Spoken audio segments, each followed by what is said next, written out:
Good Monday morning, everybody. John and Lance along with Dell now for the next 3 hours here on ESPN 97.5 and 92.5. And what a great weekend.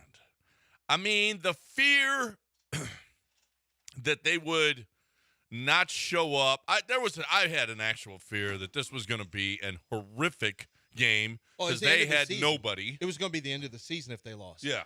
Well, it's the end of Baltimore season. They're bad. They're terrible. But they just, boy, did they show up from the very first drive, just an ass kicking. Now Baltimore they have nobody, right? The injuries are just ridiculous how bad it is. It's almost like they're the Baltimore Astros. Tell it to the Astros. Yeah, I don't care. Astros didn't get it done. They had to get it done. You play with the people on your team, and they look like a can of quit. Well, I mean, the Baltimore Ravens defense is legitimately terrible. I've never seen it's one of the worst defenses I've seen, and it's every week they're getting beat like this. Yeah. Every week their defense is getting smoked. And the Texans looked, I got to say, Nick had the good plays yesterday. He did call the good plays. He actually did. Maybe he's learning a little bit. You played two really bad teams back to back, but you showed up, you showed out. I mean, this is we got to play CJ's quote, the one about the O-line, Dell, and he gave all credit. Well, first he gave credit to God on the field. God and God then the offensive line. Yeah, God, they've gone through some adversity, and God was still there for him. Mm-hmm. So big ups. Big ups to God for hanging with the team. Yep, for staying with the team. And no, I gotta give CJ credit. I mean, I love his faith, and he's not afraid to show it, and that's great. That's awesome. But listen to his quote about he's talking about the offensive line, and it was you'll hear. I mean, right away, CJ's back. CJ is back. His confidence is back. There's no question about that. Here's CJ talking about the O-line. All linemen did a great job, and that's where it starts. I think I'm one of the best. When I get the time and I can deal it out. And our O-line did amazing this game, and when that happens, Kels is calling a great game, and our receivers running really good routes. We've been getting better at practice every week, and I think that's where you see the growth. But yeah, it really starts with him. I'm one of the best when I get some time, and you know what? Good, God bless. I wanted to have that confidence. Yeah, I do too. I don't care. There were some people that really got. I didn't understand it because CJ said, "Yeah, I was watching myself when I was in high school, and I'm an old man now." Well, that was taken. Yeah, that was was so ridiculous. I think people, this guy, he's got to go. He's 24 and he's. I get making jokes about it. We would have made jokes about, CJ. I know exactly what you mean. I've got a back sciatic. When I was 24 is when I really started having a lot of, issues with my neck, and when it would rain, my knee would hurt. Right. Throwing discs, but elbow. But I saw people like, I'm just tired of him. We need to draft someone else. I'm like, well, no, wait. It was actually it was kind of a joke. I mean, I know he's saying, I look faster there. Yeah. CJ's not a speedster out of the pocket. He did have a nice scramble early in the game, up the middle, up the middle. He damn near ran it for a touchdown. Yeah, right down the sideline. That's the longest run I've ever seen CJ have in his life. Is that the longest? Well, I mean, and he is 24. He's getting up there now. So I was shocked that he still had that motor. Still, that he was able to do at 24. In 2 days he was able to get around the corner. I thought CJ kind of was like. Even if he wasn't joking, it doesn't bother me. I don't care about this. No. You're a pocket quarterback anyway, who we need to be a good scrambler. I feel he had better awareness in the pocket too. I'm one of the best. I'm one of the best. He's one of the best. Well, he is one of the. Well, now so just a couple of weeks ago, we were questioning whether or not CJ was. I'm one of the best. No, we were seriously wondering, is this guy any good? Dale's got a new hot. Here's the difference. Now he did play a couple of bad teams. There's no question about that. But he got the ball out in 2.46 seconds yesterday. 2.46 seconds, which is the best I think he's ever done. And some credit to Nick Cayley. Nick Cayley, because you also, his play calling yesterday, there was a lot of opportunities for quicker throws. It was not all long developing. I'm going to look at the All-22 this morning, but I think Nick also, and this should be expected, is growing as a player, is understanding, okay, this is what I have. I can't run these double verticals, max protection, longer routes. I've got to give CJ opportunities earlier. Because there's certain things that CJ doesn't do as well as other things. And there's certain things where he's really strong at. Well, Nick Caley's job is to keep his offense humming with the things the team are good at doing. That's what he's got to do. Like, your job is to put your team in the best chance, and there's going to be some things that I don't think CJ is particularly strong at sitting through and getting through progressions quickly, 3 progressions.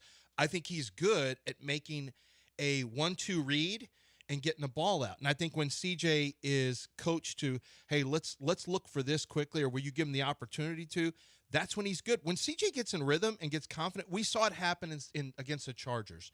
Literally, he went from looking like a bad quarterback to a really good quarterback in a matter of plays. Mm-hmm. And it's a confidence thing for him. I mean, it literally can click for him and turn on. And I thought yesterday it clicked for him right away. I noticed whenever he runs and gets out of the pocket and has and gets involved with his legs early on, there seems to be a level of confidence. I'm not asking him to be a running quarterback, but for some reason, he becomes more confident. Yep. Yeah, I don't know. There are certain plays, you're right. There's certain plays that really boost him early on. He's just looking good right now. And it's maybe in large part because Baltimore sucks. Let me tell you, Baltimore is still Baltimore. The psychological. Yeah, but they suck. No, they're not good defensively at all. And then, the Titans actually came back and won, came back from behind. And when I don't care who it's against, because those teams can win on any given Sunday. And so I want CJ. I would be more worried. Can you imagine how worried we'd be if CJ threw 4 touchdowns? Yeah. Can you imagine the feeling of if they had scored 20 points against this defense? Yeah. No, that would have been. God. But they didn't. I mean, they were really good. No, they were really good. I don't from know. the beginning. Yeah. Now they got a week off, and here. I wish they didn't. Yeah. I wish they didn't. And thank you for Lamar being out. And this is how I view sports. I want your best players out when my team faces you. I don't care. No. I want your guys gone. Beat it. This was the best case scenario. Bunch of starters out. This was great. I wish every Sunday could be like this for the Texans. Yeah. Everyone's starters are out. That'd be the best football ever. Oh, Josh Allen's out. Oh, wow. Josh Allen's out. Oh, they're playing. Look who they're playing. They're playing the Colts. Anthony Richardson's going to step in place of Daniel Jones. Oh, that would be nice. That would be great. What if they bench Daniel Jones now? Yeah. I don't want him injured. Just bench him. Yeah, they did put up 40. I mean, it's going to be tough. Anthony Richardson did catch a pass, so maybe they're moving him to tight end. Maybe. Well, I don't want that because that means Daniel Jones plays more. No, I don't want that because Anthony Richardson probably is a pretty good tight end. He's probably better than quarterback. He's not as good as He Tyler had one Warren. catch for 9 yards. He had a pass he completed. Yeah, he's not going to be a quarter. Well, look at the guys who've left now. Baker Mayfield is one of the best quarterbacks. Yeah, in the but league. Geno Smith, that dream is over. Yeah, like that was bad. A cool season you had in Seattle, but I don't even know what happened to that guy. He opened up a can of quit yesterday. Like he literally quit on the field. They need to go back to Aiden O'Connell. He quit because they. Well, is Aiden O'Connell hurt? I can't remember if O'Connell's out with an injury, but Geno was terrible. Our guy, but let me try to stay on the Texans. This is hard. CJ, when things aren't going well, I think I mentioned this last week. He tends to hold himself accountable, but he looks at what you could be doing also, and I think that creates a level of additional stress on him because he's like, well, you're not doing this. Well, this play caller's not doing this. When things are going good, they go really good for CJ. Yeah. And I think it's important for him. And I'm not trying to, I swear this is not, don't try to cut this up and make this video something it's not, Sam. This is literally me saying that I think CJ Stroud, it's important that he and Nick Caley see the game the same way. And it's important for CJ to recognize, Nick may know some ball that, he may have a vision of things that that makes some sense, that I never really thought of that way. It's important for Nick Caley. Don't just call the offense. Call the offense relative to what CJ does. All Nick Caley has to realize is I'm one of the best. He's one of the best, and he'll be fine. Just He's realize. one of the best. Oh, Oh, He's no Carson Beck, but he's one of the best. Maybe you're not concerned. Are you concerned about the offensive line still, Dell? Not against a Ravens defensive front that I can't name a player on. No. Wow, and Ode That is kind of true. Odafe did no, but the offensive line, good for them. Yeah. Good. They deserve all the credit in the world that they've actually played better than people give them credit for. You and I both have seen that. Yeah. It's funny. So did who was I watching talking about the offensive line has been actually pretty good. Did we have somebody? Well, yeah. I know Johnny Harris and I had that conversation as well. No, I don't think we had anybody on. But listen, their pressure rate is like 12th best in the league right now. Pressure rate for season. Yeah, it's gone way 12th best. down. Yeah, it's gone way down. It's gone way down. Well, way yeah. Pressure rate has gone down, and their ranking has gone up. They're like ranked the 12th best in pass protection in the league right now. As a team, they've actually done pretty well as a team. They've had individual breakdowns. And look, ultimately you're judged on what happens on a play. So an individual breakdown looks bad for the whole unit. But I'm telling you, I've actually been happier with how the team has handled movement, twists. Like, they are handling it way better under Cole Popovich than they did under Chris Strausser. The players, Shaq Mason being out, Ed Ingram being in, it's actually made a big difference. Juice Scruggs has played better. Ursery's going to get better as the season goes on because he's a rookie. Titus Howard, they're doing a pretty decent job up front. It's something that needs to be mentioned. You had some ability to run the football yesterday. Look, you beat the Ravens. As far as when you look back at this in 3 years, you're going to see a win against the Ravens on the road. That's all I care about. I hope we're not looking back at random regular season games 3 years from now. I do all the time. I hope they are reaching bigger goals than. Remember that time? We beat the Ravens? We beat smoked the Ravens? First time in franchise history. No, that is fine as a discussion point this week. But he said 3 years from now. I hope we are past talking about regular season victories. You can hope all you want. This is my hope. By history. This is just my hope. We talk about regular season why? games Because here. we're talking about Super Bowls now? I hope so. Okay, what's the point if not for that? I hope so too, Dale. Just slow down. We beat the Yes, Ravens without Lamar. Listen, Slow down. This on is that. what I'm saying. I don't want to. Take a step at a time. I don't want to revel in that 3 years from now. That's all. Well, I mean, what were you reveling in 2 weeks ago here? Playoff wins, divisional win. Hey, we got to the divisional round the last couple of years. Remember that? Division? Yeah. Now the Colts are apparently the dominant force, and not even just the AFC South, the AFC. I mean, you really needed a win yesterday to stand striking distance of the Colts. The Colts are 4-1 now. They could easily be 5-0 if A.D. Mitchell didn't exist. Are they the best team? Huh? In football? I don't think so. No. What? I mean, I will say this: they're dominant when they win games now. Their run game is absolutely dominant. They got weapons galore. Daniel Jones is taking care of the football, and they got some defense. But their secondary has some holes. Like, I don't think they're the best team in football. But you know what? They actually have fewer holes than the Bills. They have fewer holes than who else got beat yesterday? Watch the Chargers lose to the Commanders at home. The Chargers didn't look good. No. I mean, scored 10 points. Yeah, scored 10. They got 10 in the first half, and they couldn't. Hey, the Herbert stuff, ever since game 1, well, and he had a great comeback against but he didn't play well. That offense really didn't hum against the Denver Broncos, and then he helped make a good comeback with this great throw. But the Herbert stuff, remember how Herbert was definitely one of the top 3 to 5 quarterbacks? That kind of stuff, I haven't seen that since then. No, it's Herbert. You know he's going to disappoint. It's Herbert. We got to stop this Herbert love. It's now we're on to Drake May now. May is now one that of the top Herbert 5 got out of the quarterbacks. AFC. Sorry, Drake May's not top doesn't 5. bother Drake me. May is great. I'm sorry. Is he Carson Beck? You need to be worried about trying anything. Sorry, I don't know. Since we're hyping ACC quarterbacks after I don't know, he hadn't played What even. is he, ACC guy? He hasn't even played 17 games. That's because Carson Beck took a step down and went to the ACC. I don't playing. He was in the NBA. Now he's playing in the WNBA. All I know is he's got the best resume. He didn't even go D League. He didn't go not D League. What's it called? The G League. The G League. The best team in the He went SEC. WNBA The on best team in the SEC lost to Florida State.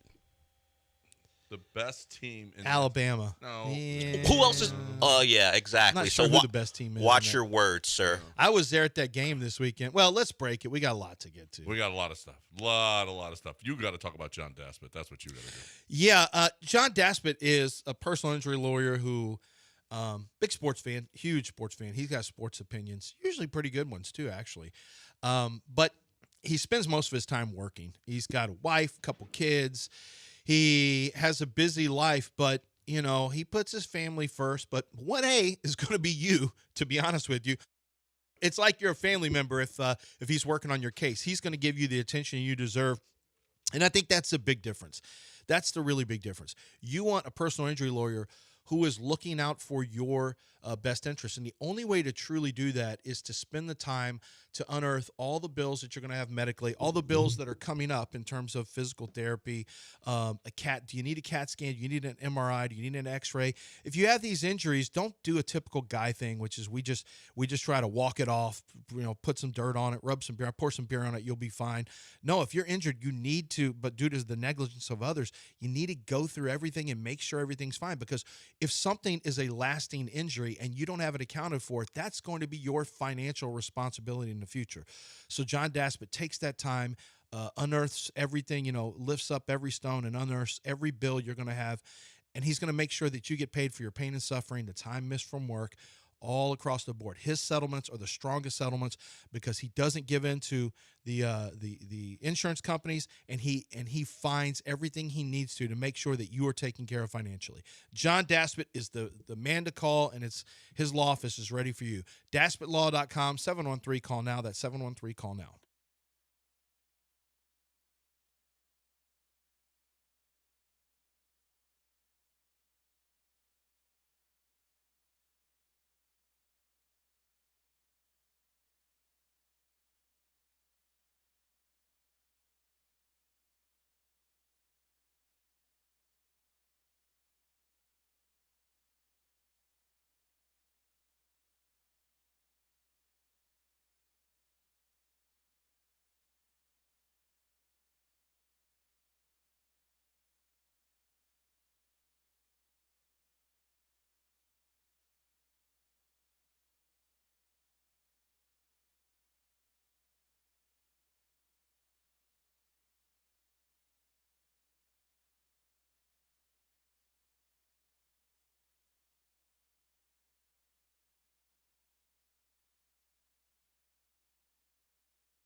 Green light offer. It's my man Sean. Woo! You hear him. Well, tennis will pay you the rent houses. That guy is energetic, but I really like talking to him because what he offers, the service is totally legit. Greenlight offer is about making sure that you can sell your home quickly, get that money, and move on. And I'll tell you where it's most beneficial, or at least what they tend to use it for. A lot of times, divorce settlements. People are done. It's going to be a quick divorce. They want to make it quick, amicable, or maybe not so amicable, and they want to get that. They want to get that cash infusion right away. They will sell. Divorce situations are done very, very quickly. Retired landlords. You're just done with the house. You've been a landlord. You're done with it. People have been, messed it up, and you're like, I'm just done with this. I just want to sell that home. They will come in there. They'll buy the home from you. They'll get it fixed up so that they can sell it later. But you don't have to worry about doing showings. You don't have to worry about getting your bathroom ready, your kitchen ready, putting new flooring in. None of that. They'll make you a very fair offer, and all the hassle is gone. 7 to 10 days typically is what is how long they need to close. People who are job relocation, you got a job relocation, you need to sell your home. Greenlight offer makes it easy for you. I've got a situation in my extended family where we're going to be looking at Greenlight offer as well, because we want to get the best offer with the lowest hassle. And that's greenlightoffer.com. That's greenlightoffer.com.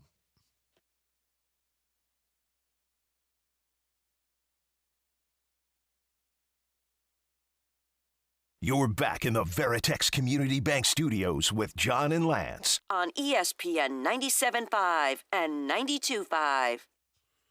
All right, welcome back here on ESPN 97.5 and 92.5. So, Jason, stop giving CJ love for being good against a bunch of third stringers like he did his whole first year. He did play a last place schedule his first year. He wasn't as good last year, and he wasn't good to start this season. Now he's good. Listen. If you're going to crush him when he's bad, you got to give him love when he's good. Yeah. He was really good. Because I promise you, if he didn't play well yesterday, you would have said something. Yes. We all would have. Yes. So is that fair that you don't get any credit if you play well? No. And it's not like he played average. He didn't play average. The guy had 4 touchdowns, played really well. Great. Had a big run. Yeah, you're right. We got to be able – it should be okay – to say when CJ's playing well. Who's to say that wouldn't have been a strong game against, the Lions or the Broncos? I say that. No. Well, you don't know. I say that because the Ravens have allowed everyone not named. Who's the one guy they didn't let play well? Was it the Browns or the Bengals? I forgot who it was. But Jared Goff, Patrick Mahomes, now these are good quarterbacks, so you want CJ's one of the best. Well, he did tell us that. Josh Allen. So the Ravens have played big-time quarterbacks, and they all were great. Also, they've been get-right game for the Chiefs, who we were questioning offensively, and now the Texans as well. The Texans have played 5 really good quarters in a row of offense. Listen, you can't say that. Yeah. The stats, as a numbers guy, I have to say the stats. They've allowed 41, 38, 37, and 44 in their losses. Those numbers seem high. Josh Allen Do they touchdown. seem a little high to you? I'm going to do some more numbers, and these are advanced metrics, so y'all try to keep along. Josh Allen had 2 touchdown passes. Jared Goff had 1 touchdown pass. Pat Mahomes had 4 touchdown passes. How many did C.J. Stroud have? Pat Mahomes plays tonight. No, against the Ravens. These are all the Ravens' opponents. And C.J. Stroud, 4. C.J. did something that only one other quarterback in the history of 2025 against the Ravens has done. Yeah, 4 touchdown passes. Yeah. The great Josh Allen. Your MVP couldn't even do what C.J. did. So, Jason, I'm sorry that what C.J.'s doing right now is an MVP level, week 5. Jason, probably not a great day to challenge these two on this stuff because you know what time they're on. But, yes, context may matter, but it doesn't have to matter today. Like, they got a week off, and they got to go to Seattle. Jason, if you want to say, see, I told you, but you got to wait. Yeah, you can't do that right now. No. Jason, hold it, okay? Yeah, just hold it. We got 2 weeks to sit on yes, you can. Aren't you happy that your quarterback, but seriously, aren't you happy your quarterback played well? Or do you just want to win some argument on Twitter against somebody that we don't know or in a chat room? It could be worse. You could be getting hit in the face by the snap like Kyler. That was, and he got concussed on that. We also had another player dropping the football, before he gets it to the end zone. I didn't see it. Who did that? Oh, my God. The Cardinals. One of their backup running backs. I was in the car. I didn't see it. Oh, my God. He dropped the ball going in the end zone. Who did that? DeMarcado. That little guy? Yeah. Oh, I saw he had 3 carries for 81 yards. Yeah, well, because all of fantasy football was mad that he wasn't starting for some reason, and he dropped it? He dropped it going in the end zone. Because I was driving back 80-yard run. An 80-yard run. Now, he did it differently. Normally, they just drop it. He, flipped it forward this time. He, hook, but he wasn't in the end zone. Did the defender I think it might have been L'Jarius Sneed chasing him. L'Jarius Sneed may have shown some effort for once this year. But I think He threw it forward as opposed to just dropping it. Either way, he didn't have control going in the end zone. A.D. Mitchell cost the Colts a game, and DeMarcado cost the Cardinals. Yeah. He goes in, they're up 22. Game's over. In the fourth quarter. And the Titans come back and win the game. That's on awesome. one of the – you didn't see the crazy play that they won the game on. No, I didn't. An interception that he fell to the ground and fumbled, and it went squirting into the end zone, and the Titans fell on it. What? That's how they won the game? Won the game. That's on. Literally. So this drive back from Tuscaloosa is about 10 hours. It's not my favorite drive I've ever made, but we have to make it because it was Parents' Weekend. We went. I saw my first Alabama game, but so I'm listening to games. But once the Texans game was over, I was just, I would do score checks on the phone.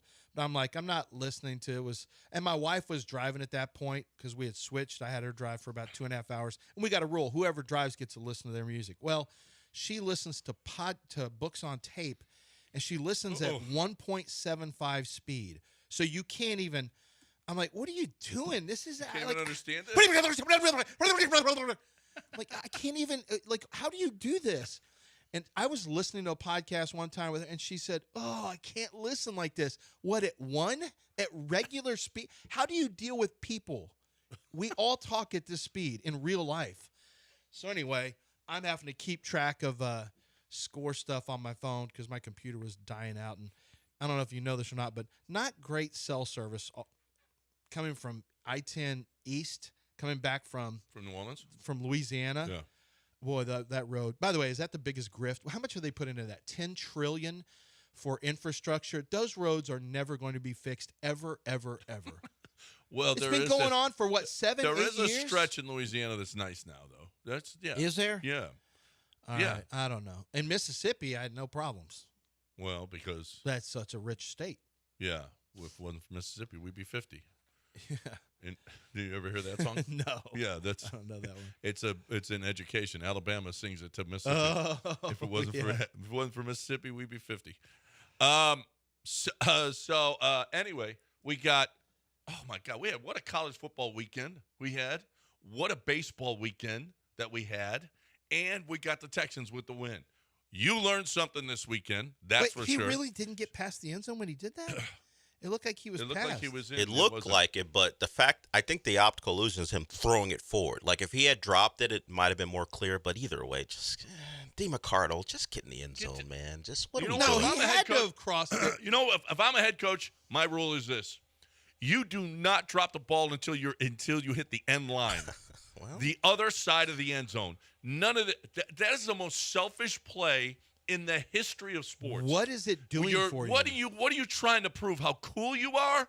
Get into the end zone for your team, get the points, and then you can show how cool you are.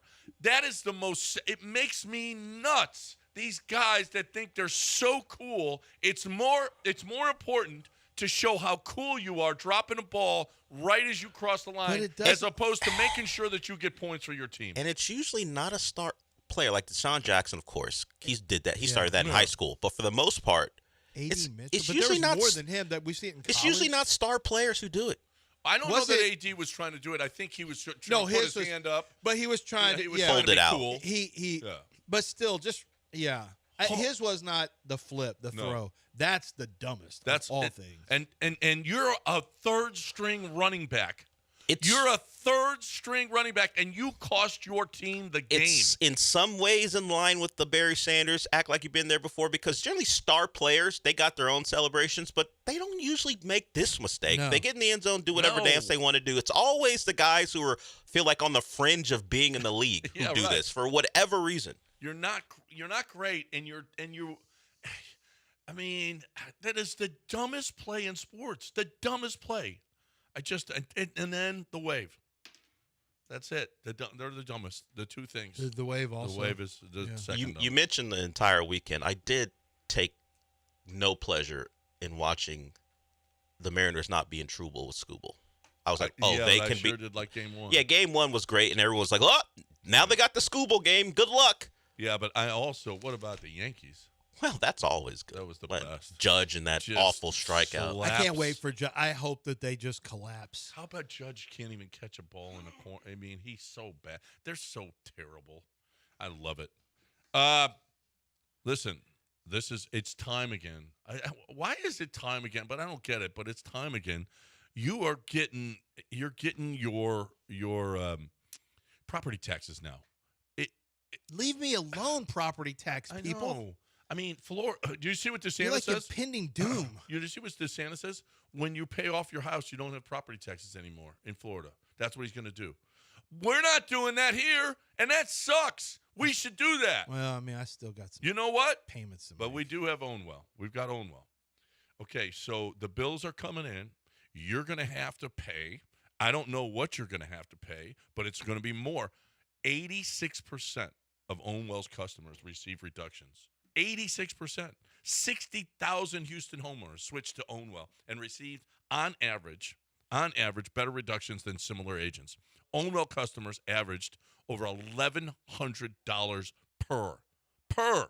Okay? Put property tax money back in your pocket in just minutes. It's easy to sign up. They deliver top results. They got the proprietary technology. They win 86% of the time. Stop overpaying and start saving with Ownwell. Sign up in 3 minutes at ownwell.com/Texas. That's OWNWELL.com/Texas.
You're back in the Veritex Community Bank Studios with John and Lance. On ESPN 97.5 and 92.5.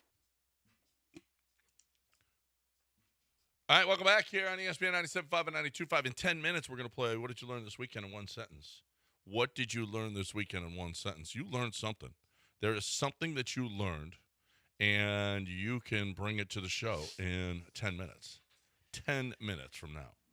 All right, so that'll happen. If you want to get in now and talk about anything, you're more than welcome. 713-780-3776. 713-780-3776, the number to hang out with us here on ESPN 97.5 and 92.5. So, Del, you went to Florida State. I want to tell you this. I mean, we were talking about this. Even Josh Pate, I put Josh Pate sound in there. Josh Pate's talking about Miami. Miami's a pretty good football team now. Miami's pretty good football. That defensive front, holy really crap. good. Number 4, Del. Reuben Bain. He's 5-star that Nick Saban won it. Cristobal got him. Let me tell you something. You like to rag on Cristobal. First of all, he's a kingmaker at quarterback I position. do. Like the rag. So he's a quarterback whisperer, which you didn't know. I think the offensive line, I put a little, they'll be in the Joe Moore Award honor roll for sure. The pass protection has been good. Run blocking, I think, is just okay. I mean, they've got some physical runners. Yeah, Miami's got a lot of what you need. I don't see anyone else really popping from a college football standpoint. Well, Ty Simpson in Alabama. I'm going to tell you something. Ty Simpson after the FSU game, boy, Ty Simpson? Yeah. Alec was saying, I had to take whatever my son who works at the Alabama program, you get that SEC propaganda. He's like, you better start talking about Ty Simpson in the draft. And this is before this last game. I'm like, this is his first year starting. Slow down. In every game he plays, he's showing good football IQ. He makes plays when the play extends. He had a really smart play where he got a touchdown pass to Ryan Williams. Like Ty Simpson, he was a 5-star. I don't know. People forget that Ty Simpson was a 5-star coming out of high school. He's got good size. He's got a good arm. He beat back Diego Pavia, which, by the way, Pavia, I had to go find out his real height because I was like, God, he's short on the field. Because I was standing on the field, and I was over there by him. I'm like, my goodness, he's short. He's 5'09" and 6/8. He's 5'09" and 3/4. Pavia is. Yeah, he's under 5'10". Wow. Did you see the interaction with him and a fan as he was walking off? So he's walking off, and then you just hear this fan yelling at him, Alabama fan, probably in his mid-40s, maybe 50 or whatever. He goes, "You don't grab your stuff in front of my kid. You don't grab your stuff in front of my kid." But he used a different word. And Pavia goes, "I'll do whatever the F I want. I'll do what." This is after the game as they're walking off. "I'll do whatever the F I want. You don't, oh yeah, like the guys now said, "I'll beat you up, blah, blah." And then Pavia's like, "Whatever." And then he's walking off. So Alabama didn't like the way he was talking before the game. The fans didn't appreciate him either. He's got some Johnny swagger. Of course, to him. Johnny's the honorary captain. Johnny was on the field as the honorary captain for Vanderbilt. Yeah, and he started arguing. That's so weird. You went to A&M. Like, what is he doing? But obviously, there's a Pavia-Johnny connect. I could see Johnny being from New Mexico, too. I know he's not from Albuquerque, New Mexico, but Johnny's got the Albuquerque, New Mexico like vibes. Bregman? Like Bregman, a little. Yeah. Bregman's got that. They all wear the number. Pavia, Absolutely. Pavia, Manziel, Bregman, they all wear the number 2. Yep. Oh, yeah. Yep. There's something to be said there. Yeah. There is something to be said about number 2. How about that? Does he wear it for Johnny? I believe so. Yeah. I believe that's why he was. Yeah, it was a little weird for Johnny to be on the sideline. Now, Arch. Listen. Oh, we done praising Miami? Yeah, that's. Oh, okay. I was wondering. Yeah, that's over. Okay. Beat a real team. We don't care enough. Wait a minute. Beat a real team. How many teams do they have to beat? Yeah. Florida State's lost 2 in a row now. Yeah, Florida State. They got beat by. Joke. We're done They're with worse Florida than State. Florida State. just beat Texas. They're worse than We call them the State. Ravens of the. We call them the Ravens of the ACC. Wait a minute. They beat Florida, who just beat Texas. We're done with Texas Yeah, too. Texas is So are there Texas is over. Texas is terrible. Are All there right. any real teams Arch besides Ohio Manning State? cannot see 6 yards down the field. That guy has some of the worst field vision. The fact his name is Manning. How about his backup comes in and rips a 25-yarder? And I thought, and then Arch comes back in like, oh, sack, hanging on to it forever. His backup looks better than him. Yeah, well, for one play, but That's all I can go off of. Sorry. well, I know that's all you got. I said earlier, I wouldn't be surprised at all if Arch doesn't get benched this year. But Ooh, I that's gonna will take say a lot this. because Quinn couldn't get benched last year. Yeah, I know, but Quinn was but you Quinn had got Arch- to the chance. Quinn got I to know, the but you had to the Arch playoff. behind him, and even when Quinn played terrible, you couldn't get him benched. Well, now you know why. Well, but they won. They're not winning now. Quinn gave him the best chance. But his offensive line is terrible. Oh, they're awful. They're awful. I cannot. It's the worst offensive line I've seen in Texas. And Texas didn't have draftable guys for a long time on the offensive line. It was just not good. They're soft. Yeah. They can't open up run holes. They're bad on pass pro. Now they lost 4 starters, but lots of teams lose 4 starters. They can't. They didn't reload their Texas. You got money for NIL. You got money for NIL for transfer portal. How do you not? Well, he have chose not to. He went with development over. Yeah. And that's fine. Aren't you recruiting 4 and 5 stars on the offensive line? They look bad. Well, and they got a good offensive line coach. We saw just last week the best portal teams that got the most out of the portal were the best teams in the country. We're undefeated. You got to use the portal. Dabo, you got to use the portal. Sark, you got to use the portal. Yeah, you have to. Miami went from having one of the worst secondaries in program history. They got like 6 guys. And you see how it's changed the complexion of their defense. So, find a way. And he didn't. Sark didn't. But I will say this, though. One of the sacks where Arch was holding the ball, they showed the all 22. They showed the wide angle. Nobody's open. His wide receivers aren't that good either. They're not separating Speaking of his wide receivers, did you hear former Texas receiver Jonte Cook's uncle calling to Can us? you play that? Yeah, can you play it? So the setup is Syracuse lost Steve Angeli, the Notre Dame transfer, and they've been terrible on offense since they lost him in a Clemson game, and they've lost 2 straight. And bad offensively. They got this young player who can't play, at least right now. So Jonte Cook transferred to from Texas to Syracuse because that was an offense that was wide open. He wanted more opportunities.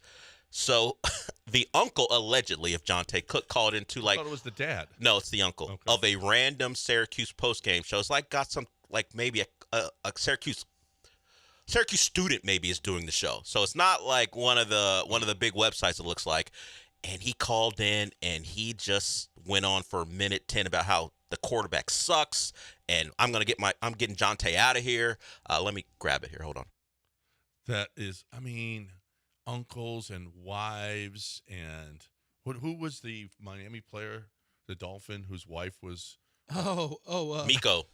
Yeah, Miko Grimes. Brent Grimes, yeah. Oh, she was a mess. She's got a podcast now. Of course she does. Popular. She liked to talk. I'm sure she does. Yeah. So this is the alleged uncle of Jonte Cook calling into a Syracuse postgame show. I don't know if you've been watching quarterback play. I just left the game. I had to leave in the 3rd quarter. From what I seen, that was some high school football. Ain't nobody paying attention. My nephew was a 5-star receiver from the SEC. He got 3-star receivers covering him from the ACC, and they can't get him the ball. I'm the reason he went to Texas, and I'm gonna get on the phone with his father, and we're gonna see what we can do. We can't let Ricky ruin our chances to get to the league. That boy's not ready for a number 1 spot. I've seen the practice tapes. My brother sent me the practice tapes, and I see what he do in practice. So football games, starters are built in practice, and that boy sucked in practice. So I'm looking at it. He's not supposed to be there. And maybe Luke Cornett ain't the answer, but I ain't seen a quarterback throw the football backwards since the 80s. So and then he want to run to the coach and watch film. You need to go all the way back to high school and watch film with your high school coach, because that's what it looked like. What you got to say about that? That's courtesy of Q Sports Talk. So you do know that this is what coaches deal with on a regular basis. Uncles calling them, that quarterback sucks. I got a 5-star. That phone call is literally what a coach deals with all the time. Mm-hmm. They deal with family members telling you how good their nephew is. That's what my brother has been a coach. Like they get that in high school. They get it in 7-on-7s. They get it in college. I don't know about pros, God forbid, but it's, I guess agents take the role of uncles in that one, so it's a little more congenial. But that's just That's stupid. That whatever. I mean, it's just just shut up, Uncle. Hey, Unc. He told you. He got him in Texas. Hey, Unc. Yeah. Shut up. Thanks for all you've done. Yeah. We got. What'd you learn this weekend in one sentence? Coming up next. So call in now. Let's go. You get one sentence to tell us what you learned this weekend. 713-780-3776.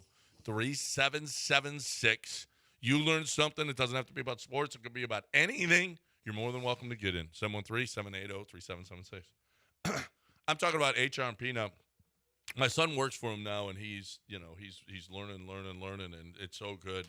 And we had a great conversation about it yesterday and what he's doing and everything else. And the thing about HRP is, I got to tell you, they will save you money. I'm just telling you. Here's where the admin companies are getting you. They're getting you with their insurance plans or their 401ks. Okay, and the admin costs of those keep going up, and they will keep going up.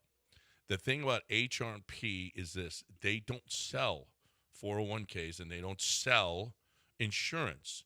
What they do is they find you the best insurance plan or 401k for your business. If you've got an admin company, chances are they're really screwing you on these things. Well, look over here. Look how low our payroll is, but then they're getting you on the backside. And there's a reason that they put their names on golf tournaments and billboards is because they're making so much money. HRP is going to save you money. Let them see. Just get a free evaluation right now. HRP.net, 281-880-6525 or HRP.net.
You're back in the Veritex Community Bank Studios with John and Lance. On ESPN 97.5 and 92.5. All right, welcome back here on ESPN 97.5 and 92.5. We got a full board. And you can, when soon as somebody gets off, you can get in. 713-780-3776. What did you learn this weekend in one sentence? I know what Dell learned. Yeah. Well, I've known that my entire, really, college football watching life. But it is great to watch a transfer receiver from LSU mock them right in the camera twice after touchdowns. Like, what do you... He's like, hey, I'm here for a year, but I will mock Florida State mercilessly after scoring 2 touchdowns. Yep. So you learned that. You learned about your wife. Listen podcast. No, I already knew that. Oh. I learned that one of the best Mexican restaurants I've ever had, although I already knew this, is in Tuscaloosa, Alabama. Okay, that's it. Yep. That's what you learned this weekend. One of the best Mexican restaurants is in Tuscaloosa. Ever that I've had ever. Wow. In Texas, New Mexico. Wow. Ever. Wow. Mexico City. Let's go. Pena, what did you learn this weekend in one sentence? Hey, good morning, John. Good morning, Dirty Macker. Hey, I learned this weekend that Poetan had revenge on his mind. Thank you. Have a great day. Who had revenge? Pereira. Oh, Pereira. Knockout in the first round. It was brutal, too. Mm. Pereira's a beast. He gained 30 pounds after cutting weight.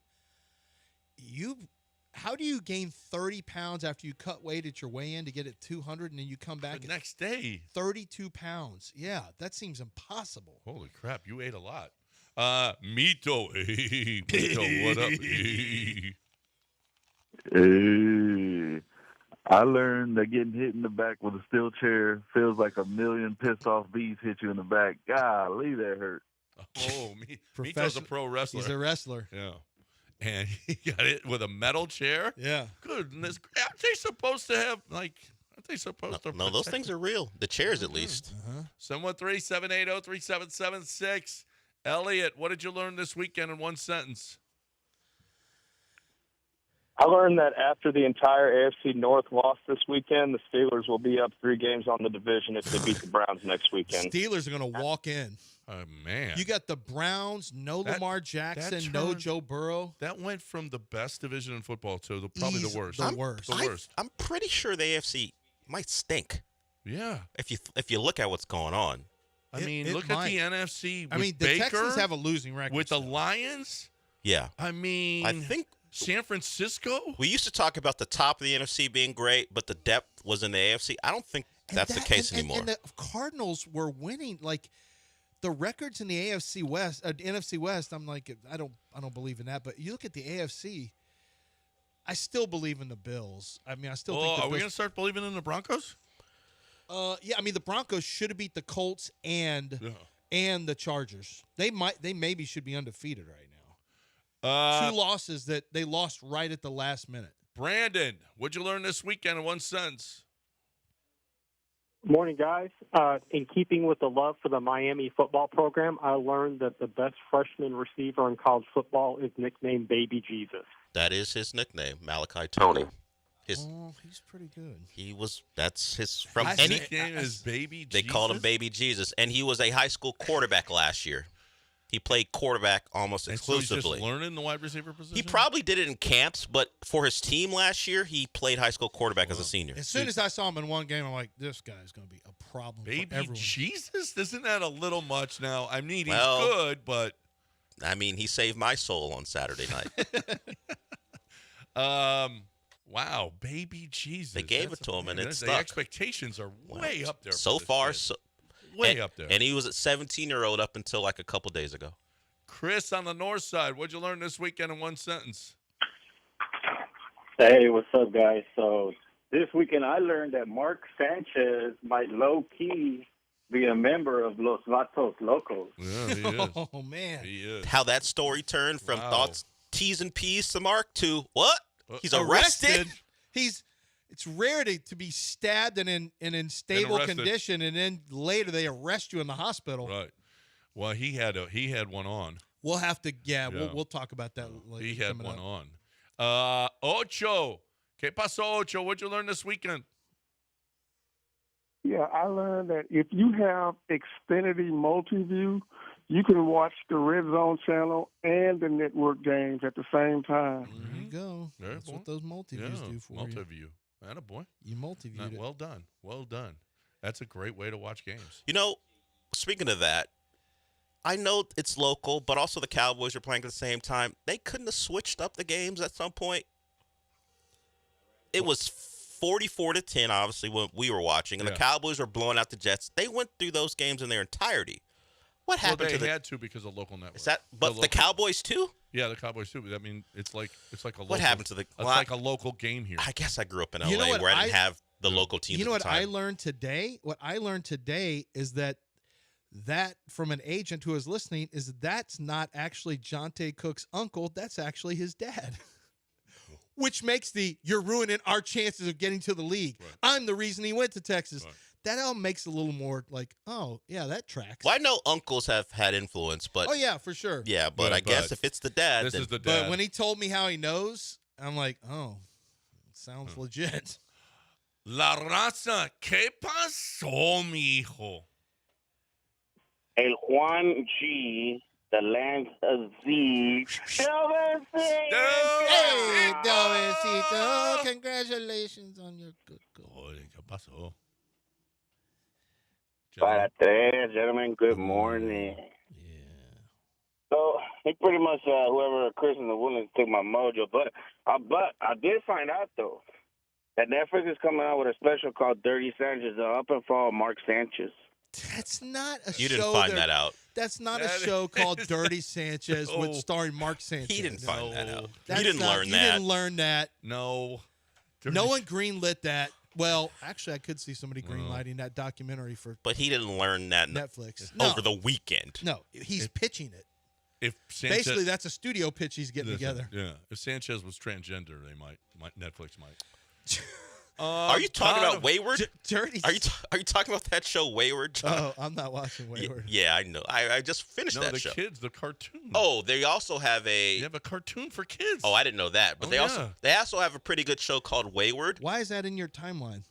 On your Netflix for you? We think you'll love this, John.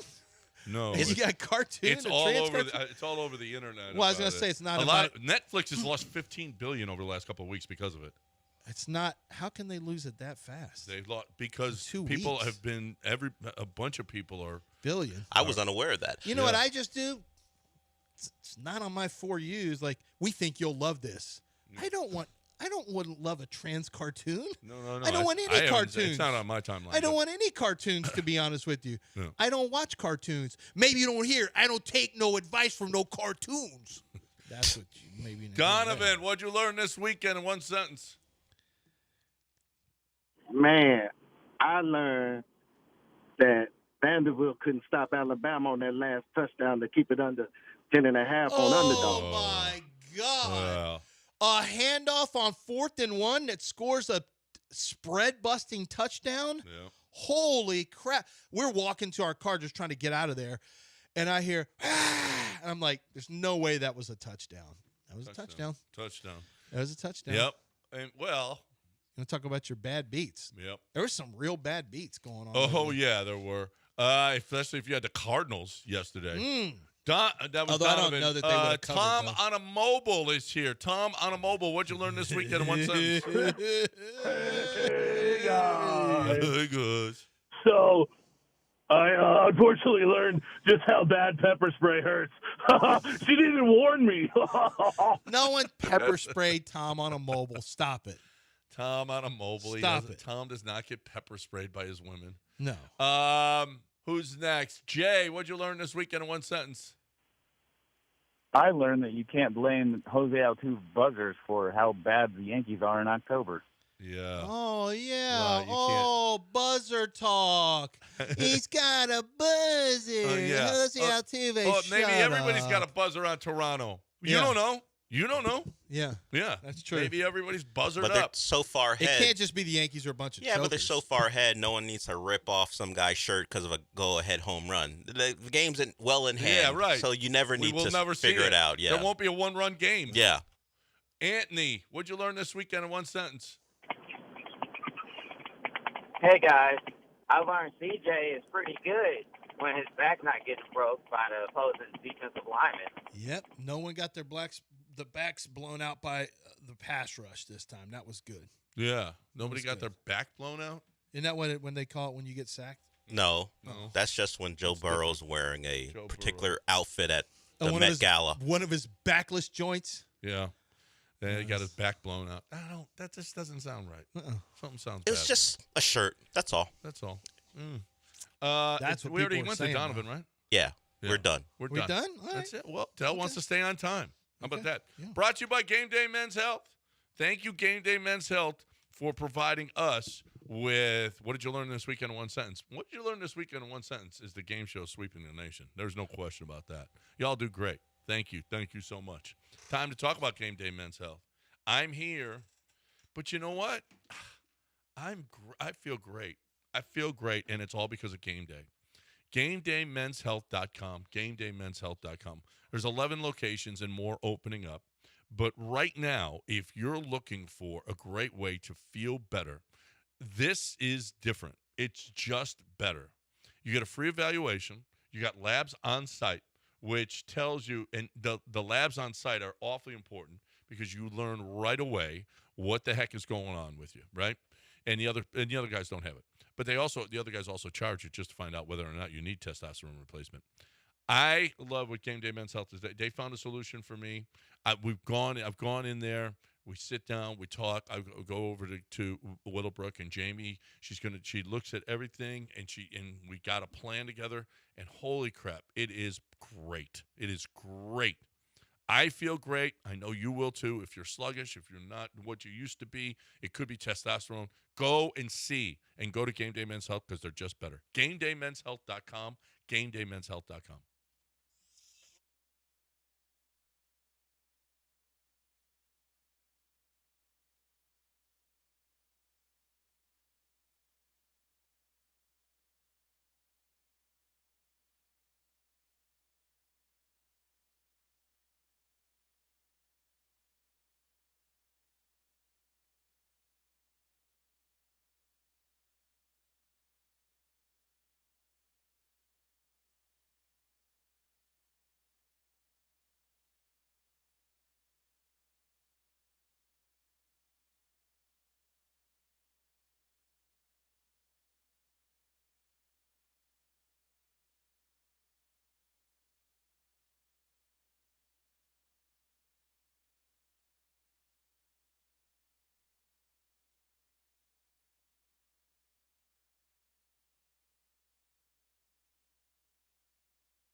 Welcome back here on ESPN 97.5 and 92.5, 713-7803. You know, you could still call in.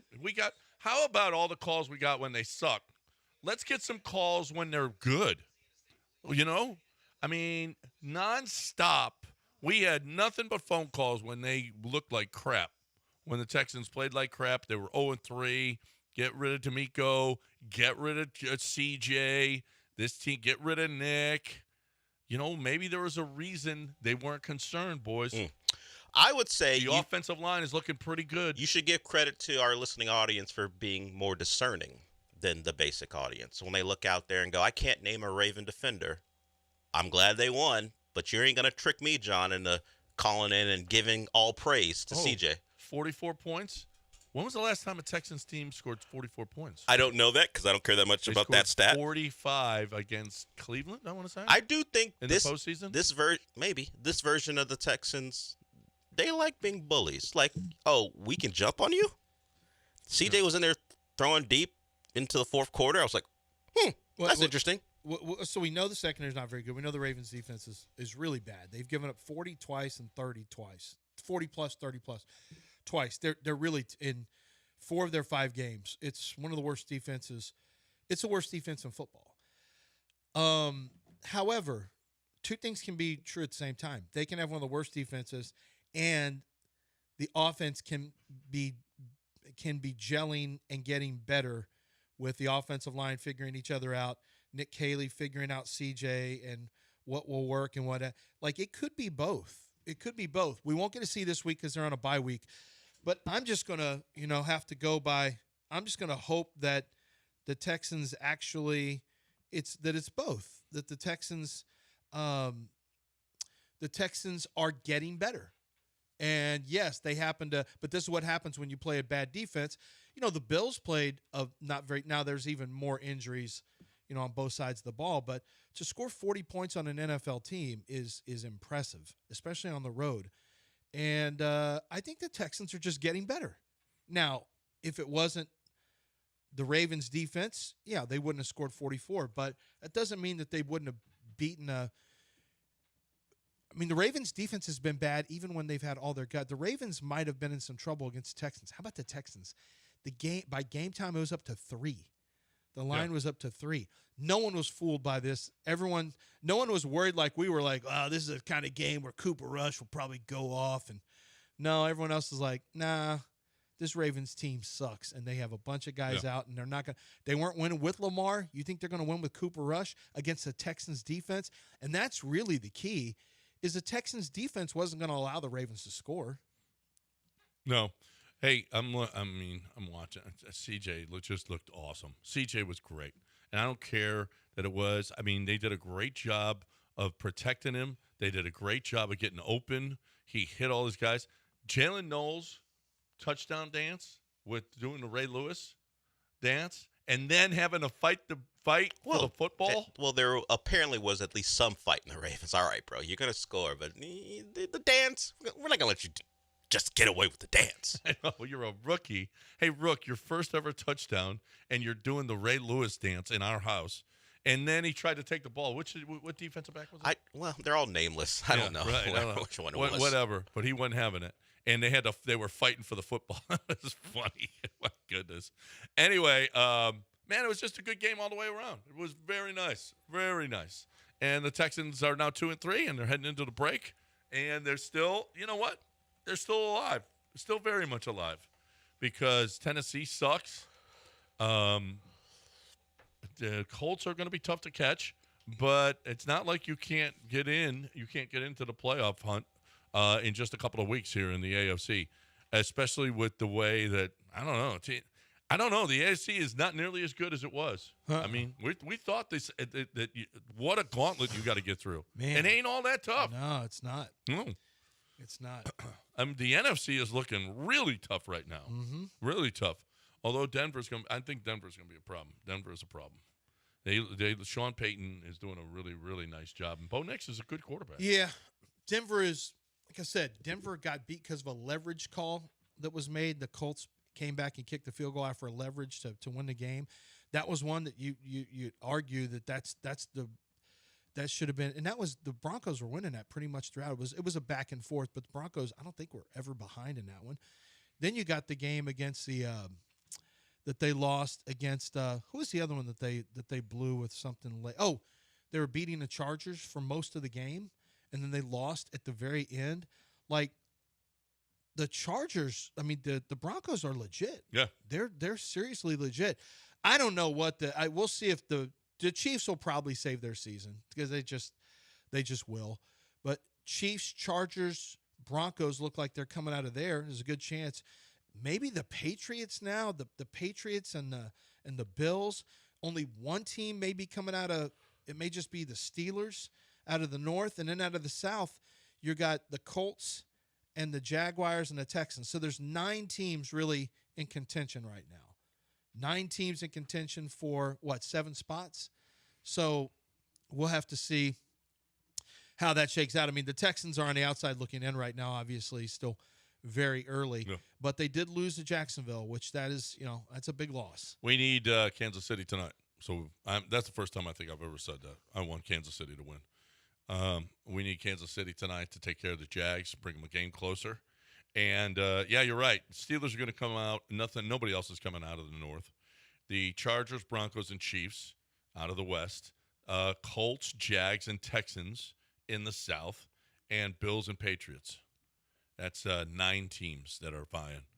And then over on the other side, I don't know. I don't know how good the Packers are. I just don't know. After watching them in Dallas. I don't know how good Dallas is either. I do know they can't play defense. I feel like they're pretty good. I do too, but that Dallas game was a disappointing one in terms of how they were. The Commanders are playing. Are back now with Jaden. That's for sure. Yeah, it's a good football team. The Vikings, I have no idea how good they are. I can't tell anything from that game yesterday. You got that last second, the come from behind win with Wentz. They almost got one against the Steelers, but really the Steelers were handling them, and the Browns kind of handled them. But they pulled off 2 wins. That's all that matters. But no, they lost. That's right. They lost to the Steelers in Dublin. They did get the win there. Dylan Gabriel, actually, I didn't watch any of it, but I was kind of keeping up with it. Apparently, he played pretty well. Okay, I guess. Yeah, played okay. 713-780-3776 if you want to get in here. Truck driver Mike wants in. Let's get him in here. Hey, truck driver Mike. Someone else has put us on hold. How come he's got... Wait a minute, I don't have that on when I put people on hold. I don't know. Do you pay for this to have this I don't know. This is the music? second one, right? That Hey, we've had. Yeah. Yeah. Truck driver Mike, are you there?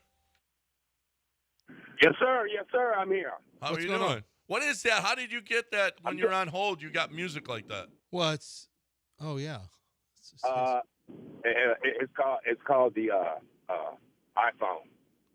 I don't know. I don't have. Is it mine? Well, maybe you when do, I put and you don't people on know it. hold, there's no music. Maybe you don't know. Maybe Maybe you do. You don't. You don't know.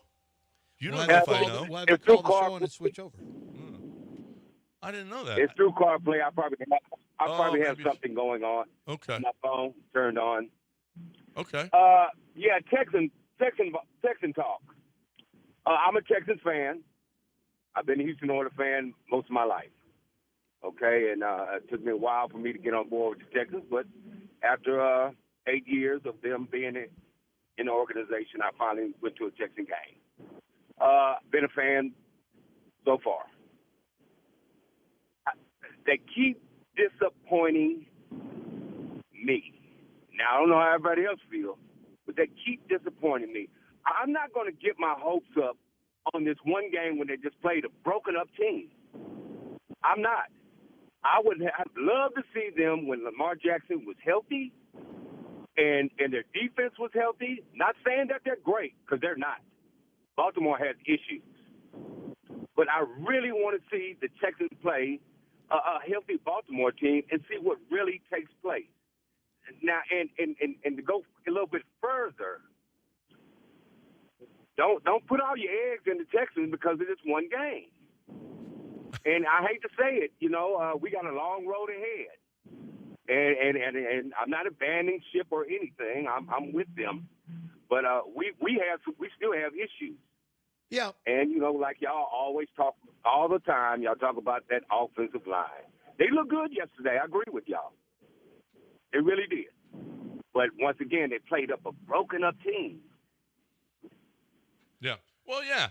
But hey, enjoy when you play well. Nah, they've broken people, John. Well, there's a lack of trust. You hear it. There is a lack of You trust. look here, truck driver Mike. I don't trust them either. Yeah, but they have smoked. But they look better now. They've played 2 straight games. They've smoked their opponents. All Well, we can do is comment on the games. They played one quarter against the Titans, really. Well, that's true. They played one quarter. It looked a lot smokier than it actually was. Yeah. All right, then look at it this way. They've been unbelievable for the last 5 quarters. Yes. When Nick said, "You know what? And you know how sometimes you hold off plays in the preseason? You don't want to show everything in the preseason, or in college football where you're playing, Kent State, but you don't want to show what you're going to do for when you play Penn State or whatever. I think there's a chance that Nick's been holding the good plays for the first 3 games and 3 quarters. So, but isn't it in the reverse? 15 quarters of the season. He held off the good plays until he played the NFL's version of Kent State. Well, see, that's the thing. Isn't that people weren't ready didn't he for. do it in reverse? That's why it was so unexpected. Like, and because they hadn't run the good plays enough in practice, they struggled early You're not against. going to run the good plays when you have injuries like you don't have, like who? Joe Mixon, for example. And the Texans finally just said, you know what? We're probably They're never holding gonna have off. Joe Mixon ever again. They're holding Let's off bring the out good first 3 plays. weeks. Let's bust out the good plays. And now it's on now. Good plays are fully out. Well, do we get to play like the Kent State of the NFL every week? So God willing. so you can call all the good plays every week as opposed to holding off. How many more are there? I mean, How many The more Kent Ravens States? yeah, well, wait. We played the 2 worst teams in the league back to back. Like the Bengals I are want pretty y'all to bad suck on now. that, Bengals are Ravens bad. fans. Bengals. Yeah, we Suck need the Bengals. on that, Ravens fans. Your team is the worst in college. Worst. Well, the Jets still exist. Yeah. Do they get the Jets do this exist. year? I hate that for Aaron. I hate that. I did too, and they're on his ass. Well, Let's see. Next up, you have the Seahawks. Not until October 20th, but that's a Monday Night Football game. Yeah. That's a 9:00. Are they doing double Monday nighters? I think all so. The time? I think so. Well, not all the time, but that week, yeah. Why? Because the NFL wants it all, Lance. I don't know if you've heard. Yeah, you're because of greed. Well, I mean, they do have a point. Maybe Man, we got to watch a late game with the Texans. 9:00. At Seattle. This is like Astros playing. Yeah, this is going to go till midnight.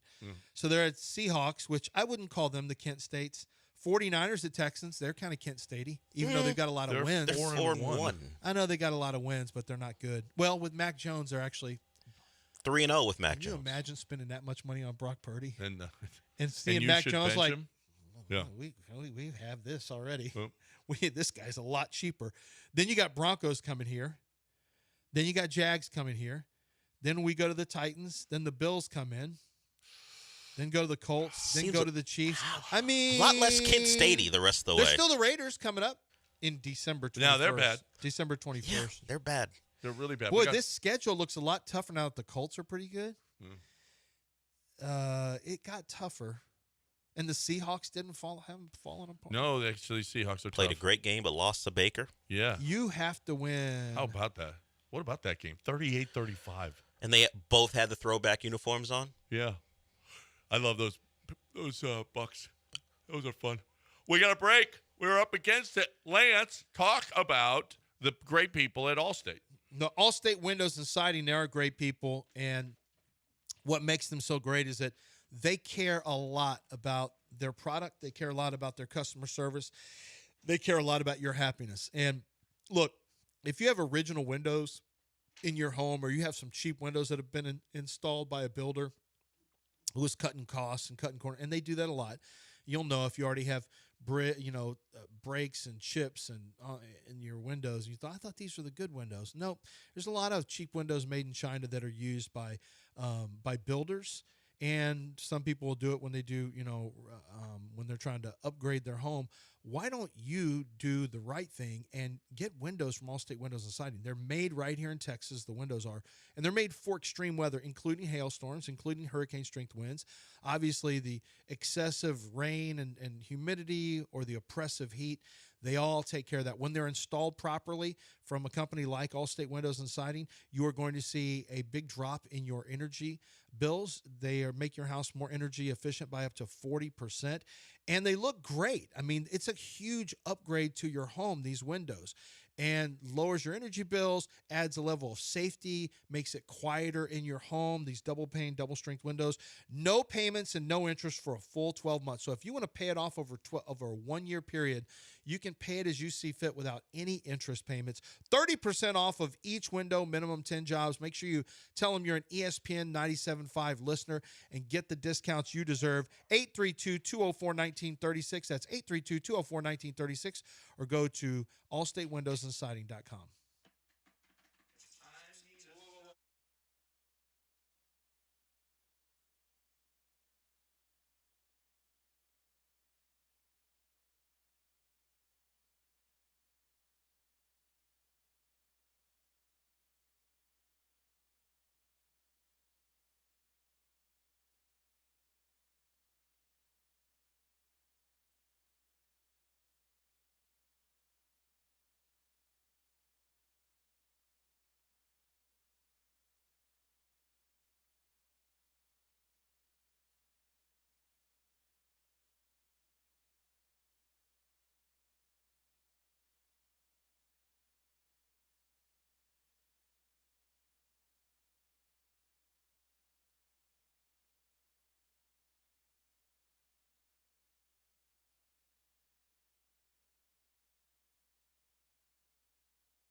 Aqueduct Plumbing Company.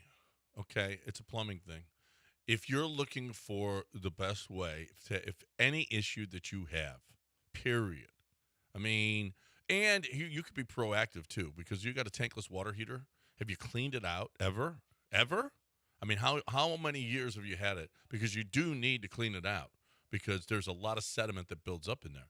You can have them over. It's a very inexpensive. They do a great job, but they're going to be there for you. Yeah, you probably aren't going to do that because you're just lazy. And I can relate to that. But here's the deal is if you have any issue whatsoever, Aqueduct Plumbing Company is the guys that you call. They're not going to come over and say, hey, we got to charge you just to find out what your problem is. They don't do that. A free evaluation while other guys charge you, and then other guys got butt crack, and we don't need that. We don't need that in our lives. We don't want that in a plumber. We just don't want that butt crack thing going on. So call Aqueduct Plumbing Company. They make a concerted effort not to show butt crack every single time. You're looking for the best way to not get butt crack and get all of your plumbing needs. AqueductPlumbingCompany.com. Shouldn't it be when the ball is out of his hands because he's doing this? I swear it looks like he crosses it. I mean, just. You're back in the Veritex Community Bank Studios with John and Lance. On ESPN 97.5 and 92.5. All right. 823 ESPN 97.5. We got calls. You want to get in here? Micah's making sure we don't put all our eggs in the Texans basket. Which basket can we put them in? If they play well, Astros are done. Wait, if they play well, we have to give them credit for it. Absolutely. That man said, "You ain't gonna convince me just because they played a preseason version of the Ravens." If they could have scored 60, would Mike be on board? No, they broken that man. They have broken him. They won by 34, and Mike's like, stop. I'm not buying into this. Yeah. I get it. Look, a win in Seattle on Monday night, that's a good win. That's a different thing altogether. That's a good win. That'll be a really good win. Really good win. I don't expect them to win that I pray game. for Seattle because Do you expect them right now? Do you expect them to win that game? Yes, the good plays I are don't. out. The good plays are in. I don't expect them to win. Did you see Tony yesterday? Tony who? Concept Mayhem.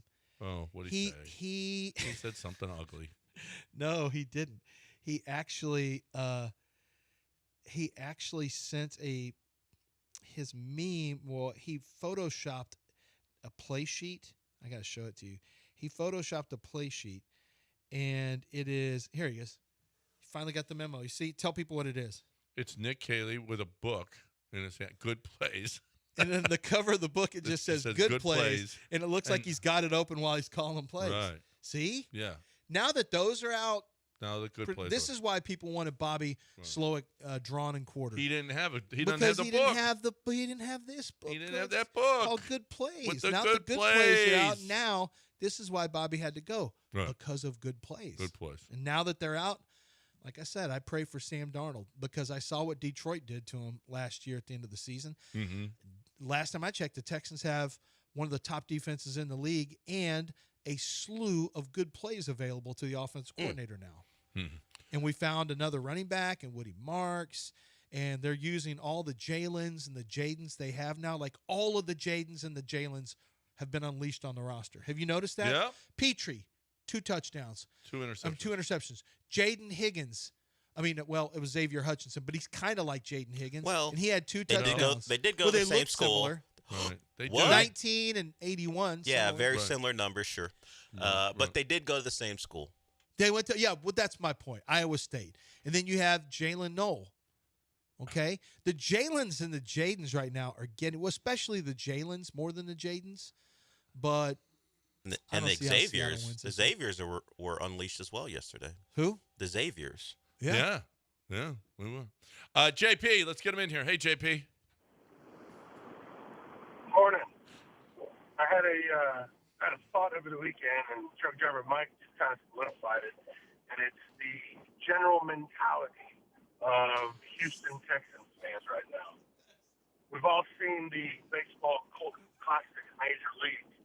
I will remind you, Randy Quaid's character, him sitting in the outfield, and how he's just talking mad smack especially when the team is doing good.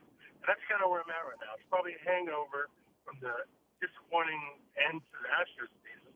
But now the Texans are catching the stray. Yeah, they beat the Titans, but you're supposed to beat an 0-3 team. You're supposed to beat the crap out of them. Yeah, they beat the Ravens, but they didn't have any players on there that you can name. And they're fumbling all over the place. They can't hold on to the ball. Yeah, they won. Okay, I'll give them the credit that they won in their stadium, but still, By is anybody 34. believing the Texans right now? By I'm 34. not. They were laying 3. They won by 34. Yeah. How about that? Yeah. How about Beat that? their ass. How about that? Covered the spread by 31. Yeah. Hold on. You can't do this, John. You just said. Yes, I'm a believer. You just said you don't think they're going to beat Seattle. I don't. That doesn't mean anything. Wait. What does that have to do? I'm all in, though. What does Dale. that Let have the to record do- reflect. What does that have to I do? said Seattle's in trouble. When the man says In he's trouble? not, They're in trouble. when that man said he doesn't believe in them just because of what they did yesterday, you're the same. No. I think to Seattle, that's a tough place to play, bro. That is a I'm really aware. tough place to play. And just because they beat a bad team, then I'm giving them credit. They played great. They looked great. That doesn't mean they're going to beat Seattle. They're in trouble. And that's just what he's saying. He's not going to allow them beating a bad team to change his thoughts on them. Well, and we're saying it should. I'm just saying they're not a great team yet. We got to temper this. Okay, they beat a bad team. That's all. That's great. They did it. They looked wonderful. CJ looked great, but just slow down. And that's all. I'm not slowing Unlike down. Lance, who's You're all in. full I'm not speed slowing ahead. down. So you think they're going unbeaten the rest of the way? I think their offense has looked in execution. I think they've executed better. I think now it was obviously you do have to check it because it really wasn't good the first half of the first half and part of the third quarter. It didn't look good for the Texans against the Titans. That was a game before, but I do think there is a time I've seen it before many times, including with the Texans, where where the play caller, who has never worked with this quarterback, the offensive tackles have never had this combination. I mean, things do come together at some point. They gel. Teams get better. We see this on a regular basis. I think the Texans are a better team right now than they were. I think they've got an elite defense. I think they've got, I think they're starting to come together. Now, we'll find out what they really, in all seriousness, we'll find out what they really are. I think that's a very winnable game in Seattle for this version of the Texans. Okay. Because their defense is always going to give them a chance. Yeah. And if CJ is playing well, they can beat most of the teams in the AFC with that kind of defense. I don't know if they'll be the favorite against them, but I'll bet you Seattle. I'll bet you when they play, Seattle's a 1.5-point favorite. Probably. Not going to be much. No. Not much. No. I think they're two comparable teams. Yep. But I think that's a really tough place to play. I think the Texans. It's a tough play, and they never play well there. And Seattle's defense is good. When are the Texans, have they ever played well?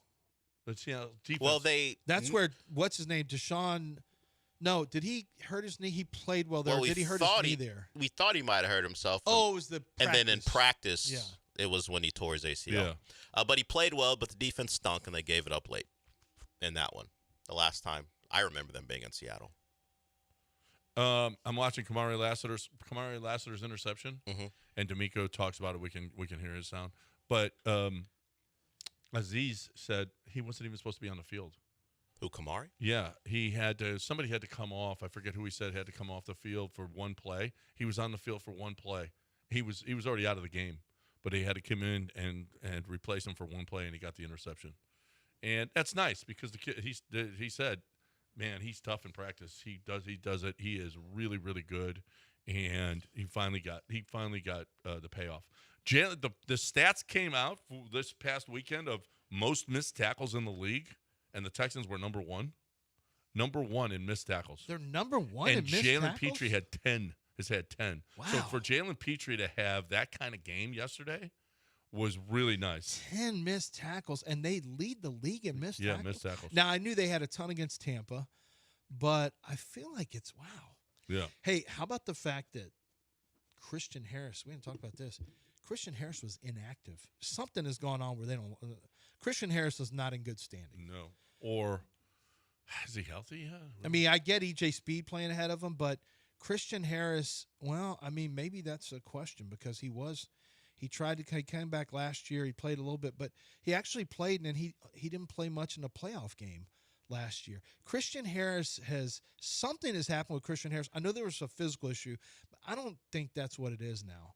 My guess is if it is, and this is his last year anyway, but I wonder if maybe there's something going on that they just don't, either from a football standpoint, they don't trust his instincts or whatever, or if there's something else at play. For him to be, I mean, a linebacker plays on special teams too. You usually want to keep more linebackers, and he didn't even make the roster. He was a healthy scratch. That's crazy. They call him a healthy scratch. Yeah. So I don't think it's injury related. Wow. All right, 832 ESPN 97.5 and 92.5, 713-780-3776. The number, if you'd like to get in here, 713-780-3776. I'm talking about McGrath Pest Control right now.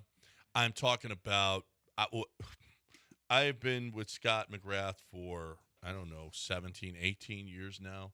And they came every quarter. I mean, we're selling the house now, but I still had them out.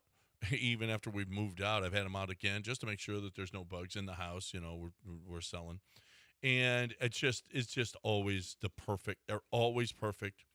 Always get it. I mean, they're bugs. You see bugs, roaches, or any bug dead outside because they've got that invisible force shield that they set up for you, and it's perfect. The mosquito murdering system, perfect. I mean, you can actually go outside. I mean, now it's so nice, but are you, after it rains, are you out there and mosquitoes are killing you? No, get the mosquito murdering system. It sprays twice a day, in the morning and in the evening, and you don't have any mosquitoes out there. It's just great, okay? And then if you're selling your house and you need inspections, you need bug inspections, you got that as well. So you're looking for the best way to make sure that you don't have, if you got bugs, you're gross. McGrath Pest Control is awesome. I highly recommend. I've been with them forever. McGrathPestControl.com, McGrathPestControl.com.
Underdog Fantasy.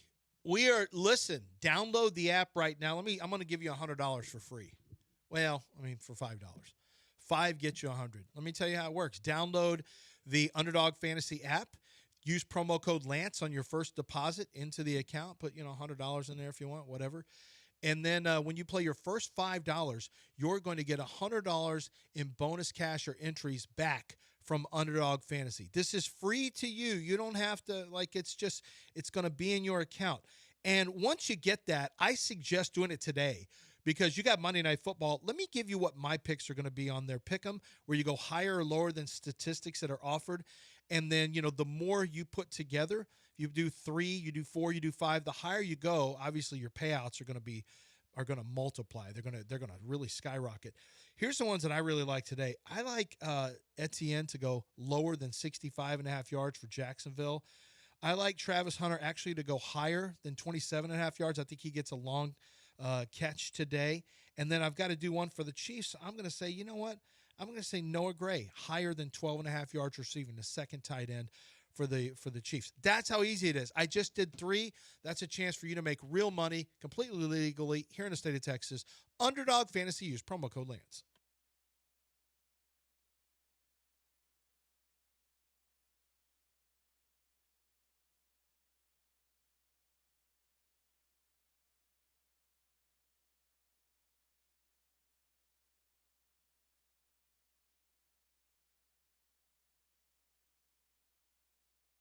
You're listening to Houston's longest-running sports radio morning show. From the Veritex Community Bank Studios, here's John and Lance.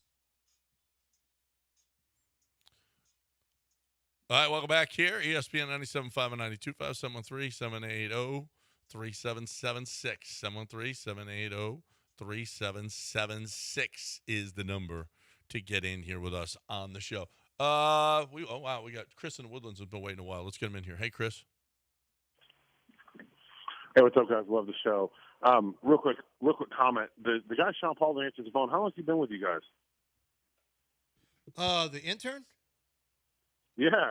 I don't know, a couple months, I guess. No, not even. He's the nicest kid on the planet, man. 6 weeks. Very nice. He hasn't doled down a little. Yeah. Yeah, very nice. Hey, my comments about the last 2 callers, and maybe they're misreading you guys, but I don't feel like either one of you guys is crowning the Texans, as Dennis Green might say. But, I mean, hey, I don't know if he's lived in Houston very long, but maybe the Panthers game last year might remind you that sometimes we're supposed to beat teams and we just, we don't. Or maybe you watch the Astros against the Athletics, and maybe the Rockets would go in and blow out Cleveland and come home and lose the third game. So, I think that when we do well, we should give them kudos. And to a lot of us in the summer, the Evan Ingram sign, those things that we were crapping on, those guys have actually done well. So when those guys step up, I think we should give them kudos. I'm not saying they're Super Bowl champions, but I definitely feel better today than I did the past couple of weeks coming out of the games. And I know we joke about the better plays and things like that. But CJ, I felt like his throws had zip on them. They looked crisp. He was thrown in the window. So I don't mind giving the Texans props, even though I don't think they're a Super Bowl winning team. And I think those guys, for them to say that you guys are whoa, slow, or don't put your eggs in the basket, none of us are doing that. We're just giving props where props are due. I don't think it's a listen. Thanks, guys. Yep. Yeah, that's all it is. That's all. They look good. Why can't we say that? Why can't we have nice things for? I think both the callers that we had are just I don't know. I'm not buying in. They were supposed to do this, but they were a 3-point favorite that won by 34 points. It was a complete annihilation of Baltimore. It's a good start. Let's see if they can build on it. That's all I'm doing. I want to be able to have nice things. Yeah. I haven't had nice things with the Texans so far this year. Now I have nice things. I'm back to think. And can you? Del, we got this earlier. C.J. Stroud even said it himself about himself. This is something that... Do you like when he talks about himself this way? I do, because that means that he's got the confidence again. This is what C.J. said about himself earlier, or said about himself yesterday in the press conference. In the middle of complimenting his own line, he said this. I'm one of the best. That's all. I mean, no context needed. He was one of the best yesterday. No context needed. Was he one of the best quarterbacks in the NFL yesterday? He was. I don't know if he was strictly confining it to that time period. I think he means overall. And the full context, which makes it less funny, that's why I don't like adding that part, is he says, when I get time, I'm one of the best. Yeah, right. He is one of the best when he gets time. Is that true? Did you see him yesterday? No, but is that true? He was better than Carson Beck. Over what? Oh, it's true. Well, I don't know if anyone was better than Carson Beck true. now. It's definitely true. Oh, yeah, he's better than Carson Beck. Not over the weekend. Yep. If you do level competition plus environment, Carson Beck, number 1. Don't let him begin on He this. loves him. He brought him up first. God. Hated Carson Beck. He brought him up first. Hated Carson Beck when he was going there. Now look at him. Now he's Carson Beck's best friend. He does have Carson Beck face when he doesn't do well. He's got Carson Beck face. Looks like Jake Myers. No.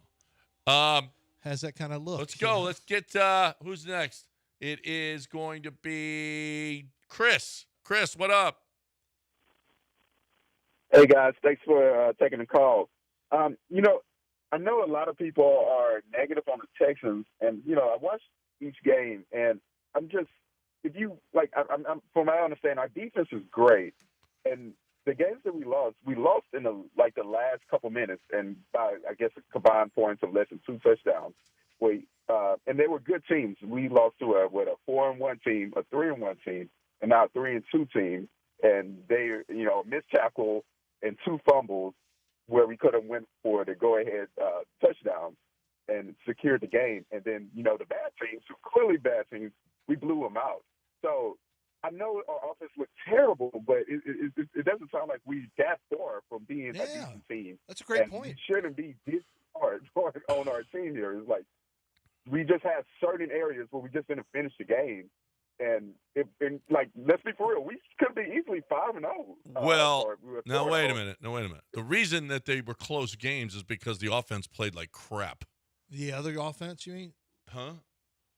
Well, that's what he's saying. Yeah, the Texans. No, well, The okay, Texans. they could. Yeah, if they don't fumble, but if they would have played better throughout the game, granted they lost at the end, but but even they there, looked like crap in the first couple of games. They did, and yet Chris is saying they still had shots. They still had shots to They win still because had of the shots defense. looking crap. Yeah. Well, and that's the point. Maybe don't get so down. That's actually a really good counterpoint that you're making, because you kind of we tend to forget that, because I don't just give. Well, we could be 5-0. Like, I typically don't buy into that. But from a I'm not giving you those wins. But when you look at the construct of those games, the Texans played poorly offensively and had chances to win. There were turnovers involved where they had chances to win at least two of those games. They had chances to win. It is worth noting. Because I'm not going to say we could be 5-0, but what I am going to tell you is 3 of those losses you could have had 1 or at least 2 turn into wins. Yeah. And these other 2, as Chris mentioned, complete domination. Well, not the Titans game, but the Titans were never going to beat you, though. They were never going to beat you. They got dominated offensively. If Nick, what's his name, Joey Sly, can make field goals, reasonable field goals, it's tied in the fourth quarter. Yeah. Yeah. Well, but they blew them out in the fourth. They blew them out. But understood. But they weren't doing anything offensively. The game either. may change if it's actually 6-6 as opposed to 6-0. And of course, the Titans, because they stink, gave up a second and 33, and they got the Texans off to the races. And now they've played 5 quarters of really good football. The counter for people who don't believe in them would say, well, you can't beat good teams, and the only teams you do beat are combined 2-8. So for doing this whole, they could have been 5-0. That would be the counter. I'm not doing this. Could have been 5-0, but when you break it down, they have had 3 close games and 2 that became blowout. We'll call them blowouts. But there has been more good than bad. The constant is the defense has played at a high level throughout the season. They've done it without takeovers. Now they're getting some takeovers. They have rush. They're beginning to. They've got an offensive line that has played together now for 3 games in a row. I mean, I think if you're being honest, you don't have an answer yet on the Texans. True. But I don't have my answer is definitely not that they're cooked or they're washed or anything like that. I think Seattle's going to tell us a lot. I think the background is for people, it's year 3. Like if you take it game by game, that's probably your better approach. Because if you're just judging them about what you think they should be in year 3, then you can look at them and go, this is year 3 of this, and you're 2 and 3, and you can't beat good football teams. But if you just go take it as the season has progressed, they've played 5 dominant quarters of football in a row. That's all they can do. And against 2 really bad I know, but I know. Look, I'm certainly aware of it. But if you're looking at it in a way, you can go, hey. Yeah, but in the NFL, did you really? I put less stock in NFL when people say that, because in college football, that's one thing. NFL, anybody jumps up and wins any Sunday. Did you guys realize this? Xavier Hutchinson scored 2 touchdowns. Yeah. You know how many touchdowns he has in his career now? How many? 2. Yeah, I heard them say it was his first touchdown. I heard that yesterday. I couldn't hear that. That's Xavier Hutchinson's been here for what, 12 years? No. And he's got 2. This is his first touchdown ever? I mean, he's playing behind Tank. Xavier Hutchinson is a story now. That dude has been around. He has persevered. And now he's actually a guy that CJ looks to. Yeah, CJ trusts him. Yeah, he really does. You know, he's tough. He makes contested catches. He's physical. He's not much of a separator. I mean, what he is, he's a possession receiver who obviously works at it, is pretty smart. He's one of those good guys to have. I don't think you're going to win a bunch. You know, he's not a guy that's going to stand out as a second receiver. It's not his job, although right now I guess he is close to being a second receiver. I mean, what has Christian Kirk done since he's come back? I expected Christian He had Kirk, a nice catch yesterday. Yeah. I mean, I guess he hasn't had the from a statistical standpoint since he's made it back. I guess he does have. He has 4 catches for 25, 20, and 64 yards. No touchdowns. I mean, you know, nothing really to write home about, but that's fine. 64 was good yesterday, yeah. A 47-yarder. But I don't know. The signs I have way more confidence. It's funny. I know it was a blowout against a bad team. I feel way better about the Texans maybe finding themselves a little offensively. Sometimes you need that slump buster to get right. I'm sorry that the Ravens are the slump busters. Yeah. CJ's got his confidence. I'm one of the best in the league. He said it. So, if he feels that way, said it. Good things happen. I'm one of the best. And yes, generally when you say a team can jump up and get you any week, and that proved to be the case with the Cardinals and the Titans. Of course, the Cardinals had to give it away. That Ravens team ain't jumping up and getting anybody. Not that version of them. No, that version's as bad as I've ever seen in my life. All right, that's as bad as it is. I've ever seen. Ever. Time to talk about Baltimore Colts weren't I've never seen any Baltimore Have we ever team seen them like this bad? The No, I don't Browns, think so. Since they've been in their existence? Yeah. Not since 2000. Since they moved to Baltimore. I would say not since Ray Lewis got a foothold of that right, franchise. We start at 2000? Never. Yeah. No chance it's looked this bad. No. All right, we got a break. That's a quarter century of good football right up until now. It's about time for them to stink. Sounds similar to what we've got here. Right. Well, not really. What I have is a great relationship with Coors Light. I mean, my relationship with Coors Light cannot be better. We're buds. We are, well, not buds per se. That's a bad way to put it, isn't it? We're friends. We're take advantage good of friends. Coors Light. We're best of friends, right? Coors, cold, clean, crisp, and refreshing. Coors Light. Certainly not buds. No. Well, I don't know why you would ever use that word. I know. Here's the deal. You're looking for the best way to celebrate a great win like yesterday, or a tough loss like 2 weeks ago. Whatevs. You want to watch baseball tonight and football tonight? Yeah, we'll do it with Coors Light. Enjoy. Okay, it doesn't matter what you're doing. You want to play a little golf? Okay, throw down a couple Coors Lights. That's what I'm saying, or more, whatever it takes. 18 holes, you can get more than a couple in. Let's not put a limit on ourselves, and let's enjoy what is, to me, the best tasting beer, most refreshing beer, cold, clean, crisp beer. It is Coors Light. You're looking for a great way to whatever you're doing. I'm telling you, make it with a Coors Light, and it's just better. Coors Light. Climb on, brother.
Taquerías Arandas. Oh man, I actually shorted you guys locations the other day. I was like, there's 14.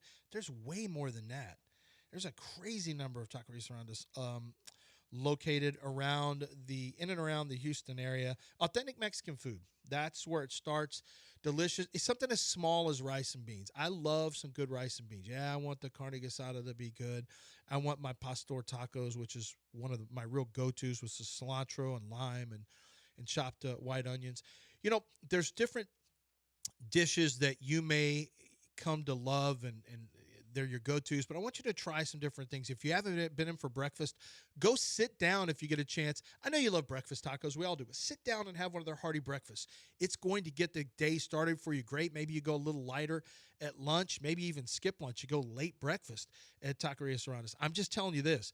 They've got the fresh ingredients. They've got delicious proteins for you to choose from, and they're going to have authentic Mexican food for you that is going to fit your budget morning, noon, and night. It's Taquerías Arandas, locations around the city. Go online to find one nearest you.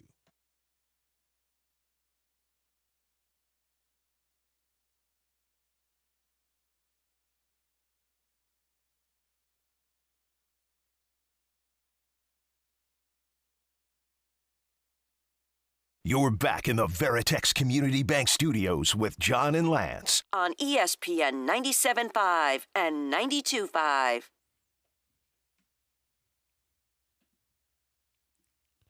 All right, welcome back here on ESPN 97.5 and 92.5, 713-780-3776.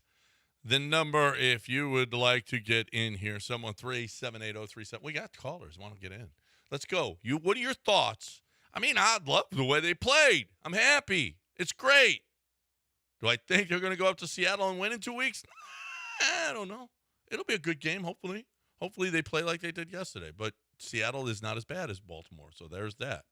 Longhorn Keith. He wants to talk about the Longhorns. How about them Longhorns, Keith? Woo, looking good. Ooh, man. Yeah, well, good morning, fellas. Hey, first of all, let me send a shout-out. You guys mentioned, I think about 3 or 4 weeks ago, one caller had mentioned that Red Raider Kevin is no longer with us, man, and I was shocked by that.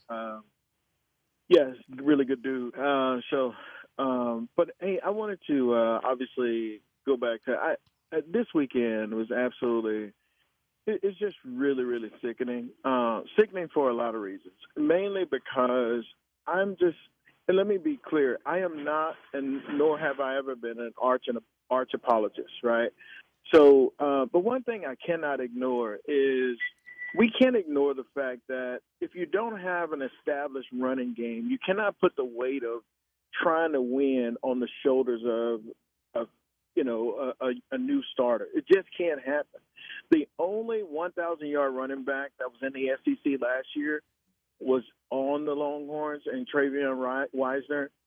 We had 4 of those offensive linemen get drafted or no longer with the team. So now we go into this season. We did not address the O-line in the offseason, and Coach Kyle Flood, the offensive line coach, is a joke. But the fact that you run out these young, unproven freshmen or first-time starters in the SEC and watch how they go out and execute, it clearly was a lack of coaching and clearly a lack of inexperience that shows me that this team is nowhere close. And I said this after game 2, I believe it was, against UTSA. I said this. We have a problem in run gap fits, and I can't figure that out. But the problem, I don't understand how Sark continues to get in front of the media and blow smoke up everybody's butt by thinking that, we have all of these great athletes, but they're not being coached, Sark. I'm sorry. I have to call it for what it is. This team, for as much talent as it has, to roll out to Florida and yes, did he scheme open some players? Absolutely he did. Did we misfire? Absolutely. But again, to me, why are you having – we were at the Ohio State game. I'm watching wide receivers running the same doggone routes in the same areas. I'm going, why are you trying to shoot the deep ball every single play? And Arch is just back there trying to make decisions, which, by the way, he's not great at. Slow decision making on his first read. So it's like, what are we doing? I don't see this season, obviously, we'll be in Dallas this weekend. I don't see this season being as successful as we thought it would be. Not national championship-wise, but certainly not where we are now. So it'll be interesting to see what this offseason looks like, but it's not going to be pretty. First time since 2021 that a team that started number 1 in the nation in the polls was out of the top 25. First time. And that's the Texas Longhorns. They are out of the top 25. Arch Manning's stats look better than the actual gameplay was. He got it together a little bit in the fourth quarter. Played better in the fourth quarter. So we're at the Alabama-Vanderbilt game. And, of course, my wife is like, this is in the middle of my game. So I've got to put it on.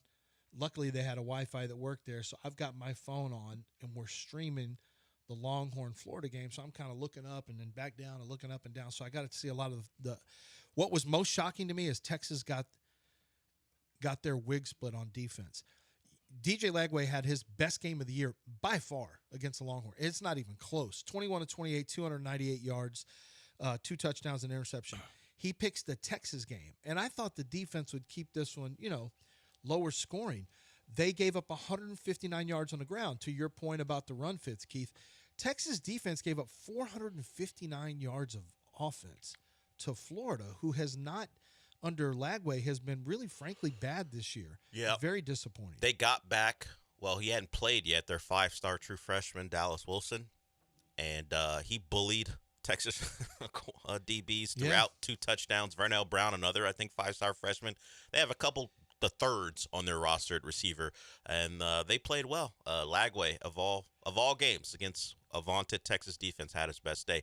And Napier decided to stick with the run for once. That's what Florida people have been calling for, because Jaden Ball is a pretty good back. He had been not handing him the football enough. He did, and then that led to the passing game. Yeah, I don't know. It's not just Texas. Number 1 and number 2 in the AP poll to start the year, both out of the top 25. Who's number 2? Penn State? Yeah. Penn State loses at Boise. No, UCLA. No, UCLA. Oh, well, I'm sorry. Yeah, worse. No, who was at Boise? Boise played Notre Dame in Notre Dame. Notre Dame, yeah.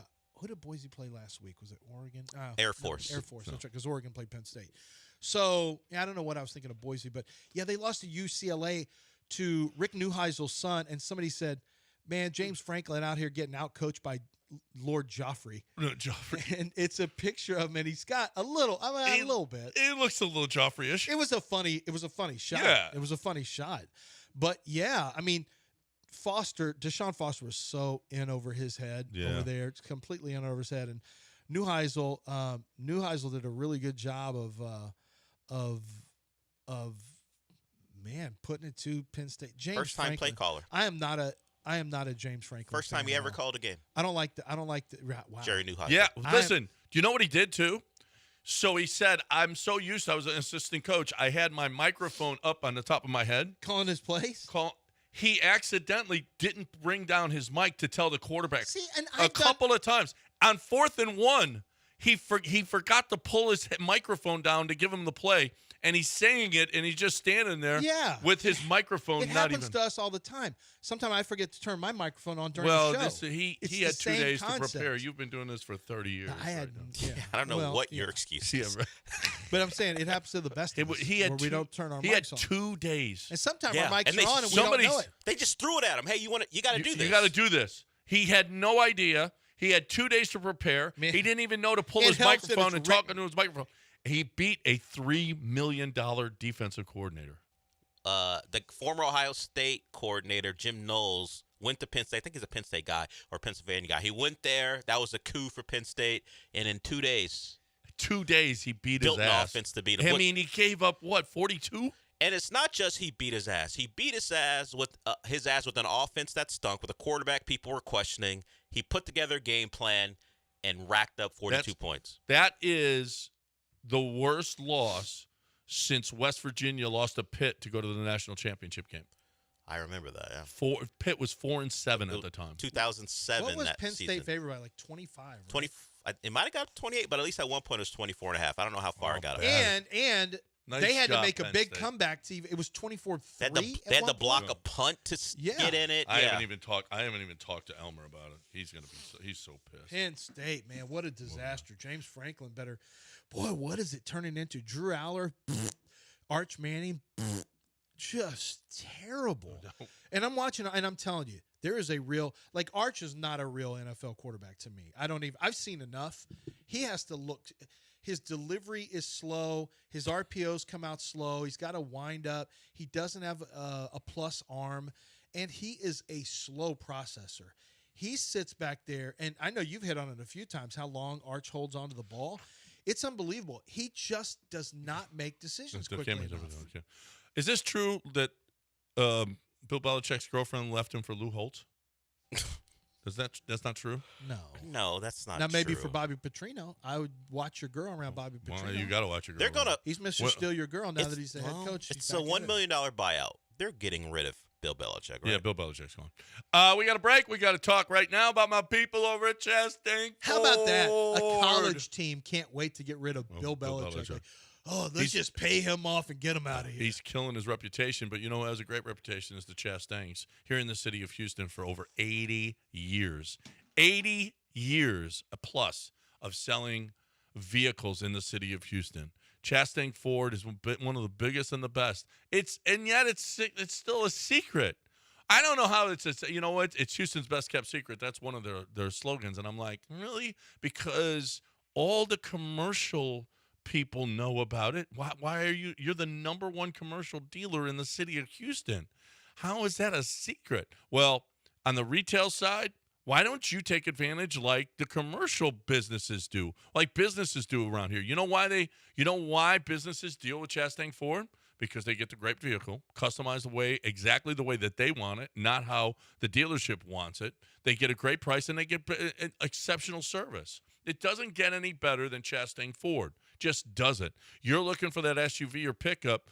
Get on the lot and see for yourself. They got great deals going on right now. 0.9% financing. You can lease for $300 some dollars. I mean, it's great. It is unbelievable. Find the vehicle for you at Chastain Ford, and I'm telling you, you'll love the deal. ChastainFord.com on 610 and Homestead, not Hempstead, 5 minutes from downtown Chastain Ford.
All right, 9:06. Welcome back here on ESPN 97.5 and 92.5. You got some thoughts on this weekend? You're more than welcome to get in here. Anything you want to talk about, anything, you're more than welcome to get in here. Let's go. 713-780-3776. Dave, we haven't touched on this really. The U of H Texas Tech game. What up, Dave? What's up, guys? Did you go? Did you go to the game? I did go. It was a Texas Tech home game. I was worried about They dominated the stadium? I was worried about that. It was a Texas Tech home game. The stadium was sold out of food by halftime. We got a lot of calls last week on your show from a lot of U of H people, and now we haven't heard anything this week. Is that true? I don't think we got a lot. Well, it's only 2 hours into the week. But I don't know that we got a lot of. Yeah, we didn't get a lot. It was odd because a lot of the Cougar fans disappeared after the third quarter. Well, I would have disappeared I tell too. you, Texas Tech was never in doubt. Well, when you've turned the ball over your first Houston two killed themselves. possessions. But Tech also capitalized, and then they just held Houston's offense completely down after those turnovers, too. Connor did not look good. No. Connor looked like his throwing motion was off. He looked like his jersey was too tight. I mean, honestly, he did not have the range of motion in his throw. I don't know. That was disappointing. They weren't ready. They really pooped the bed. Right out of the box. Tech looked outside of the Cougs turnovers. Tech looked like a team who, has invested to be this good. Yeah. There's a reason. Yeah. Tech was pretty good. That's a pretty good football team. Yeah. They have put the money in. Now, our resident Texas Tech fan, Dez, was like, well, Texas has spent more than Tech, and look what they've gotten. Yeah, but Texas didn't spend it apparently in the right places, but Tech has. They've built their lines of scrimmage pretty well. So somebody said, and they got a pretty good quarterback too. Yeah, well, Baron Morton is good, but they said they got a backup that's like he even came better. in. He came in against Utah when Morton got hurt and played well, and but Morton's been their established guy, so they went back to him after the bye, I believe. But yeah, Tech it's the reason they're a clear favorite to win the Big 12, and this was the year for them, or is the year for them. Morton even talked about it, I think, before, like at Media Day. He said, well, we're experienced, got a lot of guys, final year. This is our time. And they look it at this point. That's a pretty good football team. You know what? Wouldn't be surprised at all they don't win the Big 12. Yeah. Yeah. That's a possible playoff team. No, that's I'd say they're the favorite. I mean, you had Iowa State losing. Yep. To Cincinnati. Yeah, Cincinnati took care of business. Cincinnati looks pretty good too, but no, Texas Tech looks the best. Yeah. And where do we stand with Texas A&M right now? Texas A&M's a pretty good football team now. Yeah, the final score is a little misleading. It is. Because that one was a real rock fight for a good part of it. Reuben Owens came in, and I forgot which back got hurt, but I think it was Moss got hurt. Moss got hurt, and Owens came in and did the thing. We all know the story about A&M. They got now LSU ain't great offensively, but they got to play them still. What else? I don't remember what else is left on their schedule. That's the one that jumps out to me right now. But what are they? You think they're better than Alabama? A&M. I'm not ready to say that. Man, I've seen a lot of Bama. I think that Bama's record looks good. Simpson's playing really well. I'm telling you, I like Jeremy Bernard better than Ryan Williams. Man, he's played so much. He's played more consistently this year. Jeremy's really good. You know, it's maybe crazy to say, but Ryan Williams, as far as NFL prospects, I might like two Bama receivers because Horton's big. He's 6'4". He moves like a small receiver. Yeah. He caught a touchdown against Georgia. I think as far as Williams versus those two, I think the prototypical guys are Bernard and Horton. They are, but, we've seen Calvin Ridley. We've seen Devontae Smith. Like, they're not prototypical, and they get drafted high. I think Ryan Williams having a bad year from a drop standpoint. He did get a touchdown the other day. He's not been the same factor, although he actually statistically had a pretty good game. But I think he's got another year in college. I think he'll I think he'll have a bigger year next year. Simpson is the guy that I'm like, is this guy going to the draft going to come out after just 1 year as a starter? Because I'm telling you, Ty Simpson plays with poise. He's got a little escapability. He makes plays on the move when out of structure. He's got pretty good accuracy. I'm looking at all these quarterbacks who are playing themselves out of high draft positioning, and I'm wondering if Ty Simpson doesn't come into the draft this year. Because Arching coming in, and I don't think if he did, it wouldn't matter. He'd be a day 3 guy unless somebody wants to buy into the name again and get beat again by the name. You got Lenore Sellers hasn't done anything yet, although he'll be, he's still got a chance to be the first pick. But Lagway is not draftable this year. Yeah, right? isn't he a sophomore? He's a true sophomore. Arch is a third-year sophomore, so he could. But Ty Simpson he may end up being a much bigger factor in this draft than I ever anticipated because he's playing Nobody well. had Ty Simpson as a and then Carson Beck, who I always thought could rehab his image because he was considered the top guy before last year. And then last year he stunk, but he also had all of his top 3 receivers were all hurt. It was a bad year. Georgia dropped a lot of passes. Georgia led the SEC in drop passes. He gets to Miami. He'll still do some not great stuff. He'll still make some mistakes. But Carson Beck is going to be up there at the top of the food chain. I don't know if I'd really trust that necessarily, but that is what it is. Mm-hmm. All right, 913 ESPN 97.5 and 92.5, 73780-3776. Catching up on breaks. By the way, I don't know if Keith Vanderbilt team. I was happy to see Keith's Vanderbilt team. He always calls. He predicted they'd be 10-2. I'm not sure Texas has got a dogfight on their hands against Vanderbilt. Vanderbilt's going to be a dogfight for most teams. Well, yeah, they host LSU, host Missouri, back-to-back games. Then they go to Texas, Auburn, Kentucky, Tennessee. That's how it plays out. But yeah, the LSU Missouri back-to-back will determine probably if Keith gets his 10-2 prediction right. Okay, let's break it here and talk a little jewelry, and then we get back on the other side. Anybody wants in? 713-780-3776. Zadig jewelry. Now, Zadig is, man, I love Zadig because Zadig just got done with Watchtoberfest. I talked to a listener. Well, he sent a direct message, and we spoke through the direct message, but he talked about how cool Watchtoberfest was. He goes, my gosh, you may have undersold it. The cool cars they had from Indigo, where they did cars, they had the canines as well, where they did a pet adoption, they had coffee, craft beer, they had Oktoberfest-inspired bites, and then 25 brands had watches on display that were a lot of new releases, things like that. It was a great party over there. And if you've never been to 1801 Post Oak Boulevard, what a beautiful showroom. 28,000 square feet. And when it comes to getting an engagement ring, you're just not going to find a better spot than Zadig Jewelers. They've got an entire upper floor, a second floor, where it's dedicated to the bridal process. So they're going to help you find the right setting, the right stone. They're going to help you with your engagement process. They do everything for you. It's amazing. And of course, you are going to get a ring that she is going to absolutely be blown away with. They'll work with your budget to find the perfect gift at Zadig Jewelers. Go to the website, start the ring buying process, or just browse around at zadok.com. That's zadig.com, 1801 Post Oak Boulevard.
We had a nice meeting with Chris and Bill last week with Republic Boot Company.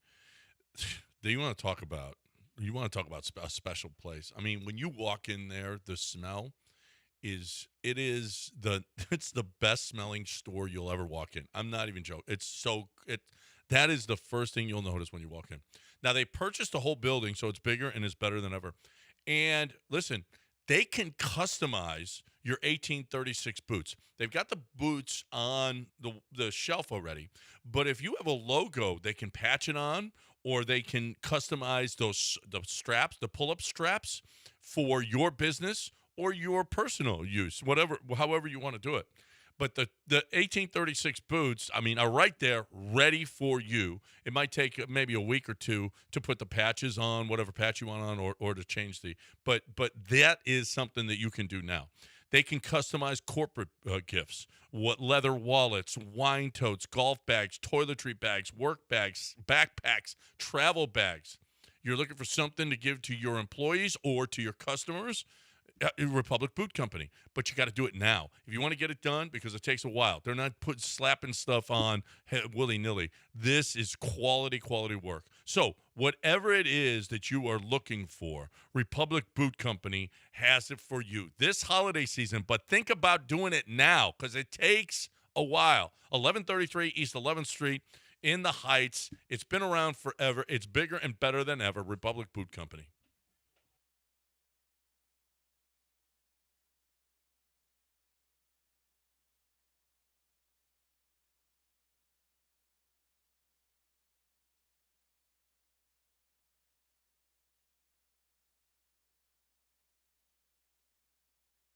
You're back in the Veritex Community Bank Studios with John and Lance. On ESPN 97.5 and 92.5. All right, welcome back here on ESPN 97.5 and 92.5. John and Lance here with you. You've got time to get in. We got a couple of segments still to talk about this Texans game or baseball or college football, whatever it is. 713-780-3776. Chris wants to talk about the U of H Tech game. What do you say, Chris? Hey, guys. No, I was just saying that I was at the game Saturday night, and it was not a Texas Tech home game. I was actually really proud being a U of H alum on the way how much Love You Blue, Columbia Blue, whatever you want to call it, showed up.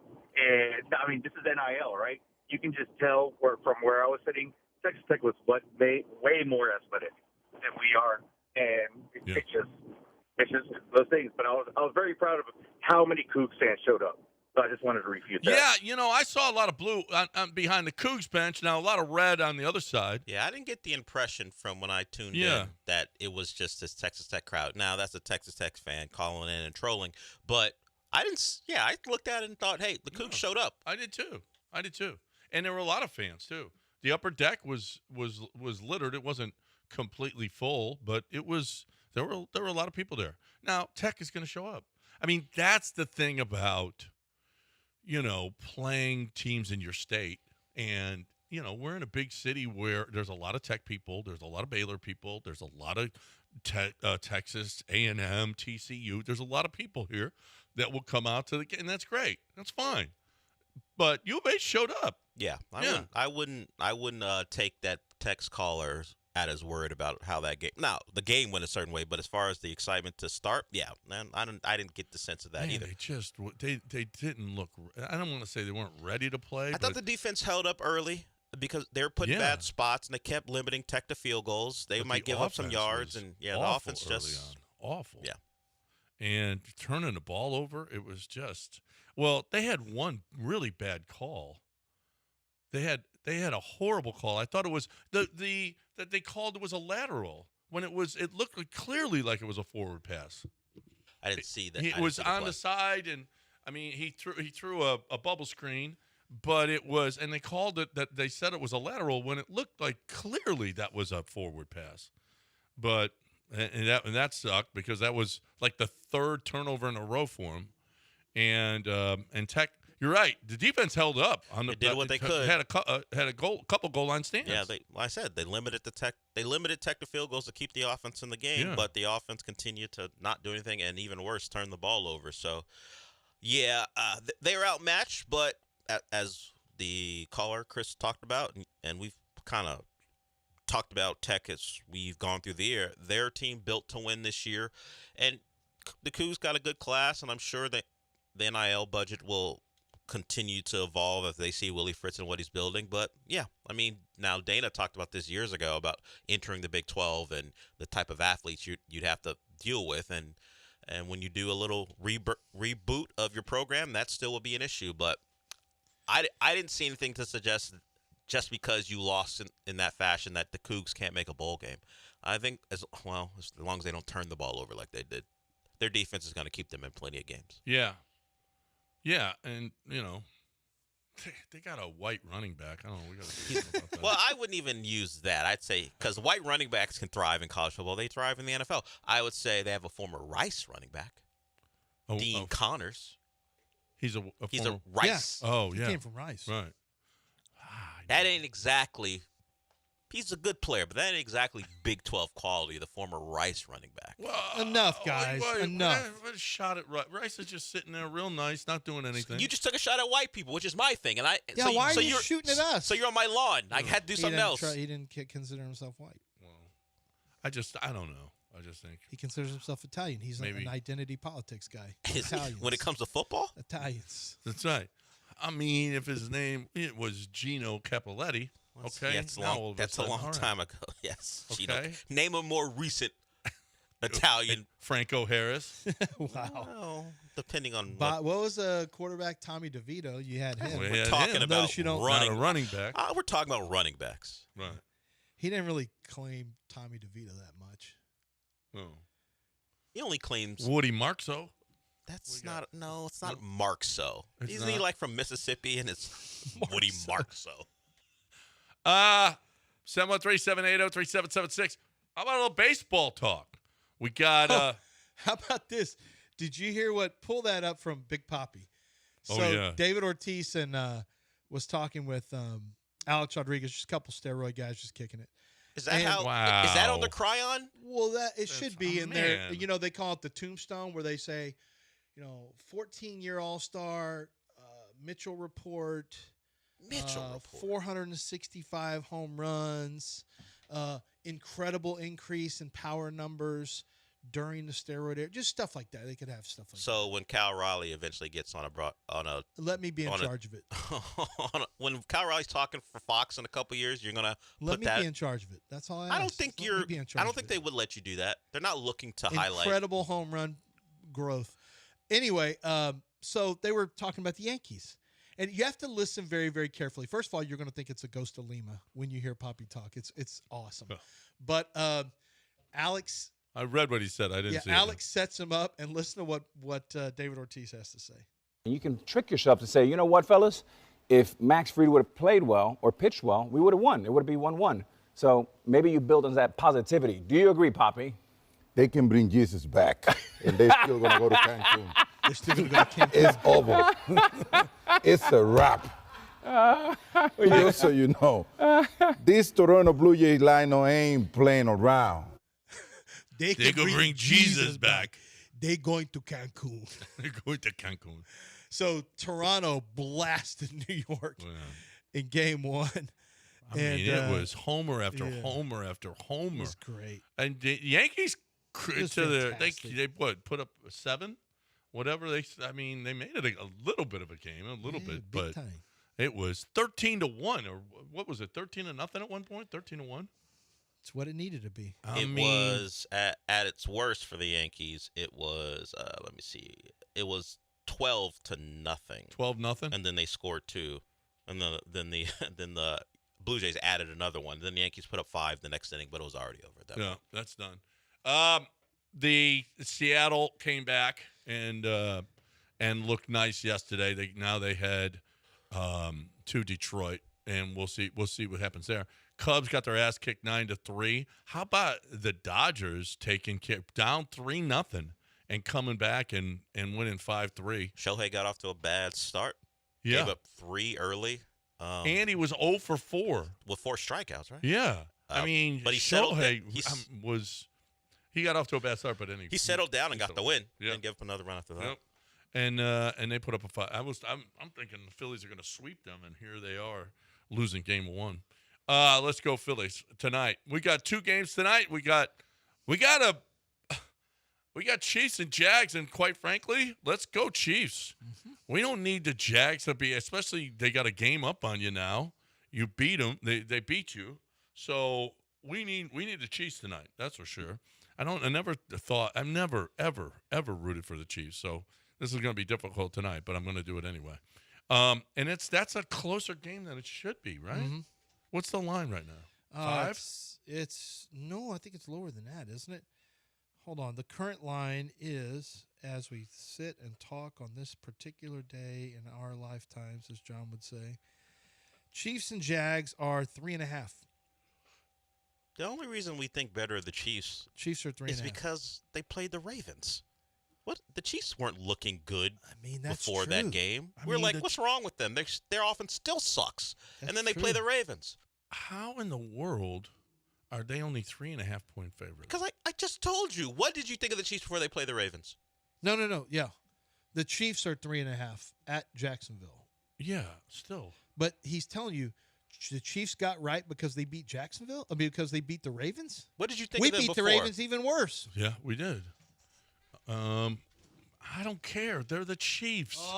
Don't be careful with that. They're the Chiefs. That's what people are saying. They're the Ravens. I don't know who was in the Super Bowl last year. But we talked about them all through the year of getting lucky, the refs helping them. The loser of the Super Bowl. Remember how many years the loser of the Super Bowl came back the next year and just were ass? I'm not saying the Chiefs are bad. They're probably, because the Chargers are the Chargers, win that division again. But don't let the Ravens win convince you that they're not, that there's something they're not. Going into that game, we were questioning them. They looked bad against the Giants, even though they won that game. Of course, they had already lost to the Eagles at home, and they lost to the Chargers in Brazil. There were real questions about them going into that Ravens game. Didn't they light their ass up, and we're supposed to pretend like the Chiefs are good again? They're fine. How in the world did they think that this was a Monday night game anyway? Right?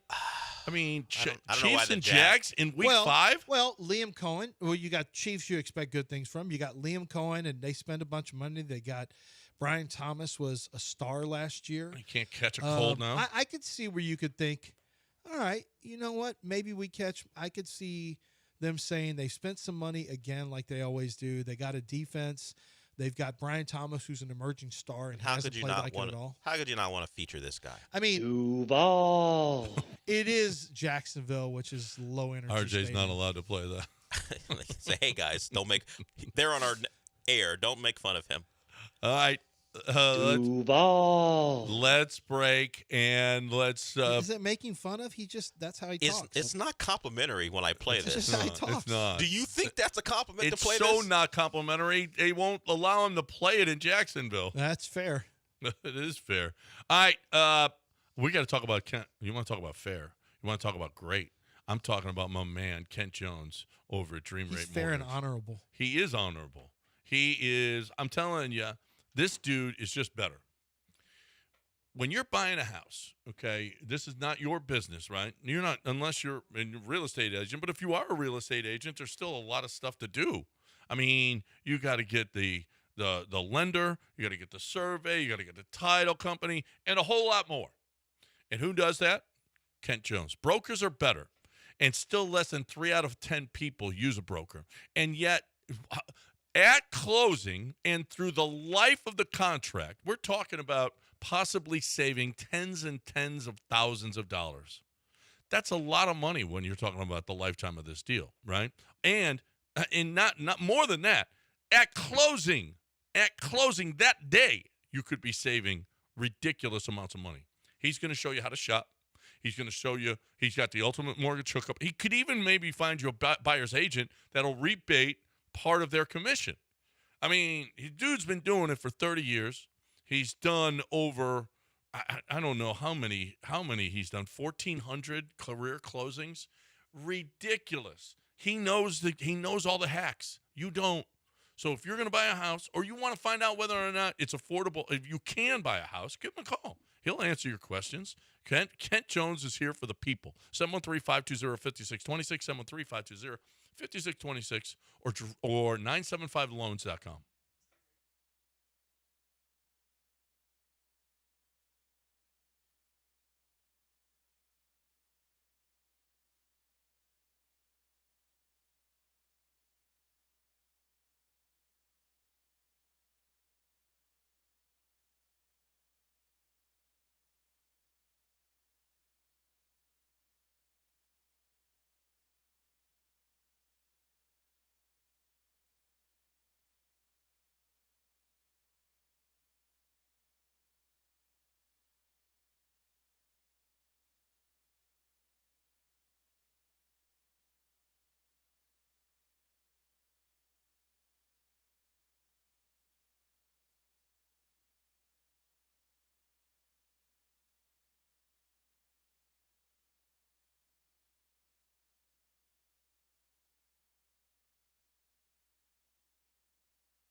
You are listening to Houston's longest-running sports radio morning show. From the Veritex Community Bank Studios, here's John and Lance.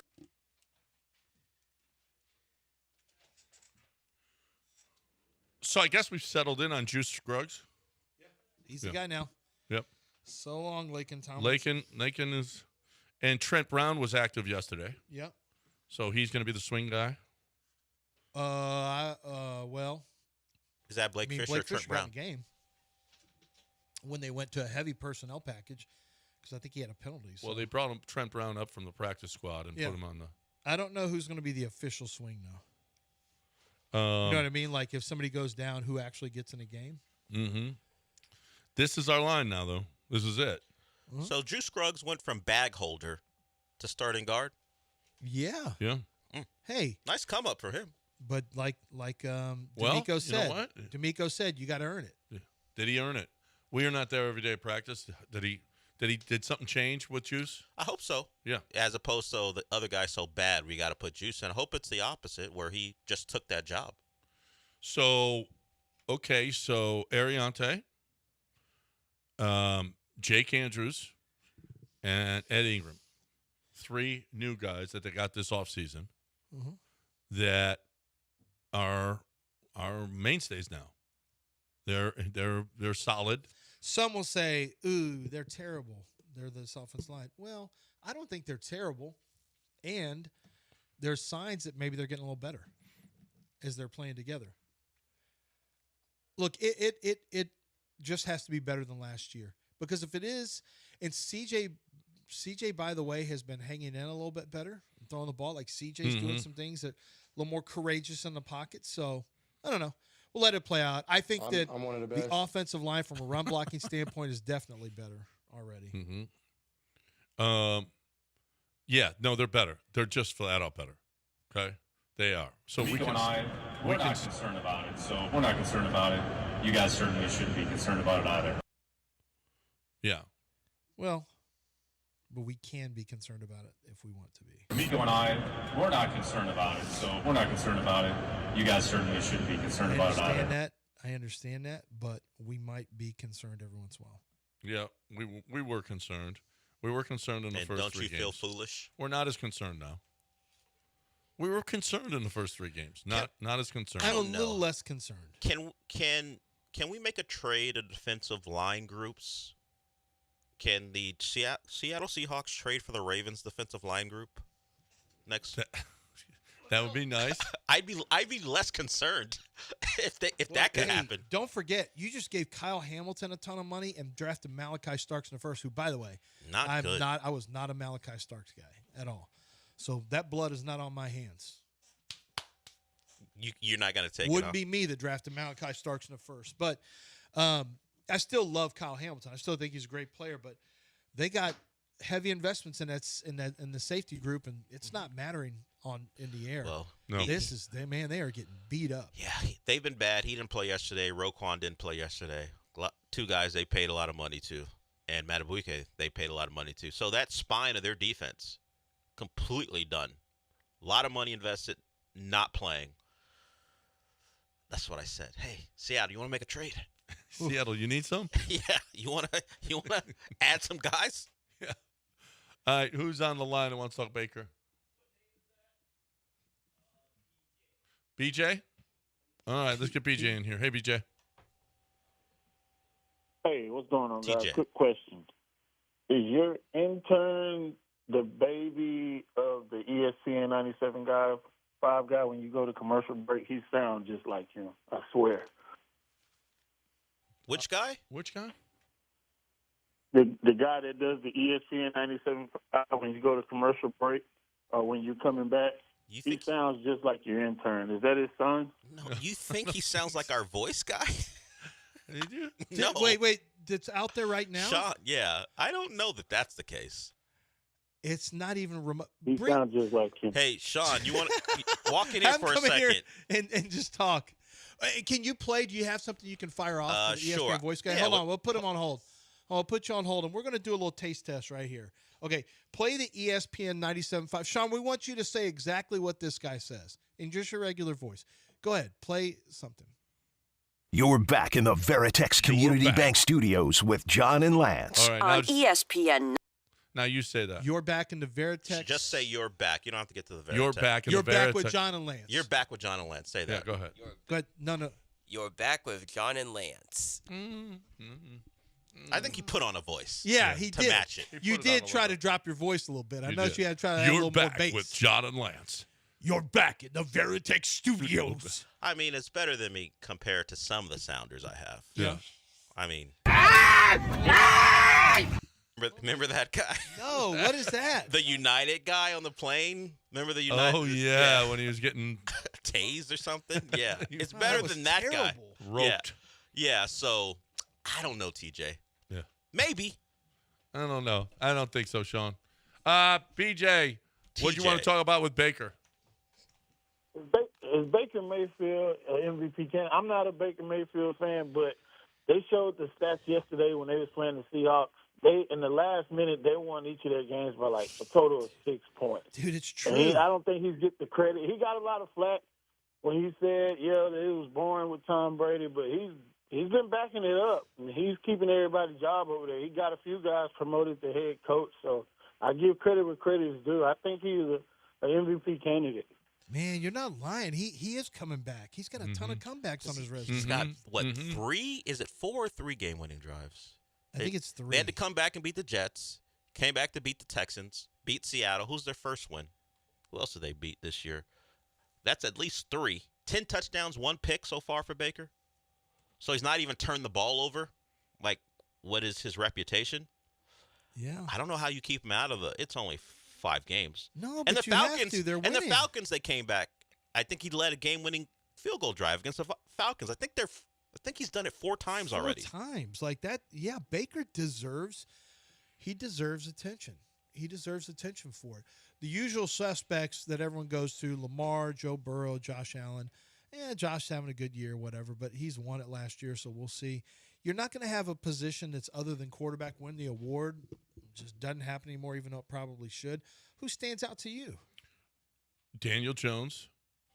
Oh, my God. We live in a world where Daniel Jones and Baker Mayfield are slugging it out for MVP. Is he going to win MVP and Comeback Player of the Year? Daniel Jones? Daniel Jones is winning Comeback Player of the Year. Yeah. Aiden Hutchinson's. Yeah, but okay.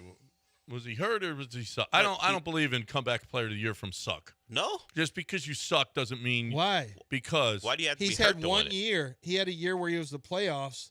He's the favorite right now. Aiden Hutchinson also was. I mean, to me, a comeback's got to be okay. You came back like everyone comes back from injury now. DeMar Hamlin didn't even win it, and that guy had a heart attack on the field or whatever. He was legally dead, wasn't he? Yeah, and Joe Flacco won it because Well, it's not like legally, but he Flacco's back died. from the.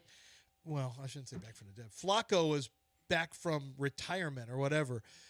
Daniel Jones was borderline out of this league. Like, this is from being a first-round pick to a joke. Like, I think Daniel Jones is absolutely the kind of guy. Well, are we missing? Who are we missing? That could be MVP right now. Baker, Josh Allen. You know, not Jalen Hurts. His numbers really No, aren't any Jalen good. Hurts. I mean, he's catching it. Yeah, his he's numbers catching really it aren't hard in any good. Philadelphia. As good as they are, and they got one loss Not Aaron Rodgers. Bo Nix. now. I mean, He's not. Well, they're still turned into losses. He hasn't been better than Baker.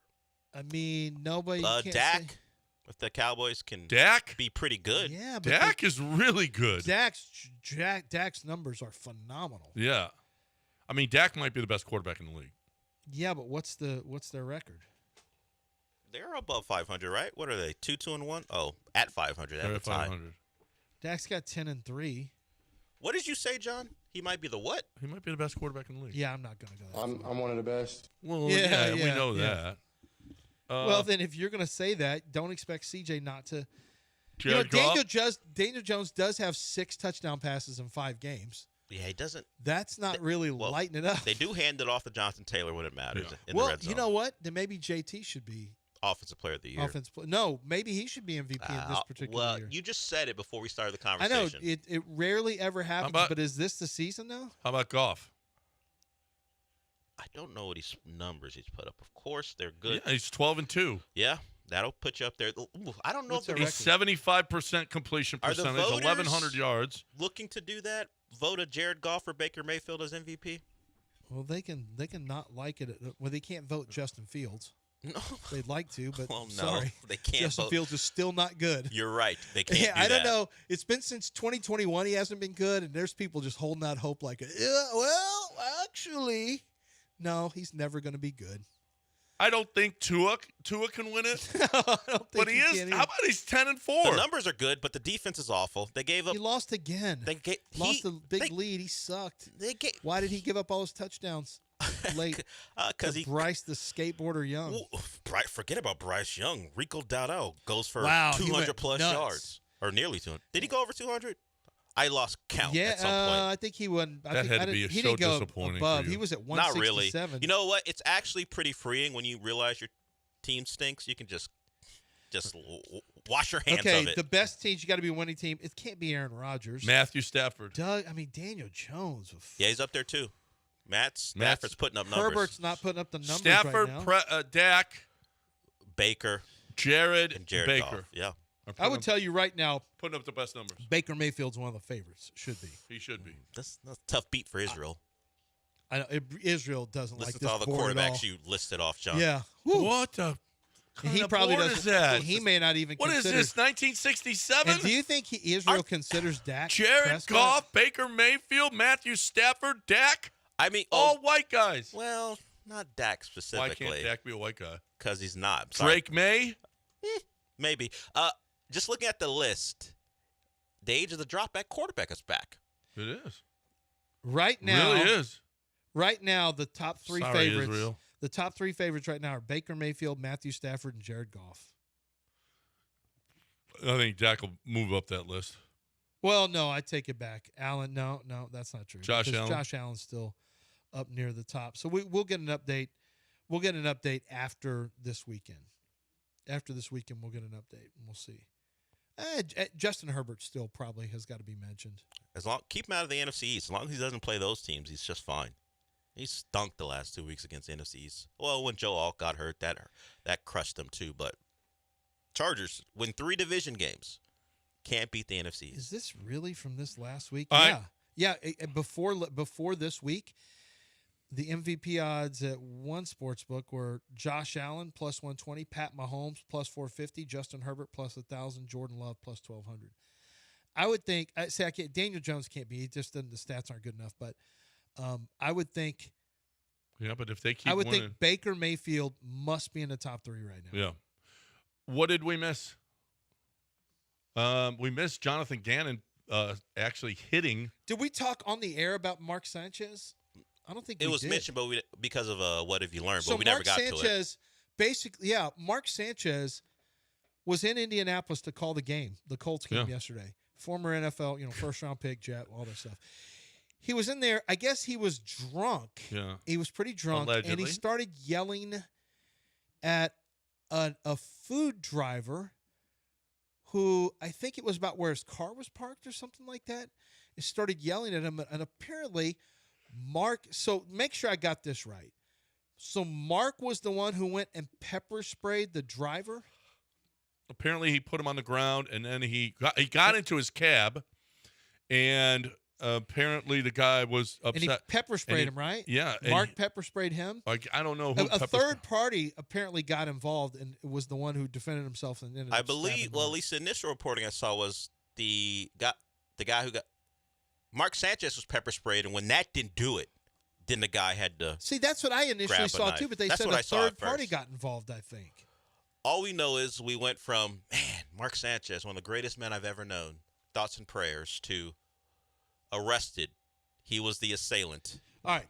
So Indianapolis police arrested Sanchez on charges of battery and other misdemeanors while being treated in the hospital after being stabbed following a fight early Sunday morning. The bizarre incident took place ahead of the Colts game. Well, this doesn't have enough information. So on it. more embarrassing for Mark Sanchez this weekend or the butt fumble? Ooh, I think this weekend's going to Depends on what he values in life more. Because we we both have lost video. some jobs. We have video of the butt fumble. We don't have video, at least not released yet, of this. Right. The butt fumble will live on forever unless we get video of this. So I'm going to go with the butt fumble for now. But getting arrested, at least you can shake off, oh, that's football. Yeah, it's embarrassing. But getting arrested and you apparently were trying to assault a 69-year-old man. Is that how old he was? But I think the third, what I had heard is a third party got involved or something, and that guy Sanchez went after him too. And I just know that he went from stabbed in the hospital, surgery, like, oh my gosh, and Dan Dakich came down and attacked all of downtown Indianapolis. Well, not all of it. Just the African American just part the of it. black kids, for stabbing. Some black kid stabbed Mark Sanchez. Oh, it wasn't. It was. Mark Sanchez It was went a after 62-year-old driver? I know. And it turns out that, Mark Sanchez. So I didn't even know the story. And then I saw on there, it turned into some culture on Twitter. I'm like, of course. Is Jonathan Gannon going to get away with hitting DeMarcado on the sideline? Ooh. If you missed it, Amari DeMarcado had a long 70-something yard run that was about to end in a touchdown, and he kind of just let go of the ball as he was crossing the end zone, doing his cool thing where he looks really super cool. Yeah. And it turns out it's a touchback, and all we see is a video of Jonathan Gannon. How come they haven't showed it on ESPN and turned it into a thing yet? That's weird because it really happened. So Jonathan Gannon, the head coach, came over, and he was lighting him up. And as he's walking away, he slaps, and you could think he's trying to do like a 5, but it hits him in the forearm, and somebody else is kind of pulling Gannon away. It looked like he was just pissed off and slapped his arm. Yep. I mean, it didn't hurt Amari DeMarcado. No. It's just a really bad look for Gannon. And my guess is Gannon's going to have to answer about it today. Yep. For sure. More than likely. All right. We got News of the Week coming your way next right here on ESPN 97.5 and 92.5, so don't go anywhere.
All right. What states have the most gold diggers? I'm going to say the state of Dallas. Nope. And That's the not state, two things. the state of gold diggers. A new study See, revealed. I don't think it's going to be California. Oh, well, most total amount, maybe California. Well, it depends on your definition of gold digger, but Nevada is obviously. Okay, I thought Vegas was too obvious. Yeah, no. it's Yeah, not. but do they live there, though? Yes. Or do they just They fly do. in to dig for gold? Florida's number 1, Nevada number 2, Texas number 3. Yeah, we had Most to, gold like diggers. I said, Dallas, it just shoots us way up to the stars. Yeah. Where is the worst place to live? Vermont. Dallas. Vermont. Oh, for Fewest gold digging? diggers. Well, that Well, wait.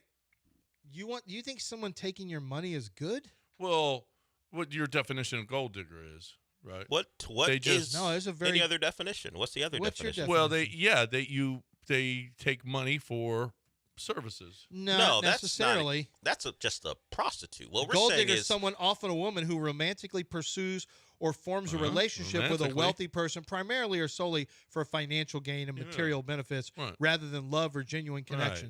Right. Yeah, that's fine. But there's a lot of gold diggers who don't have to do anything. You say it like it's a bad thing. Okay. She's literally stealing your money. well, not stealing. You're stealing your money. giving it to her. And she pretends to like you. That's called strippers. Okay. That's what strippers do. When's the last time you heard about that going well for anyone? Well, this is a long-term stripper. But this is like a stripper that's oh no, not but one strippers day. don't they're in your actually don't pocket. do anything. Oh. Gold diggers do stuff. This Not is a turn. always. This is a turn because when I used to Anna Nicole suggest didn't that do stuff. strippers didn't always do something, you're like, Del, come on, please. Come on.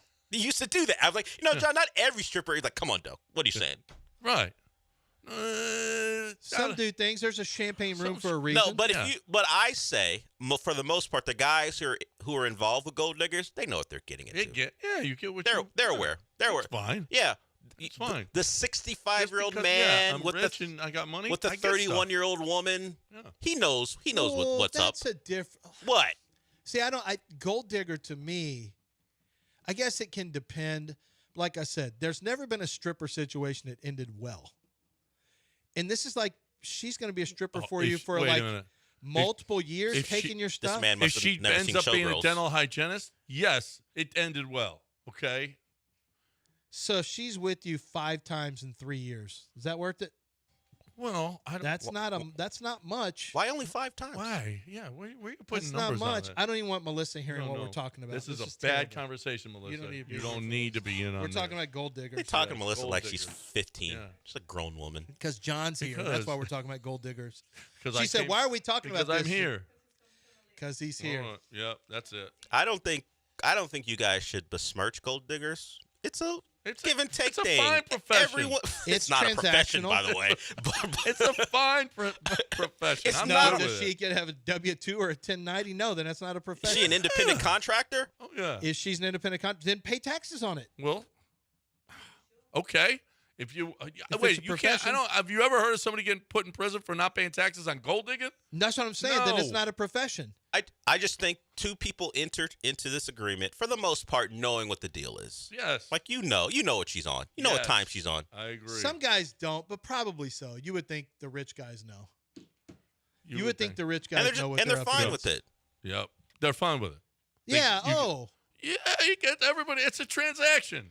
You ever Everybody seen gets those? what they want. What you they ever want. seen those videos on Twitter making fun of all the old guys who are in? I think it's Thailand, and all the girls are there with them. And Are they you're girls? just thinking, oh yeah, I'm Well, pretty sure they're girls. okay. Well, you know. You never know. but- You don't know. And they just said this is the biggest, this is the easiest scam for them. I'm like, no, the guys know. Yeah. The guys are in like, no, this is great. It's fine. You know, Fine. It's a transaction. that is gold digging, but that's also like, yeah, it's transactional. They know the deal. All right, we're done. Couldn't even get past a gold digging story. Went out one, and we did one weird news of the weird. That one That's took it. over though. That did. It really kind of did. We're done. We will talk to you again tomorrow. Mopey and Mapes next, right here on ESPN 97.5 and 92.5. Have a great day. All Carson Beck all the time, everybody.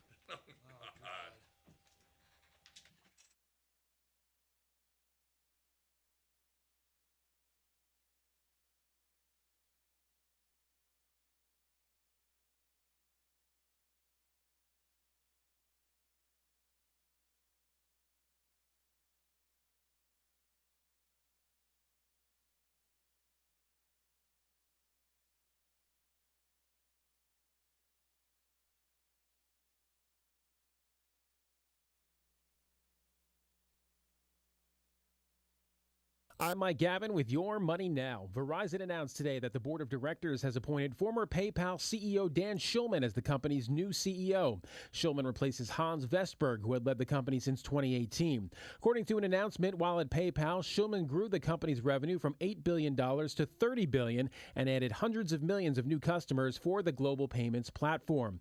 Fifth Third Bancorp said it will acquire fellow regional bank Comerica to create one of the largest U.S. banks by assets.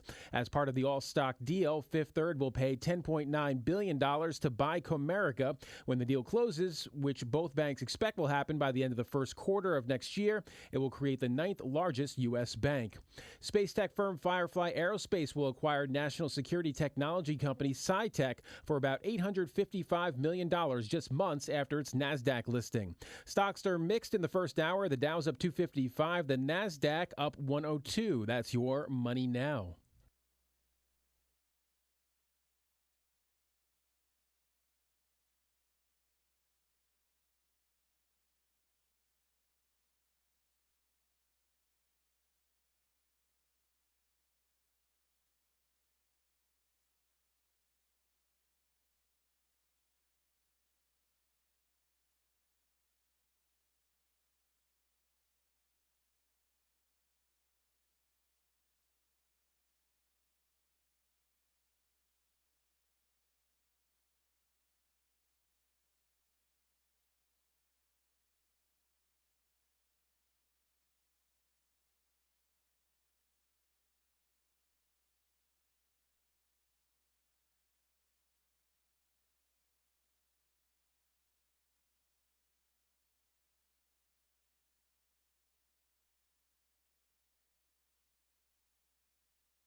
So when we last left you,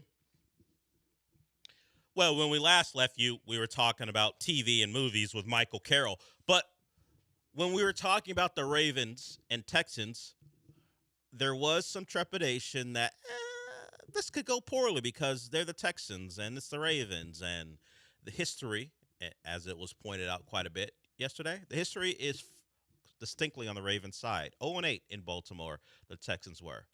And I don't know if it was a consensus, but I thought they should win. But I believe, because of past history, that they could trick off and lose this game. Turns out, it was never a contest. From the opening minute, from the opening snap, this game was over really before it began.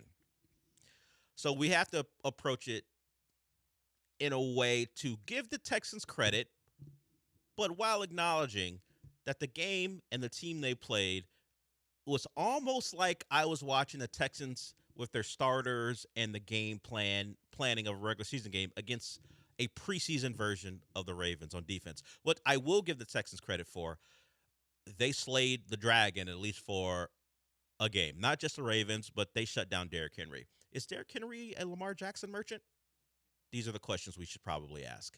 Because without him out there, without the threat of Lamar Jackson as a passer and a runner, the Texans could just focus on Derrick Henry and make that, like the fourth straight game where he's been a non-factor, other than when he's fumbling the football against the Lions. For the most part, Derrick Henry, after week one against the Bills, has been a non-factor. So credit to the Texans defense. That you can give him credit for, because for the most part, that Ravens offensive line was whole. I mean, I don't think Ronnie Stanley played, but other than that, they were, I think 4 out of the 5 guys were out there. Derrick Henry was out there, and they shut that down pretty quickly, and it became a Cooper Rush game, and we saw how that happened, how that played out. But the Texans offense cooking from the beginning. CJ Stroud looked his best he had all year because of the efficiency, and certainly you got to throw in the fact that you had a bunch of Ravens DBs you couldn't even name outside of Wiggins. Who else out there could you name or recognize? A lot of numbers I didn't recognize outside of Marshawn Lattimore, but he's a shell of himself. Give him credit for taking care of business. They put the sword to the Ravens early, and they were looking to put it on him late too. CJ was still throwing deep balls late in the game. The Texans wanted to be bullies yesterday. They saw an opportunity to get some get back against the Ravens, and they did it to the tune of 44-10. So there it is. You're 2-3. It was, as far as NFL games go, easy. And all I got to do is credit them for taking care of what they could take care of. The Ravens were the opponent on Sunday. There was nothing they could do about the level of talent on the roster, and they beat them down.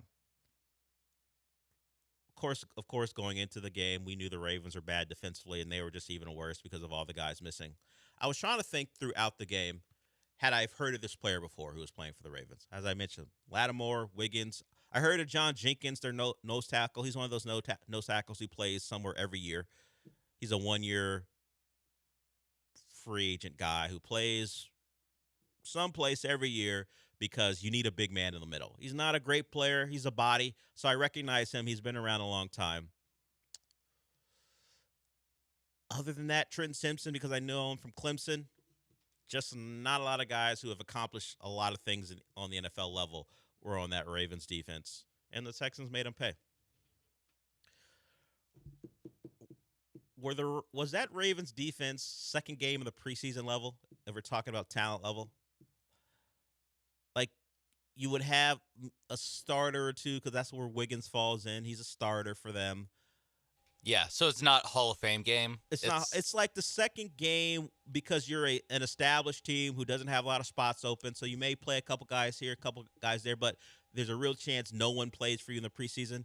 That's what it felt like on the defensive side of the ball. It's definitely like second quarter of a preseason game. And it's not even like it's barely anyone in your top 22 on that side of the ball, it felt like, for parts. Now, like, Trent Simpson's a backup linebacker or starting linebacker, depending on who's injured or who's not. So he's part of their depth, their top 22 on defense, but just devoid of talent. and the Texans did anything they wanted Yeah. to them. That's the takeaway, that whatever the Texans wanted to do, they could do it. I don't know if the Ravens know that Nico likes to run the in-breaking route. Yep, I get given cushion, but maybe shade to the inside at some point, or are we just going to give away the 12-yard in or slant anytime the Texans want it? Because that appeared to be the case where the Ravens didn't do any scouting. Like, look, guys, we're going to get our ass kicked here. We're bad, so let's not even put in the effort. Let's make it tough for them, at least. Or at least let the Texans go to their change-up pitch or something. Yeah. It was just anything they wanted to take, they took. It's a historically bad Ravens team. That's when it comes to Ravens history. Mm-hmm. I was trying to think, because they put up the numbers. Like the 2000 Ravens defense, of course, justifiably thought of as, if not the best defense of all time, then at least top 2 or 3. Of course, you throw in the 86 Bears. Couldn't stop Dan Marino, but that's for a different story. But that 2000 defense, and then the comp to what this 2025 defense is. Like, the Ravens have a long history. In fact, they did the compilation of Ravens defense in 2020 through 2024, and they were like first in points or second in points and first in yards over the course of 24 years. They rank first or second in a couple categories, the ones that the non-nerds look at: points and yards. And of course, this one is dead last or 31st in those two categories. So that is the distinction that this Ravens defense is about to fall under. Worst defense in Ravens history. And thankfully the Texans added to that. Because it would have been bad if our thought was going to play out. Well, maybe they scored 24 points. And that would have been great, because that would have been a win, because we didn't think Cooper Rush was going to lead the Ravens to more points than that. But when you look at the aftermath, if the Texans scored 24 points against this Ravens defense, what they rolled out there, then you know they got problems. Yeah. At least what Sunday proved, at least yesterday proved this. Whatever problems the Texans may have, they weren't going to be exploited by that team. No. And that's good. That's very good. The main thing, and it was something that I thought of for the first time in the fourth quarter, as I was kind of like, all right, let's wrap this thing up. Can we? I was hoping they would switch to another game, but apparently that's against the rules. Yes, I was gonna get something to eat after the Texans game, so I was like, all right, guys, come on, pick it up. Can Cooper Rush get a couple first downs just to keep the clock moving? And Cooper Rush, no, really. Just hand it off to someone to keep the clock moving. And then I saw Tommy Townsend out there when it was 44-10, and I thought, is this the first time Tommy Townsend's been called into duty today? And it was the first time he had to. I was like, that to me speaks to how good the Texans were. Is that normally we get a few punts, even in games they win, even games they score a lot. They'll have a drive that just kind of stalls out. This one's just every drive they could just score. They could kind of decide who they wanted to score. It felt like they could get it. Hey, Xavier Hutchinson, yeah, a couple touchdowns for you. Jalen Noel, let's get you on the board with the touchdown too. It was really something. C.J. Stroud almost ran in a touchdown. Old man C.J. Stroud almost ran in a touchdown. He talked about it. He was more explosive. Maybe he gets in there. If he wasn't so washed as far as a runner, he would have scored. He maybe 22-year-old C.J. Stroud would have scored. But definitely 17-year-old. Sure. I guess. I don't know what he was doing in California high school football where he was showing off his explosiveness. But, he talked about it after the game on the field. I think whoever the reporter or the sideline reporter was maybe mentioned the conversations about his explosiveness, and he talked about it in a joking way, because it was a joke when he first said it, and people took that far more seriously than they should. But your quarterback looked great out there, and he talked about it afterwards. We'll hear the sound when we come back. It was in the middle of praising his offensive line. He dropped something in there that will tell you that CJ's feeling pretty good about himself. It's not something he would have said over certainly the first 3 weeks of the season. He's a different dude right now. You should feel pretty good because, the Ravens aren't the Ravens, but that uniform, at least, it is out there. And if you do what he did, you're going to feel pretty good about yourself. So we'll hear from CJ in the midst of talking about his offensive line, he dropped something that was pretty funny. Keith, I see you. Keith, you got a lot to discuss, I guess. You're a Raven fan. You're a Vanderbilt fan for 2025. We can talk some college football if you so choose. 713-780-3776. There's a lot of college football to get to. We normally save that for Tuesday, but if the call takes us there, we'll go there. But certainly Texans-centric today as they get to 2-3. Now the bye, and then they have to go up to Seattle on a Monday night. So we'll see if momentum is as good as the awful defense you're playing, or this can continue to build after the off week. So we'll certainly talk more about the Texans. We'll hear from them as well. But first, Sean's going to tell you about Prize Picks. Yes, Prize Picks, America's #1 daily fantasy sports app. You would have made a little bit of money going for a lot of mores on the Texans offense yesterday, and you can make some more money tonight because guess what? There's always another game on Prize Picks, whether it's the baseball playoffs, football, college football, whatever you want. It's on Prize Picks, and Monday night, Jacksonville, KC, give me a more on Xavier Worthy, 60.5 rushing and receiving yards, because they'll give it to him on an end around, and I don't want to miss out on those, 8, 12 yards that he gets on those pretty consistently. Trevor Lawrence, more half interception. Can't fool me, Trevor Lawrence. I know what you're about. And then the kickers, obviously, got to get involved with the field goal yardage, combined field goal yardage, more than 137.5 for Cam Little and Harrison Butker. Two guys with pretty big legs, and they'll definitely have a shot at that. But, hey, maybe you're like, I don't want to watch that Monday night. Jags football on Monday night? Bleh.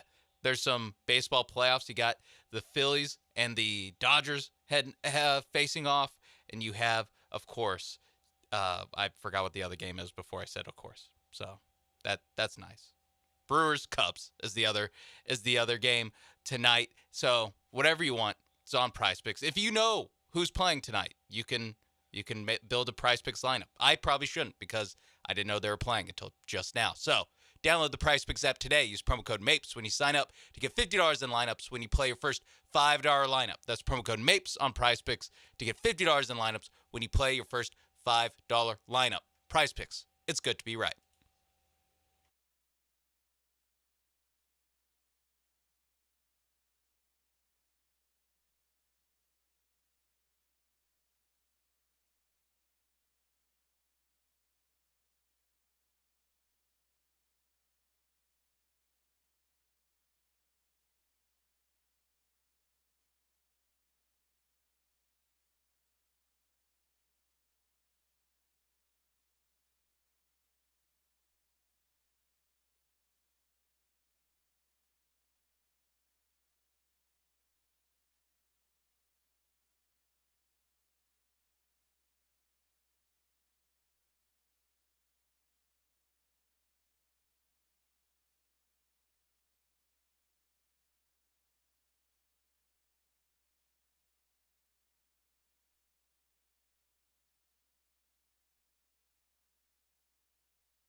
You're listening to the Del Olalea Show. On ESPN 97.5 and 92.5. Live from the Veritex Community Bank Studios, here's Del Olalea.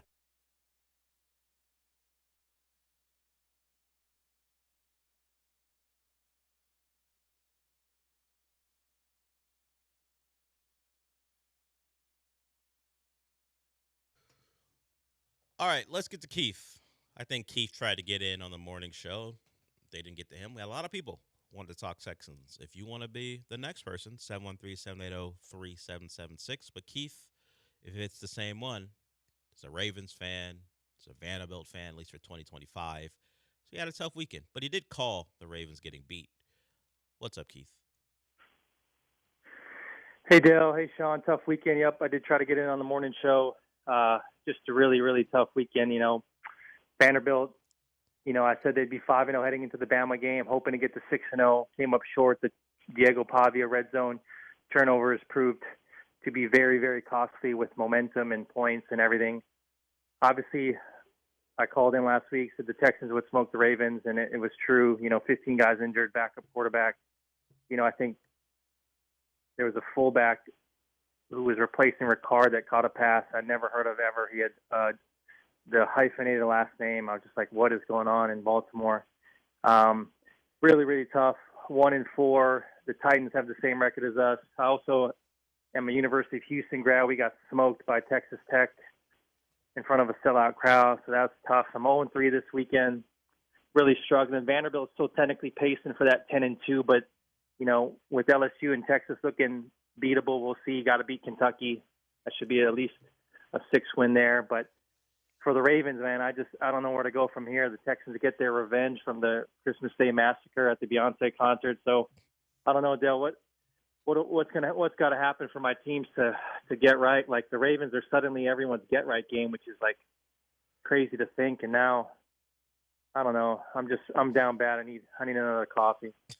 Keith sounds like a broken man. Look, you are amongst people who know the feeling. Whether you have rooted for the Texans your entire life or you root for a team who plays in a stadium named after a casino.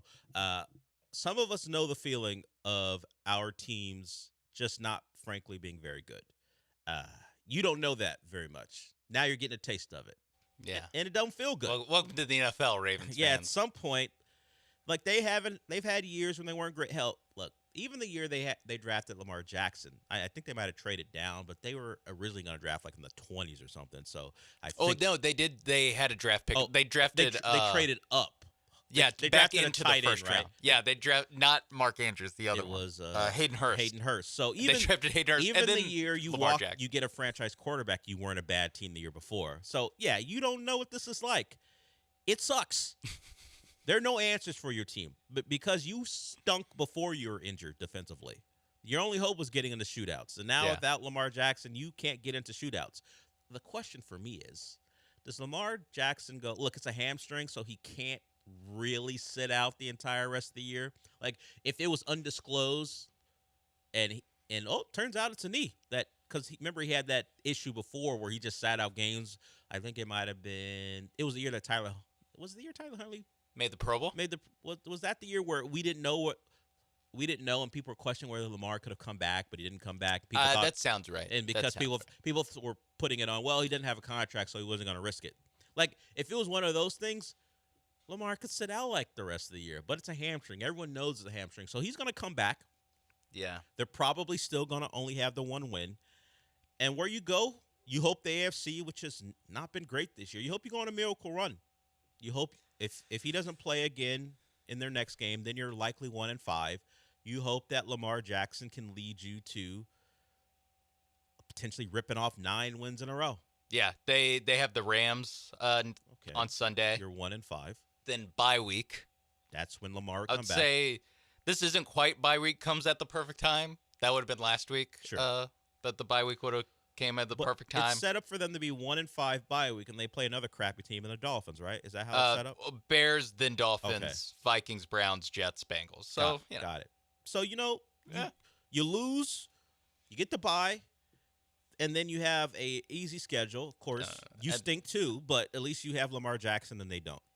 That would be the I won't setup. read the entire schedule. It gets tougher in December. Yeah, you got to build some momentum, and hopefully, Okay, yeah. and hopefully at Couple some Steelers point, as your defenders get healthy, you find a way to be not even competent, just not be the worst Just defense average. in the last 20 years. Yeah. Now, I'm not talking about Ravens history. I'm talking about 20 years of the NFL. That's where they're trending. Yeah. How bad they are. Yeah. I think if you give up 40 points to the Houston Texans, this Houston Texans team, it's immediately there might be some issues on this defense. And not just 40 points. It was 40 points, and the Texans pulled their starting quarterback with over half the fourth quarter to go. They parked the bus. Yeah. Yeah. I mean, CJ took an extra hit that they probably didn't like. Okay, that's enough out of you. Let's go. Do coaches just have it like somewhere in their moral fiber that they're like, I can't pull the guy before the start of the fourth quarter? Like, he has to play in the fourth quarter before I pull him. And then there has to be some inciting incident. Yeah, where I'm like, he got I forgot. hit. You can get hurt playing football. Yeah, it doesn't matter. I don't care how bad this team is. One missed assignment, you can get hit. The guy on the guy's in on your quarterback. So I don't know what that's all about, because the Seems Ravens, you could have given the Ravens 13, 14, 15 more quarters. They were never going to score 44 points to tie that game. So you could have just taken CJ out at any point, but they decided to keep him in, then realized that's dumb, so let's take him out. And of course, we're up 5 touchdowns. We can probably. I don't know why he's playing, other than they didn't like how it felt to only score on a safety last year, so they decided to put it on the Ravens. I think that's the only reason you would do it. I mean, I get that. I get that as far as like why he was still throwing late in the game. In the third quarter, it was you could have kind of just packed it in. But I get that. Although I do have a little bit of like, it doesn't feel like revenge for the Christmas Day game. Not at all. I get it's technically revenge.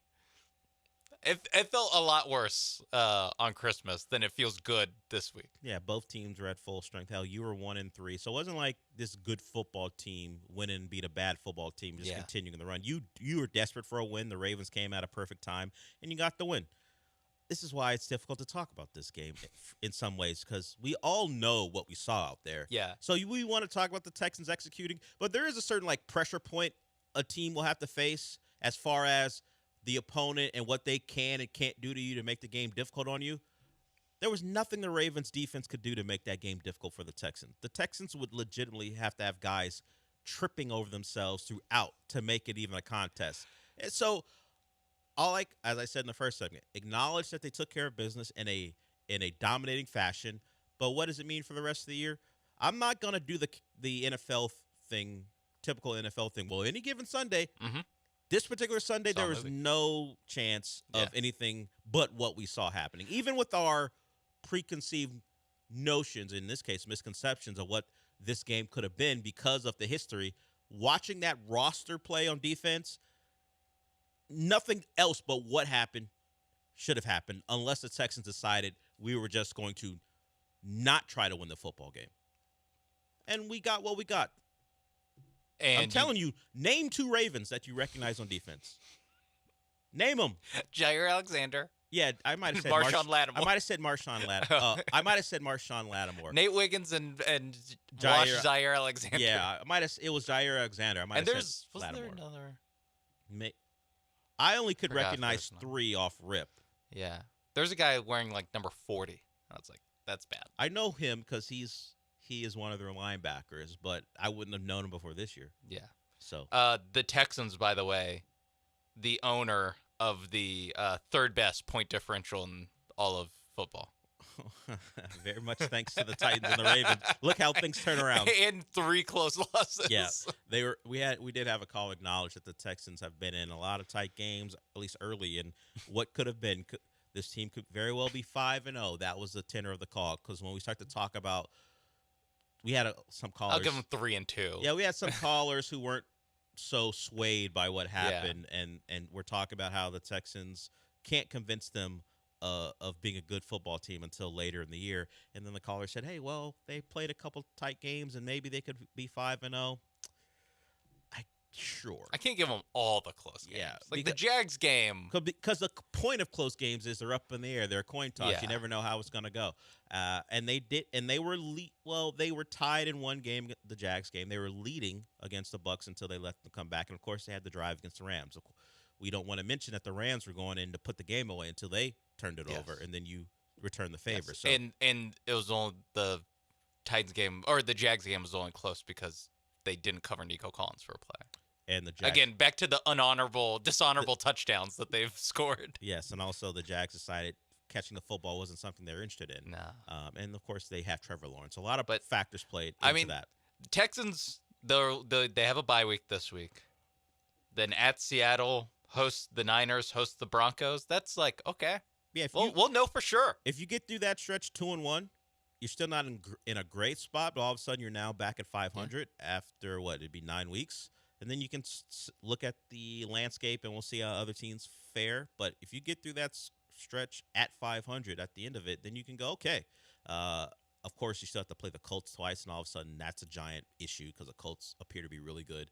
Yeah. But 4-4 should be the goal after 9 weeks, and then you can have a real conversation about what they can be the rest of the way. All right, let's play this Let's play the C.J. Stroud stuff here, then we'll go to break. C.J. Stroud had a good performance. Actually, you could say a great performance, and he did it behind an offensive line that kept them pretty clean. Here's C.J. on his O-line. O-lineman did a great job, and that's where it starts. I think I'm one of the best, when I get the time and I can deal it out. And our O-line did amazing this game. And when that happens, Kels is calling a great game, and our receivers running really good routes. We've been getting better at practice every week, and I think that's where you see the growth. But, yeah, it really starts with him. So he credited his O-line, but he did want you to know that when I'm clean, I'm one of the best. So we know he's feeling pretty good because that wasn't the tenor of those post games earlier, and rightfully so. They weren't winning games. He acknowledged he wasn't playing well, but we're back to I'm top 5. Yeah, I'm taking me over Josh Allen when I'm clean. Sure, then that's the issue because, it didn't happen for Josh Allen last night, but no, Josh Allen. Only one of them's 1-0 this week. It's true. Josh Allen can. Okay. Josh Allen, his superpower is making plays when he's not clean. We know CJ's got to play well from the pocket, and that was a concerning part. Even superpowers losing to Drake May. CJ. NC State can't relate. CJ lost to Will Levis, so hey, that's last year. What are we doing? Why are you bringing up old stuff? Well, he lost to Trevor Lawrence too. That's not that old. And this is why I just laugh at people just jumping week to week. Yeah, we got a whole season to figure out who's good or who isn't. Well, just wait. Let's wait it out. No, why do you need? Look, it's not the business we're in. The business we're in is to make snap judgments about guys after 1 week. Like 2 weeks ago, Drake May turns the ball over a couple times in that loss to who did they lose to a couple weeks ago now? Oh, Pittsburgh. The last couple weeks he played the Panthers, and then he got it done. Credit to him in that New England team for winning in Buffalo. Now we have to have a conversation about how good is Drake May? How about we let him get through? Has he even started a full 17 games yet in his NFL career? He's close, but probably not. Yeah, so maybe we just wait. Justin Herbert beat the 3 AFC West teams. Now can't beat an NFC East team, partly because his offensive line's banged up. We do this every year, and then at the end of the year we go, what happened to all the things I thought? It's Chiefs and Bills again. Right. Yeah, well, maybe that's very. And possible. If the Niners are healthy, then they're in the NFC title. Apparently, even if they're not healthy now, at least through 5 weeks. All right, we'll go to break. We'll get to I can't see that name, but we'll get to you. Like I said, you're on hold, so we'll get to you when we come back. If you want to follow that person, 713-780-3776. It's Eric. Maybe he feels pretty good about Dak. He did call in about Dak and Lamar. Now Lamar didn't play. But maybe he feels even better about Dak as Dak put up numbers against the Jets. We'll get to Eric when we come back. But first, I want to tell you about Aqueduct Plumbing Company. There are no questions about Aqueduct Plumbing Company. You may have a question about a quarterback from week to week, but no questions about the best plumbing company in the city. Just check out what they have to offer at aqueductplumbingcompany.com. Could be a big job. It could be a small job. Look, a leak can turn into a bigger problem if you don't fix it. Because leaks turn into issues maybe with your flooring. Maybe there's water getting into your walls. All those things can be awful if you don't act swiftly. And how you do that is simply go to Aqueduct Plumbing Company. Now, they have other services they provide. In fact, they have a great drop-down menu that will show you all the things that they do to help out the Houston community when it comes to plumbing issues. So if you hit the service menu, the drop-down menu, you can see maybe it's like leak detection. Maybe it's a bigger job like a repipe. Old pipes can lead to dirty, nasty water, and that's the water you cook with. That's the water you clean with. That's the water you may drink. So if you don't want that to be a problem, go to the people at Aqueduct Plumbing Company and call them, 281-488-6238, and get yourself a free price quote, because no one wants to get charged for something when they don't know what the problem is. You don't want to get charged for the evaluation. You get charged when they fix your issue. So they'll do that for you. AqueductPlumbingCompany.com is the website. That's AqueductPlumbingCompany.com.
Broadcasting live from the Veritex Community Bank Studios, it's the Del Olalea Show. On ESPN 97.5 and 92.5. Now back to Del Olalea.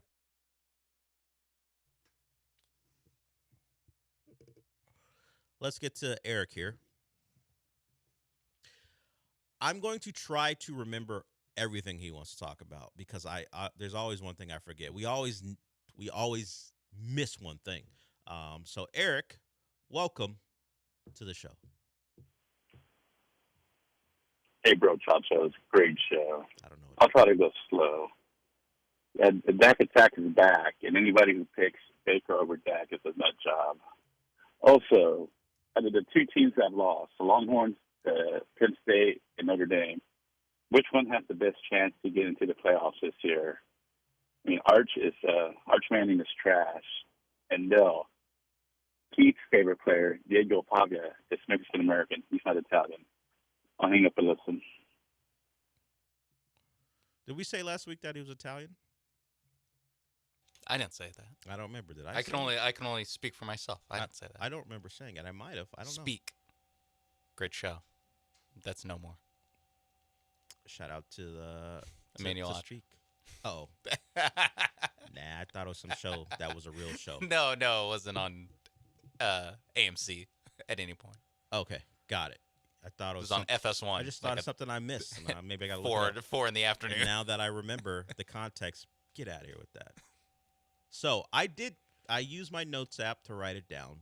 He said Dak attack is back. Yep. And whoever picks Baker over him is nuts. I don't think that's the case.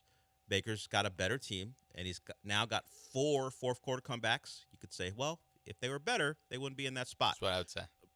Well, that is Dak didn't any fourth-quarter comeback last night. Whatever. Against the Jets? Against the Jets. Baker did, actually, because they were up big. Playoff committee, take note. And well, they don't do that. You just win games and get in. But it wasn't really his fault. I mean, the Jets blocked a field goal to take the lead, and then Baker came down to win it. So I get what you're saying because Dak is playing really well. But Baker's team is 4-1. Dak's team is 2-1. Some of that, well, most of it has to do with how bad that defense is. So I will acknowledge that Dak is playing well. In fact, we talked about it this morning. If we're putting together a list of MVP candidates, it's not something this show does because I don't care about it. But if we were going to do that, you could throw him on the list along with Baker and Matt Stafford. NFL MVP. It's like, are they going to win 12 games? And are you a quarterback? Okay, then you're in the conversation. And is it narratively your turn to win it? Yeah. Okay. I do think so. I'm not going to do that on October 6th. I'm sorry. Same. But I do like the fact that it could be all these guys that people toss to the side, like Goff, Stafford, not so much. Yeah. Although they kind of quit on him in Detroit, but rightfully so is Detroit. Goff's like, excuse me. But also Baker. Yeah. And Dak. Dak, Baker. Daniel Jones. He doesn't have enough touchdowns, but I get your point. If he Mac Jones. Another guy. It is the quarterback controversy. It is the money that they're paying Purdy will probably remove that from the equation. If only that would have happened a year before. They could just keep the cheap quarterback train moving. Put Mac Jones. They could actually do the thing everyone talks about, where it's like, well, just keep plugging in a cheap guy. And Kyle Shanahan would be the guy that would try that to do that. Your current guy you're paying all that money to was Mr. Irrelevant. You had Jimmy G. Mm-hmm. Now Mac Jones. He of all the play caller, head coach type should be the guy who's trusted the most to just keep the revolving door going. Once these guys reach a level where they think they deserve more money, just push them out the door and go get the next one. Nick Mullins, come on down. That probably would run its course, and in fact, it has. I don't think he was very good when Nick Mullins had. But now Mac Jones is getting it done, and they had to go back to him, and he played. We talked about on Friday how great he played on Thursday in that game. So Dak is not better than Baker, but they are both playing really well. It's even. I don't really want to grade them. The Longhorns, Notre Dame, Penn State. Notre Dame did not lose. But they have 2 losses. But they have 2 losses. I think that's what it was. Yes. All these teams have 2 losses. Yes. Well, Notre Dame's the only one who's ranked, and they're the team. Yeah, bias. Okay. Both their losses are to top 5 teams. Yes. That's why I was like, they shouldn't drop out of the rankings. Yeah. It's obvious that they're close to being good. People were questioning them that you got to win games to be in the top 5 or to be ranked. But you know what? If you lose by 3 on the road to a confirmed team, real team, and then you lose to the Aggies, who struggled a bit against Mississippi State. It was in this rock fight, but they found a way in the fourth quarter to pull away. I wouldn't crush Notre Dame as much as some people are willing to do. I think Notre Dame has the best shot. I think their schedule leads them to, and the fact that their name is Notre Dame. Yes, and 2 good losses, and not a ton on the rest of the schedule. Yeah, just kind of middling ACC teams and USC. Yeah, and we know that when we talk about that Texas has a tougher schedule, and apparently Texas, when you line them up against a Power 4 team, not that great. Yeah, not that great. Can't block anybody. Same can be said for Penn State. When Penn State plays a team whose recruiting budget is anywhere near theirs, at least so far, and not even UCLA. UCLA doesn't even figure into that, by the way. No, but at least they're a Power 4 team. They just get TV money. Yeah, they don't use it on anything, but at least they're a Power 4 team. So Penn State can't beat UCLA, can't beat Oregon. The Oregon thing, explainable. The UCLA thing, not. So the problem is, for Penn State specifically, they have a giant loss that they can't get off. Like, even if they go 10-2, if they're comparable to other 10-2 teams, by the way, the 2 losses are in the Big Ten, so they're unlikely at this point to play for a Big Ten title, to get an extra really good win. they got an awful loss in the resume. I don't know if any other playoff contender will have as bad of a loss as a Penn State loss to UCLA, if you think about it. Probably not, because UCLA is going to win like 3 games, Well, maybe. After they lost to New Mexico, people were taking screenshots of their schedule, being like, "Find the win," and hey, found it. Penn State. Hey, is that James Franklin on their schedule? Hold on, wait a minute. There's one. But yeah, I mean, even at the time, no one would have been like, "Yeah, Penn State." You know how they always lose to good teams? They'll lose to this crappy ass. That was the joke. Look, with Joffrey Lannister calling plays. You know, we talked. At least I've talked about it before. That if you make the joke, not the Joffrey Lannister joke, but if you make the joke and you've already seen 2 people do it on the timeline, trust me, it's not a unique joke. You're not unique. You're not a unique thinker. You don't have to do it. And that is me talking about, hey, you know what Penn State can do to stop having people talk about them losing to good teams? Lose to UCLA. Guys. We get it. Trust me. You're not the first. In fact, maybe don't consider yourself that clever, because if you're thinking of it, a lot of other people are thinking of it. So if you're first because you're quick with your fingers, cool. But if you have already seen it, or you had to wait 5 minutes after the game to put it up, trust me, you ain't the first. Because, wow, the internet is funny. It's not full of geniuses and the quickest of wits. So maybe put that joke in your back pocket and say it in your group chat. Maybe your group chat hadn't seen it. They hadn't seen it yet. I saw that joke a lot. Yeah. What was the other? I just had Baker, Dak, Texas, Pavia. That was my notes. He said, yeah, that was it. Okay. The other one was Pavia's not got it. Italian. Okay. Yeah. I don't know that we had that conversation. I think I knew that before, but okay. Yeah. His name's Diego. And if he's Mexican-American? Yeah. If that's He true, played at New Mexico. that doesn't make you a Mexican-American. But if you add it all together, it starts becoming unlikely that you're not. Not Mexican? Yeah. I'm going to look up I'm currently Heritage. typing in Diego Pavia's ethnicity to see if Eric is right, because I can't ever trust him. Probably a lot of people in Alabama searching that. I just want to know what to chirp them on. Well, I mean, they could stay away from race altogether or No, ethnicity altogether. Speaking of chirping, we're going to have some sound for tomorrow about you need 2 kinds of players, because there's a couple Alabama players that had different approaches to the end of the game. So we'll play that sound tomorrow as part of our college football stuff. But there was an incident between Diego Pavia and an Alabama fan. Apparently, Diego Pavia grabbed himself in a spot that the Alabama fan didn't like. He goes, "You grabbed yourself in front of my kids. You grabbed yourself in front of my kids." And he used a different way to describe grabbing himself. And Diego Pavia's like, "I'll do whatever the F I want. I'll do whatever the F I want." This is after the game, as they're walking into the locker room, and the guy goes, "I'll beat your." Of course, it always devolves into that and stuff like that. Guy's not going to come onto the field. Diego Pavia surrounded by 50 other D1 athletes. They're way bigger than that guy's going to get his ass beat if he even steps to the quarterback. And then the funniest part for me was there was a Vanderbilt, I don't know, staffer, probably not. I don't think he was an assistant coach, just one of the staffers going, "You're yelling at kids. You're yelling at kids." Like, wait a minute, Diego Pavia doesn't qualify as kid. Diego Pavia's 28 years old. He's not. Diego Pavia does not count as kid. He ain't Malachi Tony, who just turned 18. Yeah. He's not that. Baby Jesus. He's legitimately like 23 years old or whatever old he is. You're yelling at kids. According to AI Overview, which you can't trust, ethnicity, Mexican-American. So it looks like Eric may be right if I trust AI Overview, which I won't because I can't. All right, we'll go to break with that.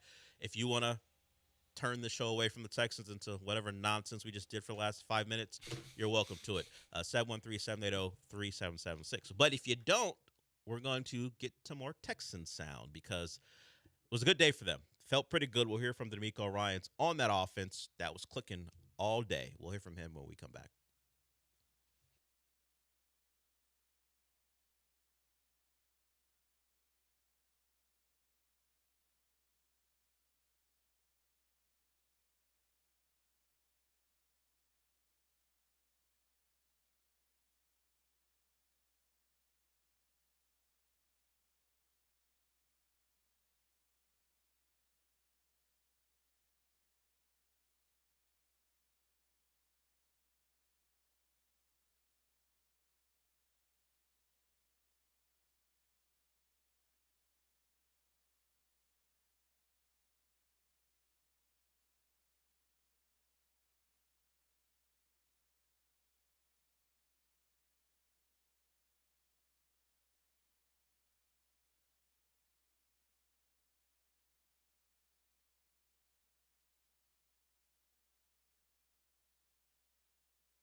let's get to DeMeco Ryans.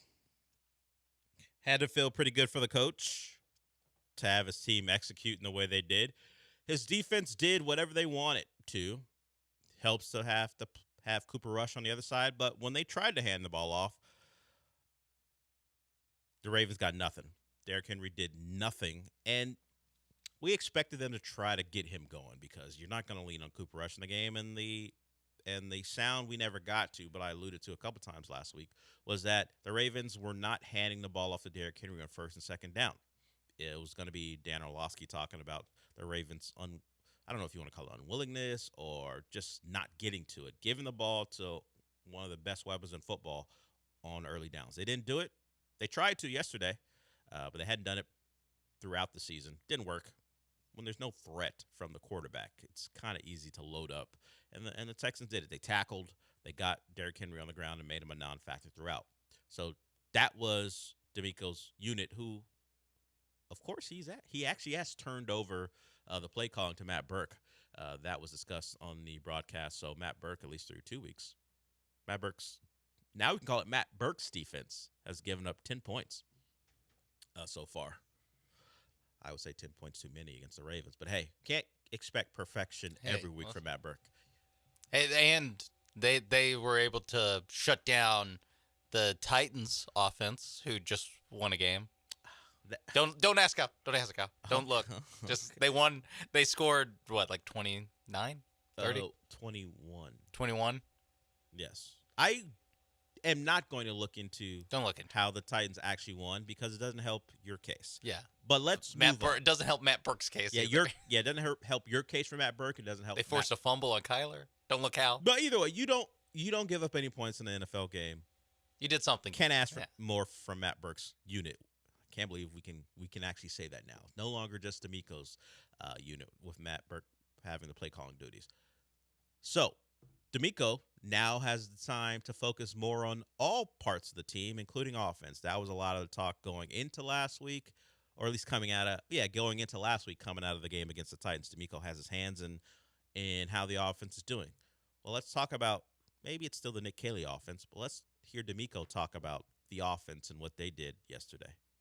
Yeah, offensively, I thought our offensive line did a really nice job of protecting.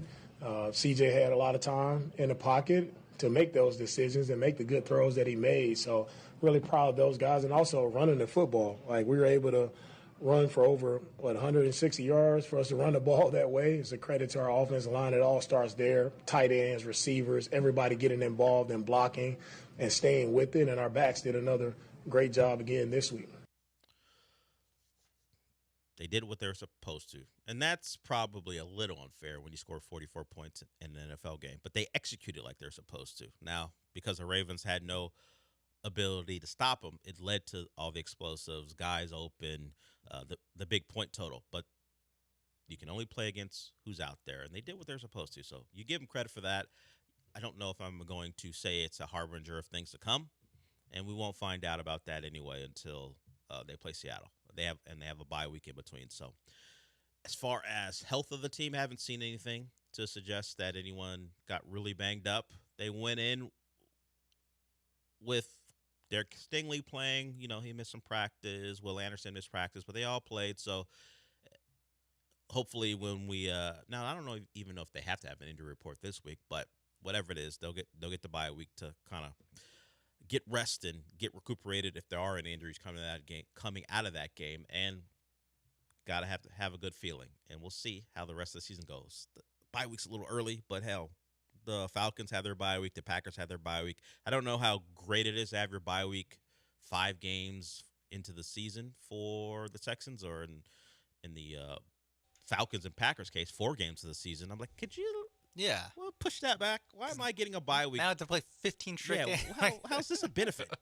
Yeah. The also for the Texans, right as you're hitting your stride, right as like you said, Matt Burke's defense is shutting every team down, or the last 2 teams. I mean, they've been good on defense the whole year, and you win back-to-back games by 26 and 34. Now you have to wait a week. No, I want to keep playing. I'll play again tomorrow. And think of Azeez Al-Shaair. he needs another game check to partly pay for the fine he got. If you don't know, I think he budgets those budgets into point. his okay, like me a and my car payment. Yeah. He's like, I need to pay. I'll have to give some of this money back just by how I play in the NFL. Yeah. For that fine, well, the fine is over $17,000. He got fined for the hit on Cam Moore that didn't draw a flag. It's the one that maybe if it gets called, it leads to Titans points. Who knows? But it was on near the Titans sideline. Jeffrey Simmons, the Titans defensive tackle, reacted to it. He smacked Cam Moore in the head and didn't get called, but he did catch the fine, which is kind of the way we'd like it. I don't need you. Look, if you want to punish him for it afterwards, who cares? It's his money. But as far as how the game goes, yeah, don't throw the flag. We appreciate it. It's also it is crazy to think like $17,000 for him. It's just like, yeah, sure, whatever. Like I don't know his overhead. I'll pay that. I don't know his overhead. I mean, you're suggesting he builds it into the budget because of his style of play 20 times a season. Yeah, but I don't know. Maybe he wasn't expecting for $17,000 plus to come out of his check. So I don't know how that's going to affect Azeez Al-Shaair. As long as he's good with his money, considering what the Texans paid him to come play for them, he'll be fine. I guess this is just more in general. $17K for hitting a guy in the head. That it's like just no one bats their eye that these guys get fined. Yes, like a decent car, like what you could buy a decent car for. Yeah, you want to go to Monument Chevrolet and get a starter car for your kid? About that price. My first two cars didn't cost that combined. I'm trying to think. The first car I ever got was a car from an auction that my dad got, so it certainly didn't cost that much. The second car was new that I made the payments on. So it's triple what my first car cost. Yeah, that's true. That's true. It's just like, oh yeah, it's just in a Schefter tweet that this guy had, like, for either of us, it would be life-changing money in the wrong direction. That if we had to pay $17,000 to someone for anything, like, oh, I have to pay $17,000. Well, okay, give me a second. I would imagine that for some of those guys, it's still a real kick in the in the junk. But yeah, he'll be fine. We ain't worried about him so much, but it's tough for just, losing where your arm should be when you're trying to play it at a fast pace in a violent sport, and you don't even get a real shot on him. You just smack him on the head, and it costs him. But he'll be. I heard swarm. They have lived up to that, even if I made fun of that misplaced acronym throughout the offseason. Yeah. The defense has played up to their standard. I think they had a relentless mindset. And what was it? Something work ethic, supreme work ethic. Feels like every 3 weeks I'm looking up what swarm means because I never remember what it means. I think it's supreme or superior work ethic and relentless mindset or relentless mentality. If you say so. It's the same thing. Whatever it is. They're relentless. They did not relent until very late in the game. Then they kind of relented. But at that point, the Ravens had relented 3 hours previous, so it didn't matter at that point. They relented much earlier than you relented. Yeah, though they don't have swarm as a mentality. No. And now look at them, 1-4. So you got the Ravens at 1-4. I'm trying to think of the perennially good teams who are not great this year. Texans are 2-3. They're perennially above average, not good. So I think the Ravens are the one that fits the category of biggest disappointment, clearly, of the season. Yes. Looking at the bottom of the standings, they are the ones that I don't think there's any bigger disappointment this season. Season than Jets the 0-5. That's expected. And then these are all one win teams.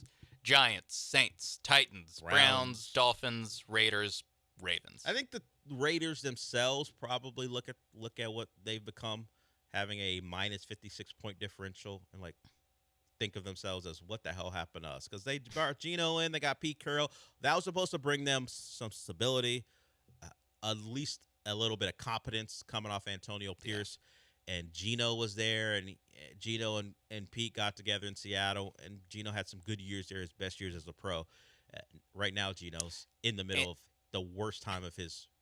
Really, since he was like a Jet. Yeah, I was gonna say worst time in the last since he got 7-8 years. Jaw broken by a teammate. Yeah. I think that's still worse than what he's doing right now. But yeah, I mean, they beat the Patriots week 1, then they lose 20-9, 41-14, or 24 and 25-24 to the Bears, and then they lose yesterday 40-6. Like, they're getting blown off the field all but, or I guess in half their games. They've gotten blown off their field. Yeah. And Pete Carroll said he's not handling the way this is going. He's processing it poorly. I would guess because Pete said that Pete Carroll is processing the 1-4 start poorly. He didn't expect this to be the case.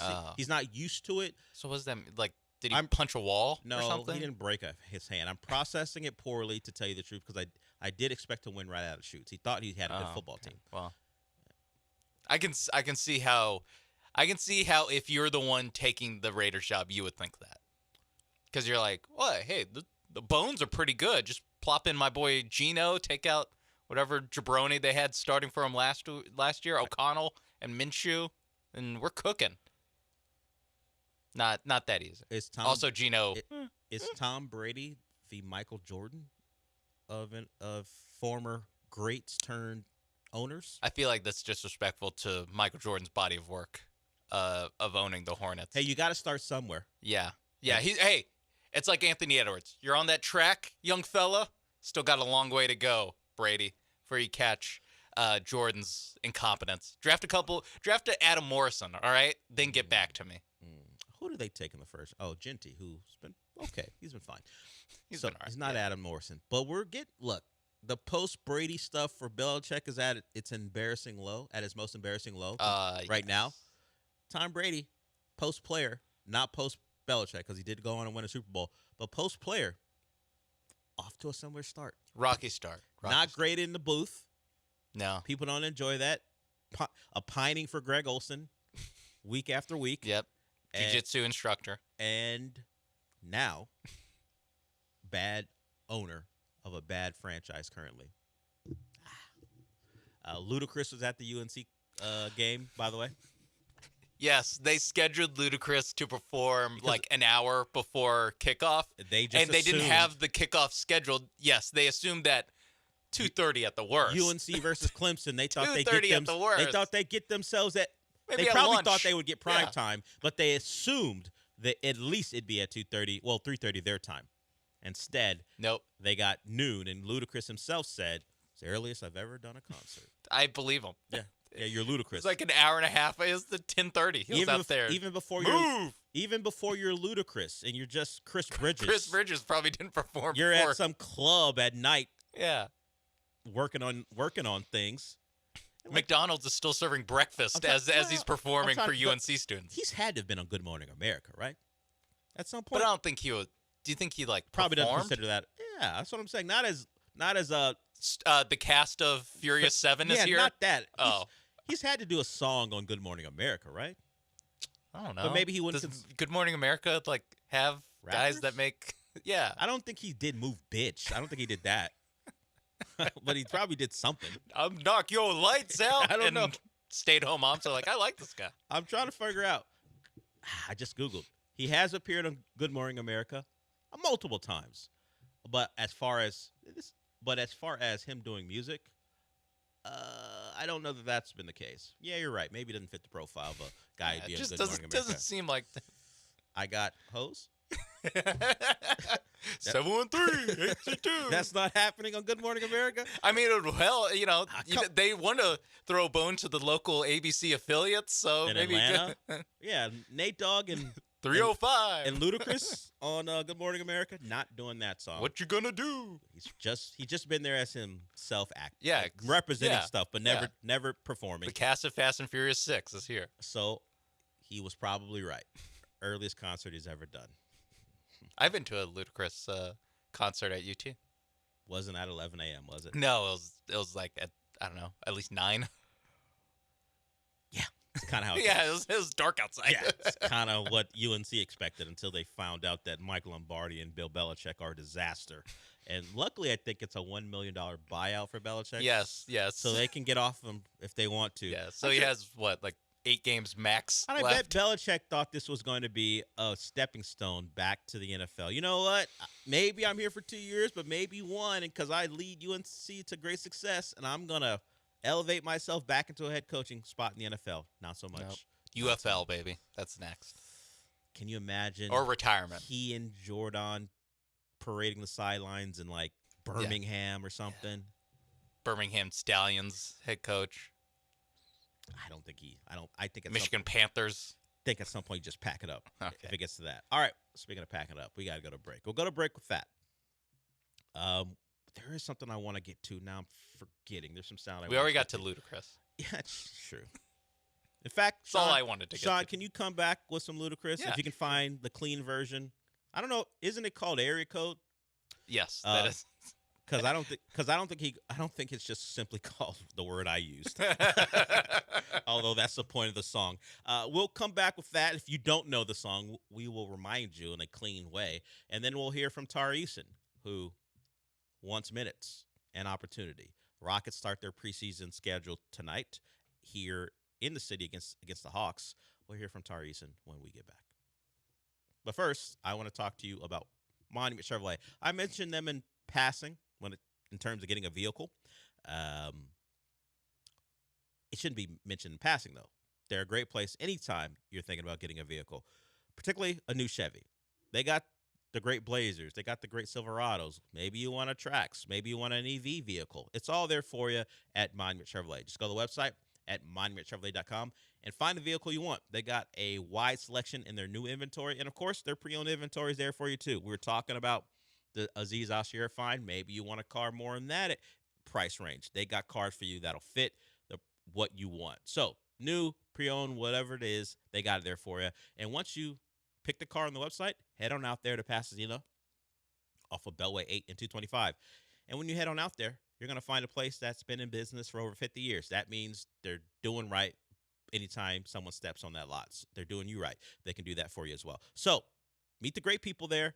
Sales staff, finance staff, they're all there for you. And I mean that. They're there for you to get you into the best car possible and at that best price possible. So, new, pre-owned, they even have a wide selection of fleet vehicles if you're looking to add to your business fleet or maybe start one. It's all there for you. So, monumentchevrolet.com is the website.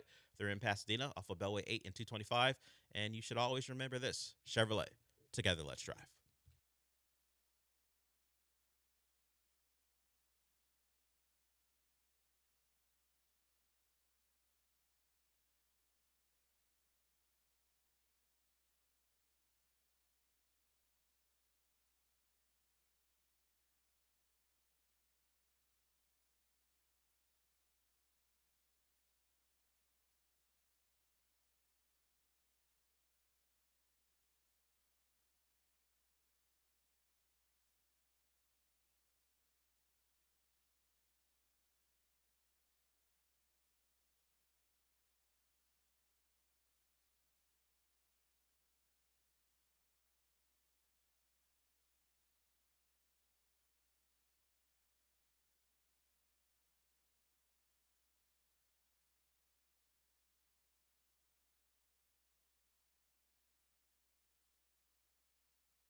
The Del Olalea Show continues. On ESPN 97.5 and 92.5. Live from the Veritex Community Bank Studios, here's your host, Del Olalea. The great Ludacris and Nate Dogg, who they forced to say bros. I got bros because this is a time period where they needed a clean version. And instead of just bleeping it or having that record scratch type sound effect, they needed a word. And they chose bros instead of the word that's actually in the song. As Sean pointed out in the music video, not a lot of bros in the video. No. A lot of women with who we're not going to refer to with that derogatory term, who would just have their area codes written across a small little shirt that they got on. Yeah, there's Ludacris, there's Nate Dogg, and maybe like two bros. Yeah. A couple guys working at the airport, or at the fake airport where this music video takes place. Well, it might be a real airport, but I fake doubt pilots, they shut it down. Yeah. No one's flying into that private airport Yeah. at the time, but you got fake pilots and they're dancing to the music and stuff. And, we're playing I honestly think it's a little early to be playing this, even at 11:22. But he says bros. I know, but I know what he actually says in the song. Sure. And I'm thinking about, what if I heard this an hour earlier, live? Because that's what happened at Chapel Hill on Saturdays at like 10:30. You think he got the area codes? I'm trying to think when I saw him in Frankly, I'm trying to like think. 2019. He's performing at. He didn't move. He's performing. He did All I Do Is Win, which would have been funny to do at UNC. Yeah. He's performing for young Gen Zers. How many songs from Ludacris do they know besides? They likely know Move. Yeah, and All I Do Is Win. Yeah. He just does his verse in the hook. And I think he has a second verse, like, in his back pocket. It's not on the real song, but yeah, I'm trying to think it was like legitimately all the hits. Like, that's all he did was the biggest stuff. So maybe he got around to this. I don't know if you perform. I wish I remembered. I don't know if you perform area codes. Oh, at your show. Yeah, in 2019, and not like a lot of songs in between then have bumped off the set list. I would say you can't perform area codes at 12, a college. Well, maybe at a college, but not at noon on a Saturday before the game. Were you getting paid by a university? Yeah, probably not. But either way. Hey, Luda, can you add in the Chapel Hill area code when you're doing this song? Just give it a little local flavor. I don't think he did 512s when he was in Austin. He goes, the girls are a little stuck up, so no. Not going to do it. It's the whole point. They're from other area codes. Yeah, this is my point. I tell the girls here that I got girls everywhere. In fact, the Chapel Hill area code would have been 984 or 911. Now we just got to say area codes in that tone. 919, 984. All right. 984. I don't think Tari Eason referenced area codes when he was talking to the media. But this has been something brought up. Well, I guess it's just going to be a thing throughout the season now that he brought it to the public during media day, where he said he wanted an expanded role. Of course, in his next media availability, he was asked about it, and here's just a bit of it. Like, it's a full-on multiple media members asking him questions, but the one that got the caption and that stood out is what Tari Eason would like for himself as he tries to establish himself as at least a top 100 player. We know he took issue with not being on that list. So here's Tari Eason. More minutes and more opportunities. I think in the past 3 years, my minutes have kind of been where they within the 20 to 25 range. So trying to bump up my minutes and then bump up my opportunities. Obviously, I've worked on my game. Being able to have maybe even one player in for me, like a half or something like that. I don't know, anything like that. Just being able to pick my spots and something like that. But that also comes from the mental side of the game and just understanding where to pick my spots. So this was back last week. He tweeted about this particular thing. Maybe people were questioning his stats, and he took offense to some of the questioning, talked about top 10 in stocks, and he came off the bench and averaged the most off that bench in the playoffs. He says it must have been luck then, I guess. So apparently he got some pushback initially from what he wanted for the 25-26 season. Look, it is what a young player is looking for. I keep referencing what happened in Golden State. Kuminga wanted more opportunities. That's why when the Warriors weren't willing to give him a long-term deal at the price he was asking for, he pushed this thing to the brink. He finally signed a 2-year deal. Seems like it's just the Warriors keeping an asset before they trade him. It's just not a fit there. Won't put Tari Eason in that category, but he is clearly someone letting it be known before even a preseason even before a preseason minute has been played, that he is not happy with what it has been. He wants more. And I get it. You're a first-round pick. You think you've got more to your game, and you can just look at the roster and go, where am I going to get those minutes? So I'm going to just say right now, I want more. I want to get more opportunities. I don't fault him. Now, if you're a Rocket fan and you may live in the fear of disruption, you don't want one of your players being so open about what he wants for himself. It's just how some fans work. Hey, team first. Well, these guys, humans, and particularly a young player who's probably felt like his career is a little stunted right now, partly to do with injury, partly to do with the players on the roster around him. They had a lot of wings. They still have a lot of wings. Where's he going to find his spot? I imagine for Ime Udoka, you say, well, go take it. Make me play you 30 minutes a night. Until you do that, what are we talking about here? But it's not something I think we should be worried about. It's just an acknowledgement that this is a guy who thinks of himself as a player, and a player who deserves the opportunity to prove himself. Yeah, and ultimately, like, you do kind of want that. You want guys that want to be awesome basketball players who want the the runway to realize their full potential, and he doesn't, at least right now, feel like his role allows him to do that. I do think that there will be some minutes opened up for him. I mean, we've talked about it throughout the offseason. That's like, okay, he's probably going to be like the 6th, 7th man on this team.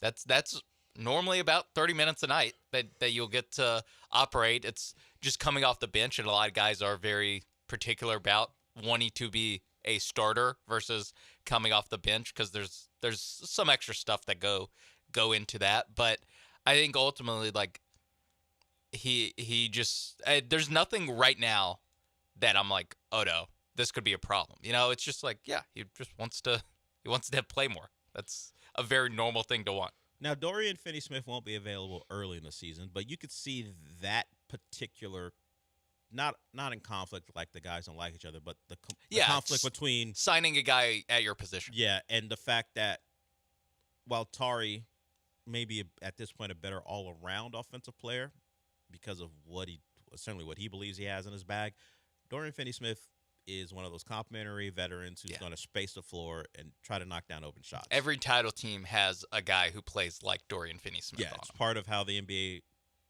title contenders are built. You want one of those guys who won't need the ball, but is open to take shots because of all the interest your better players are taking away from him. And they can guard multiple on a high positions. level. Yeah, so Dorian Finney-Smith, you look at that and go, when he's healthy, is Tari competing with him for minutes? That'll all be determined about how they fit around what is your core. Look, we joked about how Rocket fans were talking about, we got a core 7 or a core 8. It always felt silly because you can't have that many core players. Now, the Rockets are doing their best to pay them. Jabari is certainly locked in, and we know they traded Jalen, but Amin's next. Is Tari next? Maybe all this year will be about him either solidifying himself as part of this core or being someone that's so at least valuable to another team that they're giving up giant assets to give him an expanded role.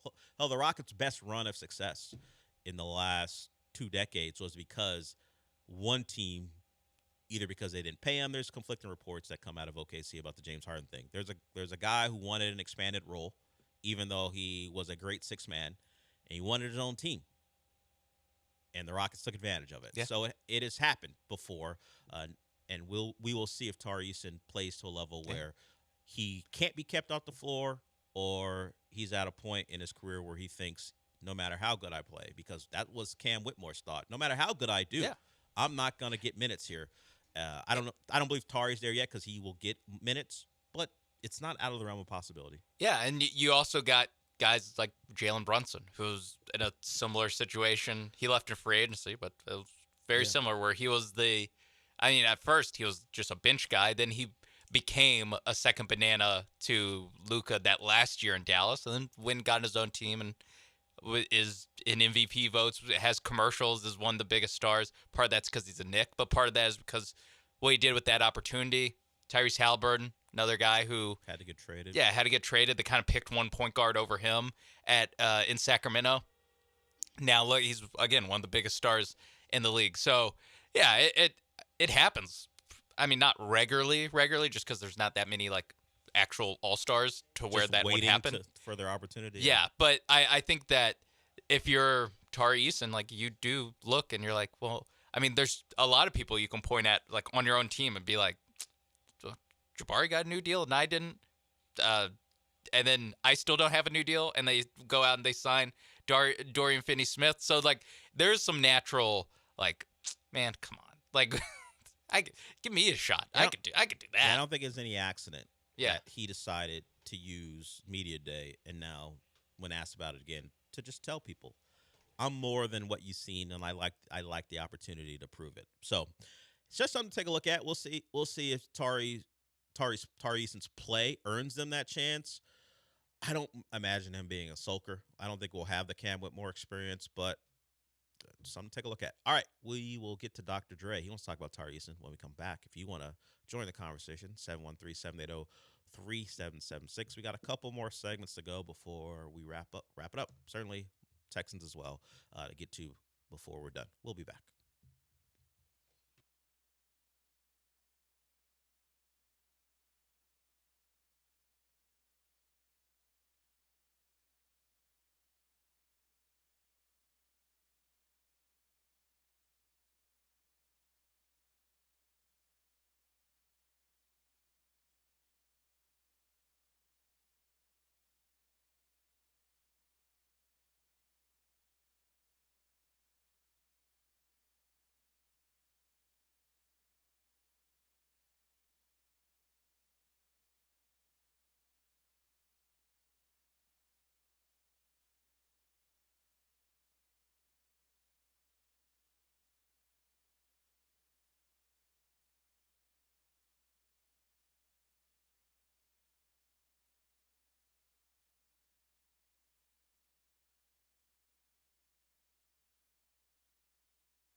The Del Olalea Show continues. On ESPN 97.5 and 92.5. See, Live from the Veritex Community Bank Studios, here's your host, Del Olalea.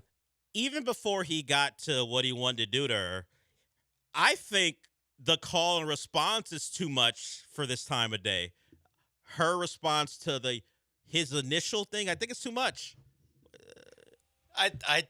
That's why I don't think he ever did Good Morning America. I agree now. After, all right, that's enough. I've heard this song a lot. I just not in this context. Though. Yeah, because it's before lunch. Not even before lunch. I'm sitting here looking at work. Some woman talk about women's ACC basketball. I don't know who she is. I can't see her name. I thought you were talking about the women in the video. No, I don't think they ever. They're not talking about. No, ACC, I just got the ACC network on, and they're talking about it's ACC Media Days for basketball. There's some woman probably discussing Duke and UNC and Notre Dame women's basketball, and I got this in my ear. It's just a the Dirty Birds kick for odd three? Dichotomy, of things in my life right Wants now. to do what? Yeah, I can't. Head to the toes? Understood. And you saying it doesn't help either. What? You repeating the lyrics doesn't help. Let's get to Dr. Dre. Let's get back to something I can talk about while this well-informed woman's talking about ACC women's basketball. Tari Eason, who played in the SEC. What's up, Dr. Dre? Hey, what's up, fellas? Hey, that's another good pull on the song, Sean. Give it to me now. Give it to me now. Give it to me now. That's what Tari Eason sounds like. Give me playing time. Give me shots. Give me more time. I had another caller, another singer that I wanted to reference everybody knows Miss Eason on Twitter, right? And you'll see her in the stands while they're playing the game. Yep. I want to see if Tari Eason's dad, because he keeps saying my, and I thought it might correlate. But appreciate the time, appreciate the line, and we'll holler at you. Peace. I think he was saying Johnny Gill, but we didn't hear that because Johnny Gill has the song My. That cut out. Yet Tari's asking in a way that we have not heard from young Rockets players, mostly because they just got to play. Even Jabari, when asked about, hey, do you want to start? He doesn't like say yes or he's not very, I need that. I want to start. He's kind of giving the diplomatic answer that about playing and a team and all that stuff. Well, Ime Udoka has said he has 4 starters. Jabari is one of them. Kevin Durant, Amen, and Şengün. The 5th starter isn't written in pencil as of yet. I thought they might use training camp in the preseason to figure that out. But, a young player asking for more, wanting more. I don't think Tari Eason is of the thought that it won't be something he has to earn. I don't think it's as I said, I don't think it's a big deal, but I'm not surprised that's his mentality. I am a little surprised that he uses media day to talk about it, because now he's going to have to answer these questions at least until he gets what he wants. It kind of sets the narrative for at least Tari Eason for the early part of the season of that. Like you said, that's what he's going to get asked about when he's available, especially before any games actually start. And if he goes through a stretch where he's not getting the minutes, he plays whatever 12 minutes in a game against whoever. They're going to, hey, Tari, back before the season began. Yeah, this is something you wanted. Can you talk about how you feel about blah? Yeah. Whereas if this was like the first time he talks about it, at one of the practices that are open to the media, or just not at like the podium at media day, just somewhere else in a locker room availability or something like that. I mean, the good reporters would file that away, but it's not something that we would, it's really what we've kind of, after the Fred VanVleet injury, it's one of the things we've talked about the most. Yeah, the Rockets are going to be good, and they may even be great. So the storylines, I think, are kind of set. Tari Eason provided another one, and then the Fred VanVleet injury provided one about who the 5th starter will be. But as far as questions about the team, I guess the only thing you're asking is, did the Fred VanVleet injury change the ceiling for this team? I don't think it means they go from a potential 57-win team Oh, to 48 or something regular like that. season, I don't think. Yeah, it's just this is where they are now. You're the 2 seed. You add Kevin Durant. Now we're just talking about, can you go out there and win a title? Yeah, to me, it's like I was thinking top 4 seed before the Fred VanVleet injury. Just like this, is probably a top 4 seed type of team. Probably more likely, and if they go 2 or 3 than 4, and if they and get then off to now a good start and go strong and don't have any injuries, maybe you're talking about a 2. Yeah, seed or something like that. And now I'm kind of back to like, okay, probably top 4, but probably closer to 3 or 4. It's like it will depend on how good the Nuggets, Lakers, whoever else are. But for the playoffs, like that to me is like where you actually are gonna feel the Fred VanVleet injury. And hey, listen, there's 82 games between now and then. Maybe we feel differently about either Min Thompson or Reed Shepherd being the guy running this offense like Fred VanVleet was going to. But right now, that's where I'm like, I can't. Before the Fred VanVleet thing, I was like, Western Conference Finals. Like that's kind of what you have to do. Now, I don't know. Second round, like winning a playoff series would be kind of nice. Yeah, haven't done that in a while. Without VanVleet, yeah, I didn't do that last year. So yeah, this is a team who I imagine, of course, they're gonna try to win as many games as possible because that's Ime's way. It's about building the habits and the rotation to be ready for whatever the matchup is in the playoffs. So as they do that, I think they're gonna be a 50-win team, 50+ win team, but. I mean, they did last year. Yeah. Like, they still, even if you take away, Fred VanVleet and Jalen Green and Dylan Brooks, adding Kevin Durant and the other young guy, Şengün and Thompson getting better, adding in when you get them like a Dorian Finney, like all of this coming together, it's netting out positive. Like, at the very least, breaking even. If to how good of a regular season team you were last year. Yeah, some of their depth is now older. Yeah. They're an older team just period because of the trades and the acquisitions this offseason, but that's kind of the price you pay when that's the give and take, when you see you think you're close and veterans help win, and particularly when that veteran's Kevin Durant. I think that's the salsa, I imagine. We'll get to you. You want to talk some TV when we come back. If you want to follow him up, 713-780-3776. We got one more segment here before we hand it over to Rich Eisen. We'll be back.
The Del Olalea Show continues. On ESPN 97.5 and 92.5. Live from the Veritex Community Bank Studios, here's your host, Del Olalea. I feel like I should just read off, what was his name, Jamal Anderson stats? The running back, big back from the Falcons way back when. I think that was his name. All because UNC had to have Ludacris at a concert. We got some not so great news right before. I think it was maybe right after the show ended. Chandler Rome reported some things about Luis Garcia. We'll get to here. It's what you might have expected, but more confirmation of arm injuries for the Astros. We'll get to that, but let's get to La Salsa. He wants to talk some TV. What's up, La Salsa? Move, bitch. Hey, anyways, what's up, Deli Belly? How we doing, Mapers? Hey, are you caught up on Peacemaker, man? Because it's getting really, really good, dude. What do you think? Later. I'm not. Once I fell so far behind, I realized I'm just going to wait for the finale and then watch them all. So I'll wait. Yeah, I saw the first episode, liked it, but for whatever reason, it comes on a day where I don't think to. Yeah, it's Thursday nights. Yeah, I'm usually watching the NFL game. Yeah. So I will just watch it in its entirety, probably this weekend. Yeah, this Thursday's the finale. Yeah, finale. I saw a promo. I saw the promo come across YouTube. I didn't watch it because I'm so far behind. So I'll watch it on Saturday. My team's got a bye. So speaking of random buys, yeah, you play, buy, play, buy. I will say that sucks. All the plays Miami played on Saturday night, the defense probably yeah, please do. Most plays they played all year long by a good margin. I think Florida State, because of how often they converted fourth downs, Miami wound up playing. I don't know if that. Can people hear that sound? I could hear it. Got up into like the 80 play range, which is something they hadn't come close to. So I'll watch Peacemaker at some point, probably Saturday, going into Saturday night thing or something like that. As far as the Luis Garcia news, Chandler Rome is reporting that Luis Garcia had a full-on reconstruction of that UCL. Simply means, as far as his availability, he doesn't have any, at least not for 2026. And that is when the Astros lose their team control over Luis Garcia. So we say goodbye to Luis Garcia. So full reconstruction of his UCL and a repair of the flexor tendon in his forearm. He's going to miss the entire season next year, and that will be his final one as an Astro. So while we certainly pointed out that he hadn't pitched up until he came back this season, he hadn't pitched since May of 2023. Short stint back, and now he's gone again. So, if not even more evidence that whatever you decide is the golden era of the Astros is, I'm not saying ending, but it has to change. And certainly Astros offseason stuff will become a bigger part of the conversation later. Maybe when they make a move, we'll have something to talk about. But just know that Luis Garcia won't be around. And if you were hoping to see him as an Astro again, that feels unlikely. Mike wanted to talk about Chad Powers. I have not seen that either. Maybe I don't want to give any more run to the Mannings. Maybe that's what it is. I'm not sure. I have not seen Glenn Powell as Chad Powers. You know what I think it is, Sean? Sports is what I do for a living. It's what I watch when I get home. Maybe I don't want to watch a sports show. Maybe that's what it is. Even if it's a comedy and it's all the things. Maybe I don't want to. Yeah, maybe I don't want to see any more sports. Like did we talk about it on air or during the break? Where I have on Sunday nights, if it's not a game that directly affects what we're gonna do here, I don't need to watch the Sunday night game. Like I was watching Task, episode 5 of Task on HBO Max. That's what I was watching, and I watched the final couple episodes I need to catch up on Wayward on Netflix. Pretty interesting show how it's set up. It's about a cult that tries to indoctrinate kids who are troubled children. Hey, come to our camp. We'll fix you. They tell the parents that. We'll fix your kids, and then they do what they do. So I was watching that, and I was like, is Buffalo going to lose to New England? That's just interesting. And that's about it. Miss Drake May legacy drive. I wouldn't say I missed it, Sean. wouldn't say I missed it. Shout out to Andres Borregales. Yes, Former- shout out to former Cane. Borregales, and shout out to Drake May, who for the most part played really well in the second half. Yeah. Played pretty well throughout.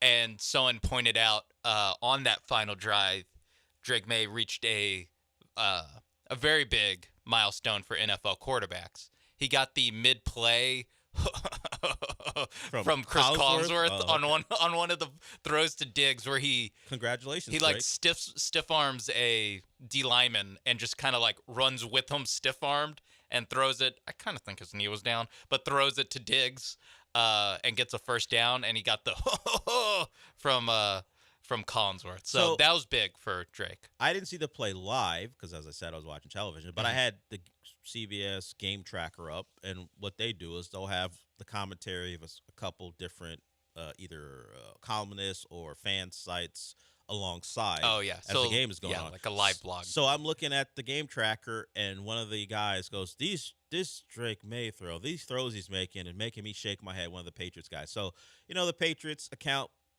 has a little link, and you can see what the play was, and it's the play you're talking about. I was like, isn't like his shin down? Isn't that what's going on? I thought it was down, and they even made a point of like, and he kept his knee up, and I was like, I really don't think he did, Chris Collinsworth, or at least I would like to see the different angle, the angle where it's like definitively up. Yeah, but nevertheless, great game by, he led him. that guy. He led him down the field.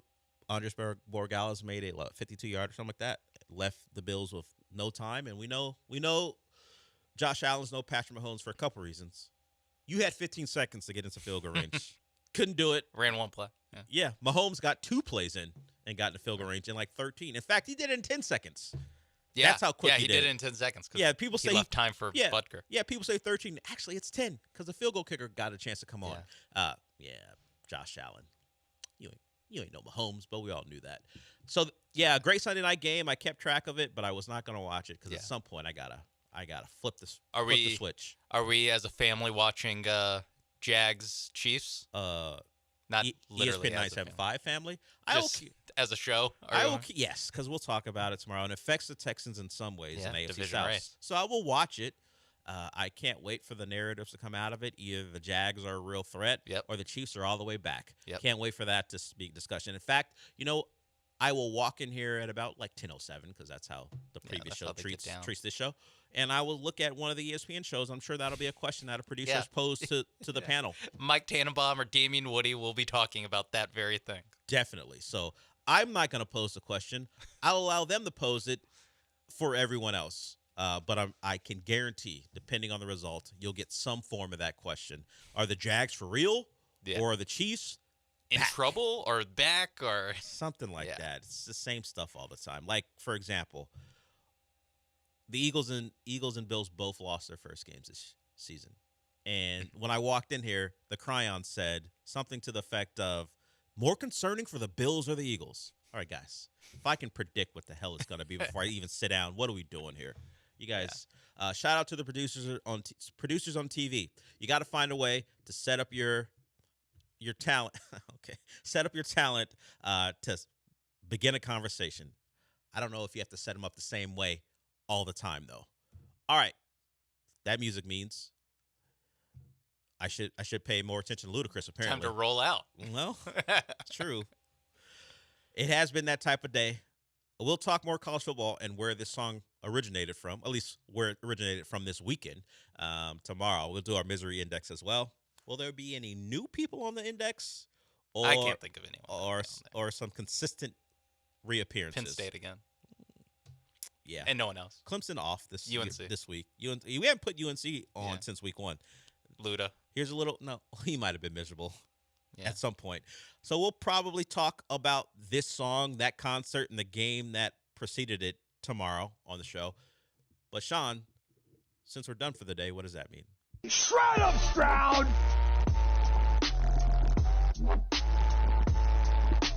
5 straight quarters of shredding them, and now into the bye. We'll talk to you tomorrow.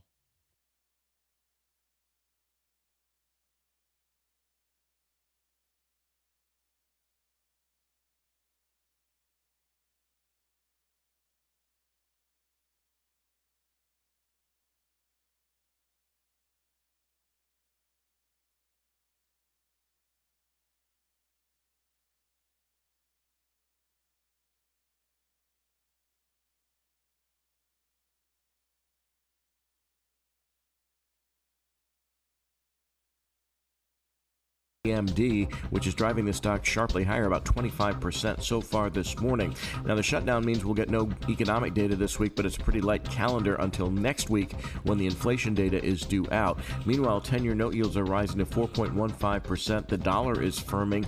Oil is up on a smaller than expected increase in oil output from OPEC, up 79 cents to 61.67 a barrel, while gold is rallying sharply to new highs, up nearly $50 to 39.58 the ounce.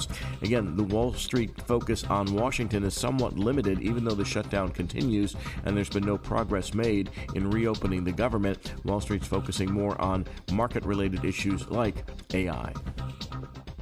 Hi, I'm Danny Clark, owner of Collectors Firearms. We're celebrating our 50th year in business, and we would like to invite you to come see our 12,000 guns in stock. Don't let the name fool you. We carry all the latest and greatest guns, in addition to the antiques and collectibles. We even have a tank right out front. Have you been putting off cleaning your guns? Bring them to us, and we will give you a basic cleaning free of charge while you wait. Come see us at Westheimer at Voss, CollectorsFirearms.com. That's CollectorsFirearms.com. When the storms show up, so do all those pesky storm-chasing roofers trying to get you to file an insurance claim. The group of professionals at Brinkman Quality Roofing are not the guys that will be knocking on your door. Call them today at 281-480-7663. That's 281-480-ROOF. They will evaluate your roof and determine what is the best course of action for you and your home. There's no substitute for Brinkman Quality. That's BrinkmanQuality.com, BrinkmanQuality.com. John Granado here. Walking into Republic Boot Company at 11th and Studewood in the Heights is like walking into a time machine to the Republic of Texas. Seriously, go check it out. Whether it's their exclusive 1836 collection of all leather boots or a customized pair with whatever material and design you want, these are going to be the most comfortable boots you've ever worn. Hats, suits, and all kinds of handmade leather products in a Texas-inspired haven. Book their space for your next event. Republic Boot Company, where tradition meets style. RepublicBootCompany.com. What's up, guys? Sean Mapes here. Prize Picks is the best way to win cash on your Texans this football season. Make your picks in less than 60 seconds and turn your takes into cash all season long on Prize Picks. Prize Picks is the only app that offers stacks, meaning you can pick the same player up to 3 times in the same lineup. Want to pick more on Josh Allen's pass yards, rush yards, and touchdowns? Now you can have all of them in the same lineup, only on Prize Picks. You can now also follow other Prize Picks players directly on the app and copy their lineups in one click. Whether it's a friend, a celebrity, or just someone whose picks you like, hit the follow button and check out every lineup they create in the brand new Feed tab on Prize Picks. You can even follow me. Join the millions of users and sign up for America's #1 daily fantasy sports app. Just download the Prize Picks app today and use promo code MAPES to get $50 in lineups after you play your first $5 lineup. That's promo code MAPES to get $50 in lineups after you play your first $5 lineup. Prize Picks. It's good to be right. Must be present in certain states. Visit prizepicks.com for restrictions and details. Hey, Lance Zerline here. Allstate Windows and Siding knows what matters to Houstonians. That's why they're dedicated to earning your trust and giving you great value and service. Allstate Windows and Siding offers top quality products that protect your home from the toughest weather while saving you up to 40% on your energy bills. And right now they're offering 30% off windows and $2,500 off of complete siding jobs. Call 832-204-1936 to take advantage today. Call for your estimate. 832-204-1936 or go to allstatewindowsandsiding.com.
That's right. Welcome to this edition of the Rich Eisen Show. We are the last remaining undefeated team in the National Football League. Right here on Disney Plus, the ESPN app, everywhere, as well as ESPN Radio, presented by Progressive Insurance. We say hello to those maybe listening on Sirius XM Channel 80, which is in the ESPN Radio dial, as well to our podcast listeners, all 3 hours, available every single day. If you want to listen to us whenever you want, it's your right to do so. We don't deny you that right. All 3 hours distributed through the Rich Eisen Podcast Network, thanks to our friends at the ESPN Pod Center as well. 844-204-RICH is, as always, the number to dial. My buddy Mike Mayock from back in the day on NFL Network, he's going to be joining right in the middle of the show to give us his 2 cents on everything going on in week number 5 of the NFL that is in the books, with the exception of tonight's big Monday night finale between the Kansas City Chiefs, trying to get above 500 for the first time this season, taking on a Jacksonville Jaguars team that is at 3-1, wants to put their card on the table and tell everybody in the National Football League we belong, as well as tied with the Colts atop the AFC South if they win tonight. Good to see you over there, Christopher Brockman. How are you, sir? Rich, I am spectacular. No doubt. You are a Patriot fan and feeling good about your life. Mike Del Tufo, an outrage that you're wearing a Dodger hat again, because you are a New Jersey guy. Yankees suck, Rich. Thank you, sir, for that information. Way to jump off that bandwagon again, Mike. I'm back on that. And TJ Jefferson, good to see you over there. How are you, sir? I mean, a win is a win. That's right. There you go. No, Actually, they beat the Jets. That's right. Why do you give me a That's good true. one? They beat the Jets, Brockman. Am I right? No. Come on, that doesn't count. All right, I'll got to give him a drop. So annoying. That's the drop coming off of it. By the way, they look great. I mean, fine. Excuse me. A win is a win. Excuse me, sir. You know what I mean? A win is a win. Just telling you they look great. What's the matter with you people? Except Rich. Around here. Yeah. You denigrating, a victory in the National Football League, and you should feel good about it, man. No CeeDee Lamb, and we'll I can't feel good because of jerks like him. Well, let's all get along. We can't. We've got a 3-hour show, I'm a jerk. And we'll talk more about the Cowboys later on. I do want to start about the show with the defending Super Bowl champions no longer being an undefeated team. Same thing with the Buffalo Bills. The 2 last remaining undefeated teams in the National Football League all went down on the same day. Philadelphia I can't call it an early window. In the earliest window was the Vikings beating the Browns on NFL Network, and the Eagles losing to the Broncos in the 1 Eastern hour. And then the Bills lose on Sunday Night Football to the New England Patriots, which we'll talk about. But the defending Super Bowl champs went down. And they go down to the Denver Broncos, and we'll talk about the Broncos in a second. But we linger on the defending Super Bowl champions that can't seem to put a full, complete game together. You take a look at their opening night win. There was that weather delay that kind of threw the Dallas Cowboys off. Had the Cowboys caught one, from CeeDee Lamb, they might have won that one. And you know what? I did just start by saying you can't denigrate a win in the National Football League, so I won't do so. Bottom line is the Eagles were 4-0. They earned every last one of them, and they were playing games where they were making the most of a team's mistakes and beating you with it. That's the earmark of a defending Super Bowl champion.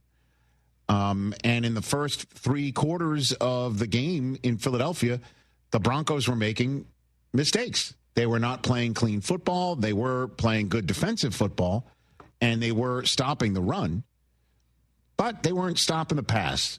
And as a matter of fact, the Philadelphia Eagles were up 17-3 in this game, entering the 4th quarter. That's usually all she wrote.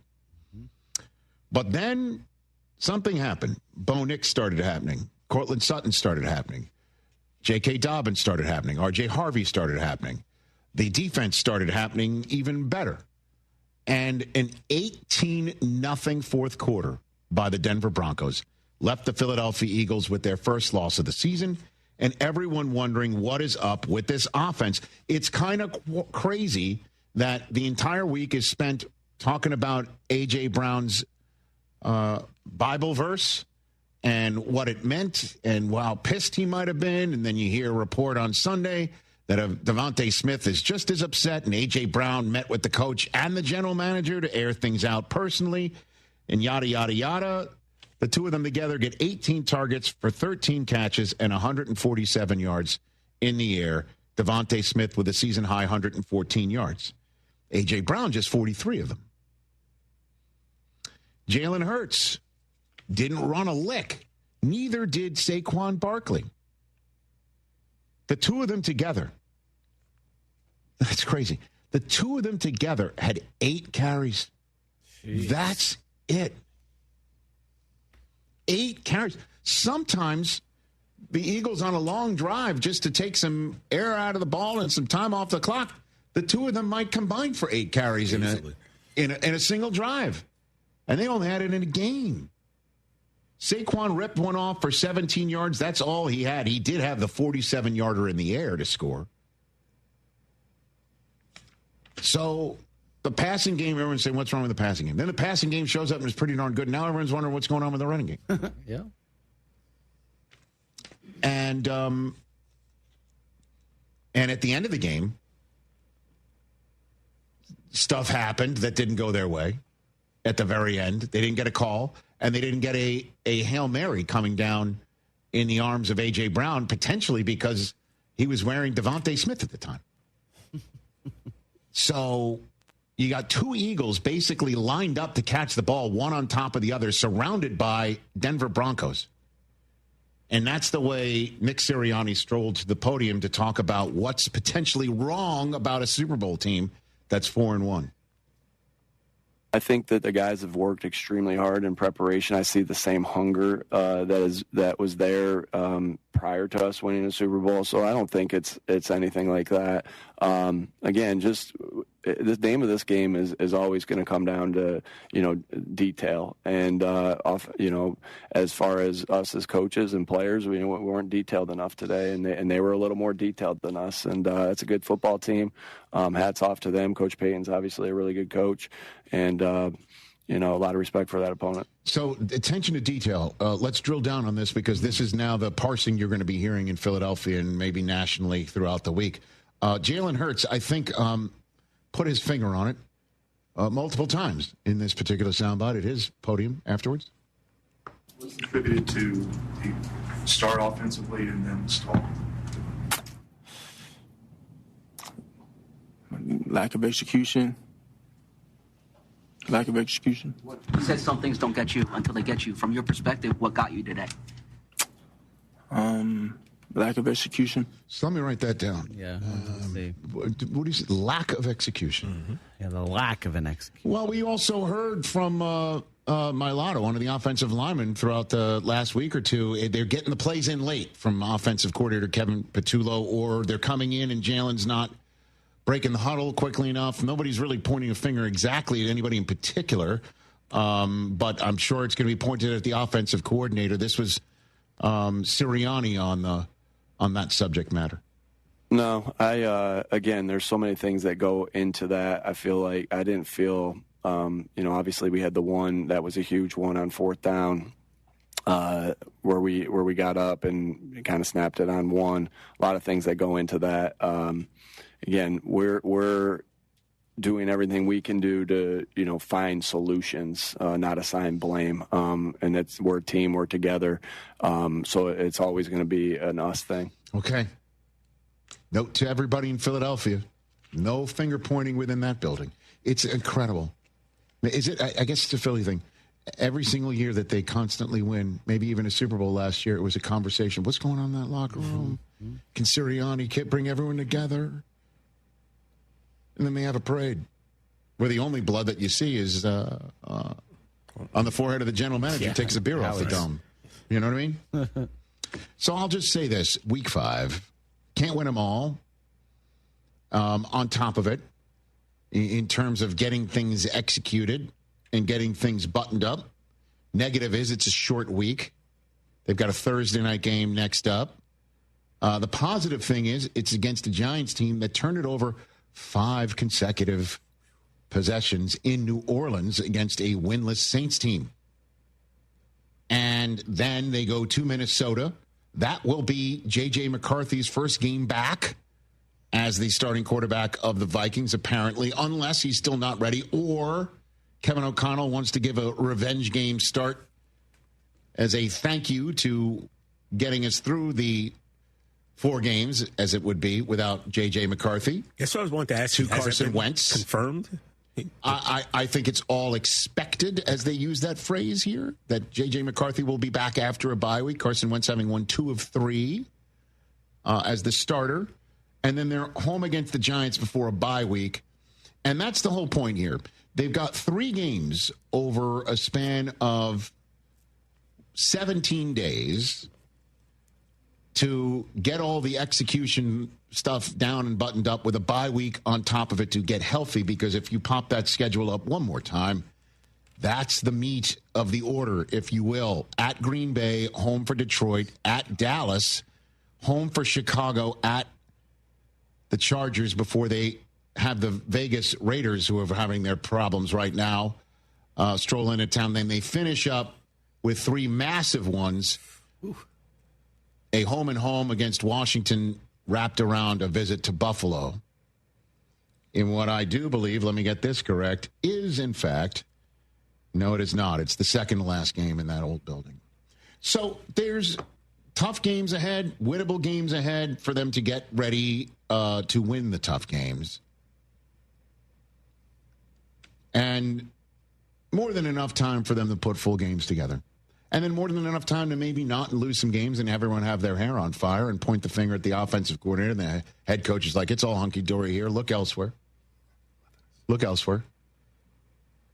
But that's what happens when you lose one at home. Certainly when you have it in hand at 17-3 and then you lose the fourth quarter 18-0 in the game. And then let's give it up for your Denver Broncos, everybody. Because when you are the bandwagon in the National Football League, where everybody is buying tickets to get on, to the point where you need to offer free seats on future bandwagons just to make room for the crush of people who want a seat on the bandwagon. You don't do too well. And the Denver Broncos started slow. It didn't look pretty at home against the Titans in week 1, but a win is a win. I don't see any pictures in the standings. And then the Denver Broncos lost 2 in a row that they could have easily won. Where the Colts, they had them dead to rights, and the Colts get another shot at a missed field goal due to a leverage penalty and win it. Then they're at the Chargers, who won it at the final gun. Denver then takes care of Cincinnati on a Monday night in a short week visit to Philadelphia before a full-on week in London. That is what we call a brutal stretch of games, but they beat the Bengals. And then they took care of business against the Eagles in Philadelphia in total Sean Payton fashion, which is hit you in the mouth, come up with some gritty offensive plays, an offensive play from your quarterback, and then just do bat guano crazy stuff like going for 2 and roll the dice so you can get a 1-point lead rather than give the Eagles an option to try and take the game in overtime and win it. And the defense started balling out. 6 sacks in week 5. They lead the NFL with 21 sacks through 5 weeks of the NFL campaign. Cortland Sutton with 99 yards receiving. And 4 of Sutton's 8 catches and 76 of those 99 yards came in the fourth quarter, in which Bo Nix was 9 of 10 for 127 yards and a touchdown. That's the way to do it. You hit him in the mouth, you surprise him with a 2-point conversion by rolling the dice, and you are Sean Payton, and you're now heading to London right away. They're going to be getting ready for their body clocks and everything for the Jets, who are at present the only winless team in the NFL, in the history of the NFL, to go 0-5 without a single takeaway by their defense. Then they come home because it was their option to take a bye week or not. They said, let's just come home and play. They're going to have the Giants.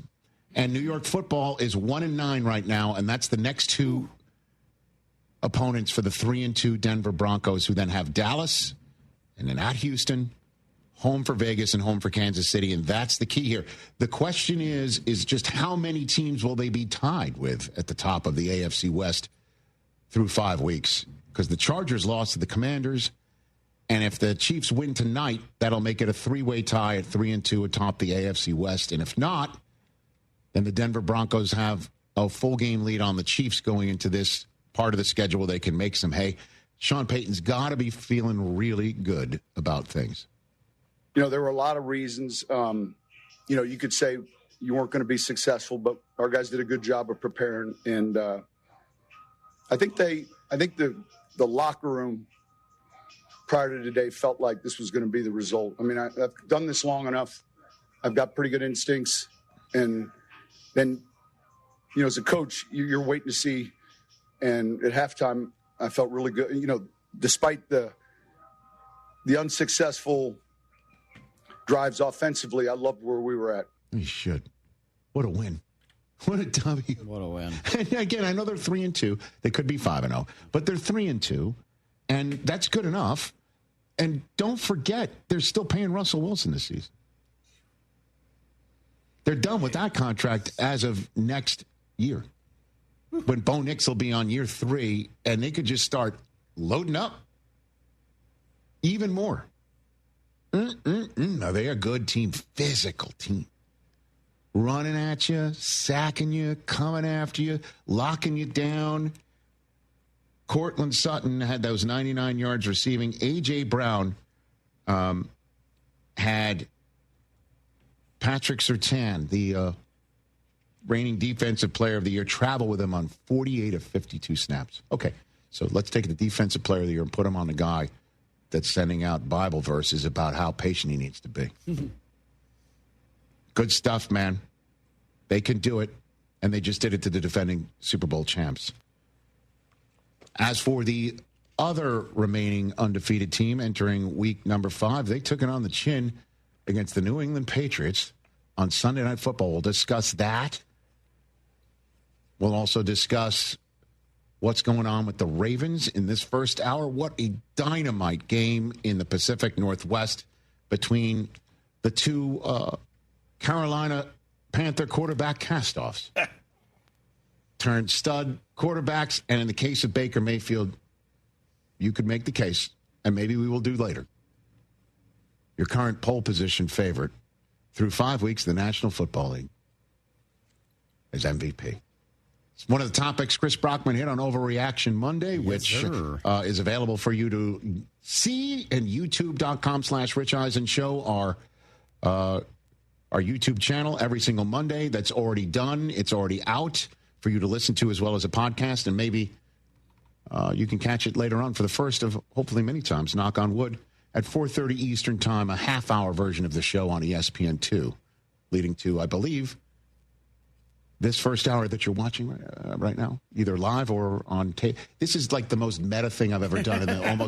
Oh, by the way, is this our 11-year anniversary today? It is today. Hey. Yeah. How about us? How about us? How about you guys? You know what you get for your 11-year anniversary? Another 2.5 hours of the Rich Eisen Show right here. More of us. Pizza? 844-204-RICH, number to dial here on the Rich Eisen Show. We are the only undefeated team remaining.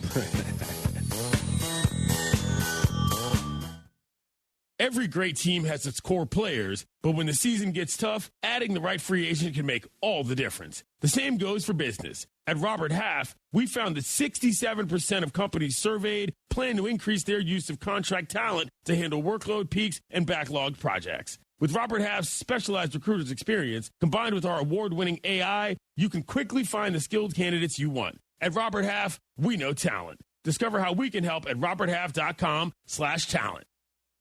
Rich Eisen here. As you all know, I care deeply about pediatric cancer research and awareness. That's why I'm proud to talk about Hyundai Hope on Wheels. For over 27 years, every Hyundai sold has helped fund life-saving pediatric cancer research. Together with over 850 dealers nationwide, they've raised more than $277 million, supporting over 25,000 kids in their fight against cancer. At Hyundai, hope isn't optional. It comes standard. Visit HyundaiUSA.com and search Hyundai Hope on Wheels to learn more. Trust, price, and ease of transaction. That is GiveMeTheVin.com. We love to buy cars. People don't trust car buyers. People think the price is going to be wrong, and people think it's going to be a hassle. Trust, price, and ease of transaction. That is what we do at GiveMeTheVin.com, and that's what makes us America's best car buyer. Go to GiveMeTheVin.com right now and get a quote on yours. Sell us your car.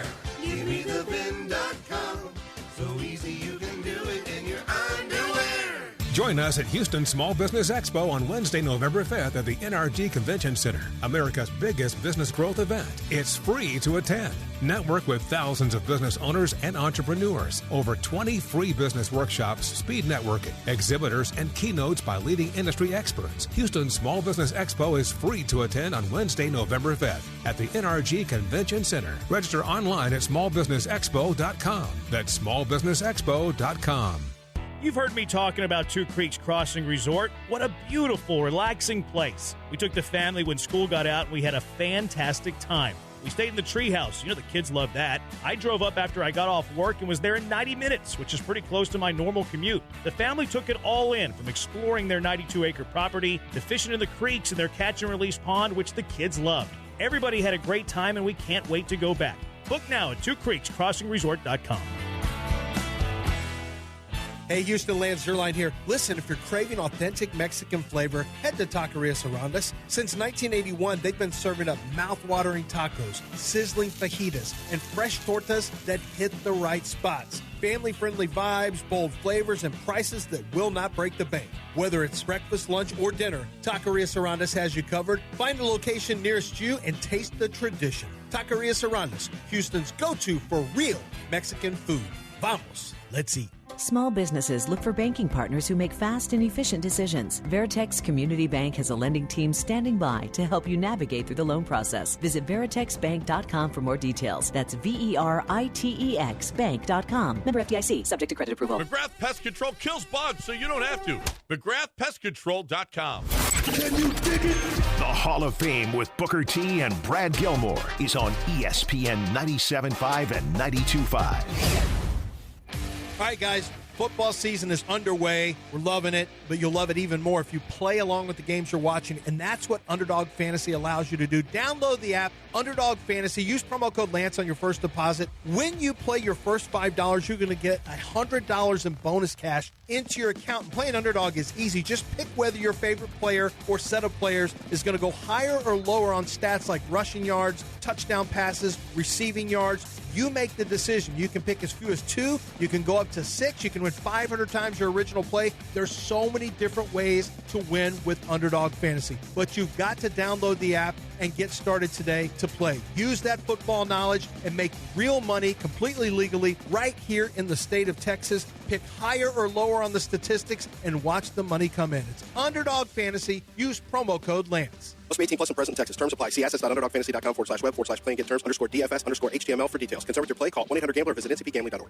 $5,000. That's the average amount of money people in the U.S. are now spending on gas in a year. $5,000. That's crazy. If you drive, you have to download Upside, the free app that gives you cash back every time you get gas. That's right. You can earn real cash back with Upside just by buying the gas you're already buying. You can literally start earning cash back today. I use Upside every time I fill up, and I've already made around $200-$300. You're putting gas in your car anyway. Why not get real cash back? If you like free money, download Upside. I'm saving the cash I earn from using Upside to help pay for a vacation later this year. Download the free Upside app now to earn cash back every time you buy gas. Use promo code POWER to get an extra 25 cents per gallon on your first tank. You can cash out anytime right to your bank, PayPal, or a gift card for Amazon and other brands. Just download the free Upside app and use promo code POWER for a 25 cents per gallon bonus on your first tank. That's code POWER for a 25 cents per gallon bonus.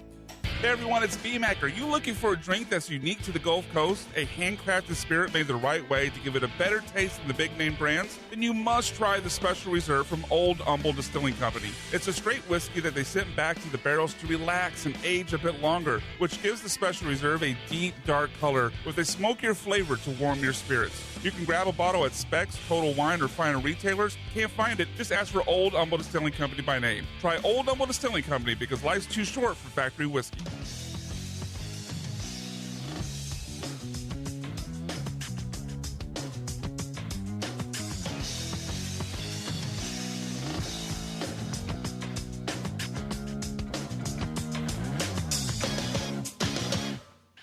ESPN Radio is presented by Progressive Insurance. Keep your career moving forward. Visit careers.progressive.com. So, with the Eagles going out, The Bills were the last remaining undefeated team in the National Football League. But, by the way, in case you're wondering, the way the NFL and its stat-heavy crew views this thing, it's not like poker, who's lasted the actual longest. If you're out on the same day, you tie as the last remaining undefeated team in the National Football League season. So the Eagles and the Bills are tied for the 2025 campaign as being the last undefeated teams in the National Football League. That said, I don't think a lot of people thought the Patriots could win the game, maybe give them a scare.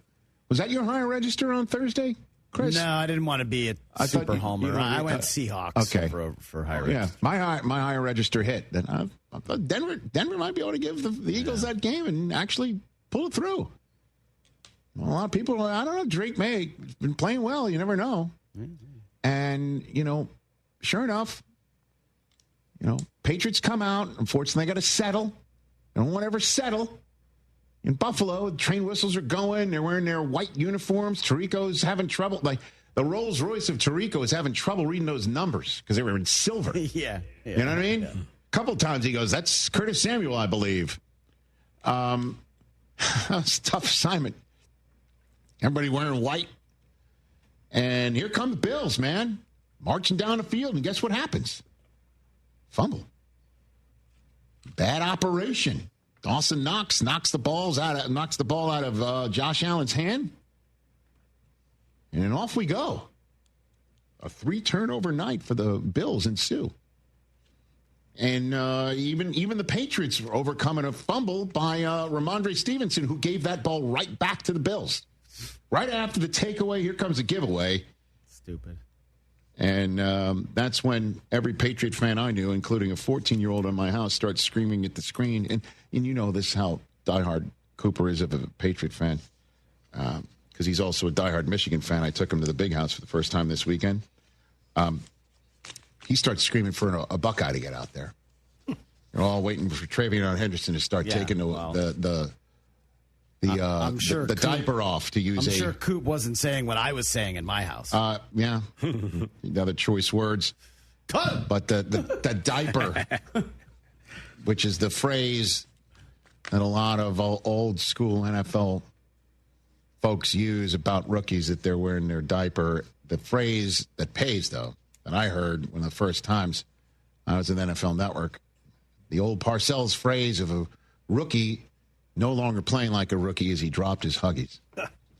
Well, we talked earlier this, I guess a couple weeks ago, after Drake May and the Patriots came close against the Steelers, and then after that game, taking care of business against Carolina and just spanking them, putting the most points on a team that had just shut out an opponent in quite some time in Carolina. We were talking about how Drake May was doing things that we hadn't seen statistic-wise out of a Patriot quarterback since Tom Brady, in terms of efficiency, in terms of touchdowns, in terms of ratings, in terms of all of that stuff. Well, guess who dropped his Huggies and basically removed them for good last night, it feels like? I'll be one Drake May. Gents, get ready for all you Patriot haters out there coast to coast. But they officially have a live one now. We're back. Now, we'll put a pin in that one, sir, which is, you saying that is exactly why people hate the Patriots coast to coast. That said, what Drake May has done cannot be denied, and what he did last night is exactly what Josh Allen and the Bills have done to pretty much everyone else, certainly in that building, which is roll out, extend plays, and become unstoppably relentless. Drake May rolling to his right last night was a nightmare for the Bills defense. An absolute positive nightmare. You could not get him down on the turf, extending plays and making throws where you're like, where did he see that? How did he see that? How did he complete that? And again, the person you're normally saying that about in that building is Josh Allen. That's how good Drake May played last night, and he did it in the money crunch time.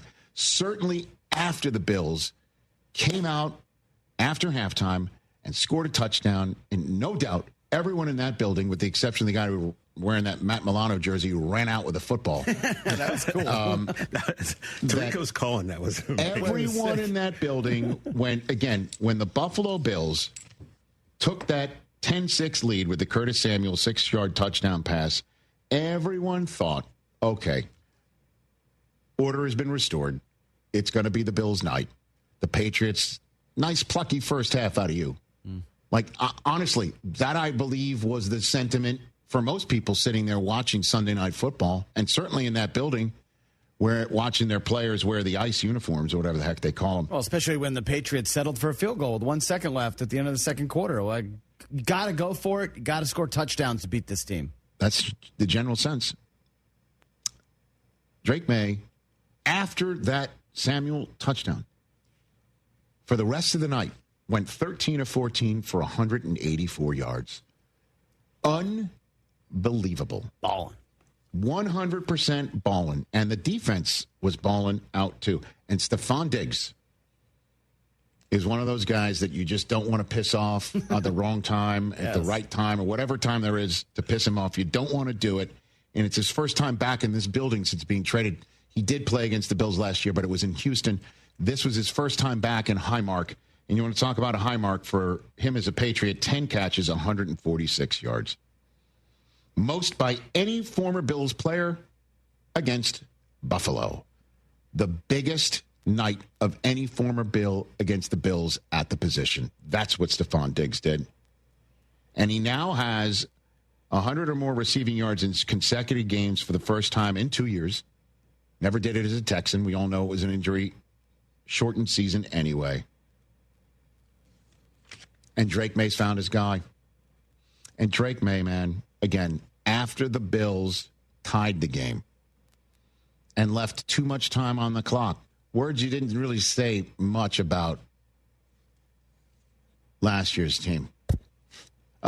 We left too much time for Jacoby. Or the year before that. Or Mac Jones. Left too much. That. Words you never heard in the last couple of years in New England was left too much time for Zappy. I said that once. So. Is you really? The year before okay, that. my bad. Yeah. The year before left too much time for Zappy. Drake May left too much time for him. And the night capped by the final drive, started by the play of the night that personified everything that I've talked about May. First snap on the final drive on the north side of the 2-minute warning. Daquan Jones jumps the snap and essentially envelops Drake May. And this is no small man. May shakes him off enough to be able to avoid the sack. And I thought he's throwing it away. Right. He made a 12-yard reception happen to Stephon Diggs. And then after a Ramondre Stevenson 1-yard run, dropped it into coverage perfectly to Keyshawn Boutte. And then the final booty of the night from Andy Borregales. Look at you. A 52-yard field goal with hardly any time left for the Buffalo Bills to come back. And that's the way the Patriots put their card on the table to say, we are no longer doormats. We are 100% in the mix for a playoff spot. We have the right head coach. We definitely have the right head coach and offensive coordinator in Josh McDaniels. And 100%, do they have the best? Do they have the right quarterback? And until Jaden Daniels showed up yesterday and started doing Jaden Daniel things for the Washington Commanders, and Bo Nix played well yesterday as well. 100% the most improved quarterback from last year's draft class. 100%. Now you could say Daniels and Nix don't have much more to improve in order to improve. And we'll see how they do from here on out. But as of week 5, Drake May, 100%. You hit it. Patriots hit it. And the quarterback front. Kid is something else. And he had a little bit of fun afterwards talking about how he could not watch the game-winning field goal that he set up with his remarkable evening. Remarkable night. in support of 3 takeaways taken by the Patriots. First time they've done that since 2002 at Buffalo Week 18. But again, those games, as you know, were all just the Bills getting ready for the playoffs. And their streak of consecutive games with fewer than 3 takeaways, 38 in a row, the longest such streak in the NFL, is now over, and Drake May made it all cash.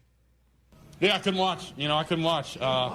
Couldn't watch. It was just trust. Just trust in him. And, he back in the day, he was committed to North Carolina high school, and he flipped on us. So he went to Miami. But, what a kick. Pressure, ultimate pressure. I tell people all the time, other than quarterback, I think kickers got it. Got a lot on the line, so it was sweet to see. What did you do? Shut your eyes?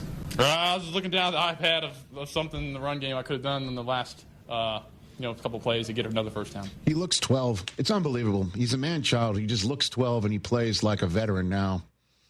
Boy, does McDaniels have this thing working. And listen, the division's in play as well. And you got to feel really good about this, brother. Really good about it. Yeah, we're back.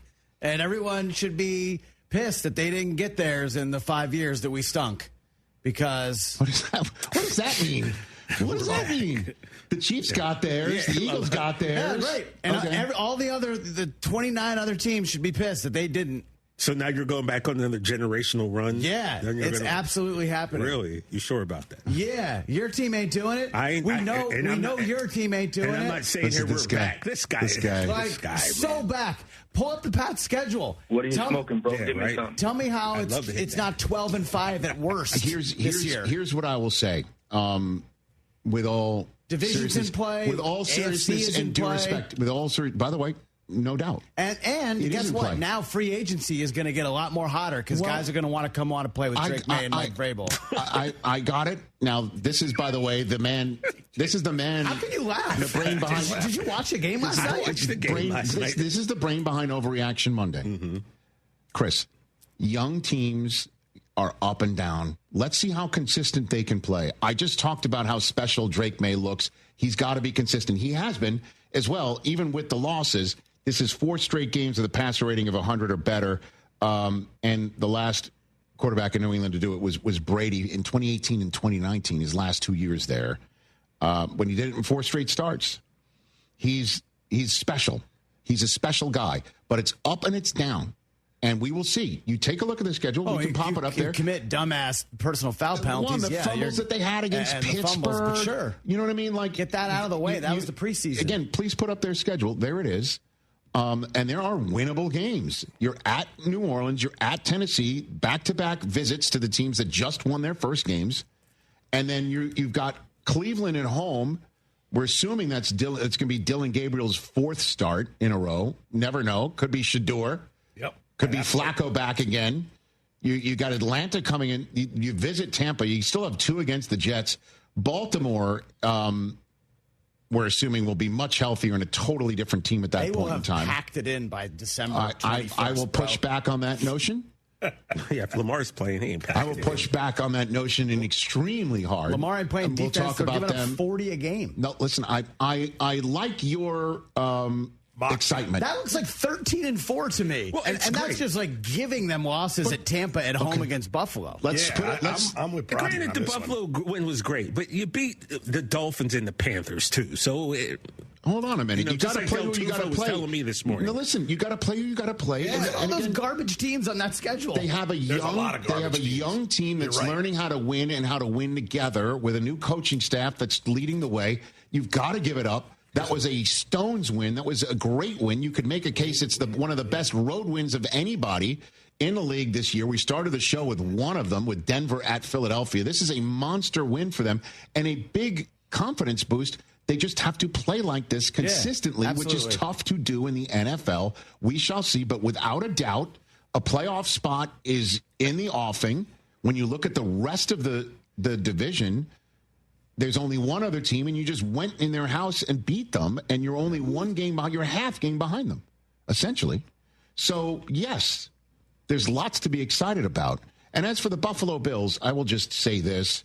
Throw this one out. Yeah, they probably needed a little wake-up call. That's it. Just throw it out. You're still one of the best. You've still got a a terrific quarterback. I'm not going to sit here and go, they're less than, you can go get them. Everyone's going to be able to go get them. This is one of those things where they got hit in the mouth. They've been bloodied. They just tasted blood, and we'll see how they react to it. They definitely have the team and the staff and the quarterback to react well to it. But what this does is you look at this right now, just to wrap this whole thing up from the beginning of our show to now. This league is wide ass open, and it is there for anyone to take and catch fire and take.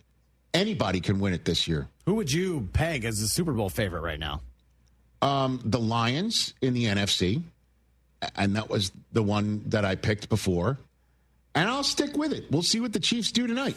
And we'll see if they've turned a corner and Rashee Rice comes back, and we'll see how healthy they are and how they play. You're still going to have to beat the Chiefs at some point, and the Bills are definitely a contender.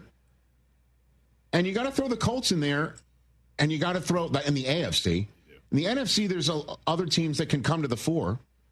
But this AFC is open. The defending Super Bowl champs go down, and that's one thing. But the longtime Super Bowl champs and defending AFC champion Chiefs can start making hay and look out. The Bills can start making hay just like they did in the first 4 weeks of the season and look out. And the Colts and the Chargers and the Broncos and the Steelers are 3-1. They're sitting back watching the rest of their division fall completely apart. And the Patriots. And the Patriots are 3-2. They're the So, that's what this loss by the Bills says to me is the AFC's wide open. Anyone can take it. Laugh all you want. Colts can take it. Broncos can take it. Chargers can take it. Steelers can take it. Bills can take it. And the Patriots, Chris, if they can keep playing like this, taking the ball away, overcoming their own mistakes, and having a 100% load at quarterback, they can do it too. Completely open, the AFC. We're back on the simulcast on Disney Plus, the ESPN app everywhere, and ESPN Radio presented by Progressive Insurance in a moment. We'll head on the Ravens and finish up this hour with an interesting Did You Know from that dynamite game between the Bucs and the Seahawks. This is the Rich Eisen Show on a Week 5 Monday.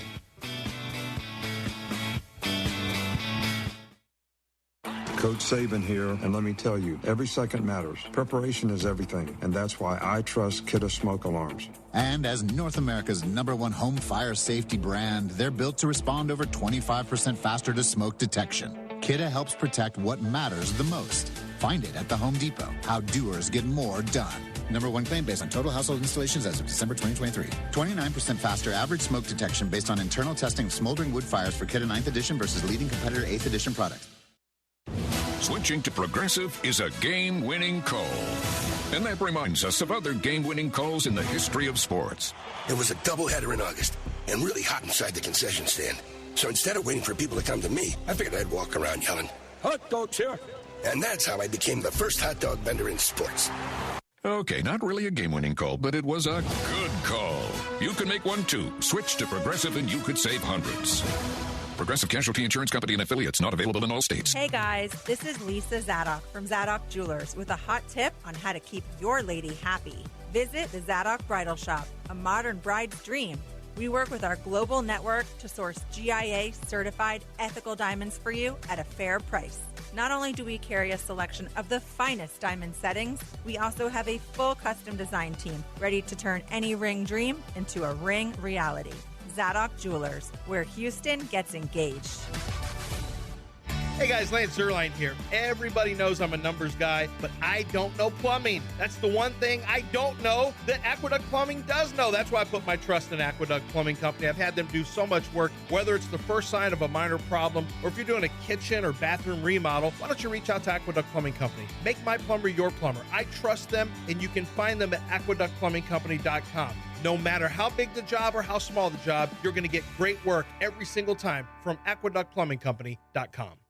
John Granato here. Walking into Republic Boot Company at 11th and Studewood in the Heights is like walking into a time machine to the Republic of Texas. Seriously, go check it out. Whether it's their exclusive 1836 collection of all leather boots or a customized pair with whatever material and design you want, these are going to be the most comfortable boots you've ever worn. Hats, suits, and all kinds of handmade leather products in a Texas-inspired haven. Book their space for your next event. Republic Boot Company, where tradition meets style. RepublicBootCompany.com. Summers in Texas are hot, but not for me, John Granato, because I have Coors Light. And Coors Light is all about keeping Texas chill. Do you want to beat the summer heat? I recommend cold, clean, crisp, refreshing Coors Light. Grab a 12-pack or case so that you got your home base covered. And when you're hanging at your favorite watering hole, order a bottle or a bucket with those beautiful blue mountains. I love me some Coors Light. You will too.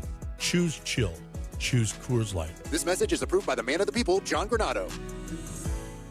Tailgating isn't one and done, no sir. The real fans know you always leave room for seconds and thirds. And when it's from the best stop Cajun Market in Katy and Baytown, nobody's judging how high you pile your plate. Crackling sausage, boudin, every bite's a win. Go back for more, share with friends, and loosen that belt. Visit Best Stop Katy or Best Stop Baytown before your next tailgate or watch party. Follow the Best Stop playbook or suffer the blandness.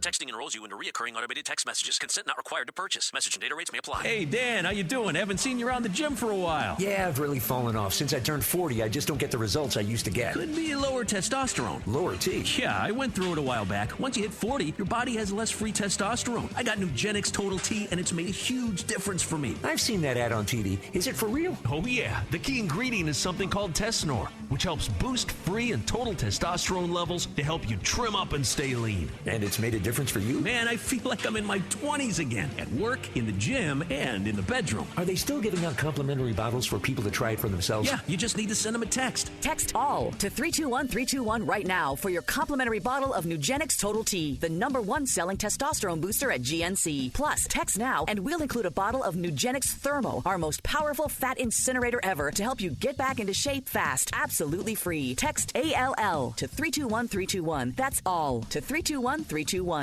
Whether you're buying a home or you're refinancing, Kent Jones at Dream Rate Mortgage is the guy for you. He's done over 1,400 closings. He's been in it for 30 years. He knows all the hacks. He can save you thousands and thousands of dollars. He does it all the time. Dream Rate Mortgage is the way to go. Shop your loan. Kent Jones loves that. Dream Rate Mortgage, 975loans.com. That's 975loans.com. Dream Rate Mortgage, LLC, NMLS number 2482473. J. Ken Jones, NMLS number 356118. Equal housing lender.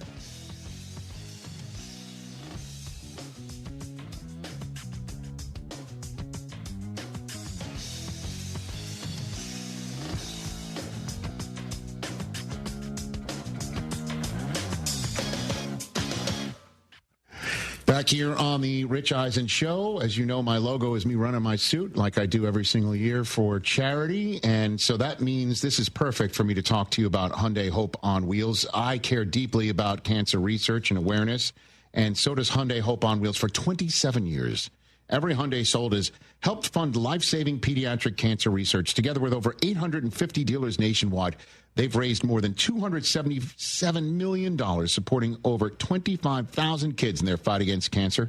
At Hyundai, hope isn't optional. It comes standard. Visit HyundaiUSA.com and visit Hyundai Hope on Wheels to learn more.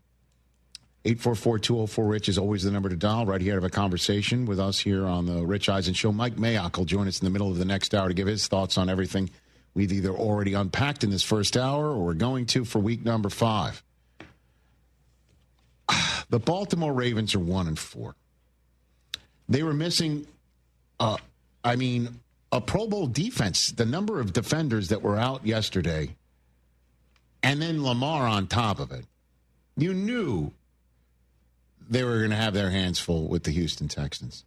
We're coming off of a shutout win over the Titans, feeling good about themselves. Their first win of the season. They've never won in Baltimore. Did you know that? Did you see that?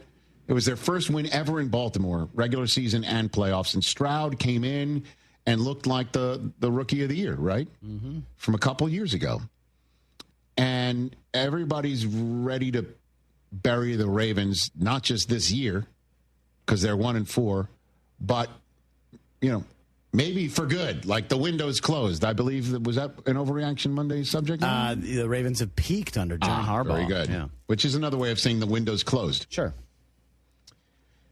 So here's John Harbaugh on getting absolutely manhandled at home. It really was tough to see all the missing empty seats in the upper reaches of M&T Bank yesterday. It was the most points a Ravens team has given up under John Harbaugh, 44-10. And, they kind of even think they let off the gas and they put Davis Mills in the game.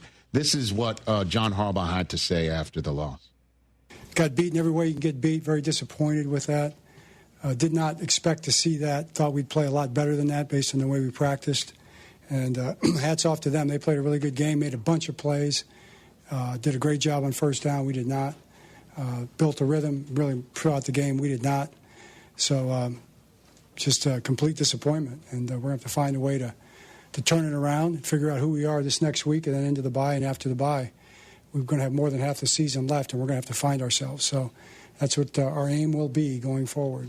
Well, if the Cooper Rush that showed up yesterday, unlike the Cooper Rush that showed up in support of Dak Prescott all those times in Dallas, if that guy shows up next week, the team that they're going to be coming out of the bye is the uniform number for Rush with just a dash between the 1 and the 5. Ooh.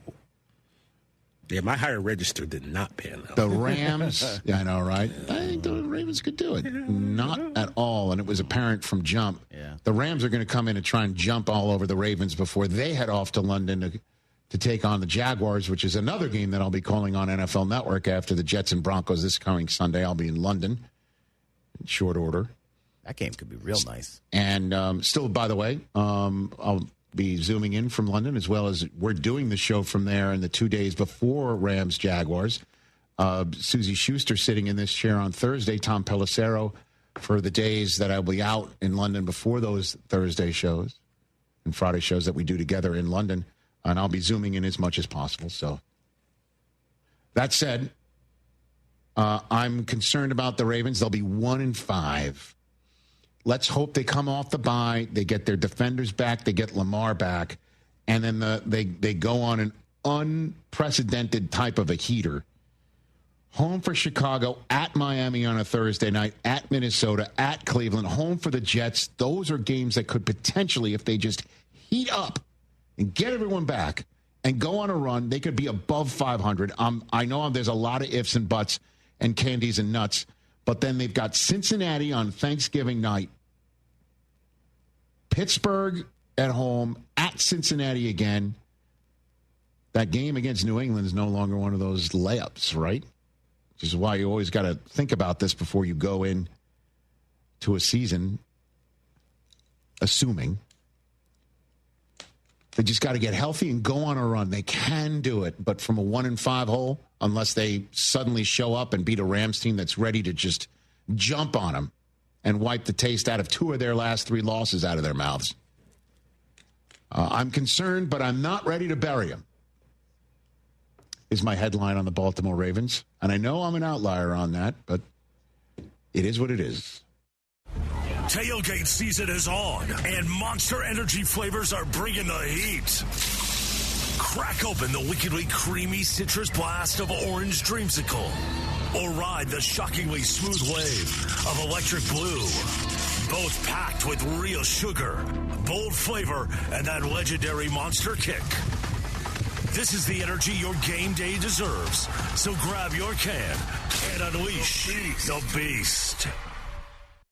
What is it that makes the all-new Hyundai Palisade hybrid an incredible SUV? Is it the spacious interior that's comfy for the whole crew? Or the capability to go off-road? Maybe it's up to 600-plus miles of range. Is it the driver behind the wheel? What if it's all of that and more? What is it then? The all-new Hyundai Palisade Hybrid. So much more than just another SUV. Visit HyundaiUSA.com or call 562-314-4603 for more details. That's 562-314-4603. Listen up. Are you experiencing ED, weight gain, and fatigue? Get a P-shot, Botox, and stem cells to improve your blood flow. Lose weight with GLP-1s like semaglutide. Improve your energy with low T pellets and peptide therapy. See Dr. Mitchell in the Woodlands. Visit ErectionCenter.com or call or text 972 972-355-3771. That's 972-355-3771. No more excuses. Start living your best life today. 972-355-3771. The annual Katie Rice Harvest Festival is happening October 11th and 12th in Katy Historic Town Square. Check out country music artists like Sawyer Brown, Kylie Fry, and more performing free outdoor concerts. Plus, the carnival is back.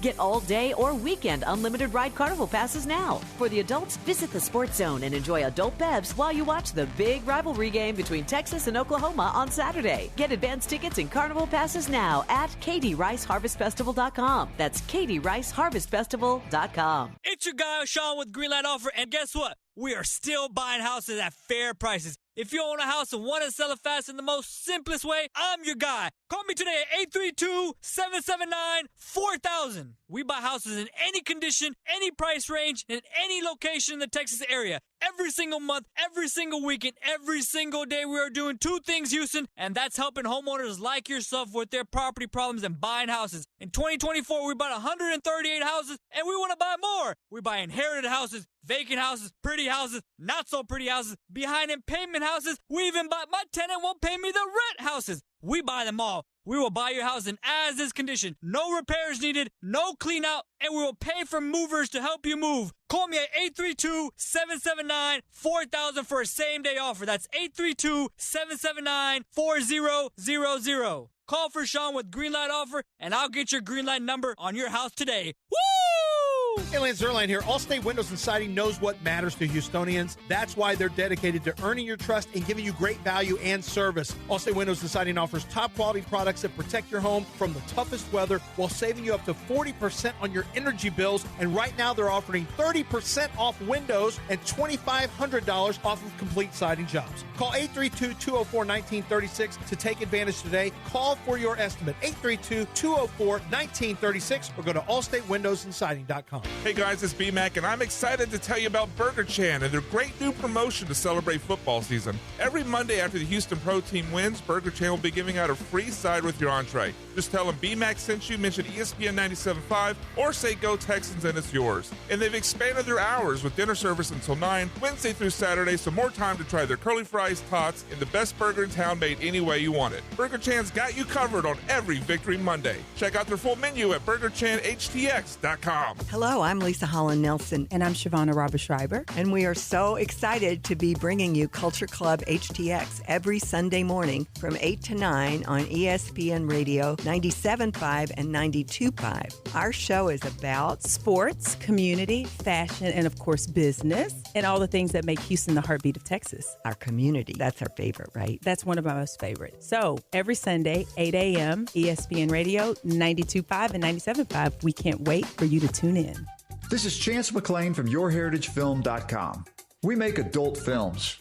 Wait, no, I mean, we film adults, but not like adult films. Who actually went to those nasty adult film movie theaters? That is so gross.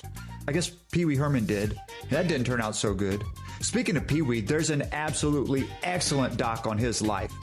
But that's not as good as the one we would make for your family. Man, I am all over the place. YourHeritageFilm.com. ESPN 97.5, presented by Zadok Jewelers. KFNC 97.9 HD2 Mont Bellevue, Houston, a Gal media station.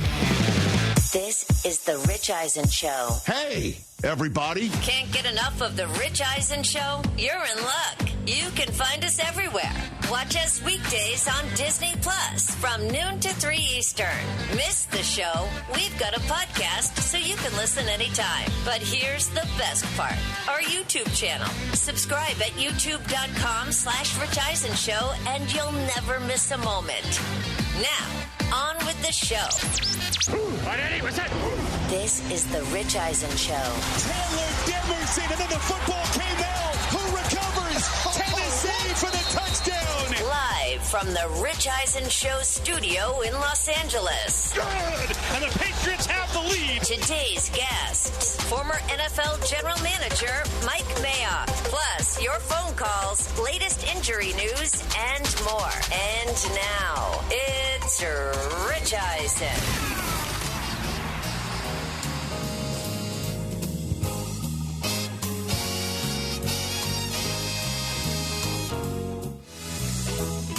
Hour number 2 of the Rich Eisen Show. Through 5 weeks, mostly, the National Football League is on the air through 2 games. The American League Divisional Series and 1 game of the National League Division Series. We're on the air, everybody, here on the Disney Plus app. The ESPN app gets you everything ESPN everywhere. And ESPN Radio, presented by Progressive Insurance. 844-204-RICH is the number to dial. We've had a great first hour, if I may say so myself. Overreaction Monday sitting out there for you to take in. Whether you're watching it on our YouTube channel, youtube.com/Rich Eisen Show, closing in on 1 million subscribers, which is something pretty wild for us to say. By the way, happy anniversary to everybody here. 11 years ago is when we first came on the air as a television show. I believe November, there's a date when we were a simulcast on the radio for the first time. November 4th, I think. All right. We'll keep that in the locker, if you will, for a while.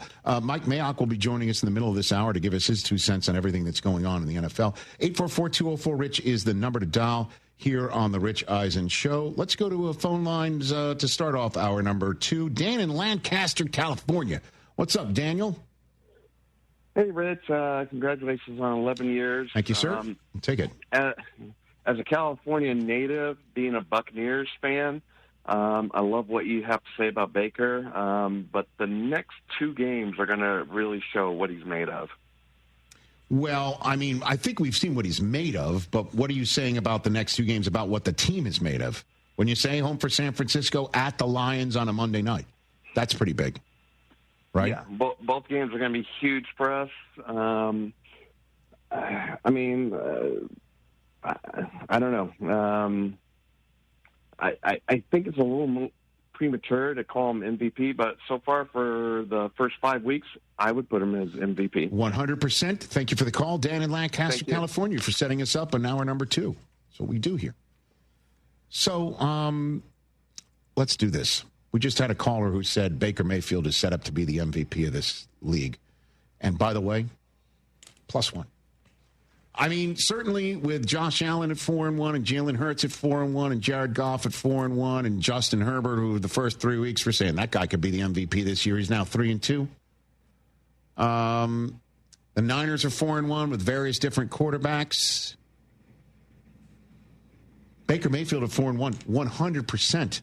Is in line to be MVP of this league, and you could make the case through 5 weeks he is that. In Seattle yesterday, not fully equipped with everybody on offense. No Mike Evans, and guess what yesterday was for the Buccaneers and Baker Mayfield? Baker's first win as the Bucs quarterback without Mike Evans. He was 0-4 in such previous games, including last week's loss to the Eagles. He doesn't have Bucky Irving either. And Bucky's one of the best running backs we've seen in the league. 2-way threat. Sure is. Running it and catching it. So he didn't have those 2 guys. But what he does have is an offense that is clicking because of him. And what he does have is a Rookie of the Year that is 100% in line to win that award in Emeka Egbuka. And he goes into the Pacific Northwest, and he's going toe-to-toe with Sam Darnold, who is also lighting it up. This guy is absolutely an NFL quarterback who has arrived. We're no longer wondering if he could do it anymore. He's now done it in this way for 2 different teams, last year's 14-win Vikings team, and we'll see how far he can take the Seahawks this year. Another team that could be easily 5-0 that isn't. You could say that about half the league that's 4-1 or 3-2, right? Mm-hmm. A little bit of this, a little bit of that, and they're not even losing. And yesterday, every single time Sam did something, Baker answered. Every single time Baker did something, Sam answered. Loved this game. This game was incredible. From the offense that we saw to the plays that were being made.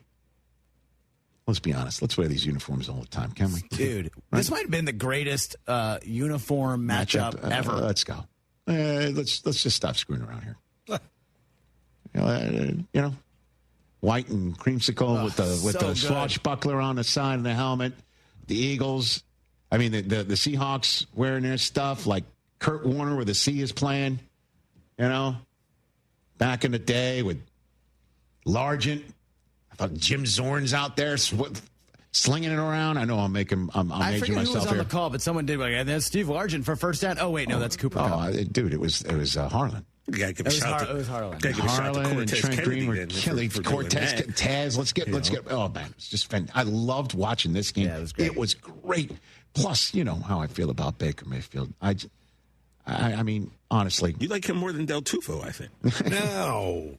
Right. Sometimes I just love what he has become, man. And unfortunately, one of Darnold's last passes went off of a helmet and right in the hands of Levante David when he was set up to lead the game-winning field goal drive, and instead Baker Mayfield comes back on the field, sets off Chase McLaughlin, or if I'm not mistaken, didn't the substitute teacher, Mr. Garvey, come in here and once said his real name is Chauncey McLaughlin. Chauncey McLaughlin. Chauncey McLaughlin. Favorite name. Well, they were That's McLaughlin. my favorite one. They were McLaughlin. Chauncey. And Baker's even yucking it up after that monster, big time, go to the Pacific Northwest, into the 12s, when Seattle sports is off the hook. You know, how many Seahawk fans went across the street and watched the Mariners win their first home playoff game in a quarter century? What a day that must have been in the Puget Sound if they only pulled off this win. But Baker's the one with the creamsicle hat with the victory podium. The games we've had so far this year, as long as we have time on the clock, we got a chance. And our guys truly, truly believe that from the bottom of their hearts. So that's a good feeling to have. Chase, perfect day. It's great to have him. And, yeah, I know it was high scoring, but in the end, it was complimentary football that won us the game. And Chase McLaughlin was the one of the weather flu game out here, but had a perfect game. So this is flu game? Yeah, it's his flu game. The Chase McLaughlin flu game. You know why the team believes they have a chance to win? Obviously, I'm happy for Todd Bowles and the staff. Totally. That's some credit that has to be thrown out. Here's why. Yeah, a little bit. This is why. Well, I mean, this is why they feel they have a chance to win. And I'll say him by his full name, Baker freaking Mayfield. You say his middle name is Regan? Yeah, Regan. Well, he's got to put an F in front of the Regan. Yeah. He's Baker freaking Mayfield. Baker Mayfield. We just ended the first hour with a did you know? As the Buccaneers are the first team in NFL history with 4 wins in their first 5 games of a season when tied or trailing in the final minute of regulation. But Tampa Bay is also the first team ever to win 4 of its first 5 games by 3 or fewer points. Dang. On the razor's edge, they win these games. And why? It's complimentary football. Levante David did take advantage of that mistake with the ball being misdirected off of a helmet. When you got a quarterback that just gets it done, heart, soul, arms, and legs, Baker Mayfield, 379 passing yards on a 29 of 33 day. He missed on 4 passes, 2 passing touchdowns, no picks, a passer rating of 134.7. Only 2 other players in the history of the league had a stat line of a 375-yard day and fewer than 5 incompletions in a game. And their other 2 names are Kurt Warner and Peyton Manning. And the self-made aspect of this, too. Can't overstate it. God, I love this guy. 14th game as a Buck with 2 or more passing touchdowns and 0 interceptions. That's the 4th most in the NFL since he took over the reins for a guy named Tom Brady, who's the only Buccaneer quarterback in franchise history with more such games, 16. In the 14 games as a Buck with that stat line of 2 pass touchdowns and no interceptions, those 14 that Baker's had as just a Bucks quarterback, in the 5 previous years in the league, he had only 15 such games. Here's an opportunity, Baker. You get to follow Tom Brady. Nobody believes in you. We do. You do. Your family does. That's it. That's the circle of trust. Your own personal circle of trust and us. We're the only ones that believe in you. Here's the opportunity. And by the way, when you take advantage of it, you know, we're not going to give you the $55 million that these young kids who are drafted a little bit lower than you or drafted in the same spot as you that haven't done a damn thing in the playoffs in this league. We're going to give them $50-something million, but not you. And he takes that, saying, that's it. That's all I need. If that's all you're going to give me, I'll take it. And look what he's doing with it. Yeah, thumbs up is right. God, I love this guy. Cannot get enough of Baker freaking Mayfield. Or is it, pardon me, Baker Freakin Mayfield. Freakin. Yeah. I love it. Just change your name, Baker. It's easy. Go to a court. You got people to do this for you. Put an F in front of your middle name. Because that's the way you're playing football. For the 4-1 Bucs, who are taking on the 4-1 Niners next? What a game that is in week 6. Before they then, this is going to be great. They go to Detroit for Monday Night Football. Oh, my goodness gracious. Oh, my gosh. What a game that's going to be on the family of networks here at Disney. Week 7. Before they visit New Orleans and then have a bye. And we'll see the rest. All of these games. It's going to be so much fun watching them play football. And their last 4, they could sweep the Falcons. And then they got Carolina twice wrapped around a visit to Miami. And who knows what Miami, they could have the U-Haul backed up by then. So we'll see. We'll see. Oof. Now then, the difference between, as I just mentioned, the Bucs are 4-1, and the first team in the history of the NFL to win 4 of their first 5 games to start a season by winning by 3 or fewer points. 4 of their first 5 games won tied or trailing in the final minute of regulation. First NFL team to start the season that way. And they're 4-1. The difference between 4-1 and 1-4 for razor's edge in this league, or the difference between 4-1 or 2-3. In this case, razor's edge, and the wrong side of that razor's edge belongs to the Arizona Cardinals, who have now lost not 1, not 2, but 3 straight games on a field goal with no time left. And the way they lost yesterday's game, you can't even fathom it. When a guy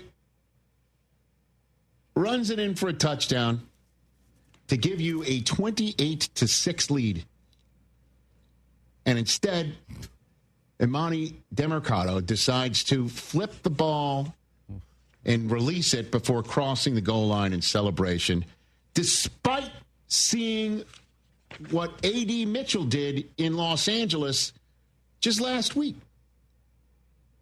I mean, there's teaching tape on not to do this sort of thing. And for some reason, this kid Demercado decides to flip it. And by the way, Mr. Jefferson could be the difference between me beating you in fantasy this week and not. Oh, yes, way. Hey, yeah. But that's for another day. That's a shame. That's for another day. I wasn't going to bring that up, but it could have been, again, a 28-6 lead, and the Titans are going to go home 0-5 and licking their wounds. And instead, after that, it just begins to unravel, including a 21. They have a 21-12 lead. Cam Ward is driving down the field. Arizona intercepts the ball, and the interceptor rolls over and decides to maybe run with it, gets up, this was crazy, fumbles it, the ball's loose, the Cardinals kick it around, and the Titans jump on it in the end zone for a touchdown. So an Arizona interception turns into a Titans touchdown because the takeaway becomes instant giveaway after a guy runs it in 72 yards and flips the ball in celebration too soon. And then the Titans get the ball back and march down the field, and Joey Sly kicks it through after missing an extra point where he damn near hits somebody in the stands to the right of the end zone on an extra point so poorly. Wait, what? That's bad. And that's the way the Cardinals lose. Crazy. Kyler Murray literally at a loss for words. Well, figuratively saying he's talking while he's saying he's figuratively out of a loss for words. I don't really know what to think about that. As I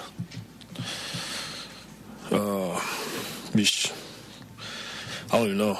I really don't even know. That's how to lose a game 1-on-1. I don't know. That was crazy. Obviously, he's emotional right now, so it's raw. It's fresh on the brain. I mean, I just think,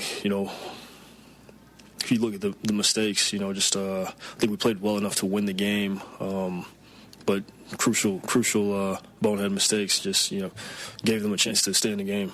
I think they were literally a play away from quitting, but we left them and we kept them in the game. Oh, I forgot to mention the fumble that the Titans came up with after the snap.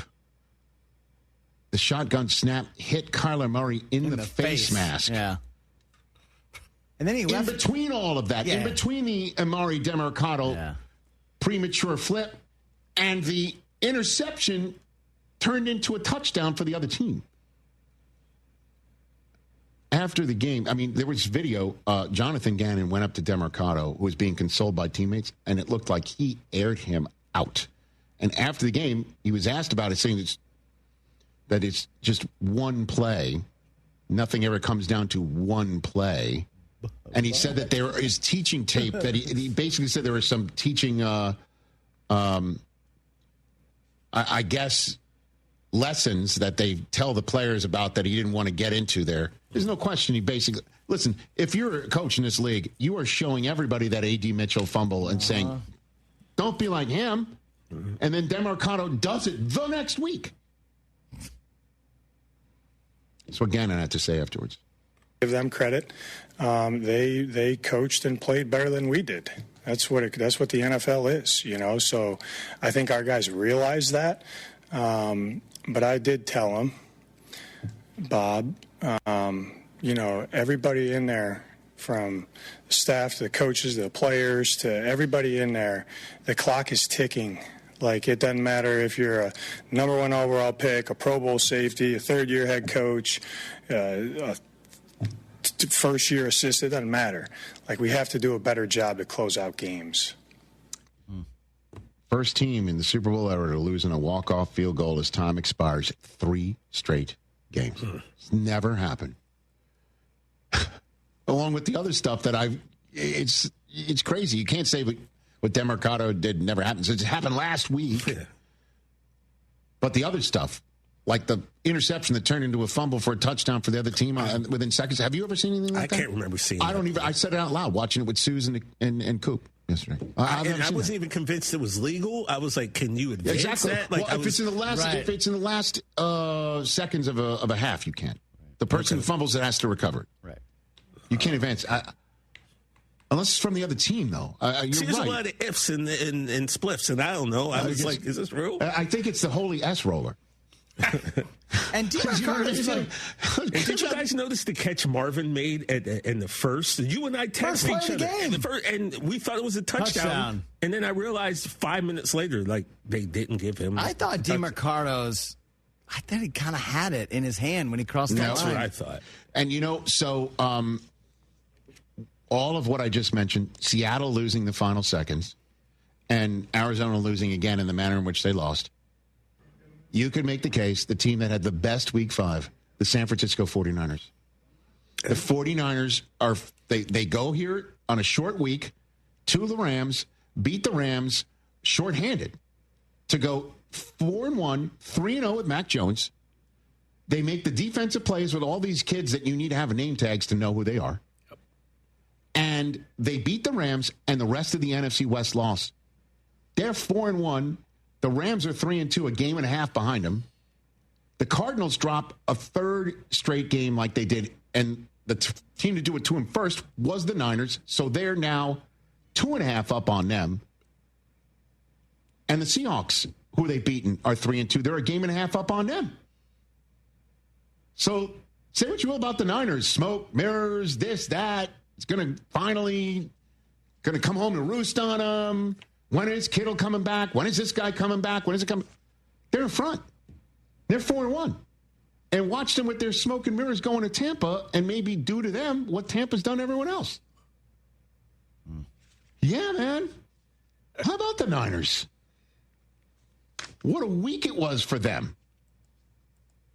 And I know a buddy of mine, Michael Wright, who's a diehard UCLA fan. I texted him. I'm like, buy a Powerball, Michael, and count me in for 20. Yep. He's a Niner fan and a UCLA fan. Wow. Oof. Good week. Yeah, Thursday to Saturday to Sunday. Damn. Yeah. What's up, Michael? 844-204-RICH is the number to dial. Michael Mayock is going to join us next. I believe he's already zoomed in. I look at him, I have that look of saying, Rich, shut up. I'm on time. Why are you not? That's next on the Rich Eisen Show.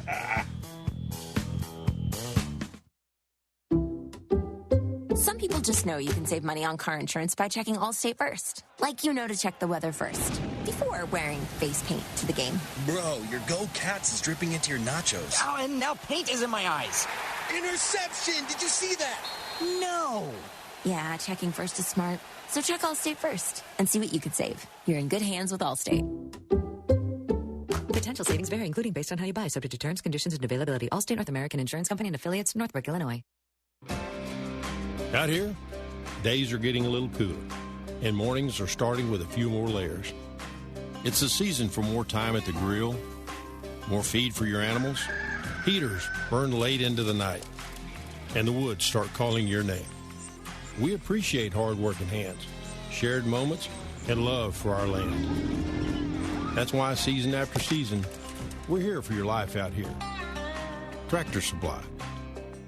Join us at Houston Small Business Expo on Wednesday, November 5th at the NRG Convention Center, America's biggest business growth event. It's free to attend. Network with thousands of business owners and entrepreneurs. Over 20 free business workshops, speed networking, exhibitors, and keynotes by leading industry experts. Houston Small Business Expo is free to attend on Wednesday, November 5th at the NRG Convention Center. Register online at smallbusinessexpo.com. That's smallbusinessexpo.com.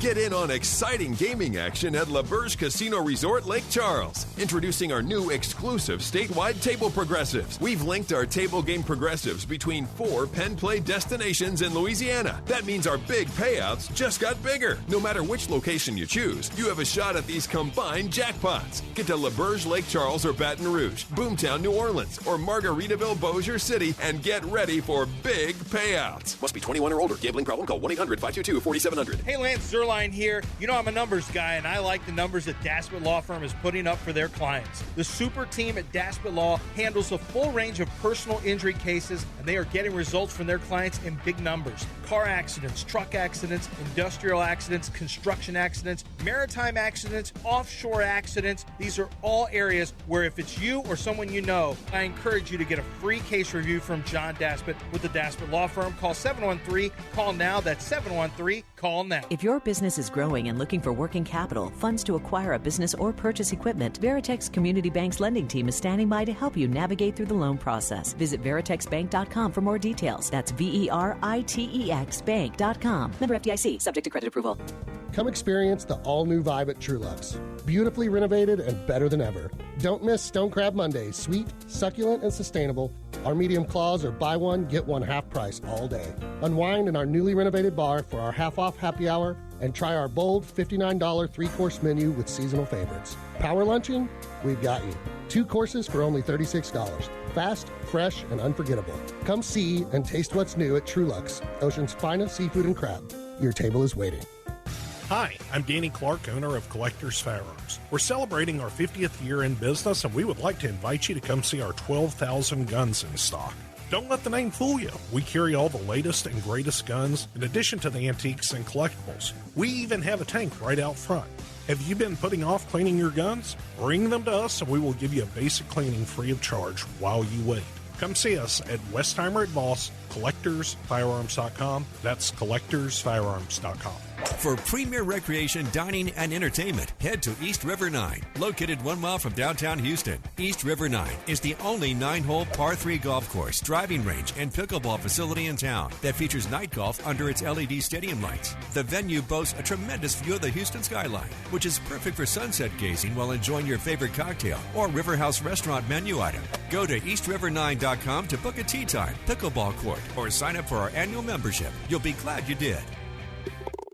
Buying a new vehicle shouldn't be hard. Monument Chevrolet makes it easy. Random here. Monument Chevrolet has a huge selection of Chevy vehicles priced with transparency. No hidden fees, no upcharges, no dealer add-ons. For over 50 years, Monument Chevrolet has earned relationships with thousands of customers doing business this way. For new and used cars, fleet sales, and service, visit Monument Chevrolet in Pasadena, right off 225 and Beltway 8, and monumentchevrolet.com. Chevrolet, together, let's drive. Friday Night Lights means one thing, high school football. And with football comes the homecoming game and the homecoming dance. Make sure you look sharp with Giorgio Dante suit separates at Suit Mart. Jackets start at just $89.99, vests from $29.99, and pants from $39.99. Choose from black, midnight navy, or charcoal gray. Then finish the look with a marquee slim fit dress shirt starting at only $22.99. Be ready for the big night with homecoming style from Suit Mart. Howdy, Ags. Bucky Richardson here from my friends at HR&P, a proud partner of Texas A&M Athletics.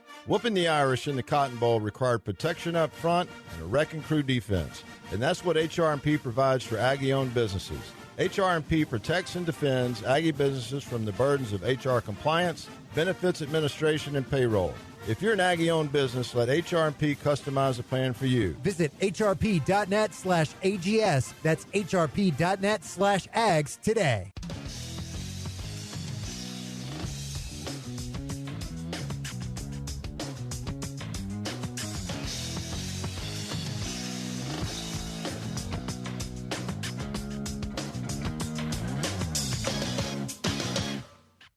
Radio audience has just rejoined us back here on ESPN Radio, presented by Progressive Insurance. Mike Mayock joining me here. And Mike, you just mentioned how, the Eagles offense needs to find an identity. How does it happen that you only get 6 carries in a game from Saquon Barkley? I mean, how does it happen calling plays where you kind of lose track of that sort of thing? And in tandem with that question, I ask, could it be possible that the conversation from A.J. Brown saying, hey, throw me the ball, and Devontae Smith maybe saying the same thing behind the scenes leads to a more pass-heavy situation? Mike, what happens here? Yeah, I think there's a little bit of the latter, Rich. A.J. Brown's got a big personality, like a lot of elite wideouts. And while I disagree with his messaging and the way he went about his messaging, I certainly understand his frustration. And to be honest, if the Eagles are going to repeat as Super Bowl winners or get anywhere close to that, their pass offense has to be a lot more consistent. It's been a tale of two halves most of their games this year. They've either been really, really good in the pass game, or like yesterday, they score a touchdown coming out of the locker room for the second half and punt 4 consecutive times and lose a 14-point lead. So to answer part of that question regarding Barkley, I think there's a lot of answers. And their head coach, Nick Sirianni, I read the transcript from his press conference last night after the game. And he was asked the same question. How do you forget Saquon Barkley? Why does he get 6 carries?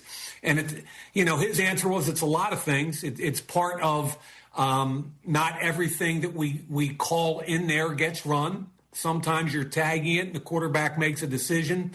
The defense has a decision with the fronts they play. Yes. And to be honest with you, Rich, I think a lot of teams are choosing, because I've watched every one of their tapes, because I have a daughter that's a pain in my butt and makes me go on her podcast every week with the Eagles. and yes. I watch that tape every week. Mm-hmm. And I'm seeing teams playing their run game a little bit differently. And the Eagles have got to be really good with how they choose how, why, and when to throw the football and to run the football, to be honest with you. Sure, and it's an interesting point that you make, not about Lee on her, her Believe podcast on the Eagles. She's very persuasive. But, the point that you make is the defense has something to do with it. And Denver was basically saying, try and run Saquon. We got Defensive Player of the Year named Pat Surtain that's traveling with A.J. Brown. Good luck with that. Maybe that's why Devontae Smith had his best day in terms of yards as a receiver this fall. But the question that just to really get deep into it here, just to answer what some Eagles fans are saying, the play calling coming in late and the late snaps and the pre-snap routine for a defending Super Bowl champ that really hasn't changed many parts except for the offensive coordinator and Kevin Patullo. how does that happen? It is fixable too, right, Mike? I mean, that's something that can be fixable, yay or nay? Here. I get frustrated with there are so many ways to lose football games, and it's such a competitive league.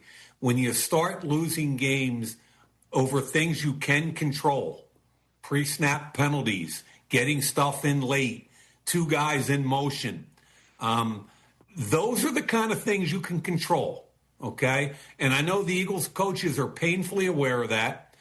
You never know what a play caller is or he isn't until he becomes a play caller. Mm-hmm. Kevin Patullo was there the last several years. Okay, he's been a big part of their pass game. But we don't know. I still don't know what kind of play caller he is yet. I mean, there's some elite guys out there. The guy in San Francisco, the guy with the Rams. There's a bunch of several elite play callers on both sides of the ball, but not everybody is. And right now, they're disjointed on offense.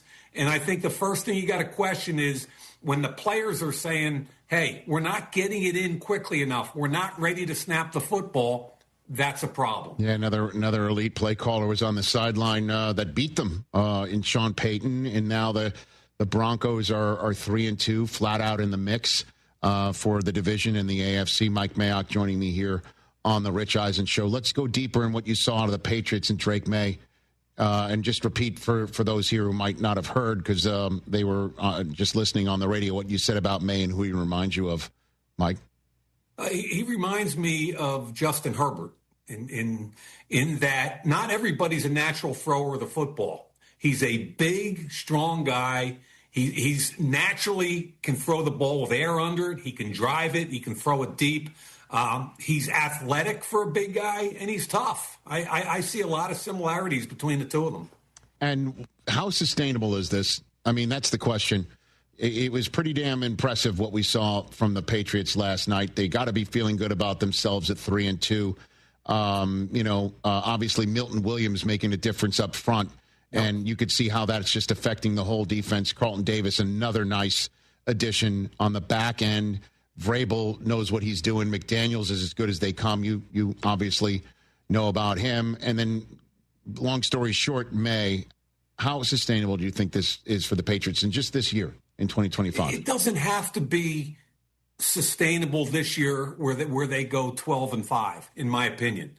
It has to be sustainable over time, okay? And whenever you get you walk into a franchise that has struggled winning recently, yes. I mean, there's got to be a bunch of changes, and it starts with culture. Everybody thinks culture happens overnight. It doesn't. It happens over doing the same thing the right way over a period of time and getting players to believe. So I love what's happening with Elliott Wolf, and I love what's happening with Vrabel. And organizationally, it looks like they're in lockstep, which I love. I think the most important thing is they keep developing that quarterback. I thought it was cool that Diggs had all those catches last night. What do you have, 10 for over 100 yes, sir. Last night, Rich? Yes, sir. I mean, he made a couple throws to him, expanding the pocket and getting out with arm strength and athleticism that were beautiful. And Diggs still has explosion, and he's got game.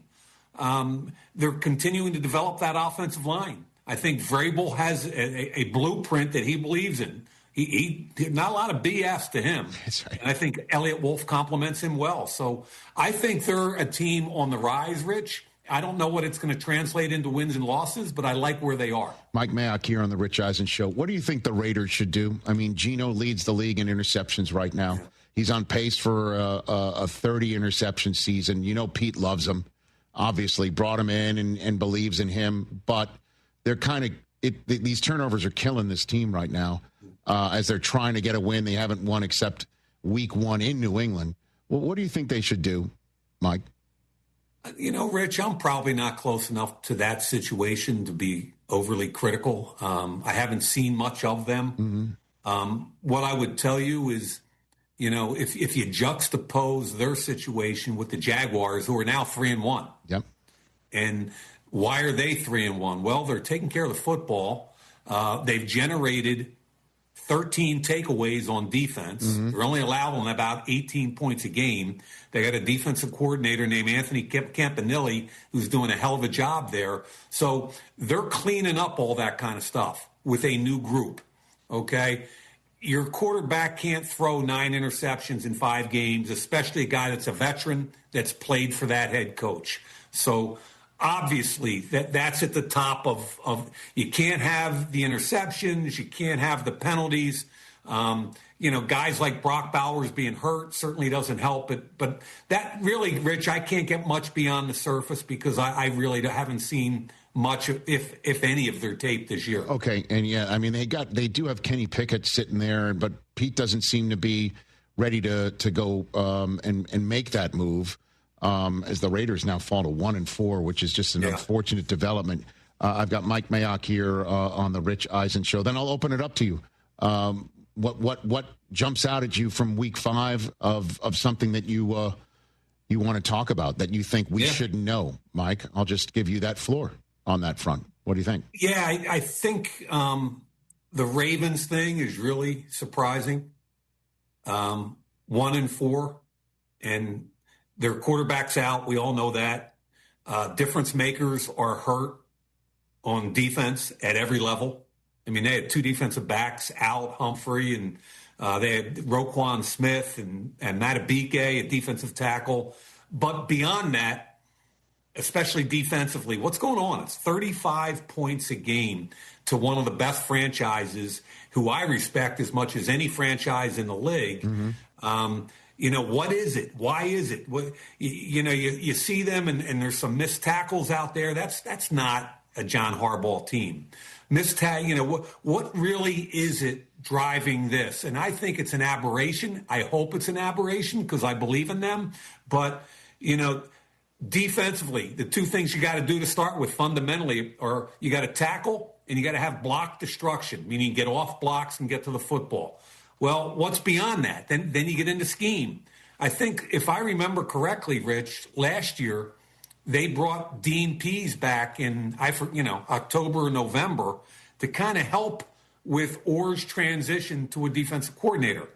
And there's a lot of noise out of there right now about their defense and the safety or not of that young coordinator. Be interesting to see. They've Chuck Pagano's on that staff. Be interesting to see if they bring in another senior guy like they did last year to try to help stabilize it. But if I know Harbs, I think he's going to just kind of get everybody in and kind of close the doors and say it's us against the world, and it starts with us. No more penalties, no more turnovers. We got to get healthy. We got to do the fundamentals. But, Rich, I find that really intriguing. I thought that Tampa Bay-Seattle game was awesome. Fun to watch. Awesome. Loved it. Loved it. Yeah, one of the things I love about that whole thing is kind of the sub-story of the quarterbacks that were formerly high picks that are now making headway in the NFL. Baker Mayfield, I think he's a top 7 or 8 quarterback right now.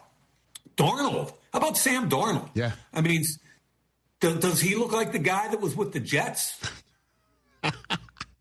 I mean, no, and both of them with Carolina, right? And Baker is playing defensive and scout team when he was with Carolina. Look at them now. Look at Daniel Jones in Indy. Daniel Jones, I mean, you can bitch and moan about him as a Giant all you want, but at the end of the day, a couple of years ago, I did their game in the playoffs at Minnesota where they beat Minnesota in the wild card, and I thought they won the game because Daniel Jones used his arm and his legs. He's pretty talented. He's not a natural thrower of the ball, but used correctly with a good run game and defense. And, you're asking me what I see around the league. I see Indy playing some pretty good defense under Lou Anarumo. I see them running the ball 48% of the time, Rich, which is, I think, 5th in the league. Who are the other teams in that group? Ahead of them, Buffalo, Seattle, Detroit, and Green Bay. They're the only guys that have run the ball more than Indy. So this retro quarterback craze, I love it because what you're seeing is when the fit is correct, the talent was always there.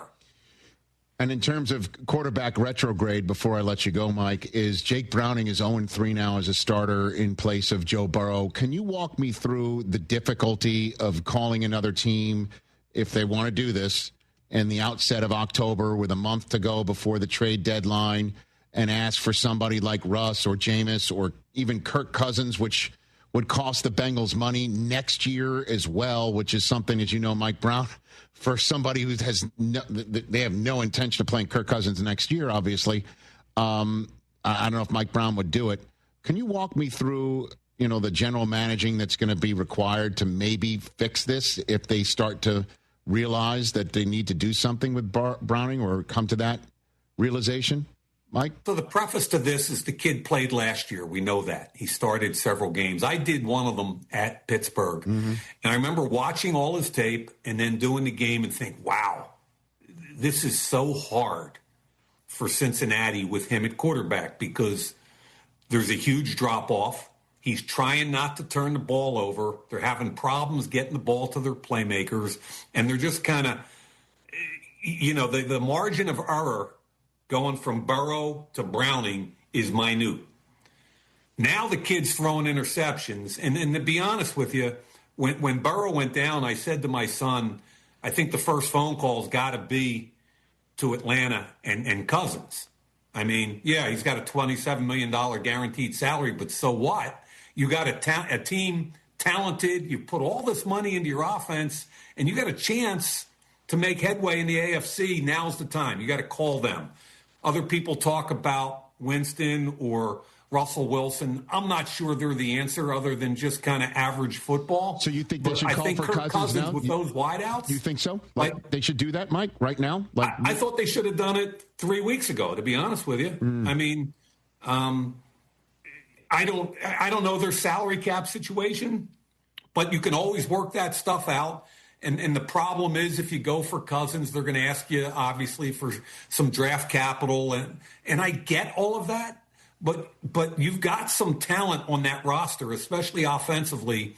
And in my opinion, and what do I know? I'm a fired GM, and I get it.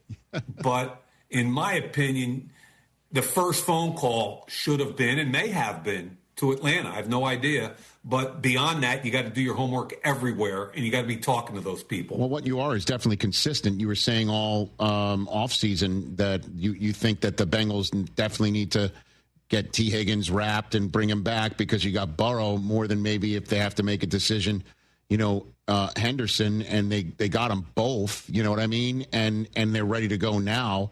And if Browning, he's now 0-3, if he's not equipped to do it, maybe they make that call and see if Fontenot won't hold him over a barrel, like that's maybe why you do it sooner rather than later. You know what I mean? Yeah, and I thought sooner was, a couple of weeks ago, and Pittsburgh's 3-1. They had a bye.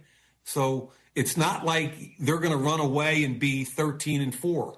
Okay? Right. I think the division is still there, but you got to go. I believe you got to show your team that, hey, we believe in you, and we're going to bring in a big-time guy. Mike, you're the man. Thanks for the time. Really appreciate it. We'll get you back on real soon. Thanks for the 2 cents. That's Mike Mayock, everybody, right here on The Rich Eisen Show. Let's beat it on down the line. Head to break. So we take your phone calls, and we come back right here on The Rich Eisen Show.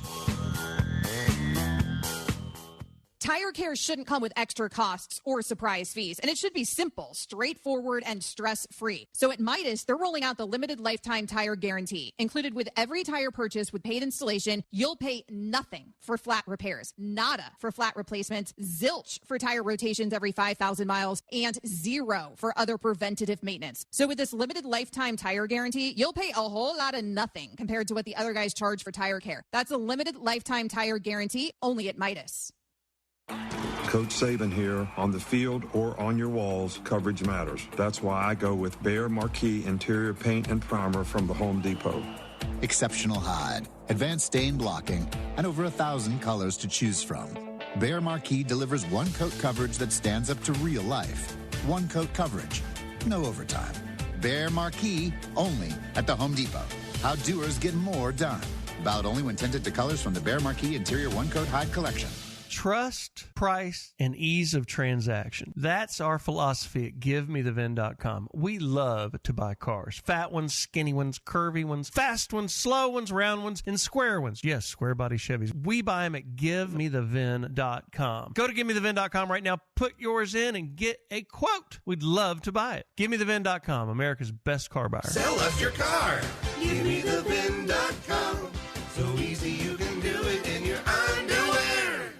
You've heard me talking about Two Creeks Crossing Resort. What a beautiful, relaxing place. We took the family when school got out, and we had a fantastic time. We stayed in the treehouse. You know the kids love that. I drove up after I got off work and was there in 90 minutes, which is pretty close to my normal commute. The family took it all in, from exploring their 92-acre property to fishing in the creeks and their catch-and-release pond, which the kids loved. Everybody had a great time, and we can't wait to go back. Book now at twocreekscrossingresort.com. Hi, this is Sean with Greenlight Offer, and I buy houses cash. If you own a house and want to sell it fast at a fair price, I'm your guy. Call me at 832-779-4000. I can pay cash and close in as little as 3 days. I buy houses in any condition, any price range, and any location in the Houston area. I'm a local real estate investor who buys several houses a month, and I want to buy more. I buy inherited houses, vacant houses, behind in payment houses. I even buy my tenant won't pay me the rent houses. Do you own a house that is trash and needs thousands of dollars in repairs? That's fantastic, because I love buying junk houses too. Skip all the hassle and headache of listing, dealing with agents, showings, and who knows what else. If you own a house and want to sell it fast, give me a call today. Sean at Greenlight Offer, buying houses. Call me at 832-779-4000. That's 832-779-4000. Call for Sean with Greenlight Offer, and I'll get your Greenlight number on your house today. Woo! Chances are, if you've been to a few weddings, corporate events, rodeo committee gatherings, or charity dinners over the years, you've enjoyed Damaris Catering. Yanni Damaris here. Most people know Damaris Barbecue. Our family's been at it since 1964. Well, Damaris Catering has been around since the early 70s. We do events from 20 people to 5,000, serving a variety of cuisines to cater at any event. From no tie to bow tie, it's taken care of. Damaris Catering. Find them at damaris.com.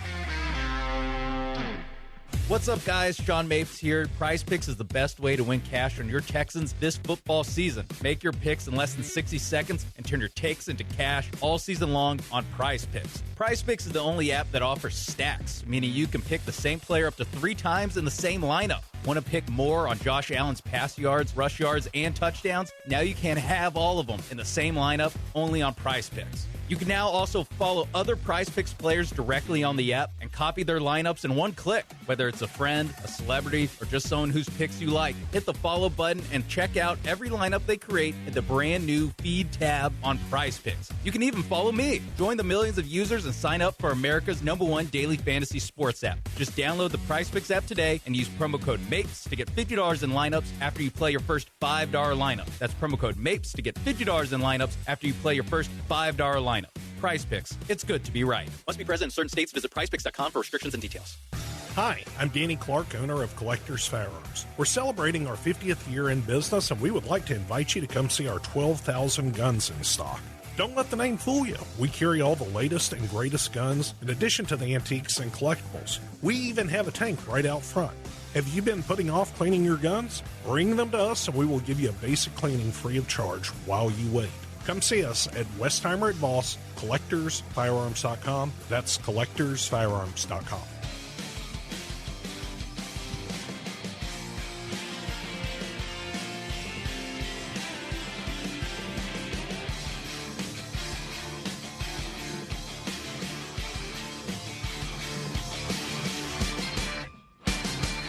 Here on the Rich Eisen Show simulcast, let me talk to you about Sonos, the speakers that bring every game to life at my own house and all the music. You zone it up. What do I mean by that?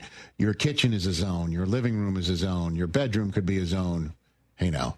And there's so many different ways for you to listen to music in one room and a TV in another, and it all sounds like you're, certainly if you're watching a game, you're right there in the stadium. Sonos fills every room with incredible sound. Setup is easy. Just plug in, open the Sonos app, and you're ready to go. I should know. I use it in my own home. It is awesome. Explore soundbars, speakers, and more at Sonos.com. Sonos, they look as good as they sound. Christian in Toronto, where the Yankees went and got as many hits over 2 days as Vladimir Guerrero Jr. did. What's going on, Christian? How are you, sir? How about that, Rich? By the way, I'm not lying. 6 hits for the Yankees in 2 games. 6 hits for Vlad Jr. in 2 games, including a grand slam home run. Wow. Yep, that's what's going down. Pretty electric to be watching. Can't lie. I didn't come on to gloat, though. No, it's okay. It's interesting. You call it electric. I called it a turning the electricity off moment. I actually flipped up. Turned it right off. But what's going on, Christian? What's happening? Canadians don't taunt. They're too nice for I know. That's true. That's right. The wins are worth more, though, up there. In my time and too many blown leads, so I'm not going to get there yet. But anyway, I came to talk about the Commanders. As great as Jaden did play and Bill, I thought the defense holding them and going 27 unanswered was pretty spectacular. Yep. It's weird because this defense has games where they get gashed by the Falcons and then they come back next week and they close down Justin Herbert, an MVP candidate. So I just thought maybe we can get your thoughts on that, like what you've been seeing and what you think this team can do. Well, what I saw was a team that looked like last year for the first time. That's what I thought. And I'm going to talk a little bit more about it in hour number 3. I saw a team that for the first time last year had shades of last year, where Daniels was difficult to stop, and so was some of the passing game, and the run game showed up, and the defense balled out in a way that I have not seen from the Commanders over the first 4 games this year. So that was a terrific game, and it's very odd that for 2 straight weeks we've seen, thanks to the call, Christian, you bet, and we've seen the Chargers as a get-right game for the opponent in the NFC East. You know? The Giants got right, and the Commanders leave Los Angeles feeling they got right. And, you know, for Jim, he was saying they got to stop the bleeding. That's 2 in a row for him. You know, the Chargers' next game is in Miami, where crazy things happen. It's an early window. Those things are tough for West Coast teams. But the Commanders have got to feel really good about themselves right now. That's the way I looked on that front.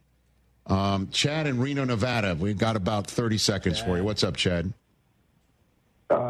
Rich, being a Cardinals fan, I just need to. I have to vent a little bit, but you know the document that you want to give TJ to get rid of the Cowboys as a fan. I might need that document. No, Chad. Well, first of all, Jay Felly's not here to get the paperwork already, but if you want, Chad, we can arrange for that for you. You know, Rich. You know, when I had to get on a plane yesterday, we were up 21-6. I'm watching the game. And then I leave. I get on this plane. I'm sitting next to a 2-year-old who thought I was a clown. And then as I'm watching the game unfold, I'm thinking, you know what? You're right. I am a clown because my team is a clown. Why would a 2-year-old, Chad? Let's just Chad. Why would a 2-year-old think you're a clown? Are you dressed as one? Were you there doing music? I was trying to make him laugh. You know, 5-hour flight. That's I'm nice. like, I got to get this kid tired because he's got to go to bed. But so I'm making faces and stuff. I really was a clown, Rich. And little did I know it was a prophecy. Chad and Reno, everybody. Sorry, Chad. It's kind of strange that the baby had a rattle and celebrating and then just released it. Like, oh, wait a minute. Right. Sorry, Chad. Right into the eye. Do that too. Here's a hug. We're giving. That's the way we wrap up hour 2 on our simulcast right here. Well done, Chad and Reno. From kickoff to cash out, ESPN Bet has all the tools you need to score more on game days. Bet smarter with stats right at your fingertips. Get personalized parlays built just for you. And with your fantasy teams synced right in the app, you can back your squad. Right now, new customers get $100 in bonus bets when you bet $10. Sign up with promo code USL to get started. Must be 21 plus. Gambling problem? Call 1-800-GAMBLER. Terms and conditions apply. See app for details. Offer not available in New York. Hey, fans! Welcome back to Fansville's Cheers and Tears. Oh. Okay, so everybody deals with losing, right? To a rival on a last-second field goal. Whatever, it's fine. I'm totally fine. But I cope with losing with an ice-cold Dr. Pepper. Those 23 flavors are so delicious. They totally wash away the pain of your college football team taking a big fat L. College college football.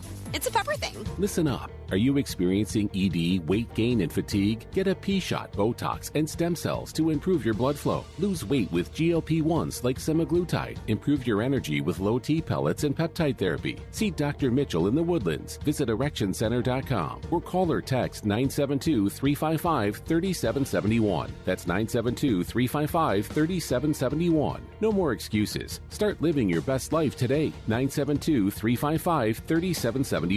John Granado here with Robin Orlando from Houston Powder Coaters. Robin, you guys say that you have 100 colors or so. Actually, you've got thousands of colors, don't you? Yes, so just in stock we have over 100 colors, which is the rainbow. But if you need that specific fuchsia pink, we'll find it for you and we'll coat it for you. You can combine any colors, right? You can dream of a color and we can find it for you. What if I want the colors of my favorite team? Are you guys going to do it? You should come see our Houston Astros chairs. I saw them. You brought them out to our golf tournament. Yes. And they are awesome. A lot of people will tailgate, mostly Texans or University of Houston or Texas A&M. Hey, if you've got a favorite team, you guys will color code them that color of your team. Even if you like the Saints and you need some sun gold in your life, we got you. What about the Cougs? I'm a Coug. Of course we got to have Cougar colors. They're the biggest. They're the best. They're expanding. Houston Powder Coaters doesn't get any better. Call Robin. You probably deal with Robin when you call Houston Powder Coaters. 281-676-3888 or HoustonPowderCoaters.com. Friday Night Lights means one thing, high school football. And with football comes the homecoming game and the homecoming dance. Make sure you look sharp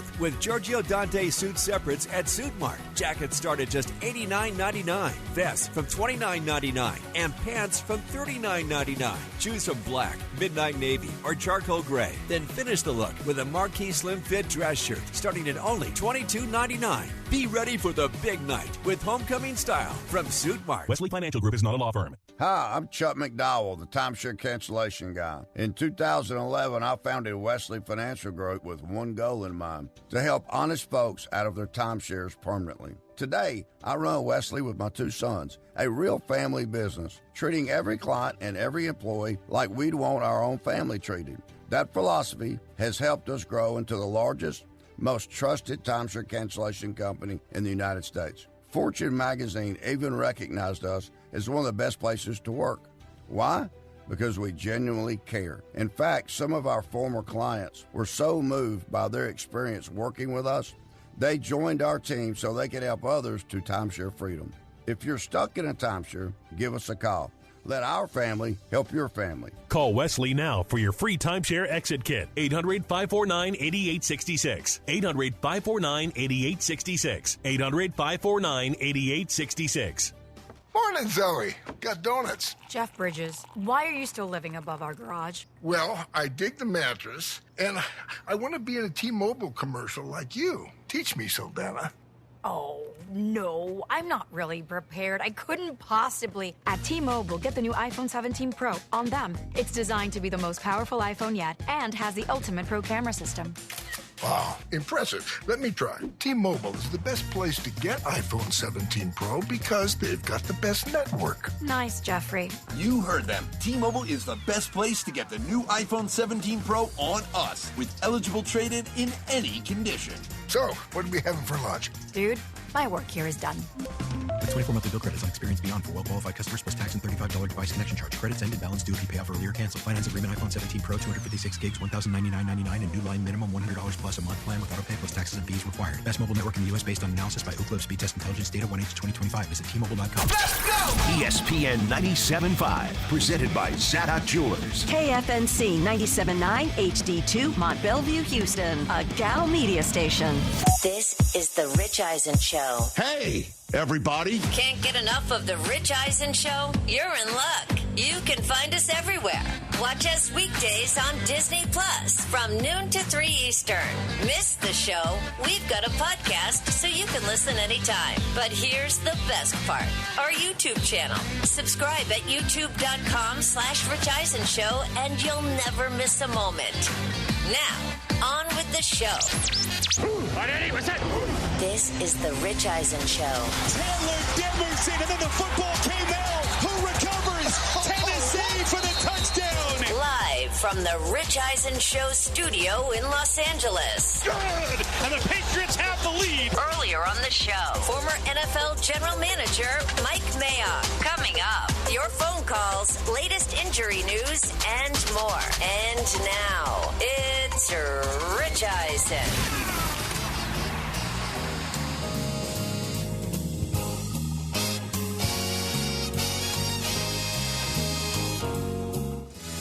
Hour number 3 of the Rich Eisen Show is on the air, taking you to that Monday Night Football game at some point today. Good times this evening with the Chiefs and the Jaguars playing each other. It is going to be a big game for both. Obviously, the Chiefs have not been above 500 all year. They can do that with a win tonight in Jacksonville, which is going to be cooking.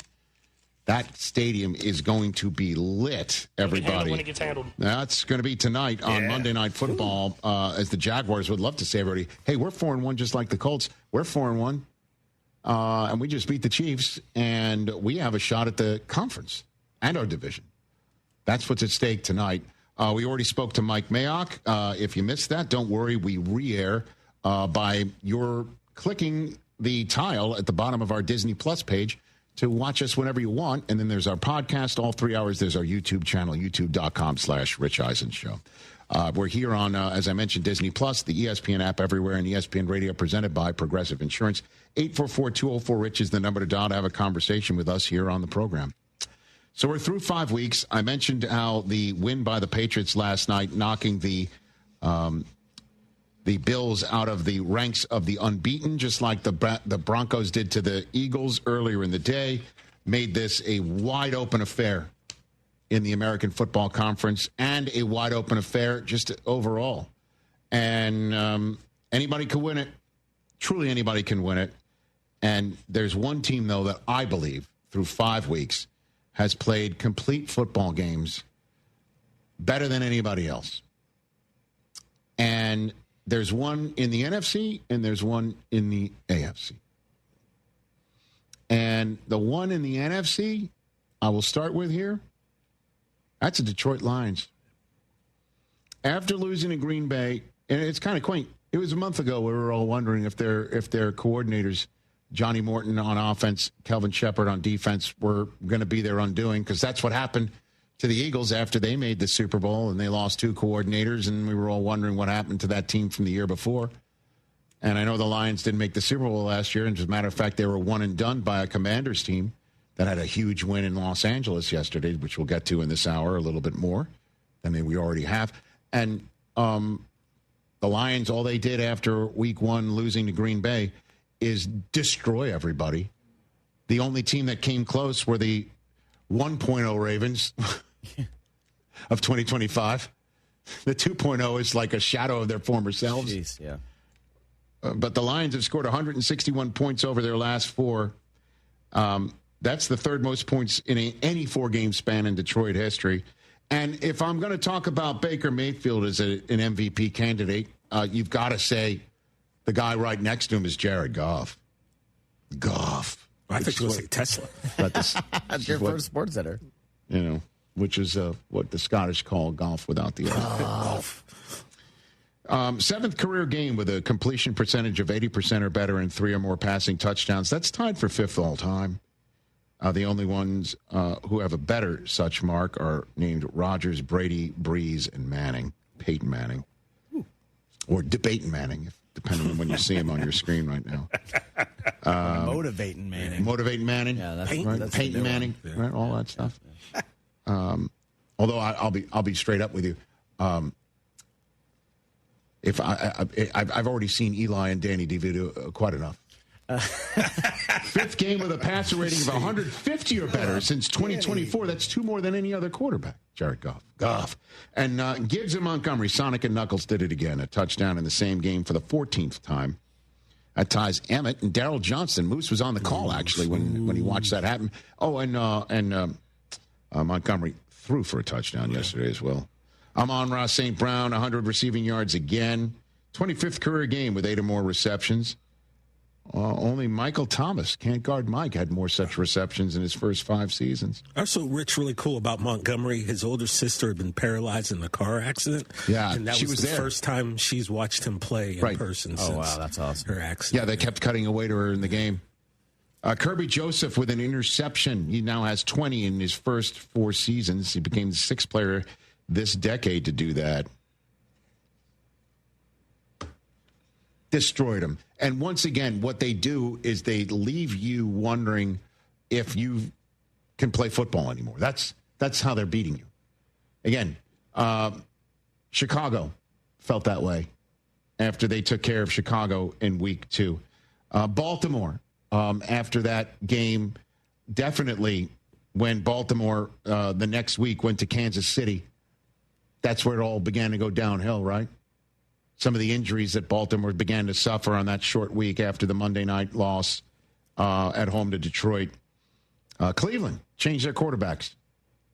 Now Cincinnati, as everyone's wondering what's up there. Detroit is destroying everybody right now. And the next game is a Sunday nighter at Kansas City. Here we go, before a Monday nighter against Tampa.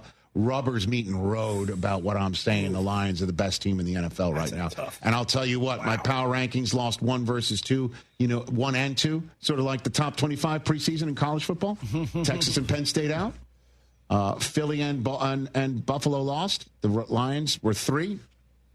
Tune into my power rankings on Wednesday. I'm now teasing a segment that you guys forced me to do years ago that I'm kind of into now. That you really look at you, man. All grown stuff. And then now they have a bye. That's how the Lions are playing right now. Let me talk to you about Cincinnati real quick. You sure? Yeah. I said Jake Browning is the season's not over. Jake Browning is going to play just like the Jake Browning who won 4 of his 7 starts in place of Joe Burrow 2 years ago, and I'm still waiting for that Jake Browning to show up. Don't be fooled by Jake Browning's final line right now. I mean, that fourth quarter of the game was over. I know Jamar Chase got his in that fourth quarter, which definitely helps the people who drafted him first overall in fantasy that probably lost the last 2 weeks or 3 weeks.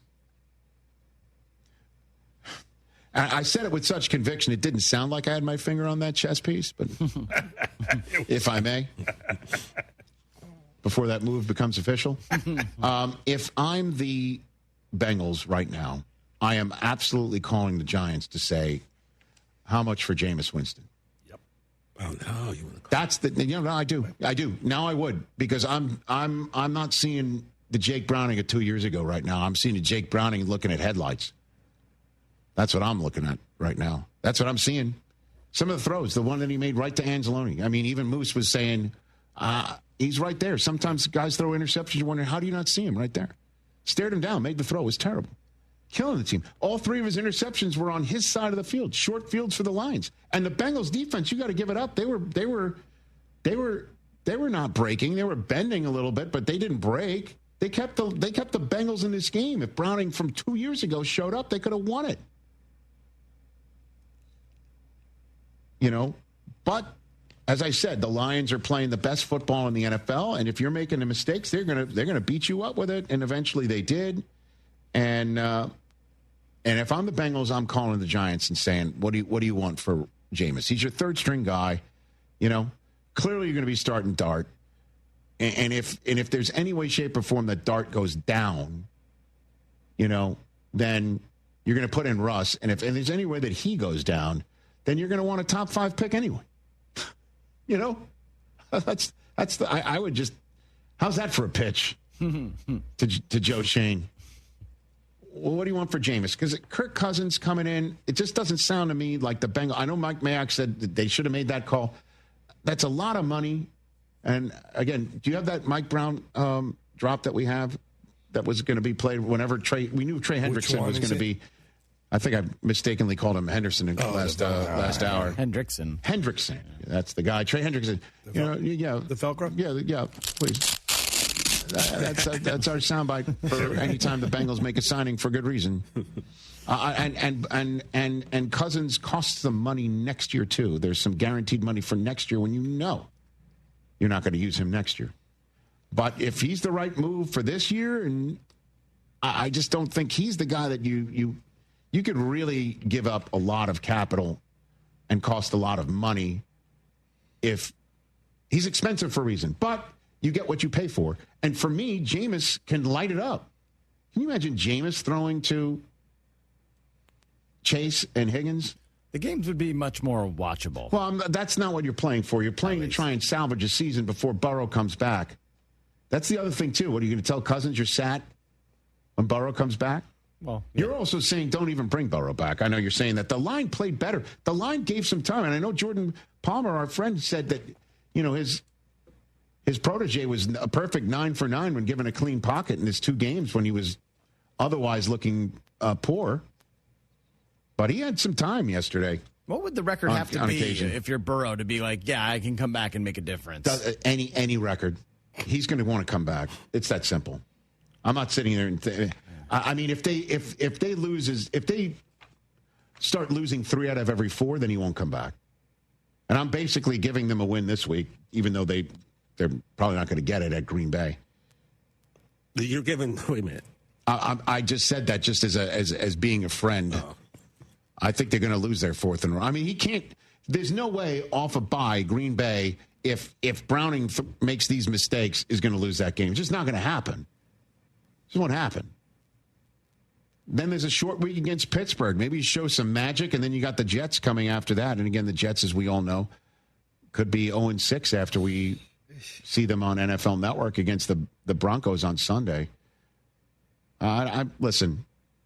Yeah. I know what I said about Browning. It's not aging well at all, and I'm definitely seeing what they're saying, how he's playing, and I would call the Giants for Jameis. Again, he's your 3rd inactive guy. You're playing Dart. That's the end of that. We know that.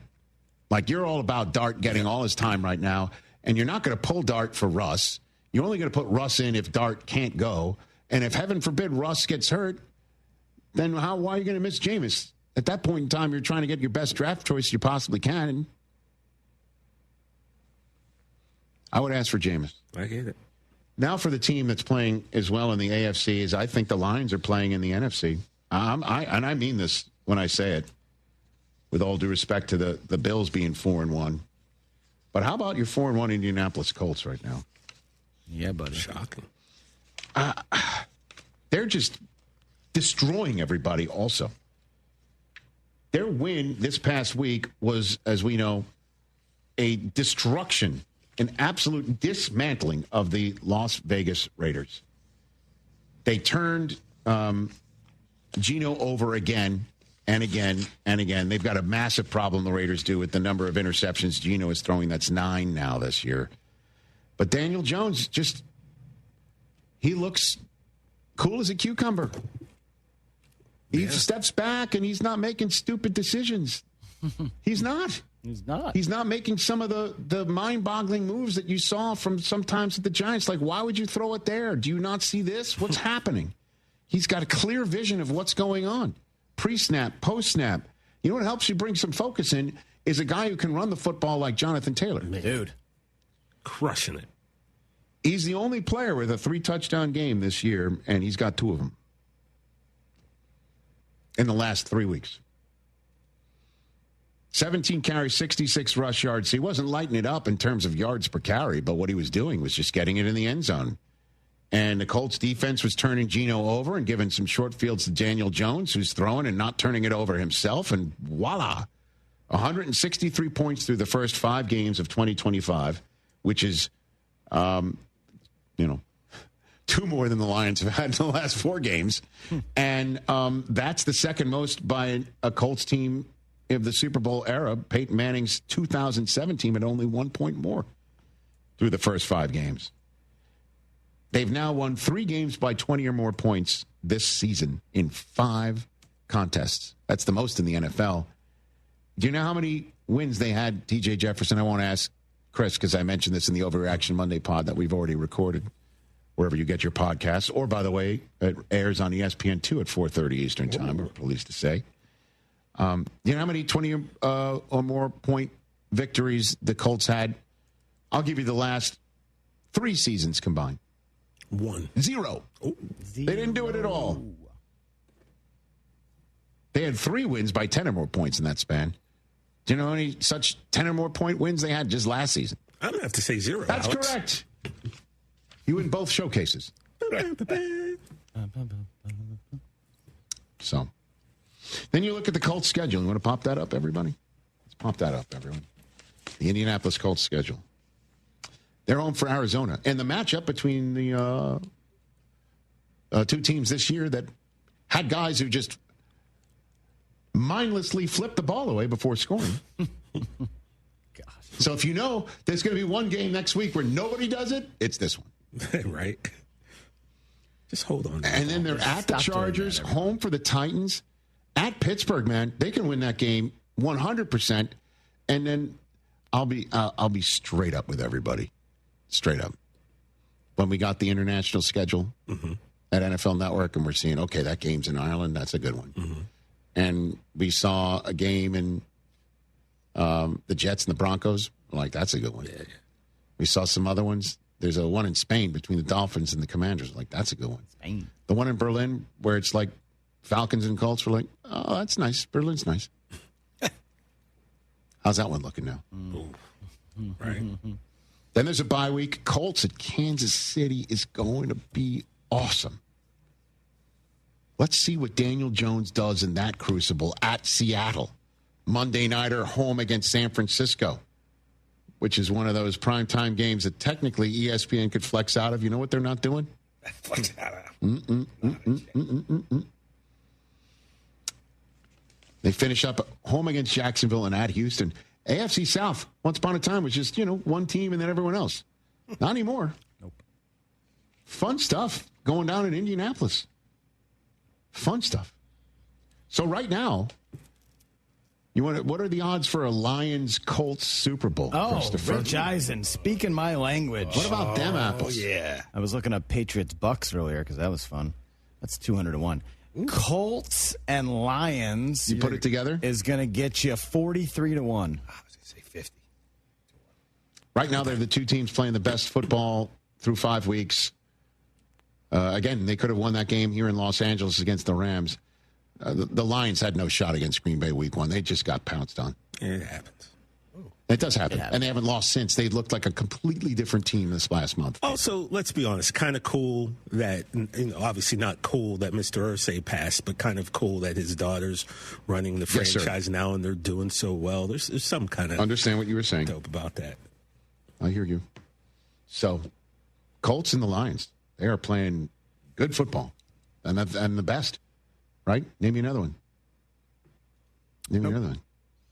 And is it true that did I see that the Steelers are the Ravens are still favored to win the AFC North? Yep, that is absolutely insane. Yeah, in 2025. Right now. Yeah. Since you're talking about odds in a town where Mo Green still, despite founding the town, I mean that's so disrespectful. There's no plaque or a signpost at all. Yep, to commemorate his memory. Maybe Mo didn't do the things that Mo claims he did. We've never taken that once upon a time, he talked to Michael Corleone in a way that he's not used to talking to. Hence why but there's no his sign. brother Fredo was, doing something two at a time that prevented people from drinking at a table. Fredo's been over there. Company shout out. This is courtesy of ESPN Bet Odds. Baltimore Ravens are even money to win the AFC North. The Steelers are plus 110. Despite what the current reality is. Yeah. Who's making these odds, Chris? Yeah. And to win the Super Bowl... Somebody named Baltimore Mike. And to win the Super Bowl, by the way, to hold the trophy at the end, you guys know they give out a trophy when you win the final game of the season. I remember the Ravens have the 6th best odds. Still, right now. Right now, they're 1-4. They're 15-1. They're going to be 1-5. Honestly, they have unless better odds. The Cooper Rush from Dallas walks through that door. There's still 3 quarters of the season left. They have better odds than the team that's going to beat them on Sunday, the Rams. The Rams are 16-1. The Chargers are 18-1. Niners 18-1. Do you even dare, Colts 20-1. If you're Sean McVay, spending a split second talking to your team I would about absolutely bring this up. Why wouldn't you? Here's the deal. Every week we're seeing this happen. There's no guaranteed dubs in the NFL. Well, just look at this past week. Yeah, so you may think they're going to definitely lose, but I don't know. Don't you think the Bills beating the Patriots beating the Bills and the Titans beating the Cardinals cleaned out many survivor pools around the country? In the survivor pool that I am in, yes, sir. 24% took the Cardinals this weekend. Another 20% took the Rams. Bye-bye. That's half a fan. I took the Colts. Ah. Still alive. Still alive. You've taken 5 bullets. Like Rich, 5 weeks. Like Rich and I in guillotine. Still alive. Yeah, you guys are hanging on. TJ, you're. I love that. These Godfather drops. Is your neck under the knife this week? I'm safe this week. You are? Oh, yeah. I believe it's somebody who knows somebody in your house that's in the. Oh, no. Is it Megan Gailey? Yes. She might be. Oh, no. Diehard Colts fan. Guess what? She'll have a lot to watch. She's the Marie Antoinette of this week, I believe. If I'm not mistaken. Oh no. Poor Megan. Yeah, which, by the way, puts Josh Jacobs and Josh Allen. 2 Joshes will be back in Allen. Pasquantino pool. Oh, yeah. Are you going to unload the fab dollars for Josh Allen? I don't think I'm going to divulge anything publicly. We have Jared Goff, right? Keep that quiet. I've got Jared Goff. I'm very happy. You know who I have on the backup? Jake Browning. Laugh all you want, pal. We are. Why are you? You don't have to hold on to this. Do you know who had more fantasy points this week than Jared Goff? It was Jake Browning.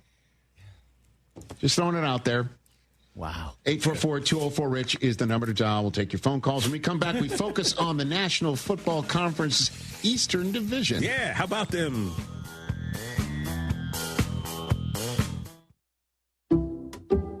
Some people just know you can save money on car insurance by checking Allstate first. Like, you know to check if they're going for it on 4th down before going to the concession stand. Yeah, give me 3 hot dogs, 2 jumbo touchdown, baby! What?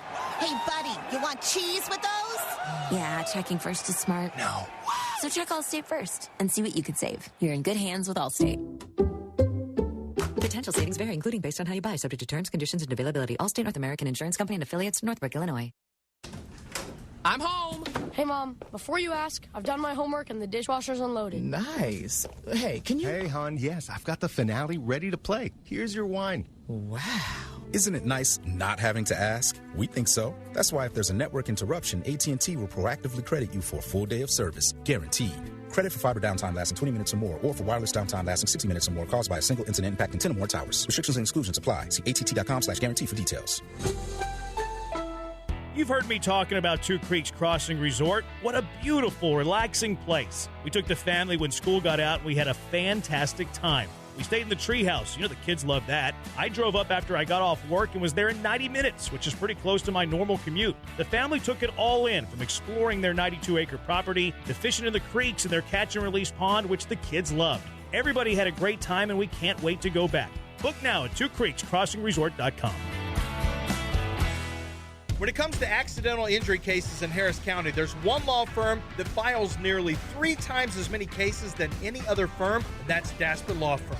Why? Because they're the best at what they do, getting their clients the compensation they deserve for injuries they've wrongfully suffered in an accident. Lance Zerline here, and if you suffered an injury in an accident and you would like a free case review, call John Daspit now, 713-CALL-NOW. That's 713-CALL-NOW, or visit DaspitLaw.com. Join us at Houston Small Business Expo on Wednesday, November 5th at the NRG Convention Center, America's biggest business growth event. It's free to attend. Network with thousands of business owners and entrepreneurs. Over 20 free business workshops, speed networking, exhibitors, and keynotes by leading industry experts. Houston Small Business Expo is free to attend on Wednesday, November 5th at the NRG Convention Center. Register online at smallbusinessexpo.com. That's smallbusinessexpo.com. Hey everyone, it's BMAC. Have you tried Old Humble Distilling Company yet? If not, you're missing out, because their award-winning small batch Texas whiskeys are the real deal and unique to the Gulf Coast. You can grab a bottle at Specs, Total Wine, or fine retailers. Can't find it? Just ask for Old Humble Distilling Company by name. Better yet, swing by their tasting room in Humble, open Tuesday through Saturday from 3 to 9. Stop by after work, because on Wednesdays they have happy hour, $8 cocktails until they close, and on Thursdays, trivia joins their lineup starting at 6:30. Try Old Humble Distilling Company, because life's too short for factory whiskey. Monument Chevrolet. For new and used cars, fleet sales and service, visit Monument Chevrolet in Pasadena, right off 225 and Beltway 8 at monumentchevrolet.com. Chevrolet, together, let's drive.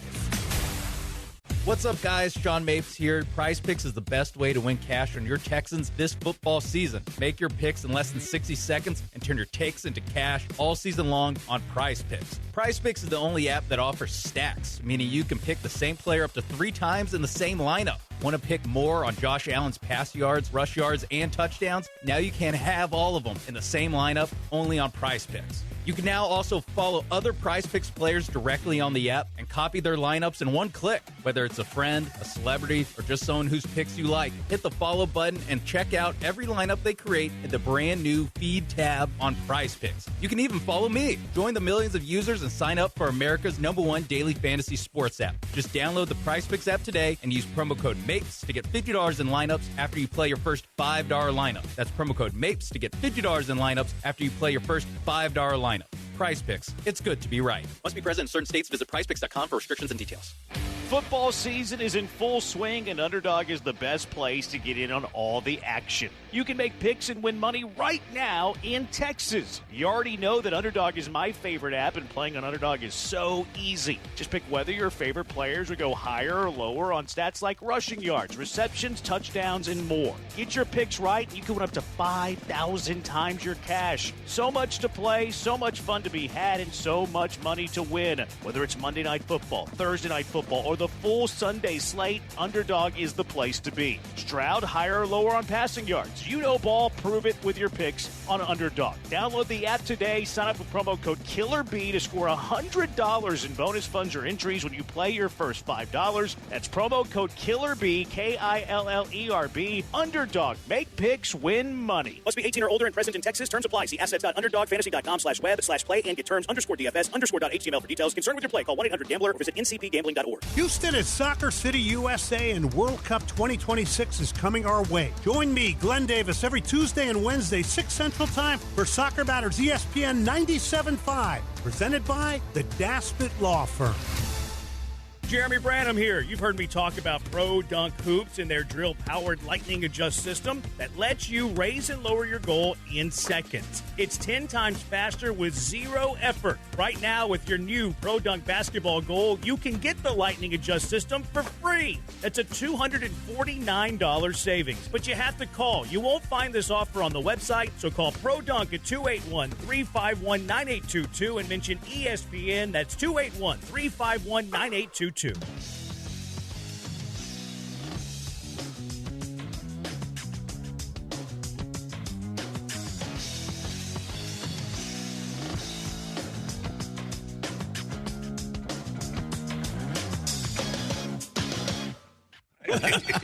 ESPN Radio is presented by Progressive Insurance. They make the claims process easy so you can get back on the road in no time. It's why over 43 million drivers trust Progressive.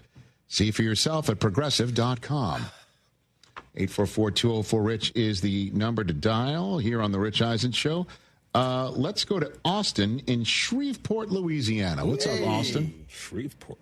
Hey, how's it going, Rich? Thanks for taking my call. Thanks for making it. Man, I just want to talk about just how when I think we got something going good, my Cleveland Browns find a way to disappoint me yet once again. Just when I thought Dylan Gabriel, he did look good the whole game, 19 of 33, 190 yards, I think 2 TDs. Judkins is a dog, and I just can't figure it out, you know. I don't know, man. On defense. Austin, if you had told me going into the game that that we would see Dylan Gabriel have as many passing touchdowns against the Vikings as Flacco had over the first 4 weeks of the season, that his passer rating would be 34 points better than Flacco through the first 4 weeks of the season, that Quinshon Judkins would have a career-high 110 rushing yards and 128 scrimmage yards, and that he would become the first Browns player with 95 or better scrimmage yards in 3 straight games in a single season since Nick Chubb 3 years ago. And we would also see Myles Garrett chasing down and knocking out Carson Wentz for a brief bit. I would have thought, there we go. That's a win. And then it was not. Lo and behold, as they gave up a go-ahead touchdown to a guy who was benched for the first quarter due to a coach's decision that we still don't know about, and Kevin O'Connell for Jordan Addison. So I guess that might be the most Browns thing we've heard this year. Austin and Shreveport, Louisiana. Also, man, Kevin Stefanski, I don't understand in the last 3 minutes of the game, you call 2 back-to-back up-the-gut run plays, 0 yards come out of it, and then you have to punt it away to the team that, you know, has the potential with Justin Jefferson to go down the field and score like they did and cost us the game. Thanks for the call, Austin. But at least Dylan Gabriel, I thought, did well. Right? Much better against the Vikings defense that I thought was blitzing from jump. Yeah. Held zone, threw a couple of tutties, got the tight ends involved. Yeah, he looked good. Yeah, so Judkins is an absolute monster. So right. I think this draft class, Fannin and Schlesinger and Graham. They killed the draft. And I think the draft looks good. Add on the 2 number ones they got. I mean, there are some Browns fans that want Stefanski gone. He's a 2-time coach of the year. I don't think that would be helpful at all. Or beneficial at all. No. Hey, next up is at Pittsburgh. Let's see what happens. I think they can win that game. Did you go high register? A little bit. Got it. Let's talk NFC East.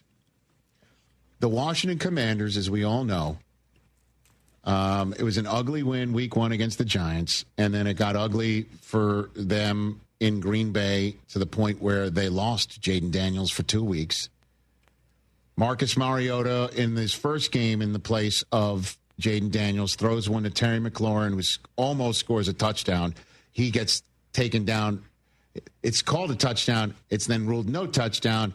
He's out at the half-yard line, not because he mistakenly flipped the ball in celebration too soon. He's just taken down in week 1 and then taken out of the game, and now he hasn't played in 2 weeks. And it's kind of like, what's up with that? What's up with that? They win that game, Washington, against Vegas, but lose in Atlanta the next week. And Jaden Daniels is now coming back without McLaurin, and he's got a knee brace. And who the hell's running the football for him anyway? Right. That was the question about the hold on a second. Yeah. Can you please move? Oh, I can't see him. He can't I see mean, you. literally standing right behind me. There's another guy with a rig. There's 2 of them. But the bottom line is, this is a team that coming into week number 5 had not played like the team that had knocked everybody out of the playoffs except for the Philadelphia Eagles last year. Right? And then they showed up in SoFi, and the one thing that I take away from this game, with 27 unanswered and a ton of takeaways and sacks-a-palooza of Justin Herbert, a Chargers team that is definitely missing their 2 tackles now. Definitely. Oh, yeah. It's now really coming home to roost. And this team that we saw in SoFi on Sunday for the first time in 2025 looked like the team from last year. Where they were bringing the wood, and Jaden Daniels was an absolute task for the defense. And I saw that, and then Bill Krosky Merritt. Nice to meet you. Bill Krosky Merritt. Sounds like that guy you meet at the Elks Club trying to sell you some real estate. Having a couple cocktails. Yeah. Hi, Bill Krosky Merritt. Nice to meet you. Just ripping heaters. Was he ripping? Dude. Bill Krosky. He sounds like, doesn't he? I know. Like Bill Brass. Not wondering about the run game now, are we? Are we? I'm not. That was it. That was Rick Dalton GIF right there. Yeah. Now, Jaden Daniels wasn't running it in and throwing it in and doing all of, he wasn't lighting up the fantasy world. You know what I mean? No, Debo's balling too. That's correct. Debo is balling. That's right. And so that was a script flipper right there for Jaden Daniels, who came up with his 12th game with 200 or more passing yards and no interceptions since 2024. And the only ones who have as many such games are Lamar and Jared Goff. Mahomes can join them tonight. And Bill Krosky Merritt, 111 rush yards, two scores, and 39 receiving yards as well. He leads the NFL in yards per carry. It's 6.6. Oh. Okay. 27 unanswered. That was large. A win after being down 10-0. Largest win after facing a double-digit deficit for Washington since 2001. 1.5 sacks for Vaughn. And then the unkind cut for Jim Harbaugh is the individual who essentially sealed it with a 1-yard line interception of Justin Herbert. It's Mikey Sanderstil, who was part of Jim Harbaugh's team 144 that won it all for the University of Michigan. the last undefeated team to win a national championship. Maybe ever in college football. So, well done, Washington. And they're now 3-2, just one game behind Philadelphia. And looking at the Washington schedule, as we looked at Philadelphia's schedule in week number 1, they don't face each other until week 16. Oof. And then they face them in week 18, and in between is Washington's home date with Dallas, where they visit in 2 weeks. The next game for the Commanders is a Monday nighter. Chicago coming off of a bye, and that's going to be lit as Jaden Daniels is back. We're assuming maybe McLaurin could be back, and they are back in the spot where the Hail Mary took care of Chicago and essentially started a tailspin for the Matt Eberflus era for the Bears. That's their next game before a visit to Kansas City after the visit to Dallas on a Monday night, week 8. Oh, baby. Yeah. Home for Seattle, home for Detroit. Next 5 are pretty big for the Commanders. Pretty monster big for the Commanders before they go to Spain and then have a bye week. Perfect time for them to show up looking like last year, which is what I thought they looked like for the first time this year. And your Dallas Cowboys, pal, I don't want to hear it about, the Jets this, the Jets that, this, that, the other thing. Look at the Arizona Cardinals. They lose to the Titans. Look at the Bills against the Patriots. All due respect, Chris. All due respect. Say that the Bills are supposed to win their home games against the division opponent. It doesn't matter who you face. You have to beat the ones that you are facing because this is not homecoming. This is the National Football League. Okay? So your Cowboys, pal, got it done against a Jets team that just had a short week in Miami and wanted to show up and show out for their coach and make sure he's not the first 0-5 team in the history of the National Football League without a single takeaway by the defense, which they now are. Oof. Unfortunately for Aaron Glenn, he deserves a better fate than that. And the Dallas Cowboys minus CeeDee Lamb go in there and take care of the Jets.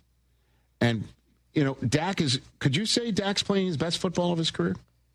TJ, you've watched them all. Yeah, I think it's safe to say. Don't you think? The advanced numbers on what he's doing, when you do a deep dive, he's having an amazing season. 18 to 29 for 237 yards and 4 touchdowns. 4 of them. But we all know Dak is only going to be judged based upon what he does in January 19. Which, by the way, you can get to January right now. 2-1 is absolutely in the mix in the NFC. Let's get CeeDee Lamb back. Let's figure out what you can do on defense. Mm-hmm. Look, and then one other thing before I'll give you the floor. Honestly, one of the many reasons why I wasn't buying into the Cowboys this year. Mm-hmm. First of all, was the head coach. I think he's proven that he's pretty darn good. I think so. Brian Schottenheimer. He's calling the plays. The offense looks terrific. It's one of the best offenses in the NFL. And one of the reasons why they are is the other reason why I thought I needed to see it before I could buy it. We were saying this also, Chris. You were on the board of who the hell's going to run it? Yeah. Javonte Williams. Let's check the box. He's been awesome. He's great. Yeah. And I kind of thought so. He had a great rookie year. Then injuries took over, right? Yep. He got hurt. He had to rehab. But, man, I am so happy with him right now. $135 and a score yesterday behind an offensive line that was missing 4 or 5 guys. Yeah. So the offensive line is up. In all honesty, you got to look at it this way. Sometimes you got to look at the alternative, correct?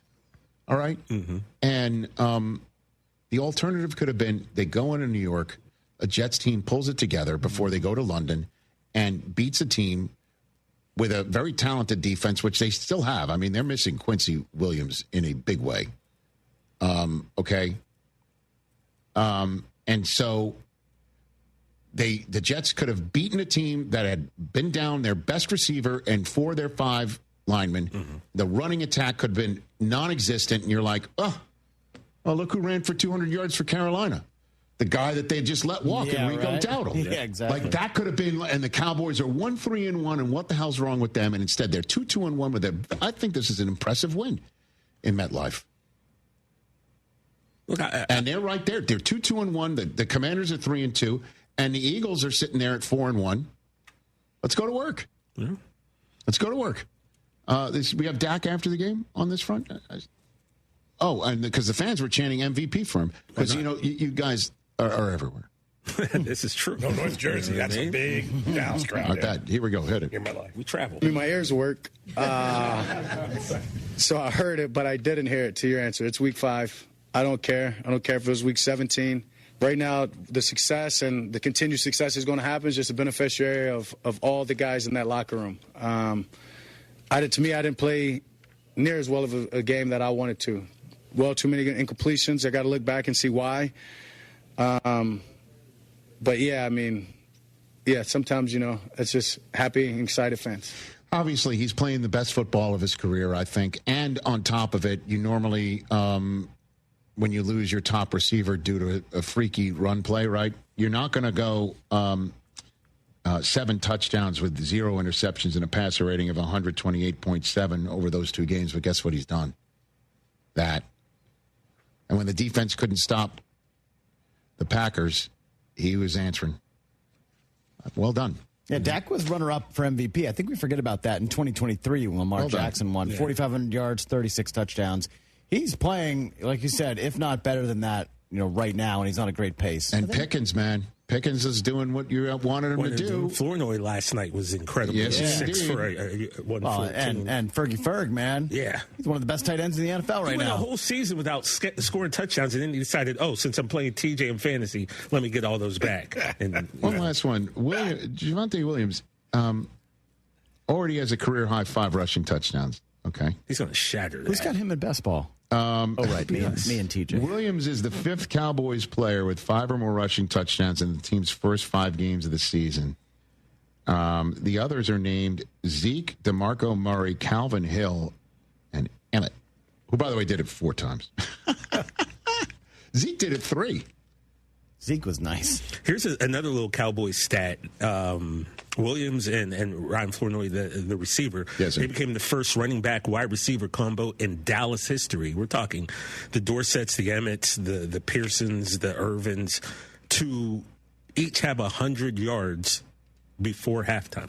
First time it's ever happened in Dallas history. Dude. A running back with 100 yards, a receiver with 100 yards before the half. Good job out of them. I thought it was a nice win for him. It was. Look, Rich, I'm not trying to say this team is great, but as I was telling Chris, we are, one drop pass, and maybe if our time guy was a little less scrupulous. I'm just saying, guy over there.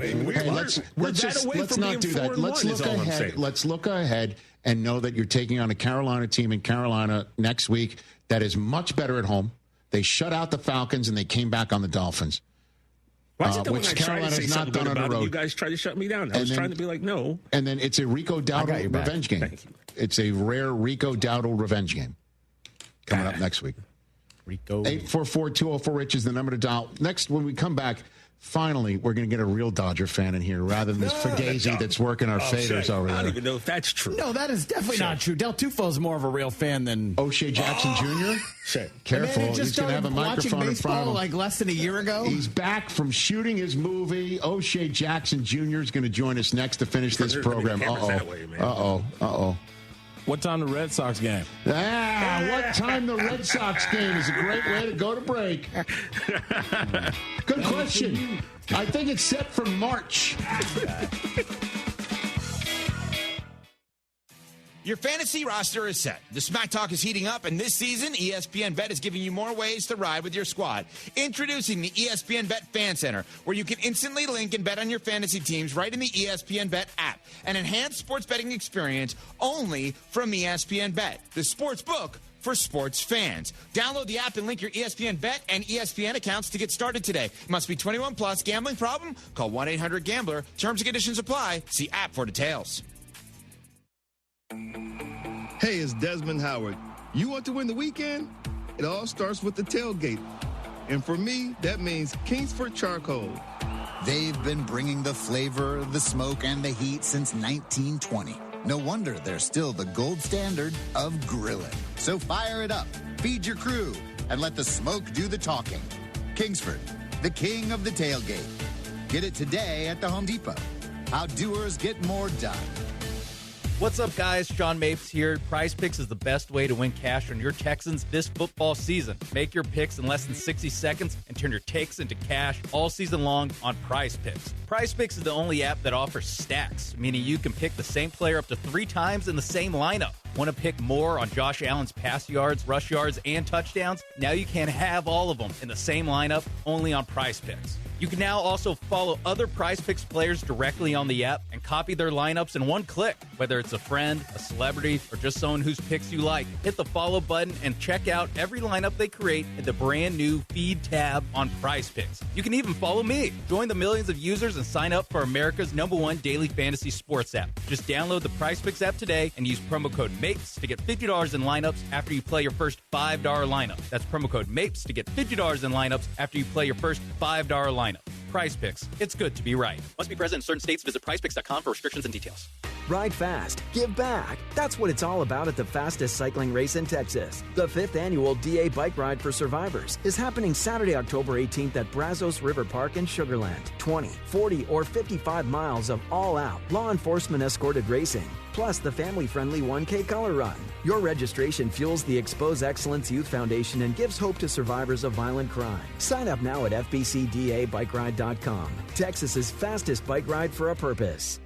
Small businesses look for banking partners who make fast and efficient decisions. Veritex Community Bank has a lending team standing by to help you navigate through the loan process. Visit veritexbank.com for more details. That's VERITEX bank.com. Member FDIC, subject to credit approval. Chastang Ford is the place to go if you're in the market for a Ford. Their professional staff will provide you with an outstanding truck buying experience. They offer competitive pricing and an extensive selection of new and used Ford vehicles. From the sales staff to the finance team, their knowledgeable and friendly staff are devoted to helping you find the perfect Ford for your needs. Chastang Ford also offers exclusive incentives and deals to get the most out of your purchase. Whether looking for a truck or SUV, Chastang Ford is the perfect place to find your dream Ford. Let's hydrate. Grab a Rambler Sparkling Water, the official sparkling water of ESPN 97.5 and 92.5. A Texas mineral blend available in original lemon lime, grapefruit, satsuma, blackberry, and now wild cherry. Get Ramblin', Houston.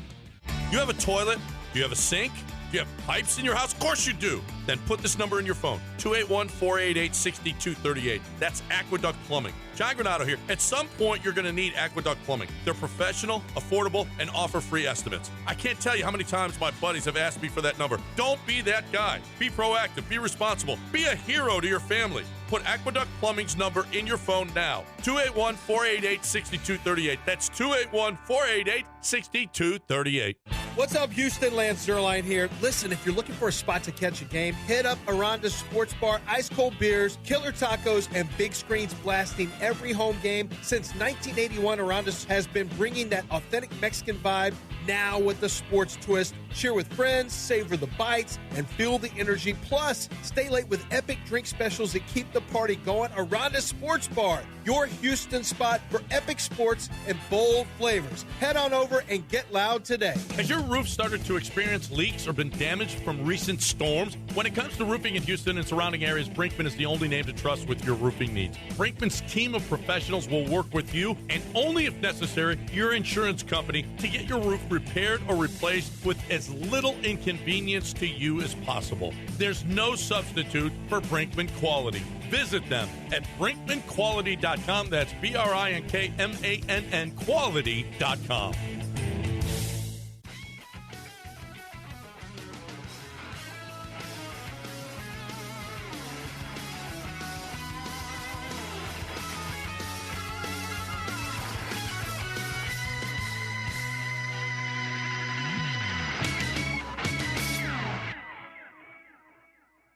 Always be selling. Back here on the Rich Eisen Show simulcast, what is it that makes the all-new Hyundai Palisade Hybrid an incredible SUV?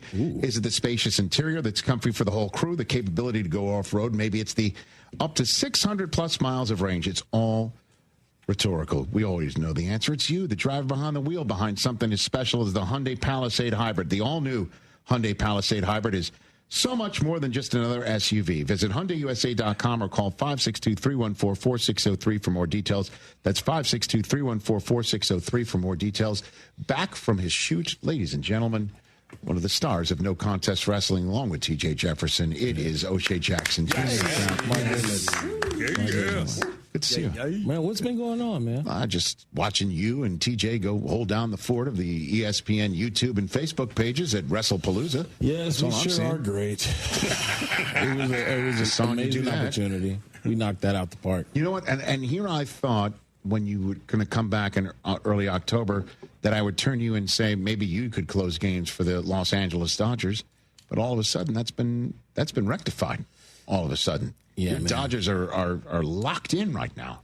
It's kind of crazy. It feels pretty good because I definitely was going into the playoffs worried about the bullpen. Yes. And you got to love Sasaki, man. Dude. You got to love him. How about this? Game one started, TJ, you asked this question before the show. Go ahead and ask the question about the National League Divisional Series, if we've ever seen something before. Oh, yeah. It was like, have we ever in the history of baseball seen a guy with 55 home runs strike out a cat with 56 home runs? That's what happened. To start the divisional playoff round for the Los Angeles Dodgers and the Philadelphia Phillies with Ohtani taking care of Schwarber. And then Ohtani gives you 6, right, with 9 strikeouts. That's insane. All right. No, he gives up a triple to Real Muto, which is, he leaves it with a deficit. They've had going into it and that we've all not known about, and they let us bicker and worry and all that. But I'm loving what we're seeing right now. My man Sasaki, one game where out of he threw 7 pitches in the slowest one was 99.8 miles per hour. I mean, his splitter is just beyond nasty. Why? 7 fastballs, Chris Brockman. When O'Shea Jackson Jr., Chris Brockman, is talking about Sasaki, you couldn't see it maybe because you were just locked in my gazing eyes. Why are you laughing? Why are you laughing? I don't know. What's so funny about him talking about Sasaki being the new closer? I was just the guy who started watching baseball 10 minutes ago, coming in being like, man, I was so worried about the Dodger pen in the postseason. First of all, it was not 10 minutes ago. It was at least a year and 10 minutes ago. The world champion Dodgers. Yeah, I'm just having a good time with my friend. Love it, man. I love it. I mean, I need some hate. To me, that's the story of the first weekend of the divisional playoff round. We'll see what the Cubs can do to potentially even the series like the Mariners did on the Tigers last night. The Blue Jays destroying the Yankees for the first 2 games of the divisional playoffs is, unfortunate for Yankee fans, but not a surprise. But the Dodgers being able to go from Ohtani to Glass now with that was huge. A quick bit from their actual relievers, from their actual year-long bullpen in Vesia to hand it off to Sasaki. But if Sasaki is going to be the closer for this team, that could be dangerous for everyone else. Could be. Wait till Kershaw comes out of the pen and gives you a couple innings. Starter to Kershaw to somebody from the pen who doesn't blow it to Sasaki. Yep. Oh, I finally did notice a little bit of baseball strategy. Oh, what's that? Yeah, because before baseball was just like, I hope he doesn't hit it. I hope he doesn't hit it. But in game 1, my man Sanchez, who was the pitcher on the Phillies, Sanchez, I saw in the second inning, he was already up to 32 pitches. I was like, that's a high number. Wow, all of a sudden, O'Shea Jackson Jr. turns into Peter Gammons. And then he gassed out. This college football moment is brought to you by Serve Pro. College football teams have moments they recover from and made it like it never even happened. Like on September 24th, 2016, when Tulsa found themselves down 31-0 to Fresno State. With 10 minutes left in the second quarter, Tulsa fought back to tie the game at 41. And then won 48-41 in double overtime. Serve Pro. Like it never even happened.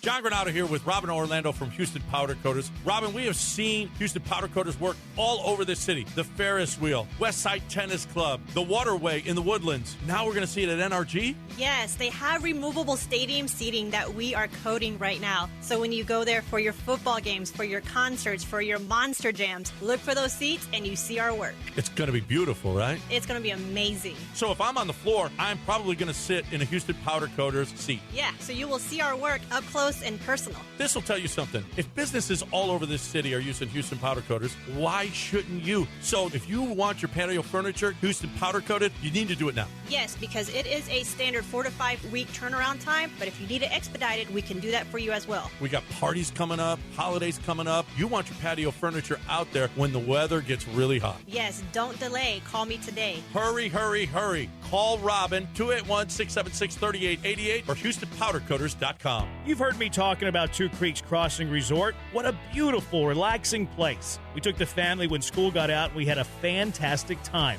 We stayed in the treehouse. You know the kids love that. I drove up after I got off work and was there in 90 minutes, which is pretty close to my normal commute. The family took it all in, from exploring their 92-acre property to fishing in the creeks and their catch-and-release pond, which the kids loved. Everybody had a great time, and we can't wait to go back. Book now at twocreekscrossingresort.com.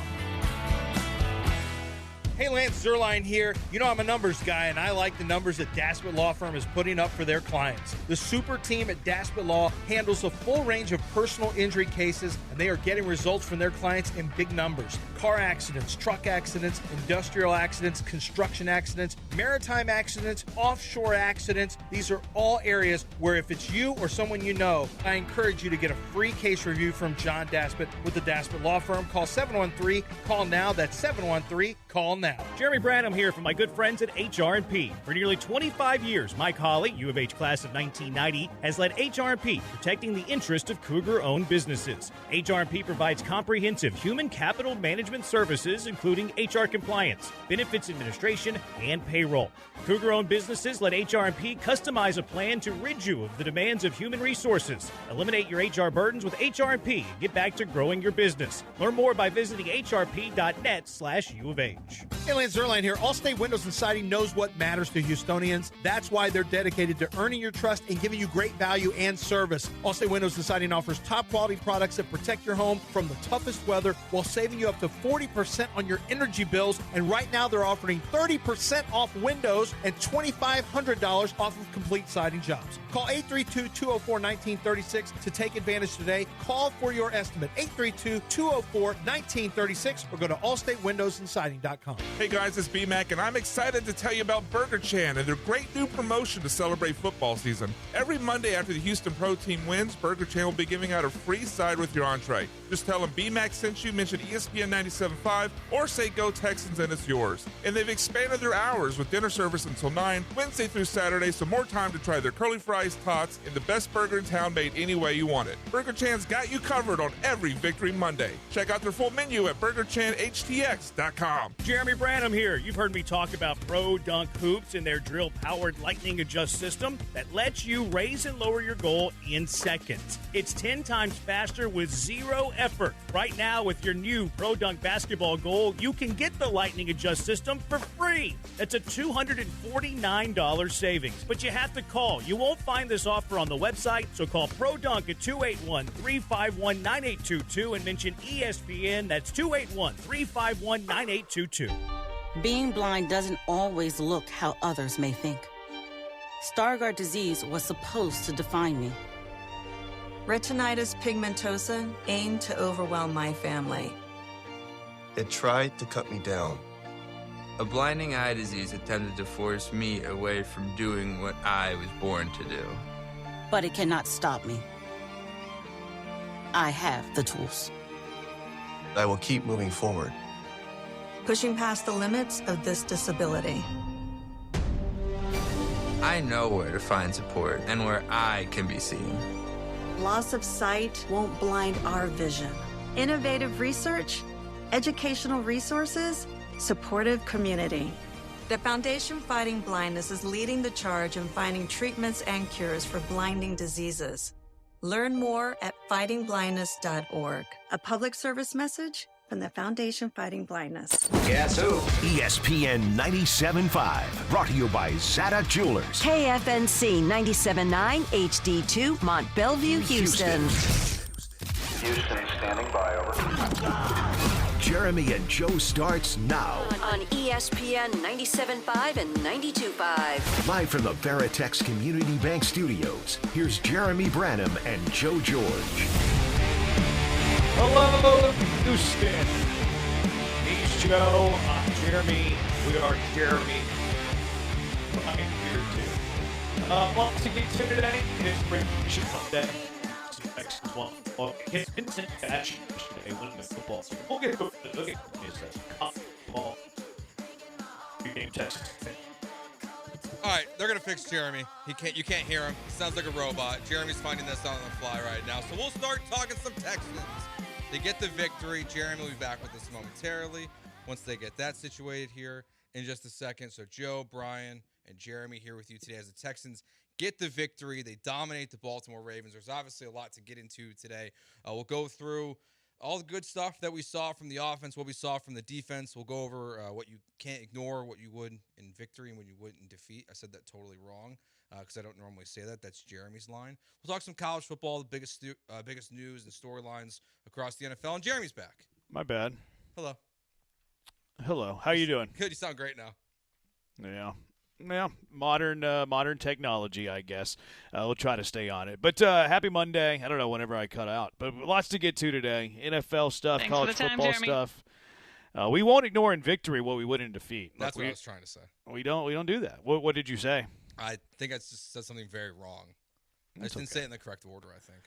That's okay. My internet crapped out, so it is what it is. But Texans win in convincing fashion yesterday, 44-10. Everybody's back on the train now, by the way. Everybody's apologizing to Nick Caley. They did. They did. They got it back. Kalen Bullock said that, too. So, look, I mean, I don't want to demean the win, and I'm not going to. You go on the road in the NFL, no matter how depleted a team is, and you get a victory, that is significant.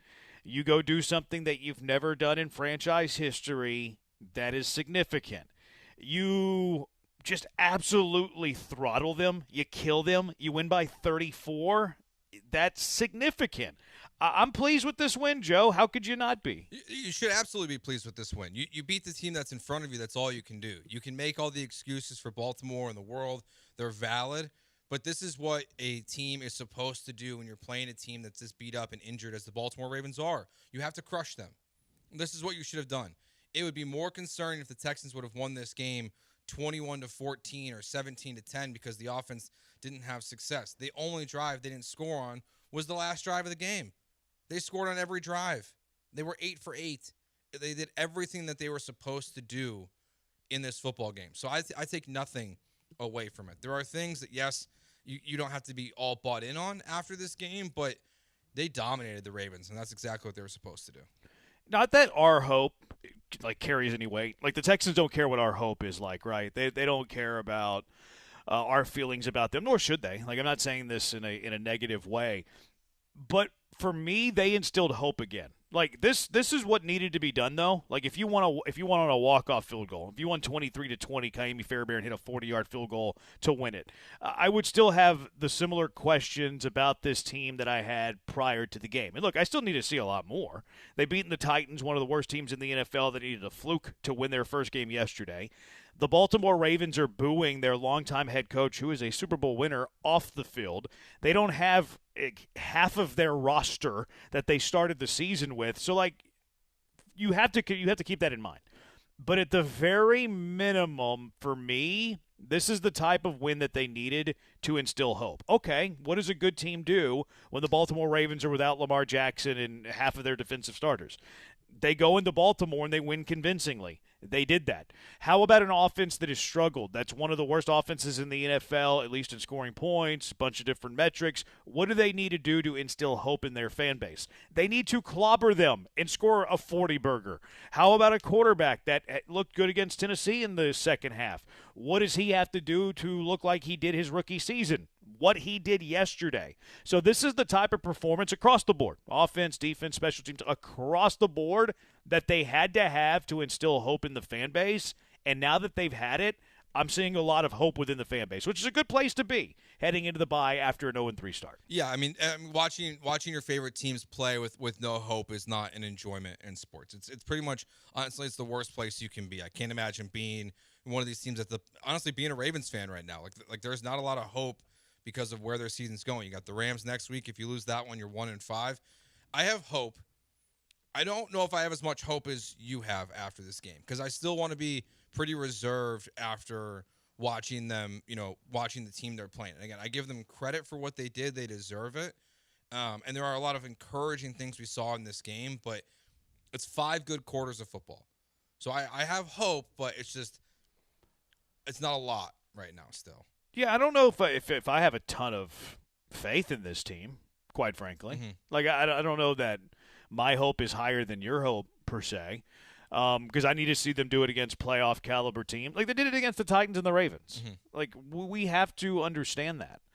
It's always like one of those sayings that it's never as good as it is or seems to be, and it's never as bad as it seems to be. I feel like the first 3 weeks of the season were the latter. Like, it's never as bad as it seems to be. That was the first 3 weeks because you were playing competitive games. You're right there in them. But then also the last game and a half, it's probably not as good as it seems to be. Like, you're not going to hang 40 burgers on every single team on your schedule. You're not going to rack up 400 yards of offense against the remainder of the teams on your schedule. But it's what you had to do against Baltimore. So, like, praise that while also, like, going forward, something that you have to see continue. Yeah, I mean, like, they've won their last 2 games. What is this, 70-10 combined score the last 2 games? That's not typical in the NFL. And you're taking – but the positive here and the reason why there is for hope again, though, is because this is what – if the season started differently, to your point, and they would have won maybe just the Jacksonville game, and they had these performances, we'd be feeling much better about this team. Because you lost 2 games by a combined 5 points, and then you lost by a touchdown to the Jags. And then to do this, to follow up this performance the following 2 weeks, and specifically on offense, like, that to me is where there is the most hope. Because I don't have hope on defense. I know they're awesome. We know it. It's a matter of fact at this point. They're going to control the clock. They're going to be better than pretty much every offense they face this year, the Texans defense. But the offense is showing signs of things. Okay, this looks much better. For C.J. Stroud to be as efficient as he was in this game, to only have 4 incompletions, you're still playing guys who are getting NFL paychecks. Like that's not an easy thing to accomplish, even if it was in a preseason game. Yeah. Offensively, this is like where you have to kind of like, okay, this is the competition, but at the same time, like, well, what do you see? I've been really pleased with the way Nick Haley has run this offense over the last game and a half. Like, they're doing a lot of the things that I wanted to see them do with Stroud, and Stroud is doing the things that I wanted to see him do. Because the first 3 weeks, and a lot of this is, I mean, it's not just on one individual. We all know that. But there was a lot of things the first 3 weeks where it's like, okay, C.J. Stroud's going backwards every single time he drops back. He's running backwards. He's trying to escape. That's on the offensive line. That's on C.J. Stroud. That's on the receivers not getting open. But what we've seen over the last game and a half, it's like, okay, they're running the ball pretty well. Yesterday they averaged over 5 yards per carry. Okay, C.J. Stroud is getting rid of the football quickly, and he's completing a high percentage of the passes. Because I really wanted the quick game to be something that we saw from C.J. Stroud, and I thought we would see that with Nick Haley. We didn't see that in the first 3 weeks. We saw that yesterday, and we saw that in the second half against Tennessee. In fact, I saw this like nerdy stat, which I like to pay attention to at times. C.J. Stroud yesterday set a career-low average time to throw, under 2.5 seconds.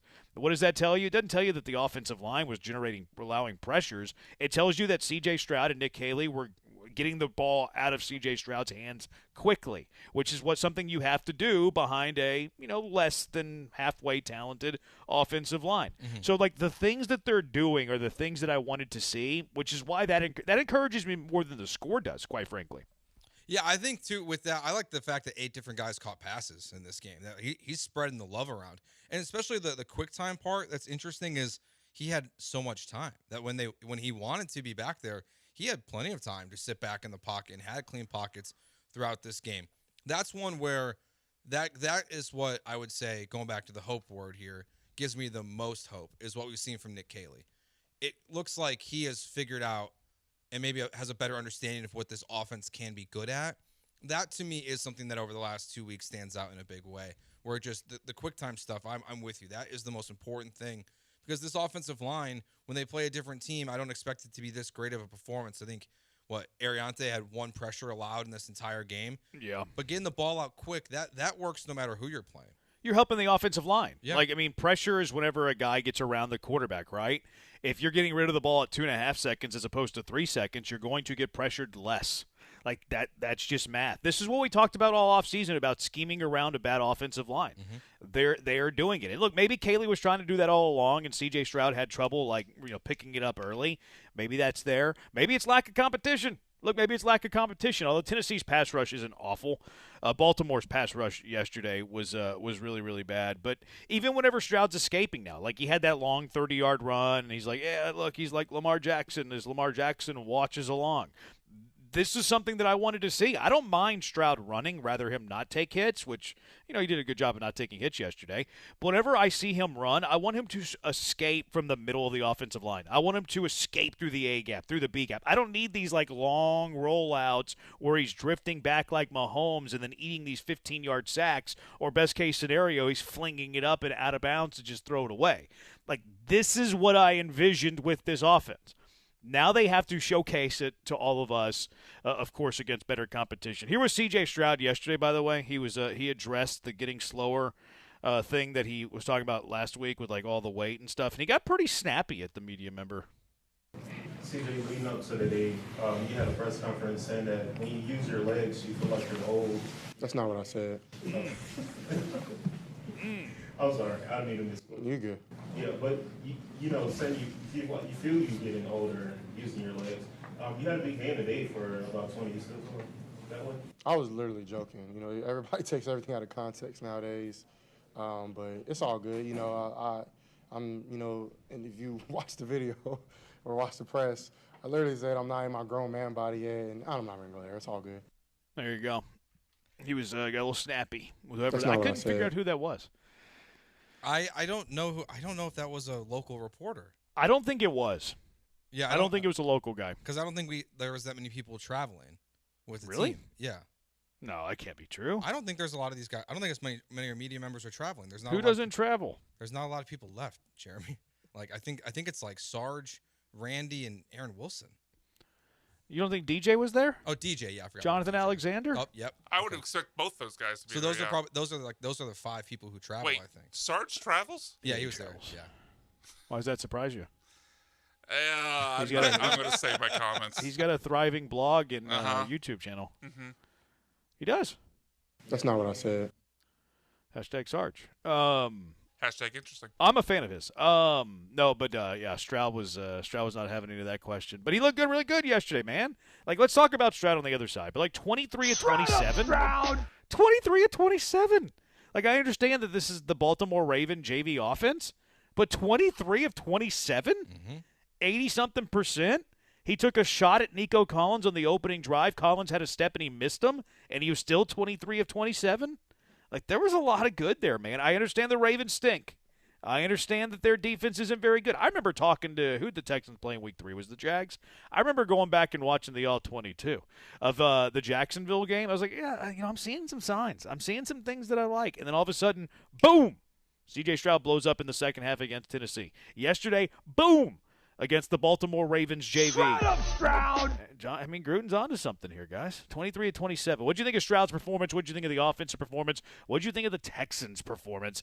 713-780-ESPN. We'll get into some of the big NFL stuff. Who impressed you the most in the NFL this weekend? And then who impressed you the most in college football the most this weekend? That was weird, Gronk. Poor Gronk. 713-780-ESPN. We're on YouTube at ESPN Houston. We're on TikTok at ESPN 975. Joe's at Joe George Radio there. I'm at Jeremy J. Branham. We're on Twitter as well, ESPN 975. Joe at Joe George Radio. Brian at Sacked by BMAC. I'm at Jeremy Branham. What'd you think of the Texans offense yesterday? A 44-burger, 400 yards of total offense. This Houston Tech, Nick Caley Weiss. 713-780-3776. It's Jeremy and Joe on ESPN 97.5 and ESPN 92.5. I hope that you made a lot of money playing some of the football games these last couple of days. I hope you made a lot of money on Underdog in the NFL yesterday. Football is in full swing, and we love it, and we love Underdog, too. They're the best place to get in on all the action all season long. Play in Texas. It's the best state to play Underdog. Playing an Underdog is so easy. It's so much fun. Pick whether your favorite players or go higher or lower on stats like rushing yards, receptions, receiving yards, touchdowns, sacks, and much, much more. You can pick teams on Underdog, too. Get your picks right. You can win up to 5,000 times your cash, and you can play with as little as $1. And because I love you and I take care of you, the Junkyard, they're giving you, not me, they're giving you $100 in bonus funds or bonus entries when you play your first $5 on Underdog. Just download the Underdog app, plug in promo code KillerB, get in on some Monday Night Football, little Kansas City and Jacksonville. Pulling for Kansas City there, aren't we? Unlimited 30% profit boost all through Boostober, too, by the way. 30% profit boost all month long. KC, Jacksonville, how do you feel about ETN? 64.5 rushing yards. Do you like the higher or lower there? Xavier Worthy, bum ankle, but he's going to play. 57.5 receiving yards. You know ball. Is he going higher or is he going lower? Pat Mahomes, 1.5 passing touchdowns, higher or lower there. You know ball, go prove it on Underdog. Download the app today. Sign up with promo code KillerB to score $100 in bonus funds or bonus entries when you play your first $5. That's promo code KillerB, KILLERB, Underdog. Make picks, win money. Must be 18 or older and present in Texas. Terms apply. See assets.underdogfantasy.com/web/play and get terms _DFS_.html for details. Concerned with your play, call 1-800-GAMBLER or visit ncpgambling.org. You're listening to ESPN 97.5. How old is your home? If it's 40 years or older, you might need a whole house repipe. Old pipes leak and corrode. This can damage your home and give you crappy quality water. Plus, old pipes can burst in freezing temperatures. You need Aqueduct Plumbing. They'll repipe a 1-story, 2-bath home for only $5,500. Even if your home is larger, they have great pricing. Aqueduct has done thousands of repipes. Visit aqueductplumbingcompany.com or call 281-488-6238. That's 281-488-6238. Hi, I'm Danny Clark, owner of Collectors Firearms. We're celebrating our 50th year in business, and we would like to invite you to come see our 12,000 guns in stock. Don't let the name fool you. We carry all the latest and greatest guns, in addition to the antiques and collectibles. We even have a tank right out front. Have you been putting off cleaning your guns? Bring them to us and we will give you a basic cleaning free of charge while you wait. Come see us at Westheimer at Voss, CollectorsFirearms.com. That's CollectorsFirearms.com. Summers in Texas are hot, but not for me, John Granado, because I have Coors Light. And Coors Light is all about keeping Texas chill. Do you want to beat the summer heat? I recommend cold, clean, crisp, refreshing Coors Light. Grab a 12-pack or case so that you got your home base covered. And when you're hanging at your favorite watering hole, order a bottle or a bucket with those beautiful blue mountains. I love me some Coors Light. You will too. Choose chill. Choose Coors Light. This message is approved by the man of the people, John Granado. Houston's independent voice for sports. ESPN 97.5 and 92.5.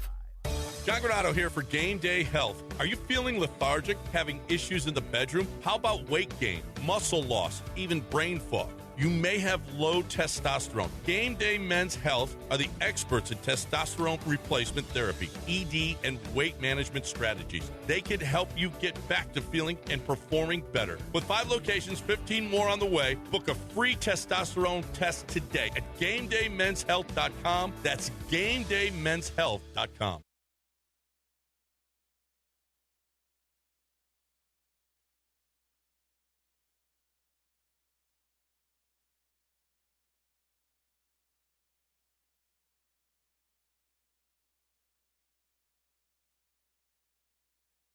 This is Jeremy and Joe on ESPN 97.5 and 92.5. from the Veritex Community Bank Studios. Here's Jeremy Branham and Joe George. Jeremy and Joe. Brian's vibing. No worries. This texter on the this junkie on the text line, rather. Let's pump the brakes, guys. We played the horrible defenses the last 2 weeks. Let's see how we look against the Colts. I think that's a fair take. I really do. I've seen some people like apologizing to Nick Haley on the internet. Is that necessary? No. 713-780-3776. Like, just because it's happened recently, like, it's a little recency bias if you're apologizing to Nick Haley Weiss. He beat the Titans, which they didn't wake up until the second half, maybe even the fourth quarter, and they beat the Baltimore Ravens, who already had the worst defense in the NFL, points allowed, and then missed multiple more starters in yesterday's game on top of being the worst scoring defense in the entire NFL. So I think it's a totally fair take. But there are some positives. There are some positives over the last 6 quarters of football on the offensive end. Stroud's looking better. Kaylee's looking better as a play caller. Now, for this junkie on the text line, for us, we're going to have to see it against better competition for it to be tangible, real winning football. I get it. I mean, yeah, even for me, I don't think we need to wait till the Colts game for Week 13. That's kind of far away. But I would say, like, I look at the 49ers game and the Broncos games coming up. At Seattle, out of the bye. They just but Baker just dropped 38 points on them. So, like, I kind of have not similar expectations to this game with the offense, but I'm not scared of Seattle's defense right now. Fair. I'm looking at it more from like a game that's not like you're going to be underdog in that game. Yeah. Like you'll be a 2.5, 3-point underdog. Yeah, and I mean, I guess the Seahawks defense has been pretty good so far this year. They haven't played like a super stiff level of competition, I would say. I mean, they played the 49ers, the Steelers, the Saints, the Cardinals, and then the Buccaneers, and they've lost to the two. And Steelers and Niners are pretty good. Not offensively, the Steelers. Yeah. Not crazy.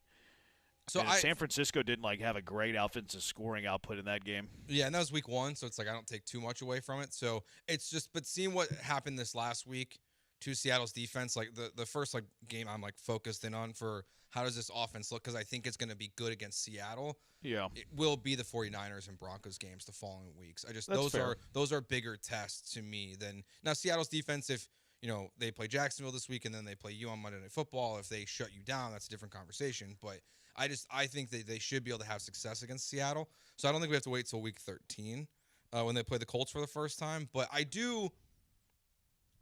agree with the texter. Like I think, now to be fair, I think we're also pumping the brakes ourselves. I don't think we're going like over our skis with what we saw in this game. But Stroud did look much better in the last 5 quarters of football, and you can extend it to 6 if you'd like.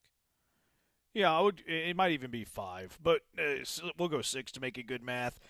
Agreed. Let's see them execute against good competition. Yeah, but I mean, that's a boring conversation to have because we would be waiting for 2 weeks, like 2 weeks in a day, but this is what they needed to do. Mm-hmm. Like after an 0-3 start, this is exactly what you needed to do. Gain some momentum. You needed to be 2-3 going into the bye. We're not saying that the Texans are playoff bound. We're just saying when you hit the bye point of the year after an 0-3 start, this is exactly what needed to happen, both for their playoff chances and probably the sanity of the fan base, but also the hope that it gives you that maybe that they're figuring some things around. And I agree with your point about like the first good defense you're facing, San Francisco, but they will be a steep test. Seattle, just big picture, not just offense, Texans, defense, Seahawks, but that's not going to be an easy game to win. You're going up to Seattle. You're going to be an underdog in that game, coming off a bye, Monday night. Crowd's going to be great.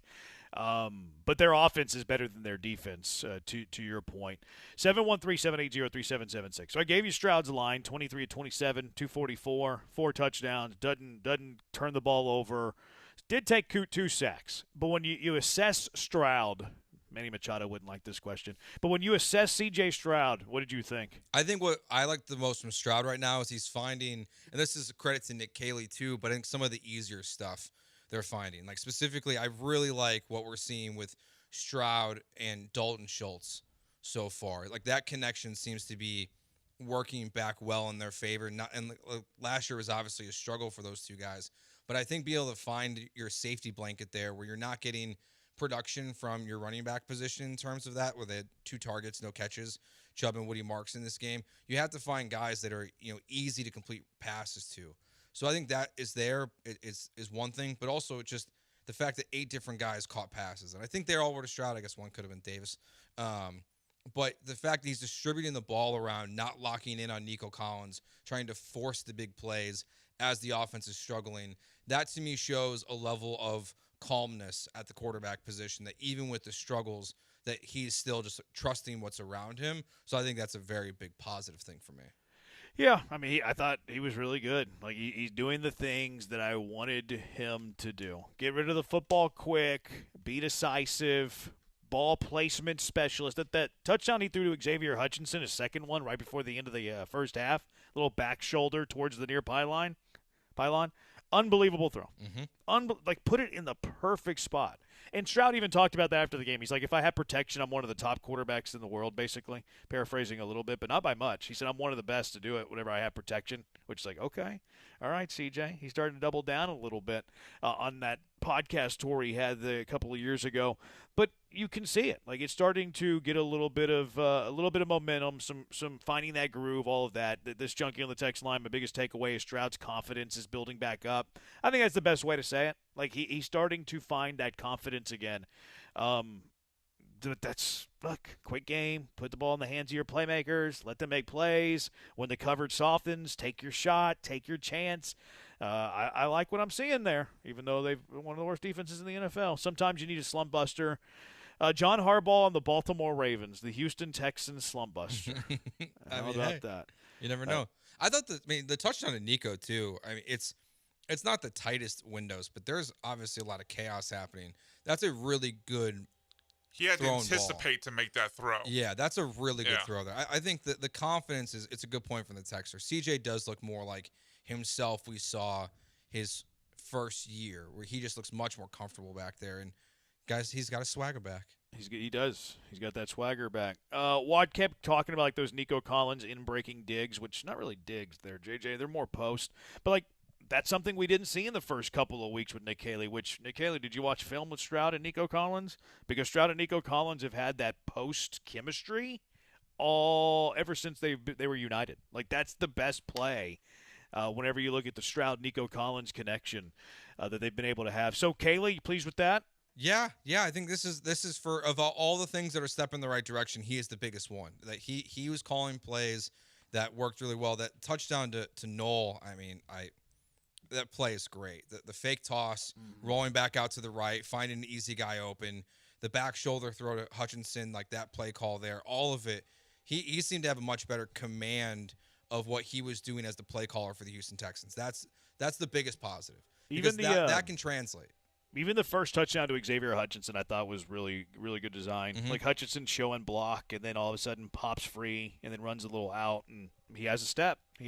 Stroud puts the ball right where it needed to be.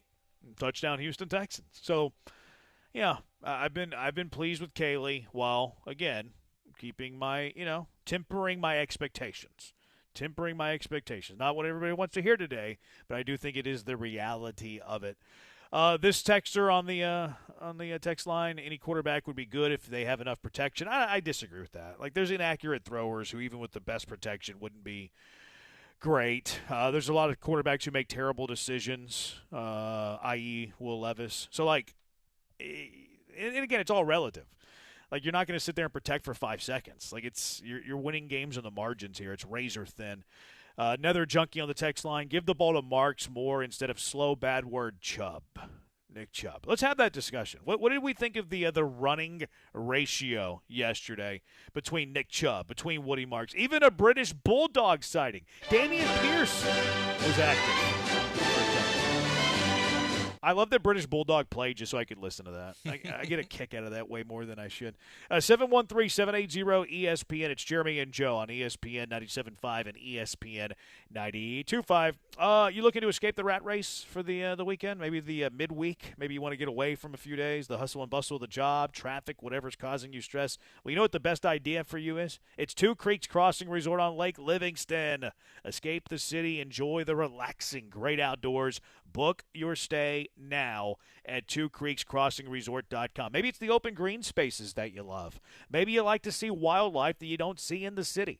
Maybe you love to look at beautiful, majestic trees. I do. Maybe you like to fish. Maybe you're a fisherman or a fisherwoman. They have the Two Creeks nestled up on the boundary of their property. They got a big catch and release pond in the center of their property. Great for the kiddos. Teach them how to fish, how to throw a line into the water. It's only 90 minutes from Houston. You can escape the city without traveling too far at Two Creeks Crossing Resort on Lake Livingston. You're going to be hiking their 92 acres of property in no time. You're going to be kayaking the waters there in no time. Bring the pickleball stuff. They got some pickleball courts out there for you, or you can just hang out by the pool and really get some rest and relaxation. They have the glamping. Glamping is awesome. Cabins right up on the creek. Fantastic. We stayed in the treehouse when we went up there at the beginning of summer. The kids loved it. If you have an RV, pull up the RV hookup spots. They have the perfect stay for everybody, and 20% off right now through your stays in October. And look, They're always taking care of their visitors at Two Creeks Crossing Resort. This weekend, for instance, they have a little Frozen Friday. They got bonfire and s'mores, an outdoor family movie, so great activities. They got activities for the kiddos on Saturday, a kids craft, kids activity, play a little bingo, and watch your college football at Swampers. Get out there to Two Creeks Crossing Resort. Book your stay now, twocreekscrossingresort.com. You'll be glad you did. That's twocreekscrossingresort.com.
Now back to the Veritex Community Bank Studios with Jeremy Branham and Joe George. On ESPN 97.5 and 92.5.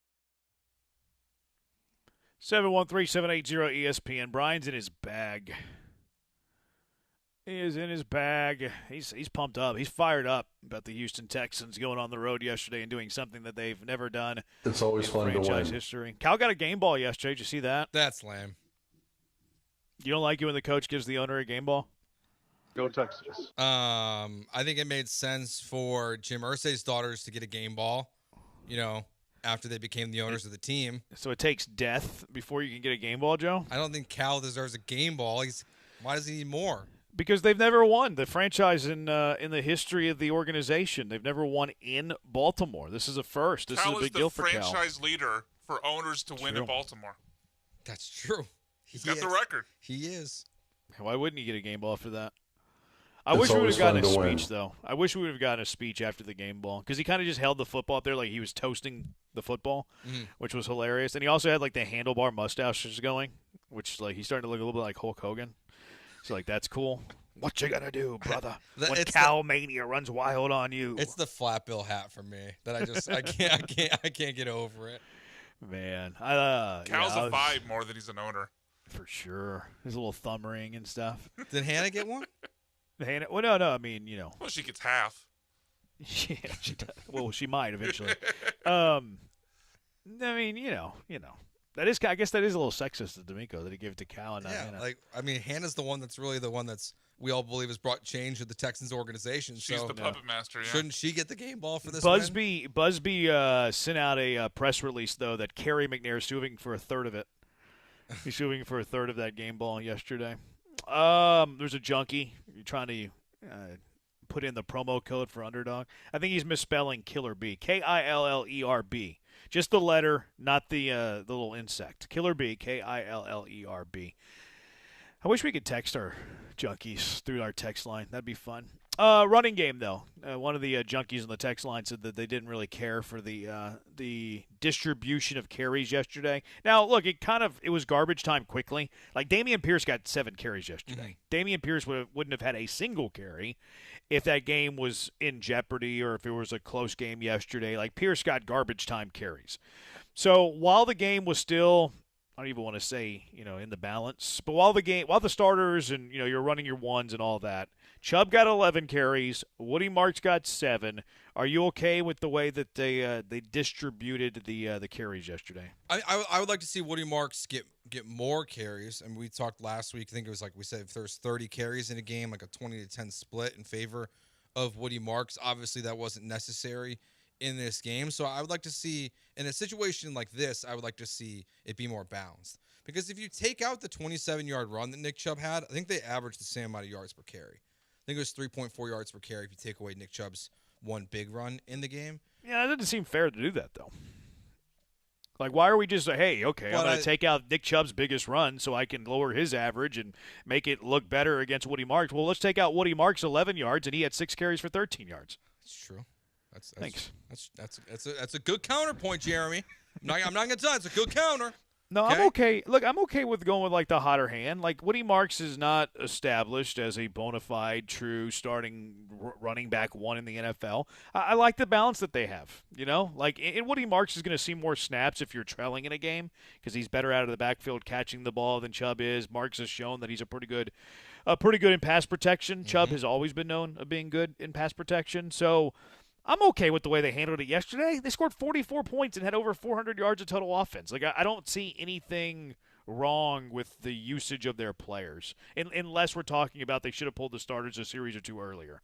Like, I'm not going to complain about the Chubb had 11 and Woody had 7 whenever they scored 44 points and hung 400 yards of offense against a depleted Ravens defense. Yeah, I mean, it's one of those things, like, you can nitpick it, but also it's if you don't have a Derrick Henry, a Saquon Barkley, a guy who is like the clear running back, you mentioned you have to ride the hot hand. And that's where, now, you can disagree with Nick Caley's determination of that, but I think this is what we should kind of expect to see for the near future. I don't know. I don't think it'll last like this the entire season. I think eventually Woody Marks will become the clear running back, but I think what we saw against Baltimore is kind of to be expected for me. So I'm fine with it. I want to see Woody Marks get more touches.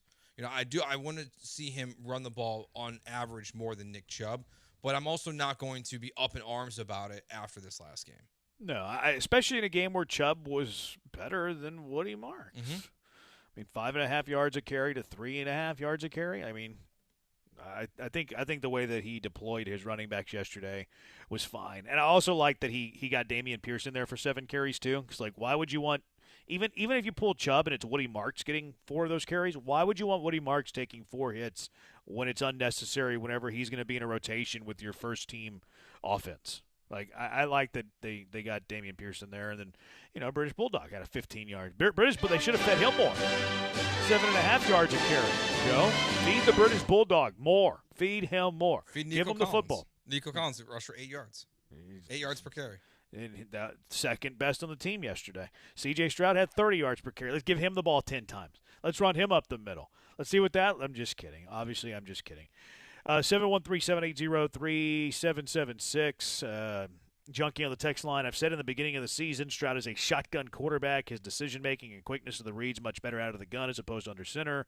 Also noticed they are getting to the line of scrimmage a lot quicker, allows him an offensive line to make reads and protection calls. Yeah, that's something that they were critical of themselves about early in the year. Like, we're not getting to the line quick enough. They've been better at that. Again, like, good signs. Good signs. Yes, they'll eventually have to prove it against a good defense, but these are good signs. It could be worse, right? If they scored 7 points against the Ravens and 3 points against the Titans, we'd be calling for a new offensive coordinator right now. So baby steps in the right direction. Junkie on the text line. Do the Texans make the playoffs now that CJ is almost a top 10 quarterback now? Not a Texans fan, but with league parity, they have as good a chance as any AFC team to sneak in. So, playoff talk. Are the playoffs back on for the Houston Texans? Let's see. Where do they stand in the conference? I haven't looked at the. They're 10th currently. They're the 10th So they're seed. 2-3. 7th place is 3-2. I mean, they're only a game back. They're a game back of a playoff spot. They are 2 games back of the lead in the AFC South with 2 games against the Colts. Let's walk through it again. Let's walk through the schedule. At Seattle, coming off the bye. I'm going to say loss. Okay. I'm going to say loss, too. So I have them at 2-4. You have them at 2-4. What do they do against San Francisco? Loss. I'm going to give them a win there. Okay. They flipped me there. So I'm at 3-4. You're 2-5. You do your own math, Joe. Denver at home. Win. Okay, I'm going to go a loss there. So we think that they split those 2 home games. Yeah, that's kind of what I was thinking, yes. Okay, so 3-5. Home versus Jacksonville. Win. I think they get back on track there. 4-5. At Tennessee. Win. Yes, 5-5. Home versus the Bills. Loss. Who look beatable. They do, but loss. Stroud has beaten Josh Allen in Buffalo at home. That's true. I also say loss, 5-6. At Indy. Loss. Yeah, me too, 5-7. At Kansas City. Loss.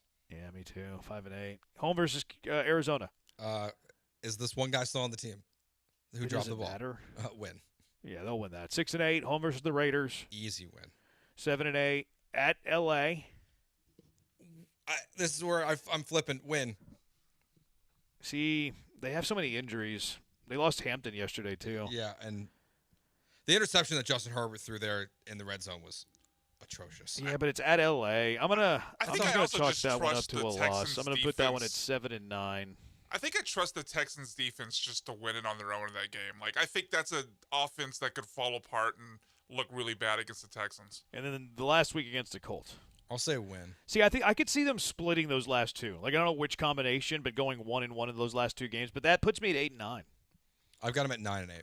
Okay. So I increased it by a win after this weekend. I think we actually discussed this yesterday. Like, we discussed if the Texans beat Baltimore convincingly, what would it do to your win total? And I said that it would jump it by 2, and it did.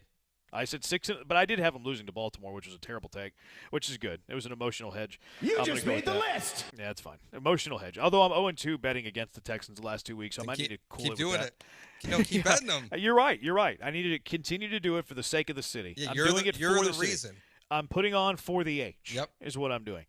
So I still have them at 8-9. 8-9's not going to get the playoffs. No, I've got them at 9-8. I don't know if 9-8 gets you in the playoffs either. Because while there's teams that are currently, the teams that are in the playoffs currently, I don't believe in all of them. Like, I don't believe in Jacksonville in the long term. But like, I think I'm a believer in New England. I'm a believer in Kansas City.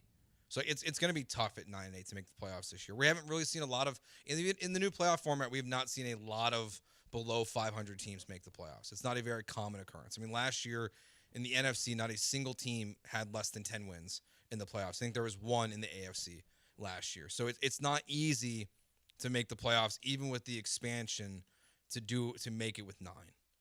I'm sorry, no one made it last year with 9 wins in either conference. Well, it's tough because you have an extra game. So, like, you add a team, but you add an extra game. So, like, 9 wins, like, used to maybe get you in at 9-7. Where now at 9-8, it's a little bit more difficult. Although, like, some of the AFC North, you might get 9 wins to win the division outright. But a wild card would be more difficult. Texture, the AFC North is what everybody thought the AFC South would be. Do you see the Ravens are still favored to win the AFC North? Are they really? Yep.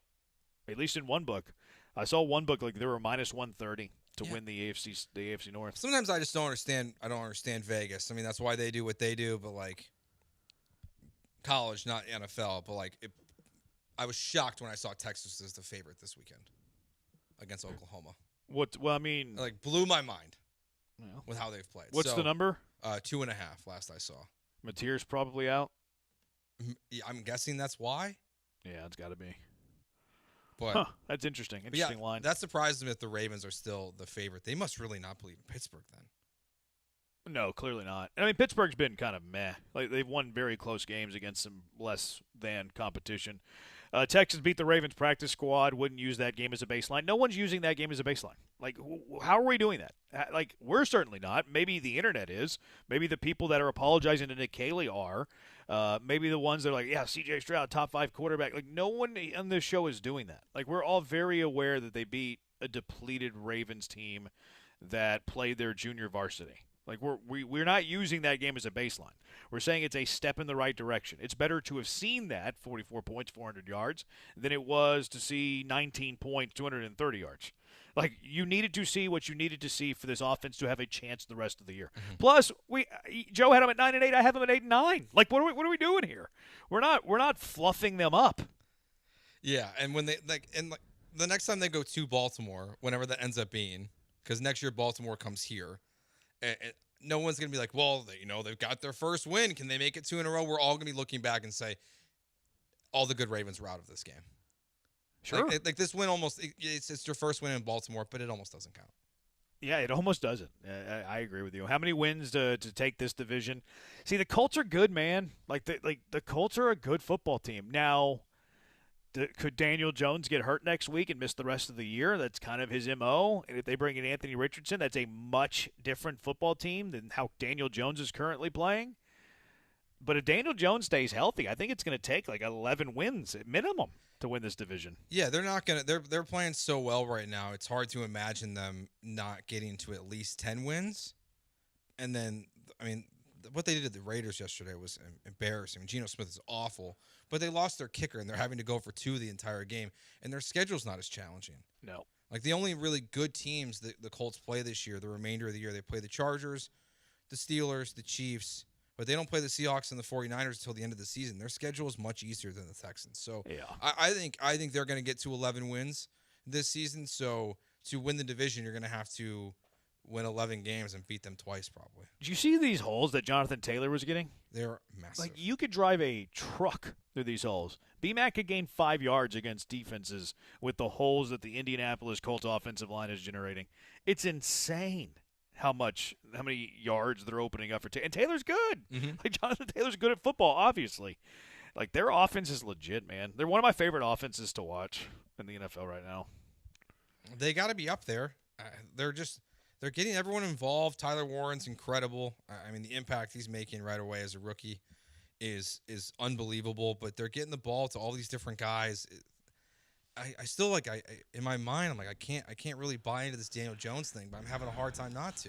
Even if you don't buy into Daniel Jones, though, what worries me is it proves that Shane Steichen is that guy.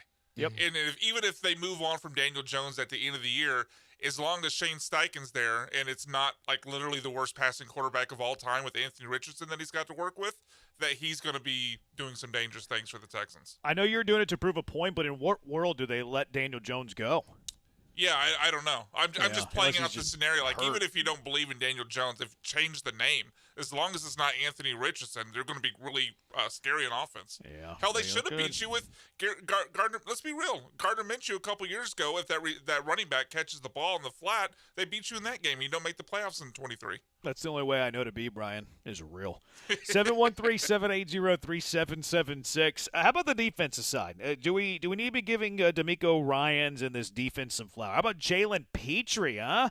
How about the game that he had? 713-780-3776. Jeremy and Joe on ESPN 97.5 and ESPN 92.5. How about the vehicles in Monument Chevrolet, huh? They hung 40. They put up 400 yards. Because Monument Chevrolet is the dealership that you can trust. No one likes the car shopping process unless you've bought at Monument Chevrolet in the past, because you don't know the sticker prices. Are they upcharging you? They get you in that room with the guy who's trying to give you every warranty known to man, and then all of a sudden you're like, oh, I don't know what I'm doing. It's daunting. It's no fun. That's why Monument Chevrolet takes all of that stuff out of it. It's why people go to Monument Chevrolet and continue going back to Monument Chevrolets, because they enjoy the process. You can feel it the moment you step foot on their lot. You can feel it the moment you step foot in their showroom. It's why Monument Chevrolet has been serving the Houston area for 50 years and have helped generations get into vehicles, because these families just keep coming back because they trust the people at Monument Chevrolet. They're transparent.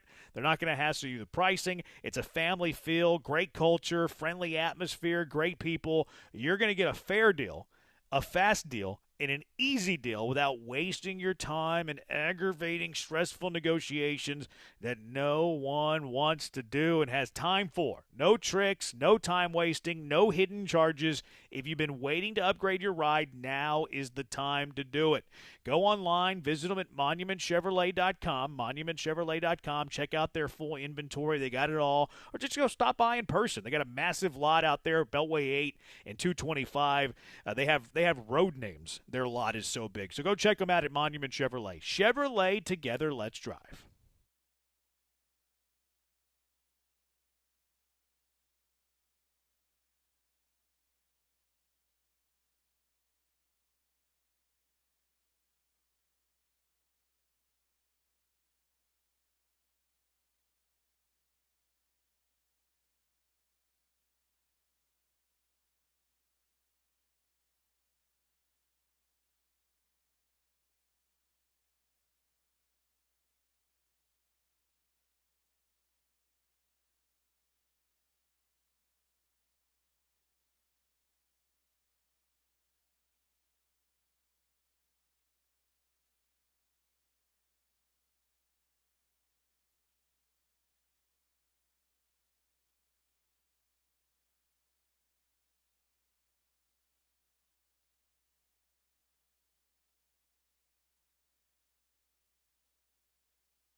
You are listening to Jeremy and Joe On ESPN 97.5 and 92.5. live from the Veritex Community Bank Studios. Here's Jeremy Branham and Joe George.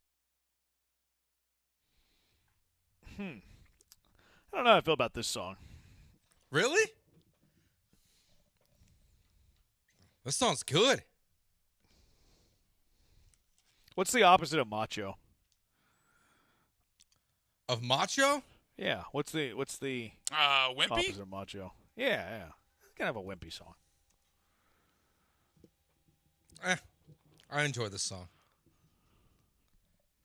Okay. Honestly, I'm surprised you like any music that Brian plays. You don't seem like much of a music person. No, Branham's anti-music. Yeah. I'm not anti-music. Branham feels like a musical is what I would call him. Like he's just kind of indifferent. I'm not anti-music. I like good music. A lot. Like, what do you listen to in the car? Because I know you don't listen to sports radio. No, I listen to a lot of things. Usually not music. Podcast, right? No, usually not podcasts. Are you I like listen to a variety of Are you things. like CJ Stroud? Do you listen to like your old like high school tapes of doing play-by-play? When he was 2 for 5? No. Just on loop. I listen to the Bible app on a lot of drives. I'll listen to press conference audio. Honestly, Don't fall asleep, man. That's usually whenever I sit. Like it depends on like. No, it's usually when I listen to my press conference audio because I like to listen to all of it in case there's a diamond in the rough there, you know. So I listen to a bunch of press conference audio there. Normal team, like home team, opposing team. What else do I listen to? I like to stay current with what's hot, so I'll do a little. If I have time for music, I'll do a little like top 100 music. I'll go through the countdown like I'm Carson Daly. What else do I listen to? Selena on Pandora. I'm still one of those weird Pandora guys. Okay. That's one of my favorite channels. It depends on my mood, though. Because I'll put on a little George Strait if I want to get down into my fillers. If I want to fill a thing or two, a little George Strait. There are a lot of stuff. But music's not that high on the priority list. Brian's right there. But I'm not anti-music. I like music. Yeah, I mostly listen to podcasts when I'm by myself. And, now I really have to listen by myself because, man, I was listening to Pardon My Take the other day with Joseph in the car. Oh, Not yeah. good. Yeah, Bad. I mean, to be fair, you should have known that going in. I know, but when he's dropped an F-bomb right back, and he's like, Daddy, what did they just say? And he said it, and I was like, that's not good. I'm in trouble. I'm about to get killed by my wife. Yeah, you got to be careful there. Bronco says, dang, Pandora, you're a boomer, J-Bone. I told you I am. I'm a millennial who identifies as a boomer. You got to be careful with those podcasts, though. I listen to Rogan every now and then, depending on the guest. I mean, there's a lot of stuff that I listen to.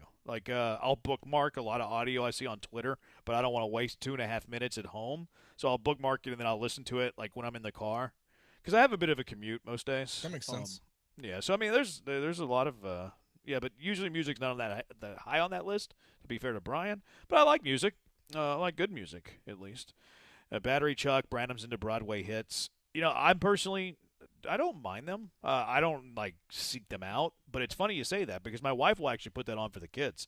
She has a channel on her wherever she listens to music of Broadway hits that the kids really like.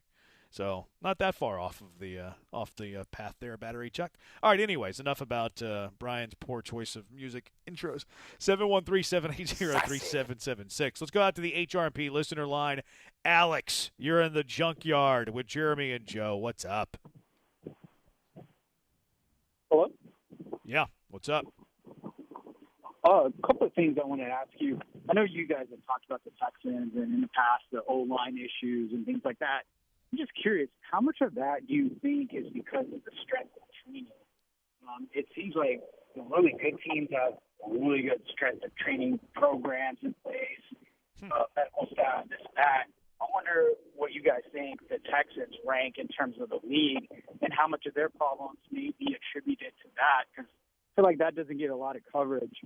Interesting. And then real quick on college football, is it just me or does it seem like college football has been really insane this year compared to other years, and how much of that do you think it's the NIL or is it something else? I'll hang up and listen. Thank you. I'll tackle college football first here. I think part of it's because the rankings were bad to start the season, so it feels a little more chaotic. It is chaotic, but I think the rankings were definitely very off at the start of the season. That I know we've talked about Jeremy shouldn't exist, but we're seeing a lot of teams that were in the top 25. I think it's 8 teams that were in the top 25 to start the season are not currently ranked right now, so that's part of it. I mean, in terms of the strength and conditioning, to me the Texans are largely a healthy football team. We don't see, they're not, the Ravens, what they're going through right now, they're not the Astros, so I think that's also a good indicator. I wouldn't imagine the struggles are because of strength and conditioning and training of the offensive line struggles for this team. Yeah, I think it's a great point. To be frank, Alex, I think that strength and conditioning is highly underrated. I think it's very, very important. We probably don't really give it much mind because it's hard to really see. You know what I mean? It's hard to be okay, are the Texans working out harder than the Titans? Where does that show up? And then also the margins between the best strength and conditioning staff in the NFL and the worst strength and conditioning staff in the NFL isn't that great. You know what I mean? Mm-hmm. It's going to be pretty tight because they're probably all the top 32 strength and conditioning minds in the entire world. So I think you could see that stuff maybe more in college, but it's probably tangible. It's just very hard to identify with the naked eye. But no, I think it carries a lot more weight than most put into it. And then I also agree with your college football take. I think it is NIL. I think it's hard to build continued dominance whenever you have a league, college football, for lack of a better word, that has the roster turnover that it does. It's very hard to build on that continued success. And then also, what are these players doing? You might get a huge offer as a freshman to go play at Oregon or wherever. Here's $1 million. You can come be our third-string running back or whatever. And then what do they do if they don't play? They either redshirt so they don't lose a year of eligibility, or they're transferring at the end of the years to go somewhere they can play. Mm-hmm. So I think it does help the parity, oddly enough, because a lot of people thought it'd be the other way. Like, oh, these teams are going to be able to afford every single player, and the gap's going to grow, where the gap actually shrunk. It actually got smaller. There's a Tulane running back who was at Tulane last year who's a stud. He went to Oregon. He's their third string. He decided to redshirt the rest of the year so he doesn't lose eligibility. So, like, these really good players, if they're not starting, they're going somewhere else. So it's hard to build continued success because of the roster turnover, and then the rosters are getting thinner and other ones are getting strengthened, depending on how it goes. So I do think the NIL has led to the parity there. All right, 713-780-3776, HRP listener line. Junkie says Levi Lesko podcast. You've ever heard of him? No. I've never heard of him. I'll check it out. Okay, I Googled him. I'll put this in the queue, Junkie. I'll check this out, see what he's all about. Another junkie on the text line that said that Brian's song, not the movie, made me feel like I was listening to John and Lance. I don't know if that's an insult or if it's a compliment. I don't know. I feel like another Dell might take that as an insult. Oh, yeah, he might. You're right. Because another junkie on the text line, this song is peak Caucasian essence. Maybe that's why y'all like it and I don't. Yep. I never said I liked it. I was trying to match the winning vibe. Oh, okay. So you're back. You're back. Yeah, no, I don't like Imagine Dragons at all. Okay. All right. Joe's the only one that likes it. He's peak Caucasian essence. Yes. You look at Joe and you think that too. Standard white guy. Yeah, you're like, I go to Starbucks. I get a pumpkin spice latte sometimes on the way to work. No way. You're wearing a Notre Dame hat. Yeah. Remember when I asked earlier what's the opposite of macho? I think you just answered it. What's pumpkin spice latte? No. Don't be hating on my pumpkin spice, Jeremy. It's good. It's still 98 degrees outside. What's they up, have Nick iced pumpkin spice. Oh man, that let's go to break. I am hot and bothered. 713-780-3776. The Junkies have some thoughts on the Texans game. We'll get your thoughts on it as well. We'll get to the defense, too. We haven't got there yet. Jalen Petrie. Do we owe Jalen Petrie an apology? People are apologizing to Nick Caley for some reason. Do we owe Jalen Petrie, or do I owe Jalen Petrie an apology? 713-780-3776. Jeremy and Joe, ESPN 97.5, ESPN 92.5. You know, I love HR&P. The people there are fantastic. You know, you got Mike Holly over there. Go Cougs. He used to protect the Heisman Trophy winner. Now he's protecting businesses for 25 years.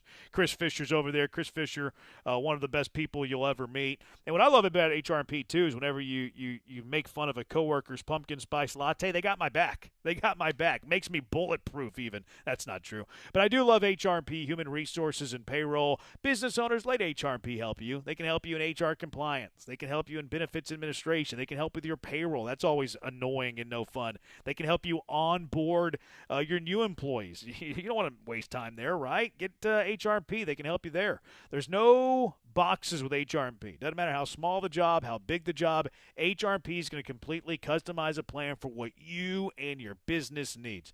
You have a problem, you have an issue, you want to take a little bit off your plate, no problem. HR&P is going to find a way to help you. Their technology is fantastic. They had the best technology in the game. They're going to be keeping you up to date with the trends in the business world. Great partner to have in your corner, and their service is phenomenal. Guaranteed fulfillment. You'll never talk to a stranger. You'll be talking to someone who knows you and they know your business needs. The other day, I forget everything. I lose everything. I needed my insurance information. Fired off a quick email to my guy at HR&P. I got it within minutes. How helpful is that? So take care of your employees, too, you employers out there. So give them a call, 281-880-6525. Let HR&P customize a plan for you, 281-880-6525, or check them out online at hrp.net. That's hrp.net.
You're back with Jeremy and Joe On ESPN 97.5 and 92.5. inside of the Veritex Community Bank Studios.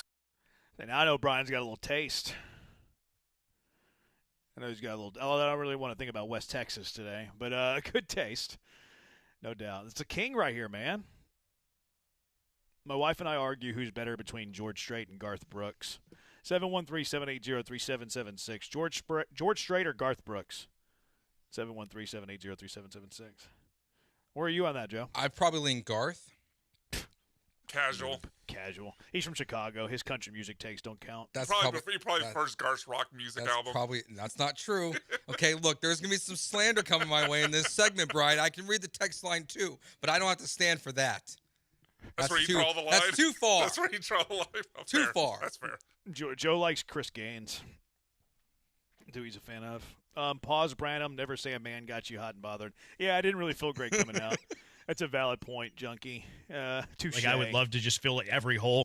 Yeah, I don't know why you played that. It's a weird time to play that. He's really good at reading the holes and penetrating through them. I mean, you guys are the perverts. I just talk ball. If you guys have a double entendre for what they mean, that's on you guys, you perverted guys. Joe, would you mind shopping with my wife? You guys can pumpkin spice this experience. I don't go shopping. Eric the Buyer says, I'll listen to history podcasts at certain times of the day. Corey, George Strait is the king of country music. Garth Brooks is the king of country entertainment. That's a good way to put that. I've never heard it put that way, but that's not bad, Corey, because I do like Garth. Like I don't want it to sound like I'm talking poorly of Garth. I just like George better. That's what happens when you talk about all-time greats, and you're like, well, I think this all-time great's better than this all-time great. People think that you hate the other all-time great. I don't hate. I think Garth is great. Just don't think he's as great as George. Garth Brooks is bad word. George Strait is the GOAT. Anyone who says Garth over George probably deletes all their texts at the end of the day. No, I do not do that. I wonder who that was a slight at. I don't get that. Is Garth Brooks? I think it was me, but I'm on the George side of this. Yeah, I don't. I feel like that was. I feel like there was a stray there. Yeah, because that was I think that was an argument we got in months ago that I delete a lot, like text conversations after they're over. Do you really? Yeah, most of them. Yeah, I was. Yeah, they were making fun of me because I don't. I can text random like beat reporters and realize that the last time I texted them was 8 years ago. Yeah, no, I delete that when it's done. As soon as that conversation's over, it's deleted. Garth is a serial killer. There are rumors. Bad Bunny over both Garth and George. Okay, that's a different genre completely, and mostly a different language. I did catch Bad Bunny on SNL though. Did y'all? No, I don't watch SNL. I didn't think it was a great episode, but he was all right. Yeah, I like Bad Bunny. Why don't you watch SNL? I don't know. Just never was really a thing for me. Yeah, I mean it's not great, but I think I watch it mostly out of habit. My wife put me on it again. I used to watch it before her, and then we watch it together now. Yeah, my parents didn't watch it, so it's not something that I like watched growing up. So I just never really got into it. Yeah, they do some stuff all right. I mean, we'll watch it off the DVR. We don't watch it live, and then you can fast forward through a bunch of stuff. I mean, you can watch SNL in like 40 minutes. It's not bad. George is the better musician, but Garth puts on a better live show. Eric the Buyer, I think that's fair too. I've never seen Garth live, but I've heard unbelievable things about Garth live. Branham listens to Beethoven screwed and chopped. What's wrong with that? I'm from Houston, dude. We do everything screwed and chopped down in the H. Am I wrong for thinking that Shanahan's offense is simple, which leads to seeing success in almost any quarterback? No. Or specifically Kyle Shanahan? He's talking about the entire scheme, the entire system. But Tua has had some success in it. CJ had some his rookie year, but it's not like everyone's running it right now. So I don't think it's. No, I wouldn't say it's. And if it was that simple, then everyone would do it and have success. I agree with the texter. I think that his scheme is easier to pick up for quarterbacks than non-Shanahan schemes. They openly talk about this, about how that system makes decisions very easy for quarterbacks. Now, some quarterbacks aren't going to have success in it because they're not going to have success in any offense, right? That's true. But I do think it's an easier offense to pick up, especially for like young quarterbacks. But I do think that it might put a governor on your ceiling. That's kind of my thought on it. Like a more complex offense can heighten your ceiling, but it can lower your floor. Whereas the Shanahan offense, it's more, I guess, even. Like, okay, your peaks aren't going to be as high, your valleys aren't going to be as low. You're somewhere kind of in that middle. which, maybe that's why he hadn't won a Super Bowl. But that doesn't feel fair to say either, though, because they were up 28-3 in a Super Bowl. You know what I mean? Yeah, I think and no one else is having success with it, really. So I think that it might be simple, but I don't think everyone else is coaching it well.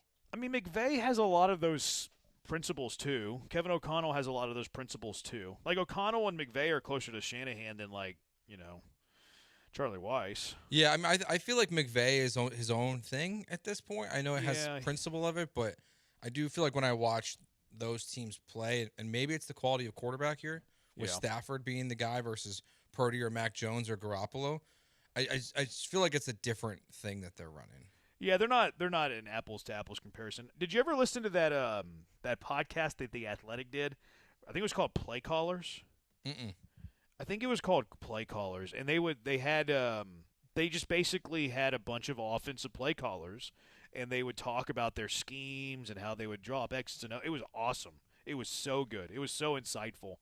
And they talked a lot about how McVay did a lot of the Shanahan stuff with the roster he had in L.A. because the roster dictated it, but it really wasn't what he wanted to do. And then eventually was able to grow out of that into something that is more specific for what he wants to do once they built the roster more for him. That's what a good offensive coordinator is supposed to do. I know. That's exactly what's supposed to be. And honestly, it probably is. He was running more of the 49ers Shanahan stuff with Jared Goff. And then as soon as Matt Stafford got there, he's like, oh, this is why I got rid of this guy. Because Goff has limitations like some of the quarterbacks in San Francisco have had that Matt Stafford just doesn't. It was, I would highly recommend that. It might be a little, I don't know how it'd be outdated. It's probably not. They're talking about 2 years ago, so the roster stuff might be outdated. And what's really interesting too is all of that was born from the Washington Commanders whenever Daddy Shanahan was the head coach there. Because you had Shanahan was the OC, McVay was a quality control assistant, Mike McDaniel was a quality control assistant. There's a few others that I'm just blanking on. Gruden was there, actually. Gruden's brother was there. There's a couple more.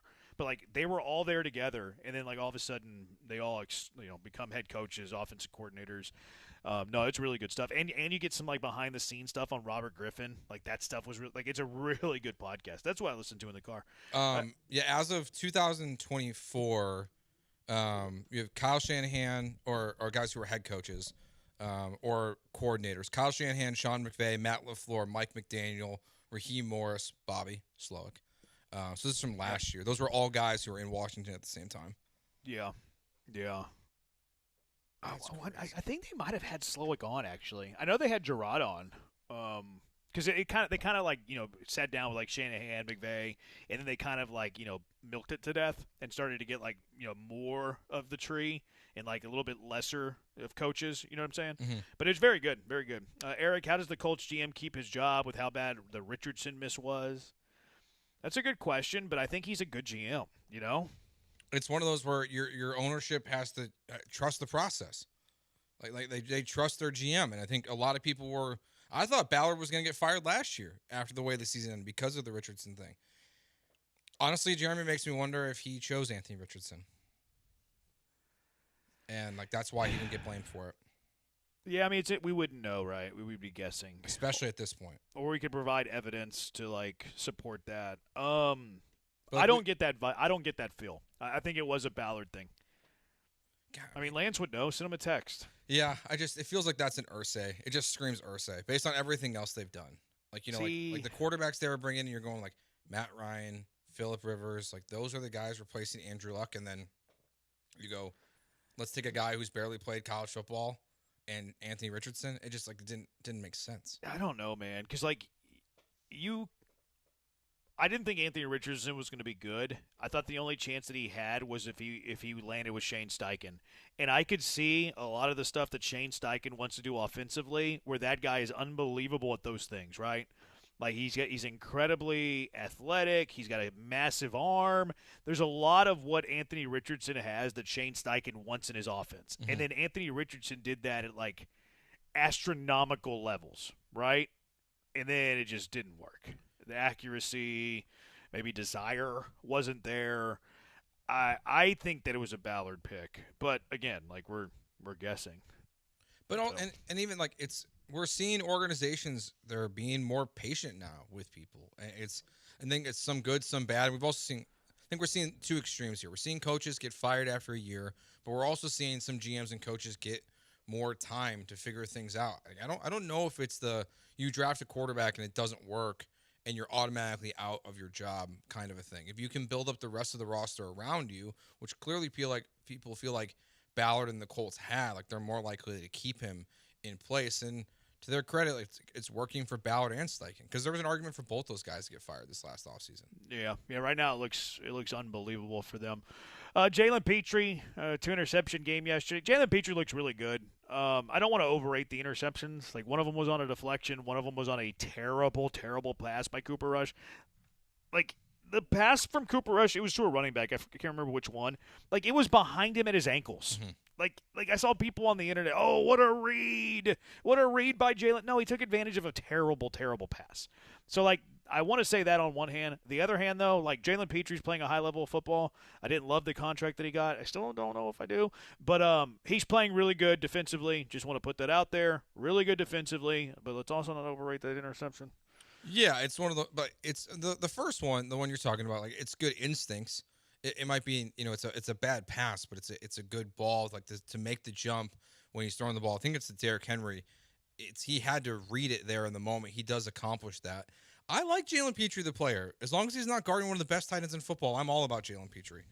That's where I think the contract is overvalued. So I think he deserves his flowers the way he's playing early on in this season. And I mean, I think MJ Stewart stood out a little bit more for me in this game, even though Petrie had the big splash plays. Like, MJ Stewart was in the backfield and making an impact in this game. Periodically, you saw him in there going after Derrick Henry as well. But Petrie definitely deserves credit for the way he played. But yeah, not everyone deserves an apology. And I think it's just it's more clickbait, right? Or like traction bait or whatever you call it, rage farming, engagement farming.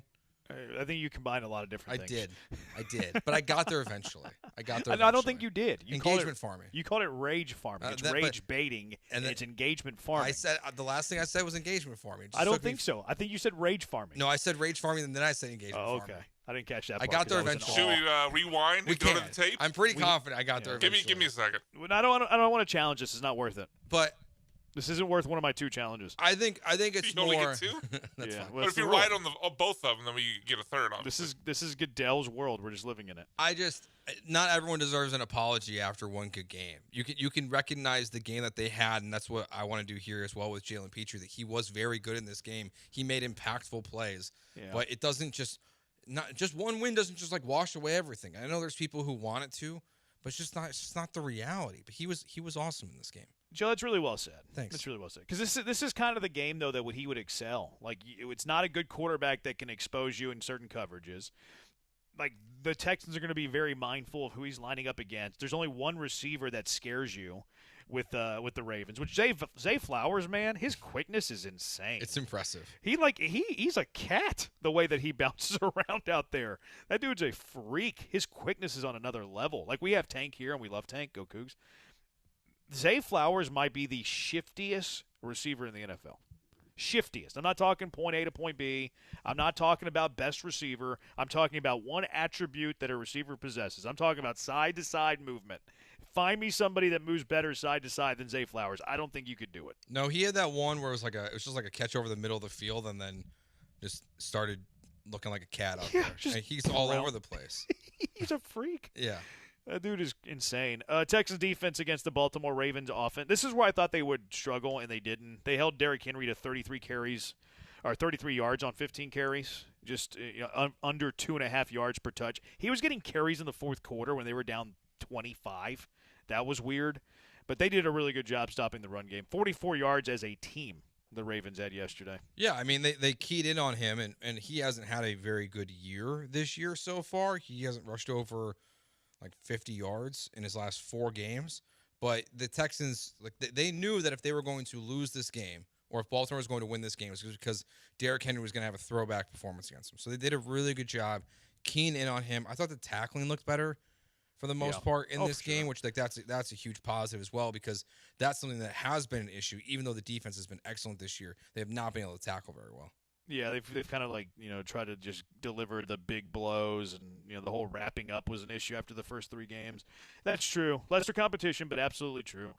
What did you think about Jalen Noel getting Alexander on tilt, doing the Ray Lewis squirrel dance? Yeah, I mean, I like doing the dance. I think it's funny. You should celebrate how you want to celebrate, and frankly, of all the people who would be upset about it, I also think, why are you freaking out, Jair? You just got there. Like you just got to Baltimore. I think I like it from both sides. I don't love that Alexander went for the ball. Like if Alexander had an issue with the dance, like approach him during the dance. Mm-hmm. You know what I mean? Or as soon as he's done with the dance, going after the ball was kind of a weird move.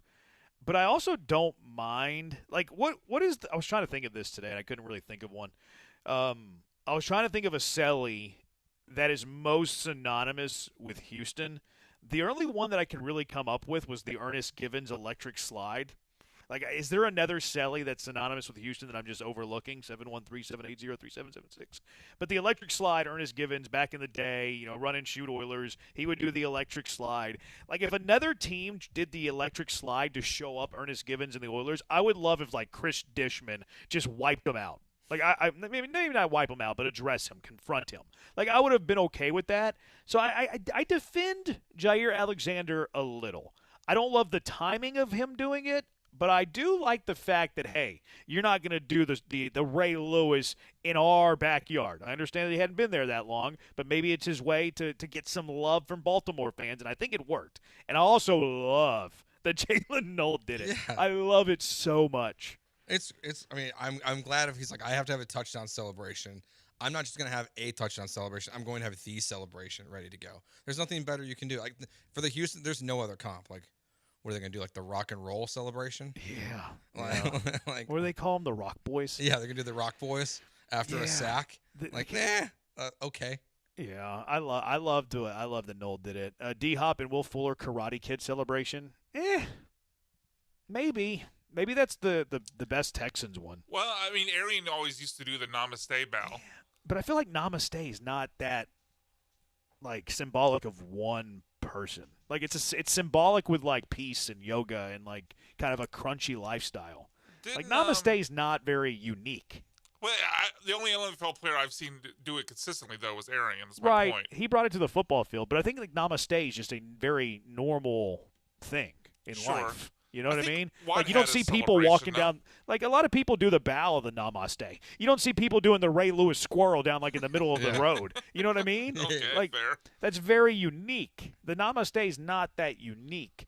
The ninja sword celly. Oh, yeah. Tony Smith. Yeah. I feel like a lot of people do the ninja sword, though. The guitar playing, rocking out, J.J. Watt, sack salute. A lot of people do the Watt, the salute. I mean, Watt used to mock some people. Remember what he did to Zach Mettenberg? I don't remember Mettenberg's celebration. Well, no, he didn't have a celebration, but Watt was all up in his feels about Mettenberger taking selfies pregame, and so when he sacked Mettenberger, he did the selfie celebration. Swearinger's sword pull. I don't really remember Swearinger doing that, but a lot of people are saying Billy White Shoes Johnson. That's a great call with Billy White Shoes. Closest one I can think of is the Arian Foster Namaste bow. James Harden cooking. That's not a bad call. James Harden Cook is not a bad call. There's the Bregman thing where he did like the, should have walked me thing. I mean, if we're gonna incorporate baseball here, you hit a late inning home run, you stop, you look, and you point at your watch. You do the Correa. You do the Correa. Was the Correa? It's my time. Yeah. More popular than the Bregman. Should have given me 4. I think it's more iconic. I mean, it was a bigger moment for sure. Yeah. I think it's more of it's a bigger moment. For sure, especially now that he's back on the team. Like if Aaron Judge whipped that out next year, that would be tough. Antonio Smith sword celly. Somebody said Swearinger. Maybe they both did it. The helmetless headbutt by Cushing. That was iconic, but that wasn't really a celly, and he only did it at one time. That's intelligent to only do it one time. Cushing was a psychopath, but it was not intelligent to do it the one time. I don't know if we can put intelligence and Cushing in the same sentence here, Joe. No, it's just, it wouldn't be my recommendation for a celebration. Reminds me of when T.O. got blindsided for putting the ball on the star in Dallas. That's kind of what it reminded me of, too. Like, that's what resonated with me as well, Corey, was like, yeah, you put the ball on the star, okay, I'm gonna wipe you out. I can totally understand a Baltimore Raven having that mentality with the Ray Lewis dance. I don't mind what Alexander did. I wish you'd have done it during the dance though, as opposed to the ball. Yeah. Because I think like you're talking about T.O. here, someone hit him like as he got to the star, right? Yep. So if someone would have hit Noel like as he's doing the celebration, I'd be all for that. Yeah, you don't even need like a hit. Like just go, hey, shove him. Like getting the ball was the weird move to me there. It's like I wonder, like in the moment, like it clicked that he could tell he was trying to get the ball back, because he gave the ball to the ref, and then I think he realized it was his first touchdown catch. And so it's he's also trying to get the ball back. And it's also Noel, you're talking about probably. It's also weird like that Alexander thought that he had like the jurisdiction on the ball. It's an NFL ball, Jair. Like this isn't you. It's not your ball. You can't take your football and go home with you. It doesn't belong to you. So that part was kind of weird too.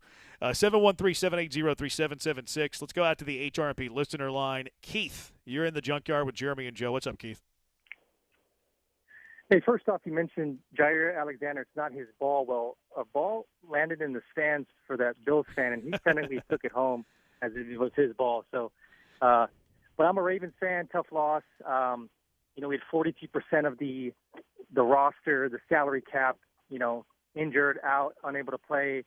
Do you think the Ravens, maybe they'll probably lose next week against the Rams, 1-5, heading into a bye?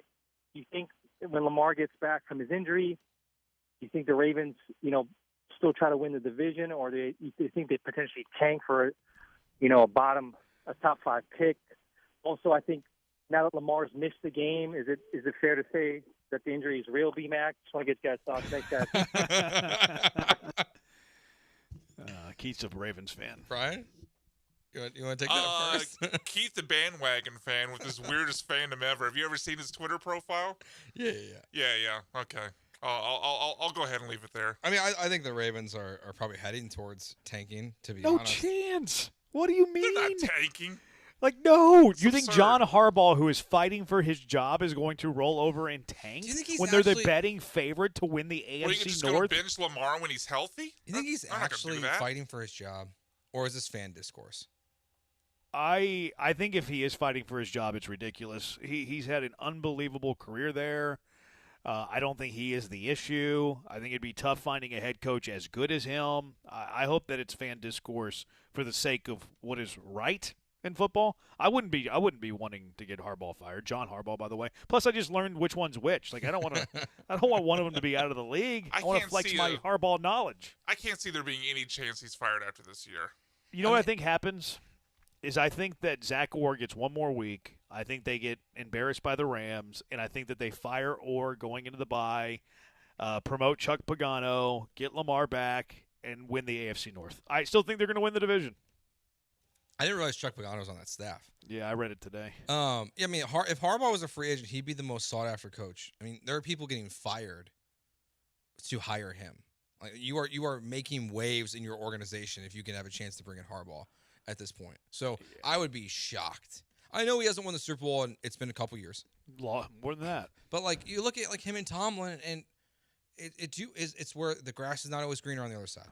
No, like I wouldn't be moving on. Like I hate to use this as an example, but like the last time, like the Bears haven't had a 10-win season since they fired Lovie Smith. If you hated to use it as an example, why'd you use it? Because it's the best one I have. Oh, like they fired Lovie Smith, and like they've been awful since. They've had 5 or 6 head coaches since that moment. Did you wish they kept Lovie Smith?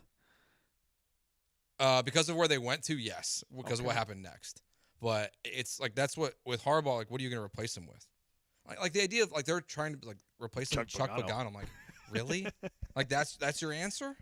No, I think it's foolish. I think obviously you owe him the whole season. Yeah. If you wanted to move on from Orr, I get that. He hadn't been there that long.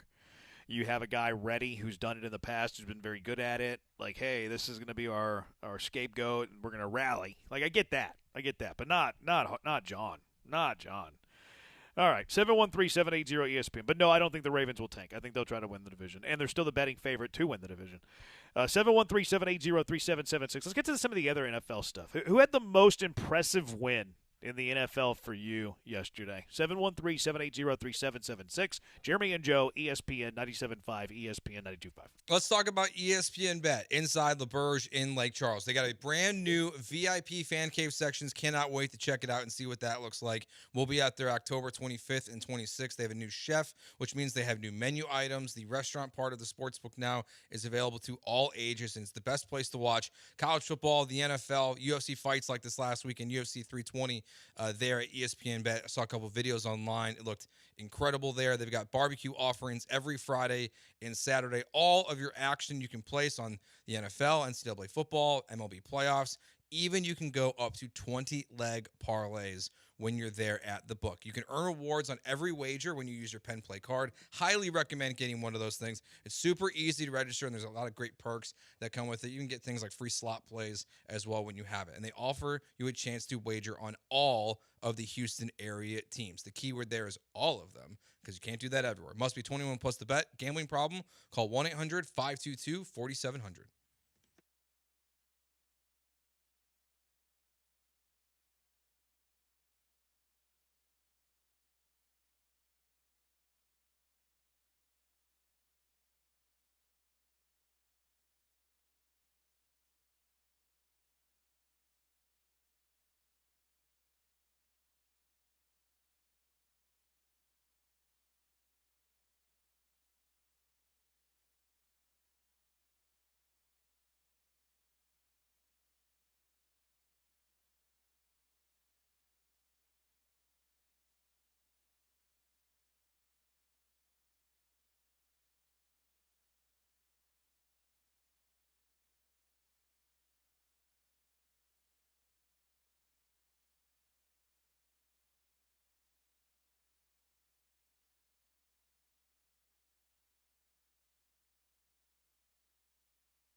This is Jeremy and Joe On ESPN 97.5 and 92.5. from the Veritex Community Bank Studios. Here's Jeremy Branham and Joe George.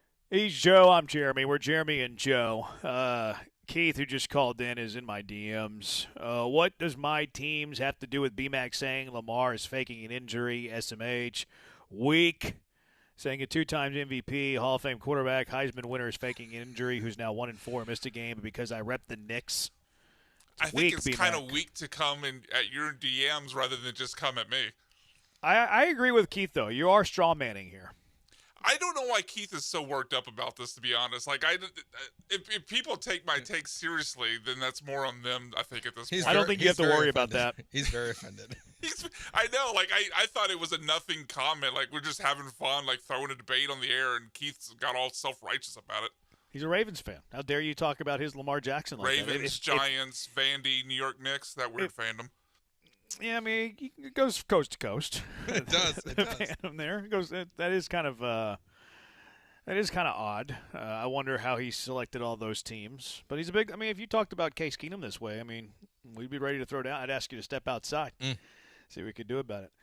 Who do you think had the best win in the NFL yesterday, Joe George? That's a good question. I think. Thanks. I think I have to say New England. Yeah, and there's another really good option. I think in Denver. But I think New England, I mean, Drake May, he's very impressive with what they're doing. And the fact that they have now Gibson tore his ACL, you've got Ramondre Stevenson, who seriously cannot stop fumbling the football still. Mm-hmm. And they don't use TreVeyon Henderson, really. But they're finding a way. They're above 500, and it's because Drake May and the way he's playing. And because Mike Vrabel's a really good coach. Yeah, see, that's what, like, the Harbaugh thing. That's why no one should want John Harbaugh to get fired, because he's going to go somewhere and take a terrible team and immediately make them good again, just like Vrabel's doing with the Patriots. I like Vrabel more than Harbaugh. I think I do too. Yeah, I'm a fan. I'm a fan of Vrabel. Drake May looks really good. You know, I don't know if they have a ton of juice offensively yet. Maybe Henderson can eventually be that. I hope that he does. That defense is legit. Marcus Jones, go Cougs. He's got a captain. He's got a C on his chest. Made an unbelievable interception yesterday. They might be a problem. Like, New England might be a problem. That could be a playoff team by the end of the year. You go into Buffalo and you hand them a loss? Might be. Wow. I think they're on the fence. They're going to be a playoff team this year. Have you seen their schedule? It's a joke. Their next three games. I know, but their next 3 games are the Saints, Titans, and Browns. Yeah, I go 3-0 there. All of a sudden, you're 5-2. I mean, Browns did win in Green Bay, so I wouldn't say that's a complete. Dylan Gabriel's the quarterback. Dylan Gabriel didn't look half bad yesterday. No, he looked okay. But like their schedule is not hard. I don't think they're going to win the division, but I think the Patriots are going to be a wild card team this year. I mean, they're currently in the playoffs of the season we're in today. They're 3-2. Those are the next 3 games. I mean, they could be 6-2 by the end of that gauntlet. Mm-hmm. I shouldn't have called it a gauntlet. What's the opposite of gauntlet? Cakewalk.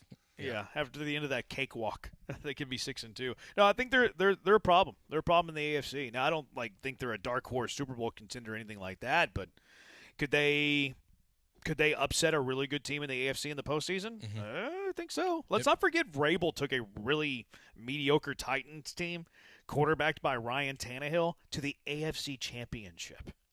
Let's not forget that. Vrabel's pretty good. You mentioned the Browns game. Vikings beat them 21-17. Did you see Dylan Gabriel and Carson Wentz, the handshake after the game? With how little Gabriel was? I didn't realize this was David versus Goliath. He's tiny.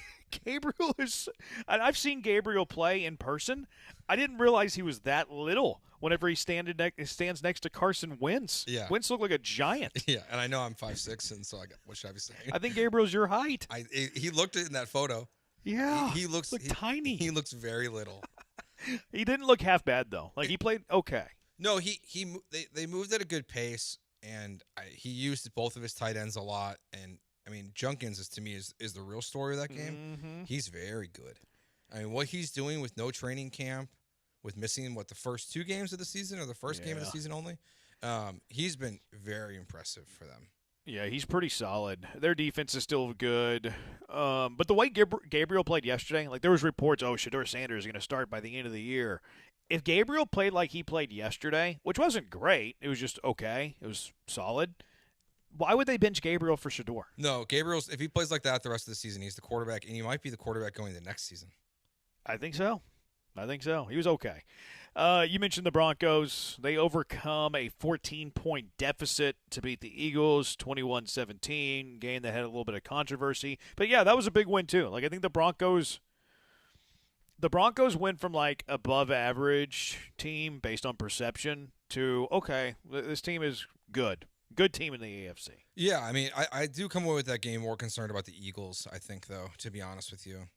Because you have a game the previous week in which you don't complete a pass in the second half, and then you get outscored 18-0 in the final quarter of this game. The second half Eagles seem like a problem right now.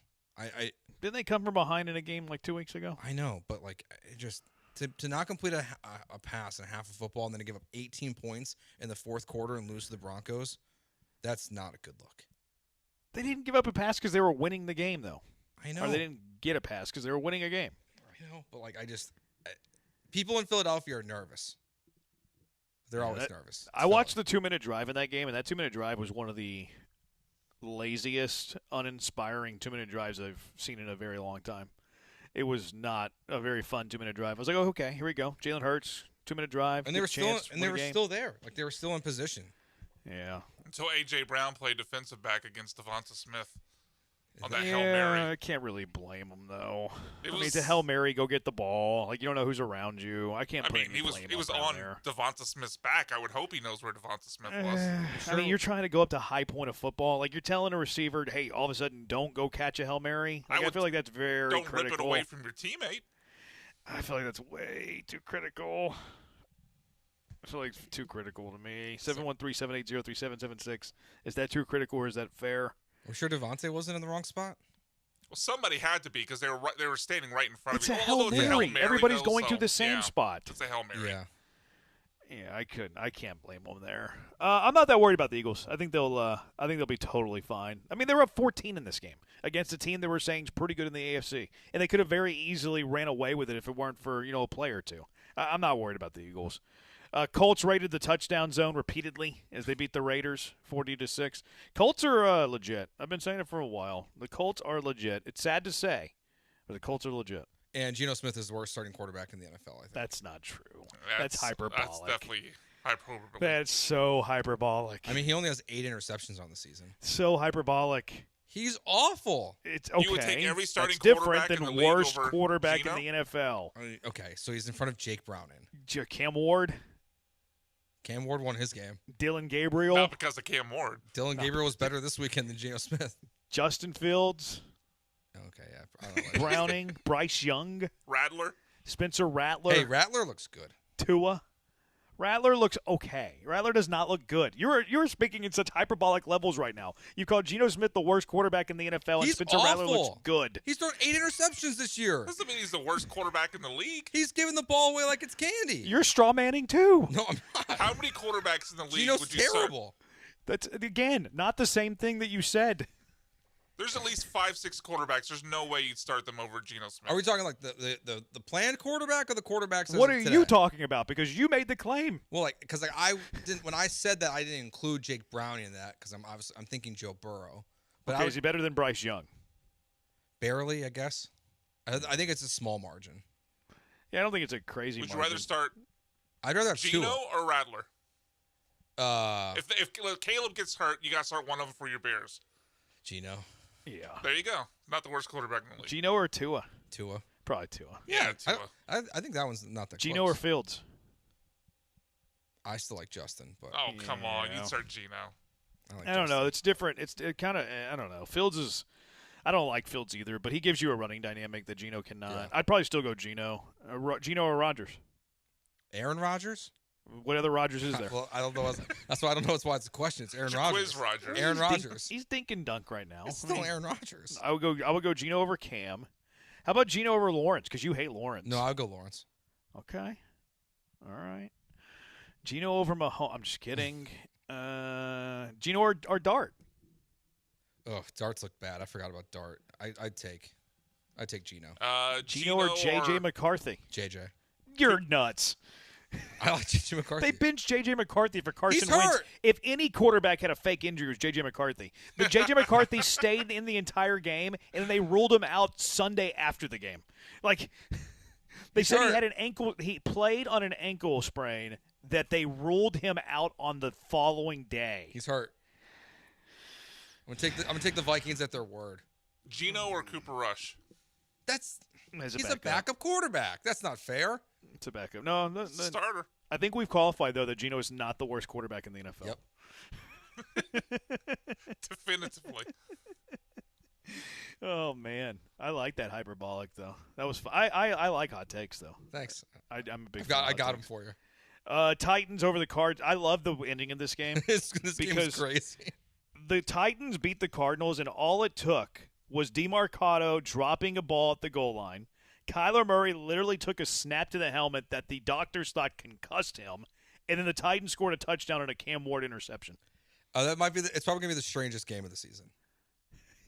All three of those things. Do you realize the Titans scored a touchdown on a play that Cam Ward threw an interception on, and it wasn't even the strangest play of the game? I probably watched that play 10 times.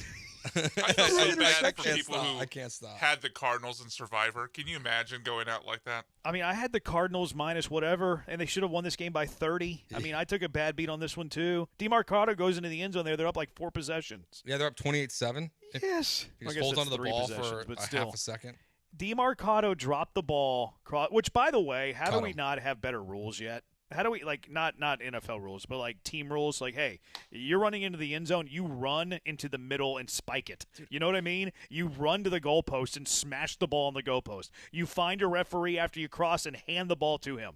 Why are players still doing this? It is so stupid. I mean, it's back-to-back weeks, and we'll see at least one more of these, at minimum one more of these this season. It's so dumb. I mean, it happened last year in the Texans-Jets game. Yeah. What's the line on this? How many more drops before the end zone for the rest of the year? 1.5? I was going to say 1.5, yeah. Like, I think I'd take the over. Run to the pylon and, like, do a fireman, like, dive on it. You know what I mean? Like, do not drop the ball. This might be one of those where, like, they need to, like, incorporate rugby rules into the NFL to save the players from themselves. In rugby, you have to you have to put the ball on the ground in the end zone. Or just here's a better idea to modernize it and make it like fun. Run halfway into the end zone and do a Gronk spike. That is a rule for my team. You have to run into the end zone halfway at least and do a Gronk spike. You have to carry the ball into the stands with you in Lambeau leap. It is so dumb that players continue to do this. So dumb. I mean, and the Cardinals are frustrating, man, because like you're up multiple possessions this entire game and you find a way to lose it. Did you guys see Gannon freak out on the sidelines? Yeah, jumping on DeMarcado. That was good. You needed to do that. Also, I thought it was very close. Like, I thought he might have crossed the goal line before it actually came out. Like, I guess it was loose. I thought it was very, very close. And then the interception that Cam Ward threw that the guy then fumbled and the Titans scored. Are we sure that was a catch? No. I'm not sure that was a football move, and he didn't survive the ground. Like, I thought it could have been an incompletion. I was thinking the same thing. I was like, are we sure that that's not?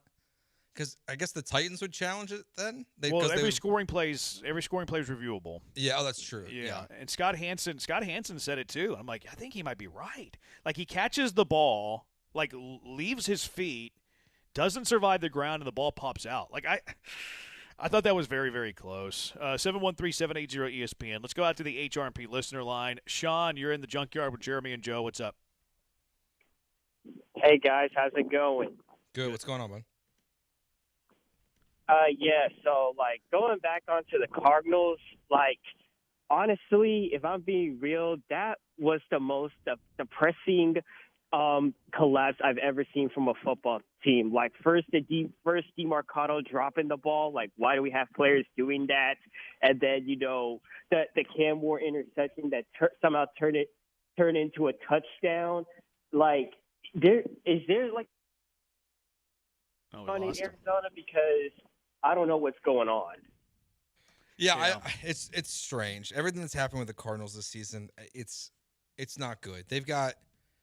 I can't imagine how Cardinals fans are feeling today, because you probably don't feel great about Gannon, even though I think he's a good coach, and I think you agree with me still, Jeremy. They're just so undisciplined, You don't feel good about Kyler. No, I don't. Kyler's not a winning quarterback to me. You don't really feel good about Marvin Harrison Jr. right now. Like, even though he's had, like, the first catch of the game yesterday was impressive, going up there, you know, Randy Moss in it there. But he hasn't exploded in the way people thought they were going to. I feel like they're not taking advantage of him. I agree. I think it's more of a Kyler problem. I think it's a Kyler problem, maybe offensive coordinator problem. So they're fascinating because like I could see them making a change if this season. I could too. With Gannon, because they're kind of an unstable franchise. Like shots, explosives you can run. They're not like we were talking about the Colts. The Colts are going to ride with Steichen and Ballard because they clearly organizationally believe in them. I can't imagine they feel that way about Gannon right now. No, if they go 7-10, I could see them moving on for sure. Shoo. Do you want to keep that guy around? Probably not. I would be annoyed. I'm annoyed with Buckle that guy. up. We're gonna have some fun. I've never met the guy. I wouldn't want to spend 3 minutes in a room with him. I probably wouldn't want him as my coach because they have pieces, man. Like you got, I think Marvin Harrison's actually a little underrated. I think they're misusing him. Like that dude is massive. Like he is a massive receiver. He should be Larry Fitzgerald. You know, McBride is a top 3 tight end in the NFL. Like their running game right now is kind of mad because of injury. Yeah, but like it was fine this weekend. Like DeMarcado and Michael Carter were fine. Yeah, like they weren't the problem. I mean, the fumble was the problem, but they rushed for 168 yards in this game. Some guy named Bam Knight had a rushing touchdown. Is it Bam Knight or Bam McKnight? Who the f*** is that guy? Just Bam. It's just Knight. Casual. I think his real name. His real name is Zonovan. His real name is Zonovan. Yeah. I wonder where he got the name Bam. He probably liked the Flintstones. Maybe so.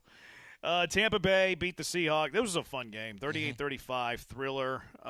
Baker Mayfield is like the most entertaining quarterback in the NFL. Do you see him talking trash to the fans coming onto the field? Yeah, I did. I love it. I love that Baker. Was so funny. Everything about Baker I love right now. Yeah. Did you hear Gronk saying Emeka Egbuka's name? Mm-hmm. Emeka Egbegbo. Play it again. Emeka Egbegbo. Where does he get the boo from? Big boo. He turned it into so many syllables. Big boo. Big boo. Where did he get the boo from? I don't know. He's so dumb. He's so stupid. That's a moment I wish had happened like on Inside the NBA. Can you imagine the fun they would have that? Oh my! And they still called him out. But yeah. But Terry Bradshaw corrected him, and Bradshaw's just as dumb. Terry Bradshaw is a guy that a reporter once said you couldn't spell cat if you spot on the C and the T, and he's having to correct Gronk. Big boo. But that was a fun game. Egbuka. He can play though, man. He's awesome. Perfect spot to land. Cowboys hammer the Jets 37-22. Aaron Glenn making it to year 2? I don't know, man. They're so bad. That's such a bad team. As a defensive coach, and their defense looks worse. Their defense does look worse. Like his defenses, Detroit only had one good year too. Mm-hmm. So I mean, Nimitz, shout out, love you. Hopefully he gets more than a year to try to figure it out. But George Pickens looks pretty good. This tandem of CD Pickens, Ferguson's been really good. Javonte Williams has been a revelation.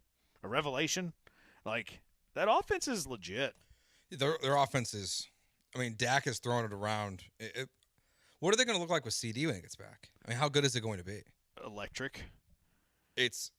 I mean, they. You think they have a playoff shot this year? I don't know. I need to look at their schedule. Their defense is just so bad. Yeah, and their defense coordinator is awful.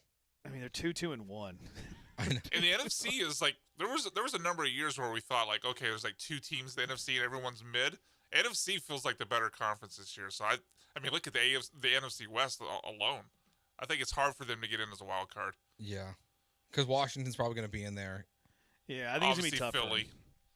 I think it's going to be tough. I think they're going to be right on the cusp. They'll be like one of the in the hunt teams, but it's hard to figure out the wins to get them there. I just pulled up their schedule real quick. Like they still have the Commanders twice. Like that's tough. You're home for KC. You're home for the Eagles. You've only played them once. Oh, this stretch of football: Eagles, Chiefs, Lions. Yeah, you go to Detroit too. Like they have a within 11 days. Yeah, that's not.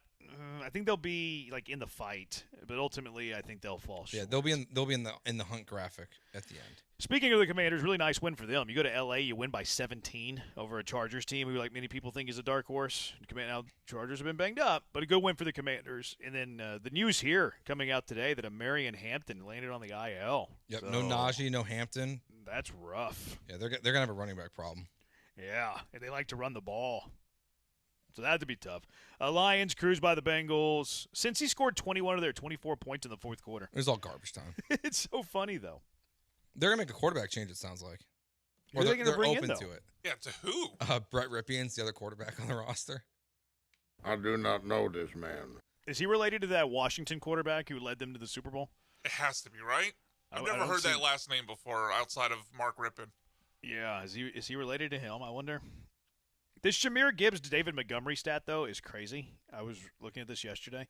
Jahmyr Gibbs and David Montgomery have each scored a touchdown in the same game 14 times, which already ties them for the most among running back teammates in the history of the game. And that's Do you in know- what, 2.5 seasons? Do you know the tandem? Oh. I don't think you would think of it first blush. Lendell White and CJ? No. Okay. Nope. We actually had one of the tandem in studio once.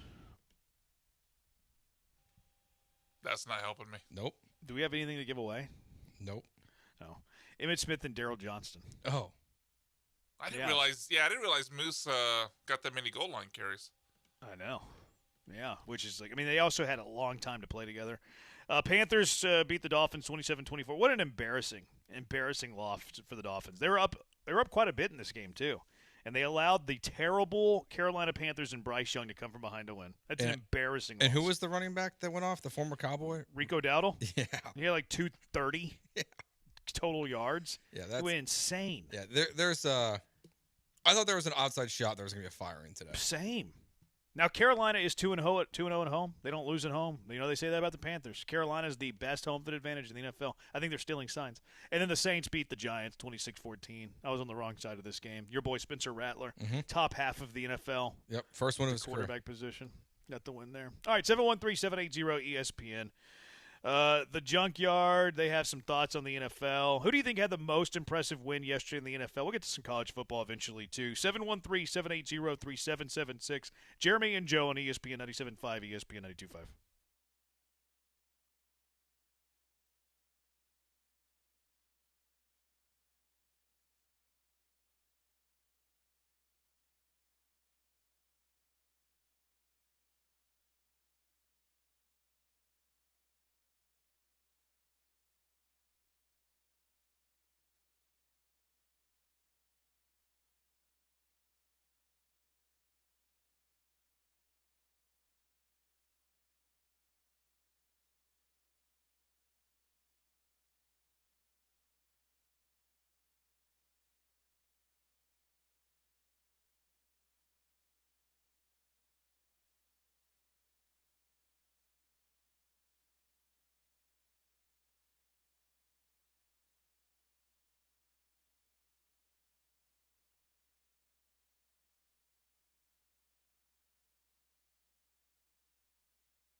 It started over 2 hours ago, donk.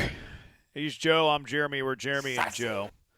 ESPN 97.5, ESPN 925. Apparently, Mark and Brett have an uncle-nephew relationship. Okay. Through blood. Yeah. Key from L.A., how sad is the city today with no Astros baseball in October for the second year in a row? Key from L.A.'s been trolling on the text line today. I mean, your Angels haven't made the playoffs in, 15 years, Key from L.A.? Something like that. Go worry about who the next manager of the Anaheim Angels is going to be, Key from L.A. Do y'all think Aaron Rodgers is for real, or is he just picking on bad teams? I think I don't know if he's for real. I think he can play at this level this season. Yeah, I mean, I think he's fine. Like, I don't think he's. I mean, obviously not in his heyday. He's not in his prime. But with their defense and with his weapons, I think they could conjure up 8, 9, 10 wins. Yeah. Like, he doesn't have to play at a high. Like, take care of the ball. Get the ball into the hands of DK. Yeah, I think they could. I think they'll be in the hunt. Ocho, I think CeeDee Lamb's return could be problematic by causing Dak to force feed CD instead of him spreading the wealth. That's a fair point. Then Dak's not a good quarterback then. We got to spread the ball around. Yeah, I mean, I think Dak's a fine distributor of the ball. Yeah, I wouldn't be too worried about it. Blaine, Cincy should trade for Jameis. It'd be fun. Jameis throwing the ball to them. Can the Bengals go after Cousins? I'm not sure about their cap situation. I think Russell Wilson or Jameis probably makes more sense. Yeah, I would too. I don't know if Atlanta's ready to trade him yet, to be honest. Yeah, I think it's gonna be hard to trade him because I think they're gonna want, something like fourth rounder maybe as opposed to a late round pick swap, and then his contract makes it hard. Mm-hmm. Plus, if I'm the Bengals, why are you doing that? Like, what is the furthest you're doing? Like, what is the furthest you're getting with Kirk Cousins? Like, what is best case scenario?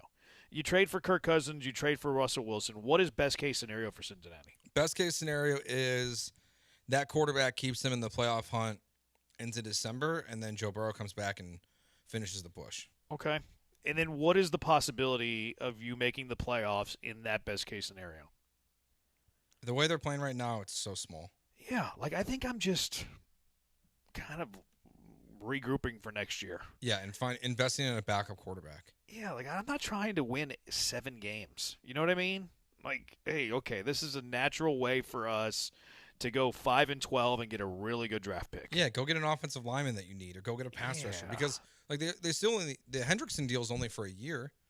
That's all it was. It was only a bonus for this year, so you have to get a pass rusher. You have to clearly help your offensive line. They have huge flaws on their team. Honestly, for teams like the Bengals and the Ravens, sometimes it's a blessing in disguise. If the Ravens, they currently hold, I think, the 3rd pick in the draft. If the season ended today, obviously it's not going to play out that way at the end of the season. But if they end up with a top 14 pick again, that's only going to be a good thing for them in the long run. Yeah, I think you can.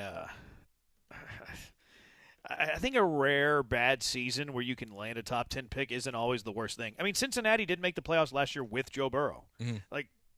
I think it's going to be very difficult for them to hold their head above water and then Burrow back for the final 4 games, and then you make a run. I feel like that's wishful thinking. One day Kyler's going to explode in the pocket, and all you guys are going to come around on him. I mean, I call him the greatest active athlete on planet Earth. I feel like I'm very complimentary towards Kyler. How long do we have to wait on that, though? He's been in the league since, 2019? I think if he was capable of being that guy, we would have seen it by now. See, I think he has incredible tools. He's not a winning quarterback. Yeah, I don't think so. I mean, they made the playoffs with Kyler one time, and obviously I think they got destroyed. I don't remember what the score in that game was, but yeah, I don't think Kyler's a winning quarterback. He's a very, as you said, Jeremy, he's a very toolsy guy, but he's always the guy that's going to make the losing play. Yeah, I don't disagree. How did the Cam Ward interception touchdown happen? I missed it. He threw a pick. The guy that made the catch fumbled the ball. It pinballed around into the end zone, and then Tyler Lockett dove on it. It was so weird, and it wasn't even the weirdest play of the game. I had DeMarcado in my lineup this week. I was mad, says Corey. He still finished with 76 yards because he still gets the yards on it on that long play. Now, he loses 2 points because he fumbled. Yeah, so it's a 5-point play instead of or 5.5 points. Yeah. Baker Mayfield or prime Tom Brady, ask Ocho. Tough question. Come on. He's showing his love for Baker. Eagles fan here, not nervous at all. We've been having these same conversations the past 3 years, and they've been to 2 of the last 3 Super Bowls. They go through this rough patch during the first half of the year. Every year, they've literally had a new OC for every year of Hurts' NFL career. RELAX. Relax. They also started 10-3 one year, and their offense was never good. Like in 2023, they had a really good record, and they collapsed. 10-1. It was 10-1, and they 10-1. collapsed. Yeah. So I don't think they're that team this year. Well, we've also seen, to the texter's point, though, with their changing OCs every year, we've seen what difference it's made with who they've chosen. Because when they had Shane Steichen, obviously it was great. They went backwards. I forget the guy they hired after him. Brian Johnson. That's right. It was an offense that had used zero motion, very uncreative. They went out and got Kellen Moore, got better again. So this might be one of those things for the Eagles where they chose the wrong OC and everything went backwards. Are we already making that claim? I mean, the offense hasn't been great. I don't think I'm there yet, but it's hard not. I mean, they look nothing like they looked last year at all. I mean, it's not even close. And Saquon, he didn't practice today, but they expect him to be good on Thursday. But he hasn't been good this year. It wouldn't shock me if we saw them make an OC change after the season if it goes this way. They're pretty aggressive what they've done there. Like they move on quick when things are not going well. So I think this team is likely going to be better than they've played offensively in the second half of these last 2 games, but it's not been pretty at all for them. Yeah, I think they'll be all right. I have faith in my Eagles. Your Eagles. Your Eagles. My Eagles. You adopted the Cubs last week. Now you're adopting the Eagles. What's up with you? The Eagles are my NFC team. Yeah. Okay. I'm a Jalen Hurts. I'm a Jalen Hurts guy. What about Case? I like Jalen Hurts. Yeah, he should doesn't be play. a Viking or a Bears guy? Yeah. He doesn't play. He's there. If he played, I'd be rooting for them tremendously. Okay. It's a little different whenever you're holding the clipboard and playing. That's true. You know what I mean? Key from LA says, I hope my Angels hire Albert Pujols. That way we can win 81 games. Key from LA's fandom. You would think that Key from LA would like the Dodgers, you know? Because he's a bandwagon guy, Key from LA. Like, he likes the Rams, not the Chargers.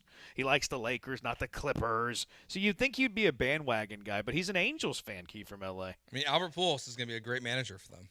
I can't wait to see it. They should just hire Mike Trout to be a player manager. Albert Pujols makes no sense. I think I'm out on Mike Trout, the player manager. So. Why? Did you see a story about him this weekend that came out? Trout? Yep. No. About back to the Tyler Skaggs death. He did something with that? The guy who was supplying the drugs, they placed the. This is gonna be really gross. I apologize. They placed the wager to have someone eat a pimple off his back. The guy who was buying the drugs. Off Mike Trout's back. So I think I'm out on Mike Trout. Ugh. Yeah, I think I'm out. That was not a story I was expecting to hear today, Joe. I know. But All I think I'm out on Mike Trout. What kind of stuff you into? It was on ESPN. What are you searching? It was on ESPN. I didn't see this. Or The Athletic. It was one of the two. It's more like EXPN, I think. Very different websites. Yeah, I think I'm out on Mike Trout. Kyler Murray will be the greatest. I'm just going to move on. Kyler Murray will be the greatest flag football quarterback ever once he makes the switch. He'd be great at flag football. He'd be elite. It wouldn't shock me if he's the quarterback. Like if the healthy guy. Well, he's not gonna spend his off season doing that. He's gonna play Call of Duty. That's play. true. Because I don't think like Lamar and those guys are gonna play. No, I know they're probably talking about it, but like I think it's gonna be a starter in the NFL that's not one of the one of the top 10 guys. Maybe it could be Geno Smith, worst quarterback in the league. He should be Tyler Huntley, Pro Bowl quarterback. He'll be retired. I thought we were gonna see Tyler Huntley this weekend. Did Justin Fields would be good. Like, what do you need to be a good flag football quarterback? Like, how much mobility? Do they run a lot? Like, I played intramural flag football, but I imagine that's a lot different than Olympic flag football. I think you got to throw a little bit, but also the talent gap's going to be so huge it probably won't matter. Like, do you want a runner there? I think you want someone like Kyler. So you want somebody fast and can throw? Yeah. It's like Fields would be good. Yeah, as long as it's not like short routes. Like as long as it's all downfield.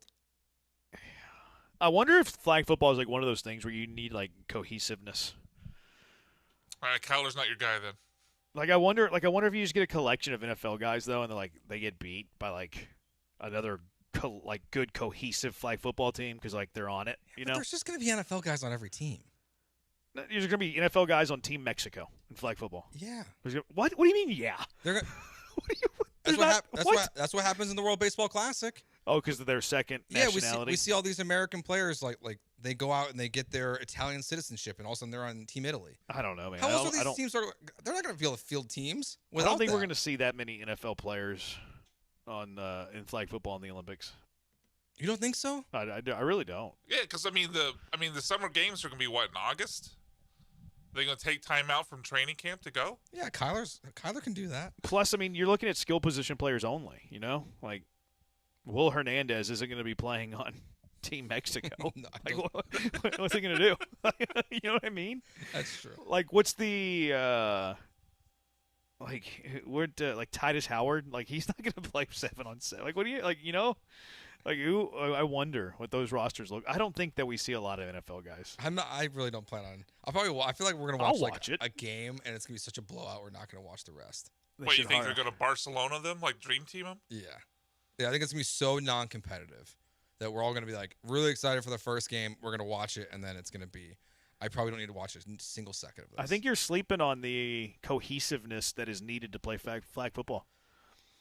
I'm sorry, I'm not worried about Team London or Team England, like or Team Japan. Team London? Yeah, I know. Team London. Oh, I was hoping you were going to say that British Brooks was going to play for Team London. I was hoping that was where you're going. He should qualify. All right, 713. I'm fascinated to see what these rosters look like now. It's going to be interesting. All right, 713-780-3776. College football. Who had the biggest win in college football over the weekend? 713-780-3776. Jeremy and Joe, ESPN 97.5 and ESPN 92.5. All right, before we go to the break, I'll go ahead and spoil something for you. The biggest win was not the Texas Longhorns. No, Longhorns got killed. But you can get a big win by going out to Old Humble Distilling Company, Houston's finest micro distillery. There's so many reasons to go out to Old Humble Distilling Company. First off, they have new hours started a couple weeks ago. More time each hour, or each day, that is, to try their fantastic spirits. Don't tempt me with a good time. More hours in the day to go out and have their cocktails. Sign me up. Right now, open Tuesday through Saturday from 3 to 9, so stop by after work, stop by on the weekend, stop by anytime and try the Boomtown Bourbon or Special Reserve, which are my personal favorites. Plus, on Wednesdays, happy hour all night with $8 cocktails until they close. And trivia joins their lineup on Thursdays starting at 6:30. So if you're into that, if you like to go out and prove your own knowledge, go out and check out Old Humble Distilling on Thursdays with their trivia at 6:30. And many more new exciting things coming to the tasting room in the coming weeks as well, including us. We'll be going out to Old Humble Distilling Company for 3 live remotes before the end of the year, starting in just a couple weeks on October 17th. Old Humble Distilling Company, the official whiskey of campfires, cookouts, good stories, and great friends. Go visit their distillery and tasting room at 19103 Continental Parkway, just off FM 1960, and check out their selection of premium whiskeys at oldhumbledistilling.com. You can also grab a bottle at Specs, Total Wine, or finer retailers. Can't find it? Just ask for Old Humble Distilling Company by name. Try Old Humble Distilling Company because life's too short for factory whiskey.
You are listening to Jeremy and Joe. On ESPN 97.5 and 92.5. Live from the Veritex Community Bank Studios, here's Jeremy Branham and Joe George. I'm not great with theme songs or fight songs. Who's is this one? Texas Tech.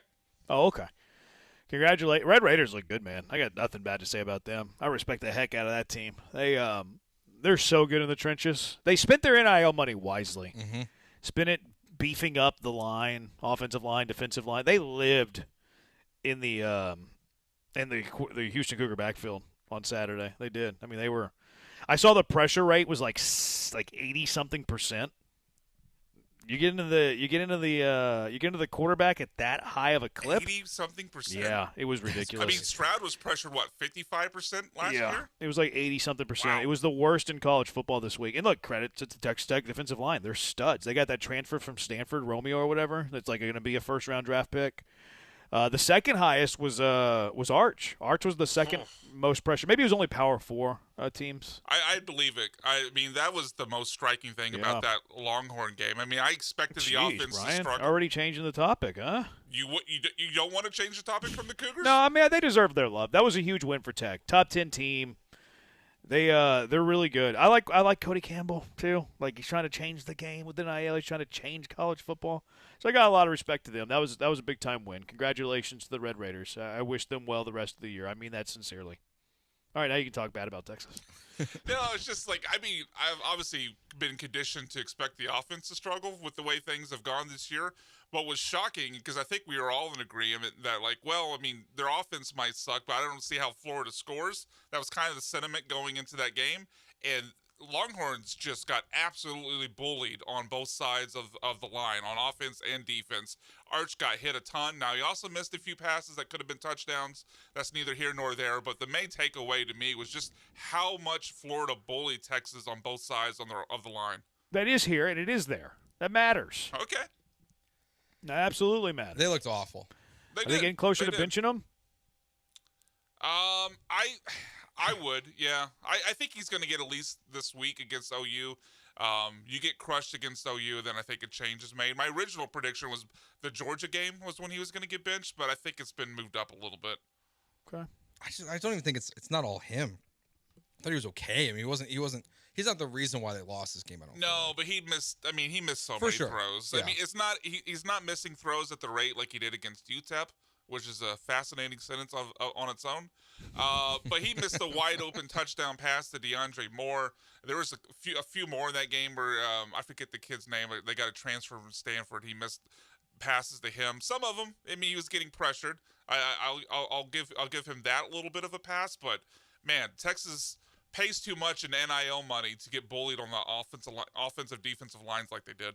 Yeah, I thought it was good on the AP to drop Texas and Penn State out, though. I agree. Yeah, that's the first time where like, okay, AP top 25. I like what you're doing here because obviously they had their issues earlier in the year, and I still don't believe in the preseason AP. I don't believe in an AP poll like until halfway through the year. But good on them for dropping Texas and Penn State out of the top 25. Neither one's beating a Power 4 program. Mm-hmm. Like you can't have that. Yeah, I was surprised to even see them both still ranked in the coaches poll. Honestly, that is interesting. Texas is still 19th in the coaches poll. Are they that high? Yeah, Penn State's 22, Texas is 19. I don't even look at the coaches poll. Why do you look at the coaches poll? Looks at the coaches poll. I had besides it. Joe. No, I opened the app and the ESPN app hadn't updated yet. Yeah. It hadn't added the AP poll in yet. So I saw them ranked and I was shocked to see them ranked. And then the AP poll came out and they were not ranked. ESPN does when you click on poll before the committee rankings are out. They do have them side by side. Yeah. So yeah, I know what you're talking about. Aggies are looking good though. That was a nice win against Mississippi State. A good, underrated Mississippi State team in my opinion. That their defense is looking really good. Wrecking Crew's back, baby. Yeah, I think my reasoning for why I picked on Friday Mississippi State to cover the 16.5, I think is still sound, but. Oh, here we go. No, but no. I wasn't dumb, guys. But I think what A&M proved is like the notion of what's happened in the past with A&M is not necessarily the same. Like a Jimbo-led A&M team, I don't think they cover this game. But Elko's got them going in the right direction. I think, but the good part for them is there's still a lot to grow for Marcel Reed. I mean, he's good.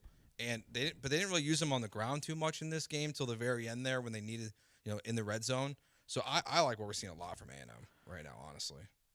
Is he dating Suni Lee? Marcel Reed? I don't know who that is.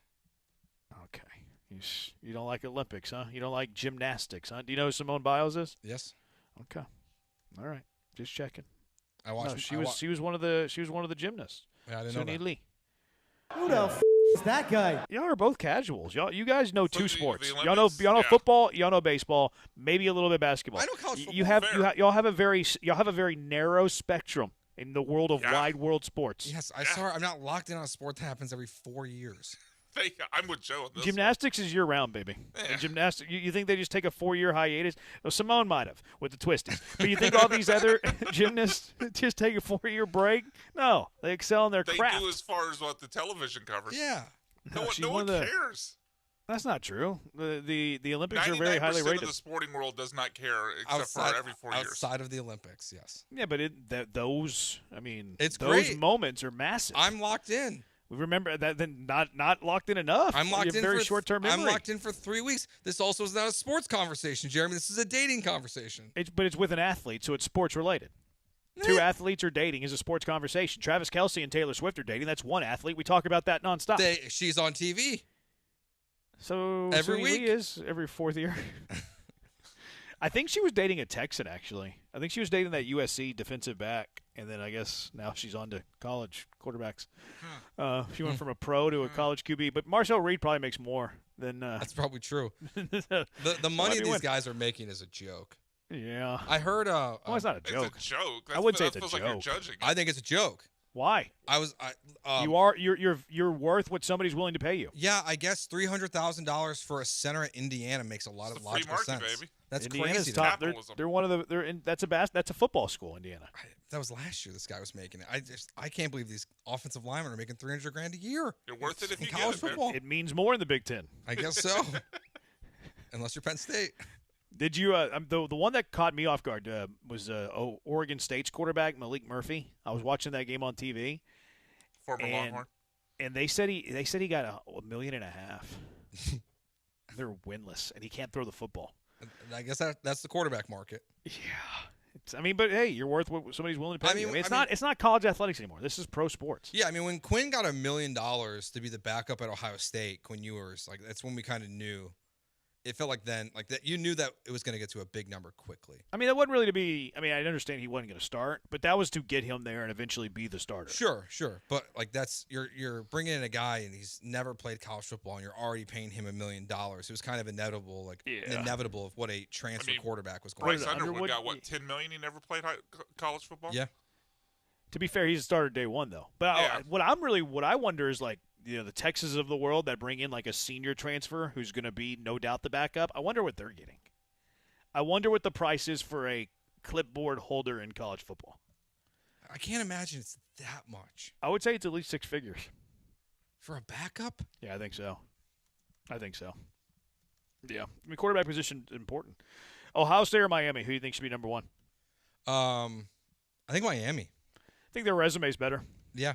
I think Miami is the better one. I mean, at this point, they've got wins over South Florida, over Florida State, over Notre Dame. I think it's not even close. They should be the number one team in the country. Who does Ohio State beat? Texas. Unranked team. Yeah, that loss is certainly less impressive. After that, they beat by a touchdown. They beat Ohio. They beat Washington. Washington's pretty good. They won that one on the road. Yeah, I think Miami should be number one. But I do think Miami has a better resume. Oh, by far. Yeah. I mean, Ohio State's best win is at Washington, I think. If Joe thinks the money's a joke, he probably thinks the U.S. women's soccer team should be equally paid, which is fine. Didn't College say that. basketball is big people watch. The sport is huge. You're going to get paid. He didn't like you being in the wallets of those college kids. Time to start playing arch like Sam Ellinger or Taysom Hill. Eesh, that's not a ringing endorsement. Who gets benched first, Jake Browning or Arch Manning? I think Browning. Jake. I think Browning. Megan Thee Stallion dates Klay Thompson. You don't talk about that. We talk about that all the time. We just do it whenever you're not listening, 1970. What are you talking about that? We mention that at least once a show, just when you're not listening. Another junkie on the text line. Biggest win was Vanderbilt. That came from Keith. Vanderbilt lost to Alabama. Which Bama might be better than we think because they got off to a slow start or they lost one game. It's like, oh, no, DeBoer, he doesn't know what he's doing. He's no Nick Saban. But he's kind of righted that ship pretty good. Very quickly. Roll Tide. That was a good win for them. But my favorite part of this game was Diego Pavia getting into a shouting match with a Bama fan after the game. I'll do whatever the I want. You talking to kids? You talking to kids? Shut the That was my favorite part because Diego Pavia is 24 years old and probably makes $500,000 at minimum, maybe even $1 million. He probably makes $1 million. He's 24 years old and he's got a grad assistant coming over saying, "You're talking to kids." No, he's halfway through his 20s. Yeah, but this guy looked like he was in his 50s. So what? I think the fan's the loser in the situation. I think the assistant coach saying you're talking to kids when the guy's making more than you're making and he's 24 years old is being babying of a guy who's a grown man. Yeah, I don't know if you need to do that either, but I think the dynamic at college games for like the adults yelling at college kids, I think is always a little strange. We just established that these are professionals. He is 24 years old. I know. He's like with the college kids. He should have been out of college 2 years ago. Well, that's true. But I can't help that. He started college in 2020. He should no longer be a college kid. He should be getting his doctorate. Or be on a practice squad. Well, he can't be on a practice squad. He's probably not good enough. Yeah, probably not. Good college quarterback, not a pro. So he's making $1 million at Vandy. He's 24 years old, and he's got a quality control assistant saying, "You're talking to the kids. Think about the children." He's 24. He's probably older than that guy. Yeah, and I wonder that was the coach. See, I wonder what Diego Pavia makes an NIL if he doesn't transfer, since he didn't transfer. Like Vandy? Yeah, he's probably making a good amount. He probably got a good amount to go there, and he probably got a good amount to stay there. Yeah. Yeah. Let's see if Google knows. Ooh. Google AI, which is never good, is set to earn over $2 million in 2025. Okay. So you have a quality control assistant who probably is coming at Diego Pavia's backup when he's making $2 million, which is probably 200 times more than he's making, and is 24 years old. You're talking to kids. No, you're talking to a millionaire who's halfway through his 20s. That's who you're talking to. 713-780-3776. Let's go out to the HRP listener line. Chuck, you're in the junkyard with Jeremy and Joe. What's up? What's going on, guys? Hey, I just want to know, are we starting to think about Notre Dame a little differently? After their first two losses were kind of tough, I think they might be a scary team. Just want to know y'all's opinion. I'm a big Notre Dame fan. Thank you. Joe? Same, Chuck. Yes, they're going to make the playoff this year. They lost to Miami and Texas A&M by combined 4 points. Like they're going to be a playoff team this year. CJ Carr is a top 5 quarterback in college football right now, the way he's playing. And they might have the best running back room in college football. I think they're going to lose the home game to USC. Really? Yeah, I just wanted to annoy you. Oh, okay. No, I don't think they'll lose again this year. If that game was today, Notre Dame would be favored by 6.5? Probably. Okay. I think they're favored by. I don't think that number is that different than. Actually, I don't know what the number is this weekend versus NC State, but I don't think it's not a 20-point line like their last couple games. Oh no, it is. ESPN has it at 21.5. It's 21.5. I just pulled it up because I was on their schedule. I thought NC State was better than that. Maybe they are. Maybe that's a respect to Notre Dame. All right, 713-780-3776. LeBron James has a cryptic 10-second video kind of alluding to his second decision, which we all know this is because he partners with Amazon. He's one of their clients or whatever, and or one of the talking heads, the advertisers, whatever, a spokesperson. So he did a little 10-second cryptic thing, like, what's my decision going to be? It's going to be Prime Day. But wrong answers only. What is LeBron James' second decision? 713-780-3776. Wrong answers only. It's Jeremy and Joe on ESPN 97.5, ESPN 92.5.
You're back with Jeremy and Joe On ESPN 97.5 and 92.5. inside of the Veritex Community Bank Studios. LeBron James has a little decision thing out today. Probably an advertisement for Amazon Prime Day tomorrow, but they're making light of it's his second decision when he took his talents to South Beach. But 713-780-ESPN. What's LeBron's decision going to be? Wrong answers only. Joe, what you got? After all the chaos that's happened over the last week with the WNBA, LeBron James is going to announce he's buying the WNBA. I thought you said he was going to be in the WNBA. Well, that's possible too. But Joanna man, LeBron man. He's not going to buy the W. Oh, it's wrong answers only. Yep. Could he be a better commissioner of the WNBA than that commissioner that's like doing all that corrupt stuff over there? It doesn't seem like it's a high bar to pass, Jeremy. I don't really pay attention to the WNBA. I'm not gonna lie to you. I don't either. I read the drama. Yeah, which I like drama. That's fun. Wrong answers only. Mine is that he's going to demand to play wherever. What's LeBron's other son's name? Bryce. Bryce. I think it's Bryce, right? He's at Arizona. I'm going to see him play this year. He's going to hold out and demand to play wherever Bryce James plays next year, and Bronny has to be traded to that team too. So you're going to have 3 Jameses on the same team. Can't wait for him to be a Rocket then. No. It's not going to be – no, Joe. He's not going to be a Rocket. I don't want LeBronny, and Bryce. No. But that's going to be his announcement. So wrong answers only. What's LeBron's decision going to be? 2180 says LeBron is changing careers. It is going to be my personal valet and make me think of good things to say and not bad text. Another junkie on the text line, whether or not to cut Bronny. Bronny ain't being cut. That's his personal valet. Junkie on the text line, LeBron's trying out for baseball. Ooh. So, hot take, I think what Jordan did in AAA was actually impressive. I know he gets kind of diminished for what he did. What he hit, like 210 or something like that? You'd never play baseball. In your college, ever since college, you never played baseball, right? You played a little high school baseball. So let's just give him his senior year he played baseball, which I'm not even sure he did that. So he went from his senior year in high school to whenever he was, how old was he, 30-something? Mm-hmm. He went, what is that, 15 years maybe, 12 years? 12, 14 years with never playing baseball. And then in AAA, which is one step away, hit 215 or whatever he did. I consider that impressive. 202, but I agree with you. Above the Mendoza line, I consider that impressive. And I thought it was AA, if we're well actually. AA, 202, I consider that impressive. It is AA. He had 51 RBIs. Well, it's RBI. That's upper. No, it's RBIs. It's 30 stolen. MLA. It's RBIs. 30 stolen bases. Terry Francona said that he was heating up. He was going to play Winter League, and Terry Francona said, because Francona was his minor league manager, if memory serves, he said that Jordan would have made it to the bigs if he didn't return to basketball. So this puts him in front of Kyler Murray, right? Then he's not active. Well, and no. It does not. He was not drafted first round in both sports. But I actually think it was impressive. What would LeBron hit in AA tomorrow? You put him in Corpus Christi. He played a whole season in Corpus. What would LeBron's batting average be? 100. Yeah, I think it'd be until like, they go on the road. I think it'd be like 082. PCL, and then you still have to touch the ball. Yes, I'm joking, but could he announce he's going to the NFL tomorrow? That would be fun. Replacing CeeDee Lamb. He did play football in high school. He claims recently he got offered a chance to come play for the Seahawks. Recently? Well, like that he told the story that Pete Carroll invited him for a tryout. Yeah, that was a long time ago. Pete Carroll was there, at least 3-4 years ago? Yeah, I think it was 2020s. I mean, I think he could have played in the NFL. Like if the NBA locked out, I think he could have played in the NFL. I agree. Which goes back to the whole basketball, football, basketball. Way more basketball players would get football tryouts than football players would get basketball tryouts. It's 100% fact. LeBron's going to remake the movie Twins with Kevin Hart. That'd be kind of funny. LeBron is here to hold down the fort for the Ravens at quarterback while Lamar is out. That'd be fun to watch at least. LeBron is going to back Drake. That'd be a terrible decision. He's joining Bassmasters as his second professional career. Could you imagine LeBron on like a fisherman's boat? No, he would take up the entire boat. Yeah, I cannot imagine that. He's taking his talents to Qatar. Is it Qatar or Qatar? I remember a big I argument. thought it was Cutter. Yeah, I remember during the Olympics. It was like Qatar. I think it is Qatar. I wonder if he does start a new league. There was rumored to do that. Yeah, him and Rich Paul. Yeah, they were rumored to start like a senior league kind of overseas. There is like a theory about this that last year he had a similar post that was kind of cryptic about some kind of announcement for Amazon Prime Day. Right. But he put the hashtag ad in the post that he did not put that this year. Huh. So there's some people that are curious. Yeah, because I remember there was rumors that he and Rich Paul were going to start like I don't know if it was Saudi backed or not.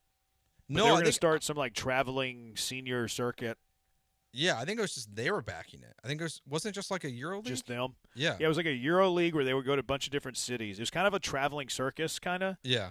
But they're like supposedly attract big names. I mean, the Rockets didn't sign Kevin Durant to a contract extension. Maybe he's going to do that. Hey, of all the things that have come up so far, this one to me is like the most logical. Is that like Saudi Arabia is funneling money into LeBron James? And then he's going to start a league. He's going to start a league. It would make sense. I mean, they're doing it with. They're doing it with tennis. They're doing it with boxing. They're doing it with wrestling. They're doing it with a little live golf. They just bought EA Sports. Soccer. What are they going to do with that? Just keep the brand. That's just weird. Moneymaker. His second decision is that he's taking his talents to a foot modeling agency. Remember when Costanza was a hand model for that one episode? Tomorrow's National Taco Day. Is that true? LeBron's second decision will be corn or flour tortillas, that or green or red salsa. I invented Taco Tuesday. Not LeBron. I did. And the answer most of the time is flour. Now, if you're eating seafood or you're eating barbacoa, give me a little corn. He's letting his son go to fashion school. Which son? Bronny or Bryce? I think that's Bryce. Bryce is the better player, though. Yes. He's at Arizona. He's going to be pretty good. Not reading that 19240. He's going to be a backup dancer for Adele. Is Adele still with LeBron's agent? I don't think so. I could be wrong. But. LeBron is signing with Live Golf. He's joining Fox News as a journalist. I don't think he's doing that. No. Definitely Fox not. News wants LeBron to shut up and dribble. Quitting NBA to own the team that expands to Vegas. I think he does want to do that, actually. I think he does too, but they don't seem to want to expand. And he's making the decision to stop flopping. No way. We said wrong answers only. I don't know if that made any sense. All right, 713-780-3776. Car wreck of the day. What is the car wreck of the day? 713-780-3776. Jeremy and Joe, ESPN 97.5, ESPN 92.5. Who knows? Maybe the decision is that he wants a goal from Pro Dunk Hoops. It would make some sense because the goals from Pro Dunk Hoops are pretty much like the goals you see in the pro gyms, the college gyms. They make the highest quality basketball goals you'll find. And if you're going to get a goal, do it right. Don't get these goals from the big box stores. The backboard's messed up, the rim's jacked. Sometimes they're laying down on their belly. They're no good. Get a goal from Pro Dunk, tempered glass backboard. Breakaway rim, stainless steel hardware. It's rust-proof, which is must-have in Houston, and it's height adjustable, anywhere from 5 to 10 feet in a matter of seconds. They have the best accessories, too. LED light kits for night play. Pretty soon it's going to be getting dark pretty early. You get these LED light kits. That way you can play nonstop. Backstop nets. You don't have to chase the basketball around. Pole pad lettering. You can put your whatever you want on that pole pad. Maybe you just want to put JOE. That's cool, and lots more. You can order everything, including professional installation online at produnk.com. Include that installation, too. They're going to install your goal at the perfect height, perfectly straight. You don't do a thing. Let the pros at Pro Dunk do that work for you. And right now, if you call Pro Dunk and mention hearing this ad on ESPN, you'll receive the Lightning Adjust drill-powered height adjustment feature for free. It's a $249 value. So what are you waiting for? It's installed for free, too. So gifting you $250, gifting you installation, helps you raise and lower the goal 10 times faster with zero effort. Take advantage of this now. 281-351-9822. Mention it, 281-351-9822. Or visit online at produnk.com. That's produnk.com.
Car wrecks of the day, 713-780-3776. Joe, what are you watching tonight? The Cubs game with Justin Turner leading off. And then when they're down 9-1, what are you switching to? It's not nice. Don't talk about our Cubs that way. Something else? Monday Night Football, probably. Are you going to watch any of the Rockets game? No. What do you mean no? You You feel it's such disgust. You could have just said no. I don't watch preseason nothing. That's not forced So you watch preseason Texans games. So you do watch Besides preseason? Texans. Because that was a double negative. I'm confused. I am forced to watch Texans and Bears preseason games. Fair. I do not watch. I do not like spring training baseball. I don't watch preseason basketball. It's a That's huge fair waste of take. time. You wouldn't watch it when you're at the flagship for both stations? No, we wouldn't talk about it. All right. I think it's a fair take. I might. I DVR every Rockets game. I might watch it in the morning. Just see little Reed Shepard, see what he looks like. I think I'm gonna watch a few minutes of it. I'm gonna watch a few minutes of it. No, That means we're getting close to Israel takes about Reed Shepard That means again. I feel like I have to watch it now. I'm gonna watch a few minutes of it, see what I see. But I'll be watching Chiefs and Jags. No doubt about that. All right, car wreck of the day. What you got, Joe? I'm going to nominate Cron.com for this one to start off. Good call. They tweeted out a story and said, more bad breaks befall D'Amico Ryan's team. It's a story about Cade Stover breaking his foot from a month ago. Do you think this was a mistimed scheduling? I think so. But I think so, too. But they haven't deleted it yet. How long has it been up? Since yesterday at 5:30. Oh, no. Are you serious? And people have been calling him out for it, too. So, Yes. if anybody's monitoring their mentions, they're aware of it. And the story was written on September 8th. It was posted on October 5th. So I don't, They get no engagement either. Like, I look at some of their they get, no likes. They get, 72 people see their stories. Yeah, it's not good. Yeah, it's weird. But, you got to take that down. I mean, his window to open, his window to return opens today. If they wanted to. Yeah, I bet you that was a mistimed It has to be a mistimed schedule. But post. it can't still be there. No. It's bad. You got to take it 24 down. hours later, no. See, no one's actively monitoring their. I bet you that they might not have an admin right now. My nomination's Mark Sanchez. Sanchez went out and got drunk. Our idiot color commentator went out in Indy, got liquored up, ran his mouth, and got into a fight with a guy in a box van that was just trying to dispose of some grease, some cooking grease. He told him he couldn't be parked there. He confronted him. He tried to fight him. The box van grease driver stabbed him. Stabbed Mark Sanchez. Sanchez had to be hospitalized. Good news is for Sanchez, he was discharged from the hospital. The bad news is he went straight to jail. And now got upgraded, too, by the way, to a felony charge. He could be looking at 1 to 6 years in prison. I mean, you probably get a good attorney, maybe, get out of that. But you know what? He cost himself a high-paying, easy job because he got drunk, and he's an idiot. He went what full an Karen. idiot Mark Sanchez is. Yeah, he went full Karen trying to say you can't park here. Yeah, because he talked to the manager. He was trying to run sprints there.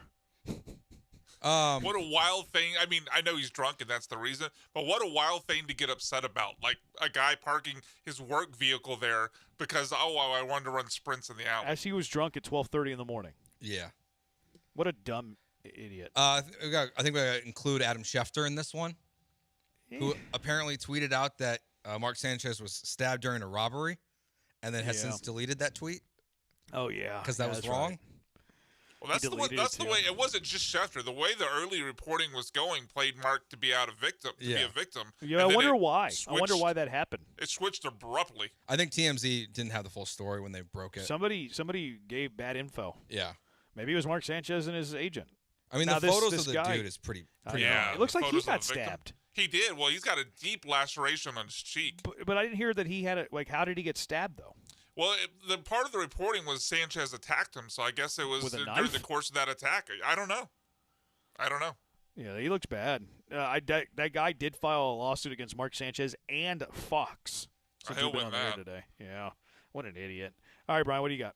I don't have time for the audio, but I thought Jair Alexander was pretty soft, especially since he's been on the Ravens for 2 days, and he's the one that's trying to protect the legacy of Ray Lewis. I don't know if you can call him soft, though. It was pretty soft. This is my physically confronted him. It was pretty soft. He ripped the ball away to try to take the ball away. But it was a physical confrontation. It was soft. I'll also nominate Bill that's Belichick soft. and the Longhorns. Yeah, Belichick. They didn't want to honor Drake May at all. This is weird stuff, man. Yeah, but then they started tweeting out highlights this morning after they got called on it. Really? Yep. Yeah, they're that's a weird behavior that they got going on there. Key says the Cardinal-Titans game. Jair Alexander says they text her. Mark Sanchez, Penn State losing to UCLA. Amari DeMarcado, Eagles passing offense. Yeah. I mean, the winner's Mark Sanchez, It's right? definitely Mark Sanchez. Probably going to be the only win he gets in a very long time. Congratulations, Mark Sanchez, our car wreck of the day. That does it for us. Thanks to Brian for the hard work. He's Joe. I'm Jeremy. Coming up next, ESPN National. Good night, everybody. Talk to you tomorrow.